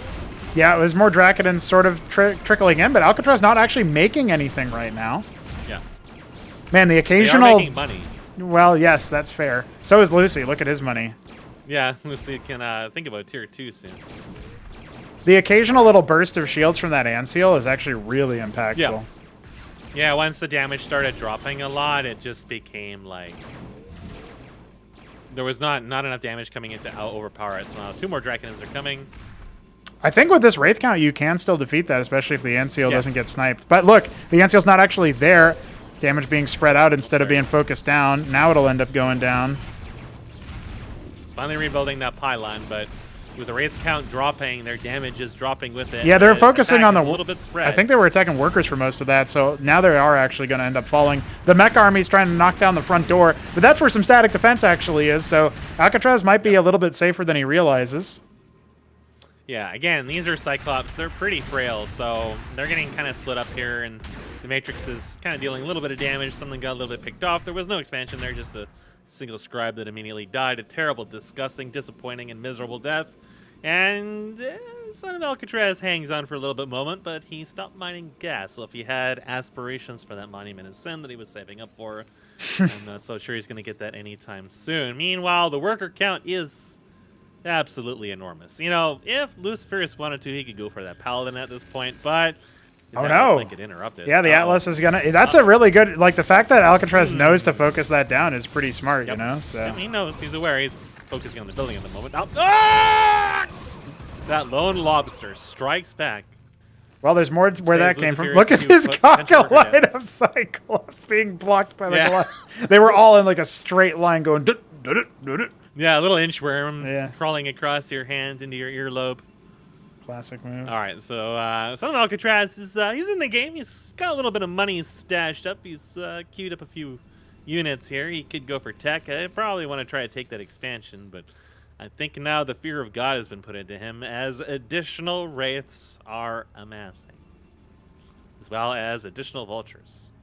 Yeah, there's 12 wraiths over there, Lucifirius by is the way. making captaincies. So, like I said, this is where things are going to start to get kind of scary if you don't have a good thumb on the project state, or really what these units do at the very least. Strange things are going to start happening, and you may not be prepared to deal with them. Apostles is just one of them. I think even just like Heracles is good. The Olympian, of course, just generally a strong unit. And, I mean, Madcaps aren't too bad. I don't know really about using them against Protoss, but, I mean, you can if you want to. But, Yeah, a little bit better I think it's probably versus gonna be any sort of Apostles. short range or melee comp, because you can stand your ground and peel for them, whereas if you have to chase them down, you know, your enemies down, that drabs their I'm DPS almost quite a sure bit. it's going to be Apostles, at least some Apostles coming out of these. It could be Heracles, but it's going to be Apostles. Yeah, seems like Well, there's a couple of Madcaps. I mean, they're very expensive, so, you know, if you got like 80 million, okay, he's just going to make more of them. Who needs money anyways? He's probably going to need to actually start mining gas from that third base, and maybe start thinking about capping his geysers if he wants to make a lot of Apostles. Oh, he's still making the Meanwhile, wraiths. Son of Oh, Alcatraz is preparing the welcoming committee with 2 rogue galleries. 2 rogue galleries, and of course, a whole lot of Dracodons. Dude, I'm looking at this, and I think we can build ourselves a Class 3 exclusive tournament. I think we can get Enos, Roller Skates, Son of Alcatraz. We can get maybe Lingchamp. Lingchamp might be really dangerous, actually, in that. He didn't do much. It didn't do well in his group, but his group was like certified Class 2s. So I don't know, man. I'm looking at that, and I'm like, dude, hold on. We might be able to build ourselves a even newbier than normal tournament, you know? You've gotten a blind making like a beginner series. I mean, that's what half of my videos are. And like there's definitely, I think there'd be a lot of enjoyment to come out of that. Yes. People definitely like just cheesing and bullshitting, and I mean, we got people of all kinds here. I still think having like special kind of tournaments, you know, like, well, we were talking before about having like, you know, two low-level players with like a high-level coach, like backseating them, or like 2v2. I mean, I think a 2v2 would be hard to do because they're just going to focus on the weak players or whatever. But you know, you could think of ways to formulate that. There's like a lot of different ways you could get like the people at different skill levels involved. That doesn't just involve someone getting like 6 pooled or whatever every game. And you know, as the player count increases, I'm sure you'll get more engagement from that. Now, if I was a Son of Alcatraz and I was looking just to build nothing but fucking static defense against a Terran who has predominantly very, very squishy units, especially air units, definitely go for the engram. Yeah. Because the AoE, I'm presuming it still just does straight up AoE, would really help in shutting down those wraiths in particular, because they're going to get revealed going near any of the buildings. So if you put it in such a way where it's surrounded by buildings, they pretty much have to take damage on approach. Now, if he's got, you know, 3 Anseals, that's not really going to stop him from sniping it, but I mean, the economy difference at this point speaks more to that than the individual units. Oh, yes, for sure. The Apostle trying to get in there to start reclaiming those units. Wraiths are not going to charge in and start depowering all the production. Kabbalists are out. They're going to jump directly onto the Cyclops, but they're soon dispatched with. Oh, I don't know. There is an Ecclesiast in there, but it's not nearly enough. Yeah. And now the Wraiths are focusing the Nexus. The Nexus in the main is being sniped as we speak. The worker count does tell you a lot here in this game, and he is slowly but surely losing his front line, but the Nexus is about halfway done. He's been trying to focus on the whole thing there. He hasn't even looked at his Nexus. He doesn't even know it's under attack when he types GG, and that is indeed okay, it. It dies just as we get the notification. There it is. Classic move. All right, well, you know, that looked a lot better for Son of Alcatraz. It definitely looked like a competitive game, but he definitely was losing steam. Mm-hmm. Like, he didn't really recover. Like, he needed to have an expansion, basically. He needed to bounce back economy-wise. And I think that's going to be the big thing that really holds him back, is just, you know, getting in the actions, basically. But that said, early on, I felt like there was definitely a case he could have brought the fight to Lucifirius and done quite a bit of damage to him. Because he definitely had an army that was way stronger than what Lucifirius had in terms of the ground army, at least for a short time, or at least able to fight him, especially if he focus fired on, you know, the right targets. And at least go pound to pound. That was before the Wraith shenanigans. Once the Wraith shenanigans happened, all bets were off. Everything got completely unhinged. Yep, I have to agree with that. It'll be Maxium for our next map, so exhausting the 4-spawn pool. That means it'll be either Fata Morgana or Muspelheim if Son of Alcatraz is able to take Lucy to task. And yeah, pretty interesting stuff here. This could be our final game of the whole damn tournament.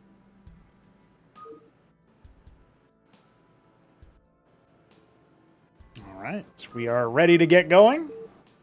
I do think Lucy is definitely favored if you look at that last game, but he might try something maybe a little bit too big for his britches here as we do jump in. Son of Alcatraz in, the bottom left has the Snow Protoss, and Lucifirius in the top right as the Tyrian Purple Terran. So this is another 4-spawn map. You may recognize some of its core layout from Axiom, and the fact that it's cross-spawn may further confuse you to thinking it's Axiom, but it's Maxium, it's 4-spawn. It's basically Axiom, but Maxium. Yeah.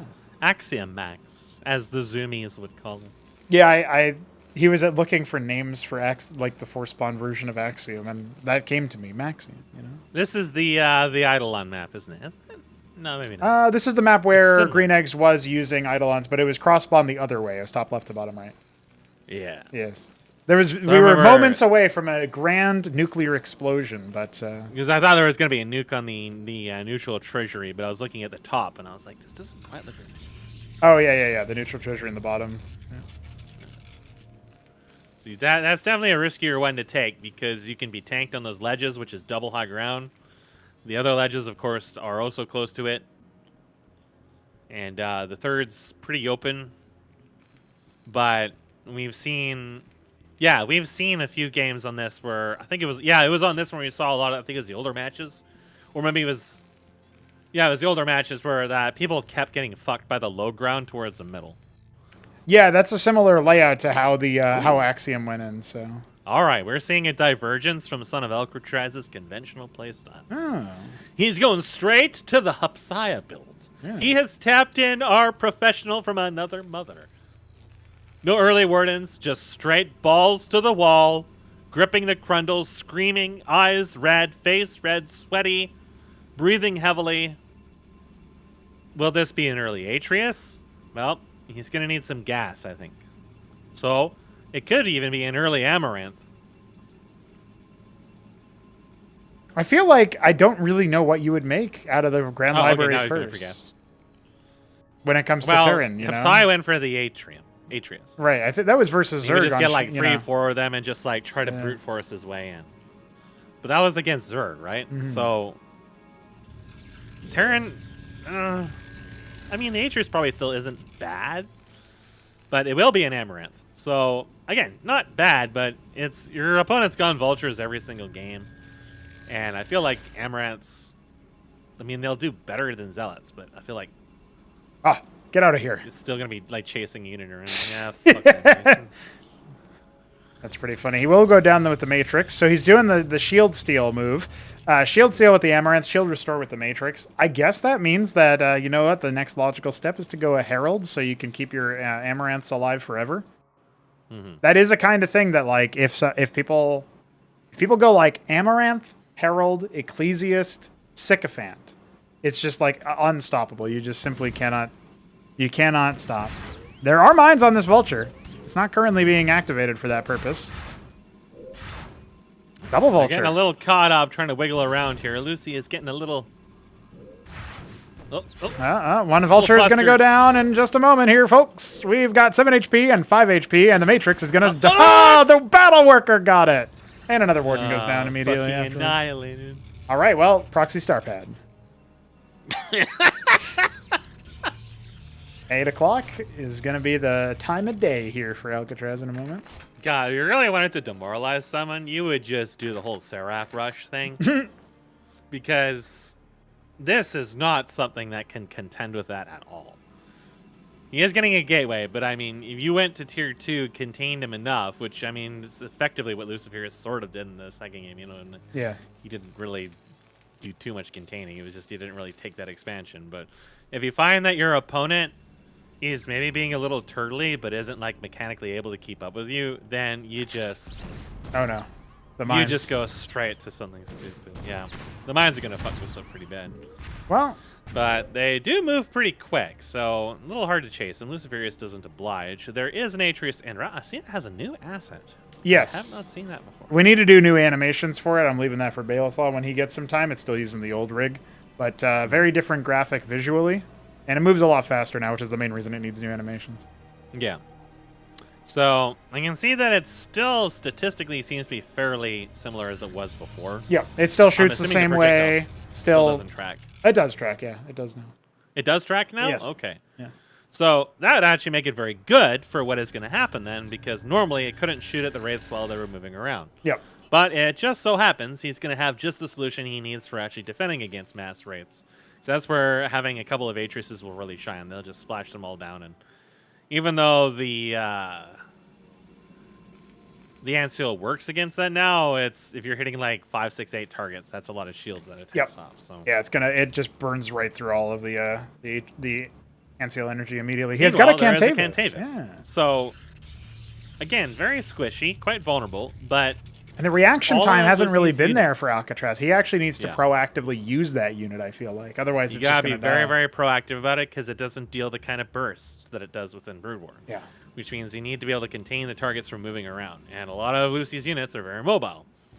But Son of Alcatraz has a little choke in front of his base that if he forces Lucy to fight there, if Lucy wants to come in, he can just zone him out with Storm or trap him in it. He can also storm his own workers to kill all the wraiths when they start bundling inside of it. And that's what I'm hoping Lucy happens. might just stand inside. That would be the funniest result. And you know what? Working towards the funniest result, he hasn't really learned that, for one, he needs to be making more workers, and well, I say that, he queues up 4 workers, but he hasn't really learned that he should be putting that static defense that he's been putting in the extremities in his actual main base, right? Like, yeah, that's where you want it. You want it by your worker line so you don't have to worry about taking all of those hits. Let's see that. Yeah, definitely. It's I would also definitely encourage more scouting just around the map. Yeah. And just, you just want to check for hidden bases. But also, while it's not normal for people to build their star pads outside, it was normal before. Yeah. It was very normal before. You always saw that before. It was the thing to do. It was the proxy star pad plus the shaman and stuff parked outside. Well, he did kill a Cyclops, really says you can't do 3 that Hurricanes. He lost a single Amaranth. So he did zone him away. Got the storm reaction pretty well there. He's going to need to scramble the Atreus and of course, he's just making more Cantavis. I don't know if he knows Storm doesn't stack, because he did multicast it there, which is not ideal. It's okay. If I yell my attack lines hard enough, they will stack. I find your lack of control is starting to disturbing. crawl up to a near double worker advantage as his expansion's about done. Son of Alcatraz actually has his expansion down first, but he's Saturation is still a little low. He's working on it, getting up there. You know, he's learning bit by bit every game. He seems to be catching a little bit more on what to do. This is how you learn, after all. It's how I learned StarCraft, is by being brutally butchered by people well beyond my skill level for years. That's right. That's how it works. 3 Ancials with the 5-6 Wraith stack. There's more Wraiths coming, 3 at a time. You know, if Alcatraz just made a lot more workers, he would be amazed at how much money he would have, and then he would be like, oh my god, I need to build more structures. So there's always another thing to start doing more of, while still keeping up with what you were doing to begin with. Now, was the hurdle for Hupsaya early on was he would hit that 2-base timing, and suddenly, holy fuck, I'm rich. That's right. Right, and then he started queuing units, because he was used to using warp gates. So he had to learn how to expand his production, and when he did that, suddenly he unlocked the Ultra Instincts. And that was kind of what helped me with Zerg, was like knowing when to start building extra hatches or whatever. And another little base over here kind of off to the side. This is just the star pad base that he has. They have taken over the resources, so the treasury has to find another club. And he's got a couple defenses on the ledge here, so he's aware this is an issue, but he's not cognizant of the fact that they kind of just ignored it last time, because Lucifirius didn't come in with just a few. He came in with a lot and then a bunch of Ancials. Yeah. So you can't really be too half-assed about that defense if that's what you're expecting to happen a second time. You know, his saturation between the 2 bases is not enough to saturate fully a single base. I just wanted to point that out. Definitely could be doing better. How much is it for? What is it for minerals? 24, 25, 26? It's what it is it's 3 times the mineral count. So in this case, it's usually 8. So it would be 24 Dude, I for can't full. do fucking math. Yeah, 24 for a full base. But the first 16 is what you really want to hit for baseline saturation, and then after that, it becomes less efficient, but still worth it. Yeah. So once you're at, I just keep making workers. Like if I've got spare money I don't need for military, I just keep making workers, because you want to have a little bit of an excess when you start thinking about your other bases, so you can quickly flip them over and, you know, pack them up. All right, the Argosy is complete. Better to be oversaturated than undersaturated in many cases. He doesn't have the minerals just yet. He's clearing out some of his queues, I think, so he can afford whatever it is he wanted out of the Argosy. Empyrean, we know, would be amazing, but he's probably going to go the Solarian, if I had to guess. No, it's a Magister. He's actually going to get a Magister, so it's not terrible. Yeah. Especially when you've got a very large number of them. The Kian special. Yes, yes. 3 Crow versus Darkened Fantasies on Infinite Velocity as a callback for you guys. He did it almost any game that he played against me with Protoss. If it went long enough, you just kind of expected to see a large number of Magisters at some point, which, if you don't know how to deal with it and you're not really prepared with it, it's actually extremely strong just because of the hit scan. Because they just will kind of insta-gib anything that isn't strong enough to actually tank them. Yes. So you need a way to brute force your way in. And in this case in particular, their 6 range will help against Wraiths and can allow cannons to help kill anything that's not quite in range will gain range. Yes, yes. And they're a little tanky. Not amazingly tanky, but tanky. They'll be able to help fight. If he has like 4, 5, 6 of them, you'll have some tools to help him deal with the Wraiths that are continuing to grow in number. Yeah, they're just sort of slowly dematerializing and decolliding in there. He's moved his forces up away from the choke and the natural to help defend this 3rd base, which is, you know, it's coming along. It's not technically faster than what Lucy has, since he's got this upper 9 o'clock base, a 10 o'clock base. But, you know, Anvil halfway done over in a Covenant here, so we're going to see some nuke action from Lucy. Lucy could also go for tier 2 at this point. Yes. It was just shy a long of time it, ago. He could have done that, but, you know. Yeah. I still say, like, you really want to just take this to the next level, you should just go for that Paladin, maybe. I know, yeah. Is he really going to make it through a whole tourney without making a Paladin? He's not even going to make a Paladin. Like, this is the time to do it. But, well, we'll see. Maybe if the Wraiths get completely... He's not going for the early poke with the Wraiths. He's just, like, going fucking balls to the wall. We got a Trojan coming. There's an Eidolon waiting for it. Yes, a nuke drop. I really wish that we could have had lifting the add-ons transport. I know. So you can have... What I wanted to do was the whole 9/11 thing against 3 Crow, and just... This was during the height of the Solarians. And just, like, ram Trojans with nukes into them. Yeah. Solarian is starting, speaking of. Didact queued up behind it. A lot of Vespene in the tank for that. Yeah, and there's a Didact behind it, so that's it's going to be really silly. Okay, well, there I is feel going like to you be a could move go out with a couple more with Atriuses, Lucy. honestly. He's Yes. only got the 2 out of here, so you got the building, you got the money. They're pretty not, damn like, good the versus strongest crowds, unit, but you know. they're very all around useful to have. They're good for a backbone. Like if you've got it, they're probably better to make than Drakidins in many cases. And they're just beefier and a little bit of AoE, right? So a little bit more mileage you could get out of that. He's got a lot of money, so there's a Stargate coming. And All right, the Solarian's about to pop out, but the attack is nearly in motion here. Lucy is thinking about it. Worker count about double. Alcatraz is up there. He must be like, oh my god, 44 workers. I'm doing great. And you know what, Alcatraz? yeah, I mean, you are. He's got a lot. All right, the go signal is live. What's the reaction? The Wraiths fly on over and start picking pylons. That's going to depower the Argosy.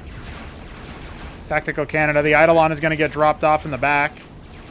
There he goes. Magisters are coming.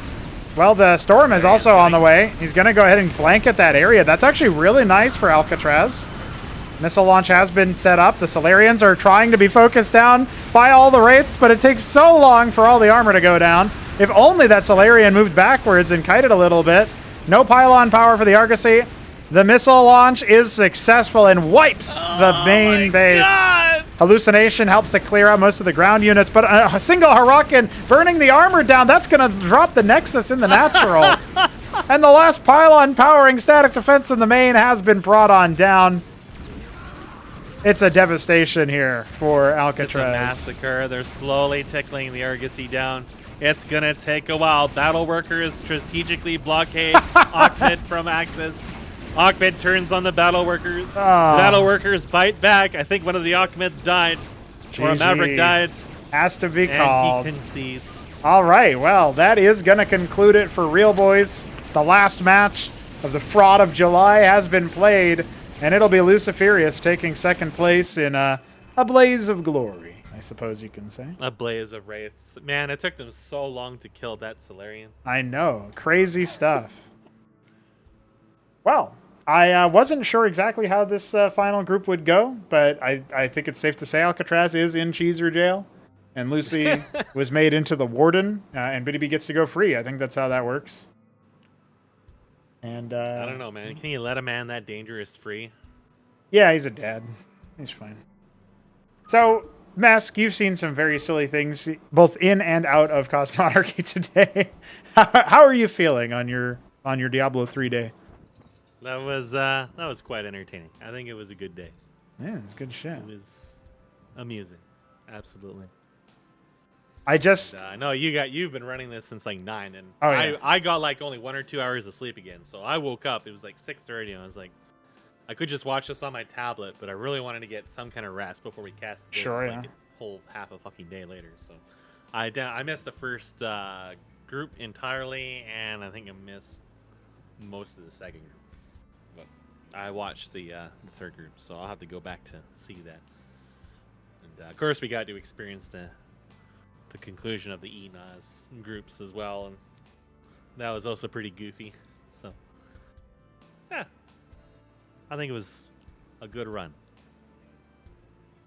I think so too. I'm happy about the way that everything worked out. I thought it was. I was really grateful to have people like Veek7, JujiK, Inozlix, Shadow Fury, Neblime, and of course yourself, Mask, to help shoulder some of the casting and organizational burdens for both the uppercards that were casted with me and of course the undercards. And we saw some exceedingly silly and I play. don't think we had too many technical issues at all, did we? No, I believe we only had it. the one hash in Group B in the first game. The one that ended? Yeah. At the end? Oh, no. I'm thinking of there was a game that was in theory affected by it, but Krankendau conceded because he was down like 2 bases with, a ridiculous amount of workers in favor of Ramen. I would have been fine replaying it because there was a chance that, how Zerg can be sometimes where they just flip a switch, build a ridiculous amount of military, and defeat you anyway when they're behind because they had that one window that they could have done. And that was it. Yeah. So, you know what? Pretty crazy stuff. Nice day, packed full of games. The first time we've had 18 players in any tournament, including gauntlets, was today. We even had players who were interested in playing But like Balothal, for example, had signed up and they acted as ringers. 3 Crows signed up, but we couldn't get a third player to play in that kind of group with them. So we could have had another group at some point, like a 7th one in the one day, just to show. Yeah. You know. Yeah, you had a lot of people showing up. Yeah. Pretty crazy. It's definitely grown since I was out here last, and that's interesting to see, right? That I think there was just like a lot of people who couldn't make it too. Yep. There was a couple of new people who wanted to, but had to bounce, and then there was a couple of people who were on the too high of a skill level to actually play. And I feel like the uppercard, undercard stuff was actually a pretty good, successful test. If we can get the staff to do it, we could theoretically have a class 1, class 2, and class 3 group, for each sort of situation there all at once. And then the groups must fight each other in weird pairings. Yes, at the end of the day. You need 2 class 3s versus 1 class 1. I think that's how it would Now, Nablime has to fight Btyb, Lucifirius, son of Alcatraz, all the 3s and 2s. He has to fight them 1v7. Oh, okay. Yeah, we could probably do that. And this is the thing, though. Every time Nablime exceeds, builds 10, 20 workers, he has to take a shot, too. Yeah, of course. But, And then he scores based on how many of them he kills before he blacks out. Yeah. I think that's, he'd be given, $10 per, maybe he can, puke up a shot every time he kills one of the players, right? And then he won't black out as fast, and if he can get to the end, he wins. Then he dehydrates himself and blacks out anyways. So I was thinking, Mask, that I don't know if we would do this for this tournament as a continuation or just in general, but we should definitely do a bracket, playoffs type deal instead of the King of the Hill stuff at some point soon, because we've been doing this format for a little bit, and I think it's nice to try to branch out a little bit. So I was speculating that maybe what we could do is we could take the winners of the first 2 group uppercards, seed them into a semifinal spot, and then take the winners of the group C and D, and also the winners of the undercards, and put them in a quarterfinal spots. So it would be a 6-team, 6-player sort of tournament, if you will. But a little bloodbath. Yeah, either single or double elimination. Probably double because you get more games that way, but I don't know. We could maybe do that at some point. Just get those games played without them being cast live, and then just cast them all together at some point. Because I think, it's cool to have stuff. You think about tournaments, I think about some tournaments that run for a very long time. Right. And there can be some time between the rotations as well that gives people a chance to practice or whatever. Yes, preparation tournaments. When I think about league or whatever, right? They can last a long time. Yep. So sometimes changing the formats can be interesting, and sometimes you can do a longer tournament style like that, especially when you want to mix different skill levels of players like that, because then you can give the underdogs a chance to if they want to get into it, they can train and try to practice for certain matchups ahead of time, as opposed to say son of Alcatraz getting tossed into here. He's got two aggressive early game players, but they're both different races and they're both different styles to play against. So if this was a more serious setting, it would be harder for him to train against that. But if you wanted to have a longer or a different kind of a style setting, yes, for that, then there's definitely different ways you could definitely experiment with that. Yeah, I think so, and we'll have to see. I mean, I do like the battlement stage because it's just a bunch of stuff happening on one day. I like the whole group stuff set up in some cases, but I think when we added the gauntlet to the Ascension tournaments, and now they're called Acropolis, and they have the different stages, that almost cemented it as this is a really long thing that goes on for a whole month plus or 2 months or whatever to make it happen, and that is actually pretty interesting. For Acropolis #1, I kind of got a little bit concerned that we went so long, but in retrospect, if I didn't have the expectation that we would be able to wrap it up quickly, I probably would have just sat there and enjoyed the fact that yes, we have every week we have another set of games, and we get to look at them, and there is preparation and practice that can be done, and so that probably would have been a better way to look at it, maybe a better way to organize it. I think the bigger issue was when you had tournaments just back to back constantly. Yes, because then it became a really huge time commitment for everyone involved. But if it's just the one tournament, a seasonal tournament, then it can be much easier to pace out how it's going to work while keeping it fairly. I think just having it consistent, regardless of how much time is between the matches, is important. Yeah. For each individual tournament, that is. Yeah, for sure, and that's definitely an option for us to look at going forward. There's a lot of different things to take a look at and just say, wow, we've got this many people who are interested in playing in tournaments. We got people playing games like double-digit games, even at just on the daily basis anyway, like every day. And then we have all these people who are now helping out with casting. Like before, it was just you and I shouldering all the casting stuff. And now Nebula, I'm stepping in. We got JujiK and Ozlix and Shadow Fury and Veek. People are interested in doing that sort of thing. So yeah, I feel like there's just a lot more stuff, like a lot more room for people to contribute, and a lot more room for people to give it a try. And so yeah, I feel like that alone is a good reason to start thinking about formats that can be a little bit more, it can include more people, get more bodies in there. And maybe the preparation stuff, because it won't be as time gated, because it will be drawn out over a longer period of time, might be an angle to take. So I'm definitely open to that idea. This is definitely the first time. I mean, we've had more than 4 groups, and the idea that we did that all in one day is pretty crazy. So, we'll enjoy that for sure. We've definitely come a long way since like the times where we could barely scrape together like 6 people or whatever for 2 groups. If you remember, that was the first Ascension, was that, and then it was like, okay, well, we can pretty regularly get three groups in, and then and it was 4 groups, and then it was now we have too many people. Leap for me where we went from like having 3 consistent and sometimes a 4th, so suddenly you have like multiple concurrent groups. Right. Yes. Definitely a wild leap for sure. So good shit. I'm happy about that.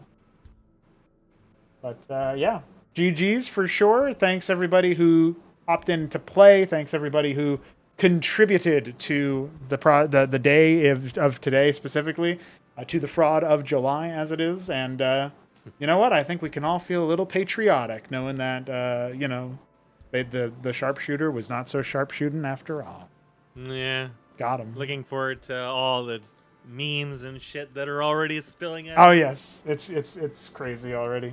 It's gonna be really funny for a long time. It's always been funny, but now it's just like the intensity of the silliness is just increasing every day.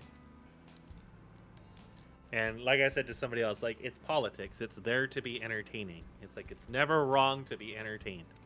That's right. And that's what we were today. Entertained. Everything was entertained. Crazy shit. A wild day. Crazy shit indeed. Well, Mesk, happy birthday, and thank you for joining me. Thanks to everybody who played and contributed to the day. Thanks to all of our admins and casters, and of course our viewers at home. I rarely say thanks to the viewers because I kind of think it's cringe, but today was pretty cool, so not cringe. Thank you guys. GG Happy boy. birthday, Necron. Happy birthday, Necron. We're out.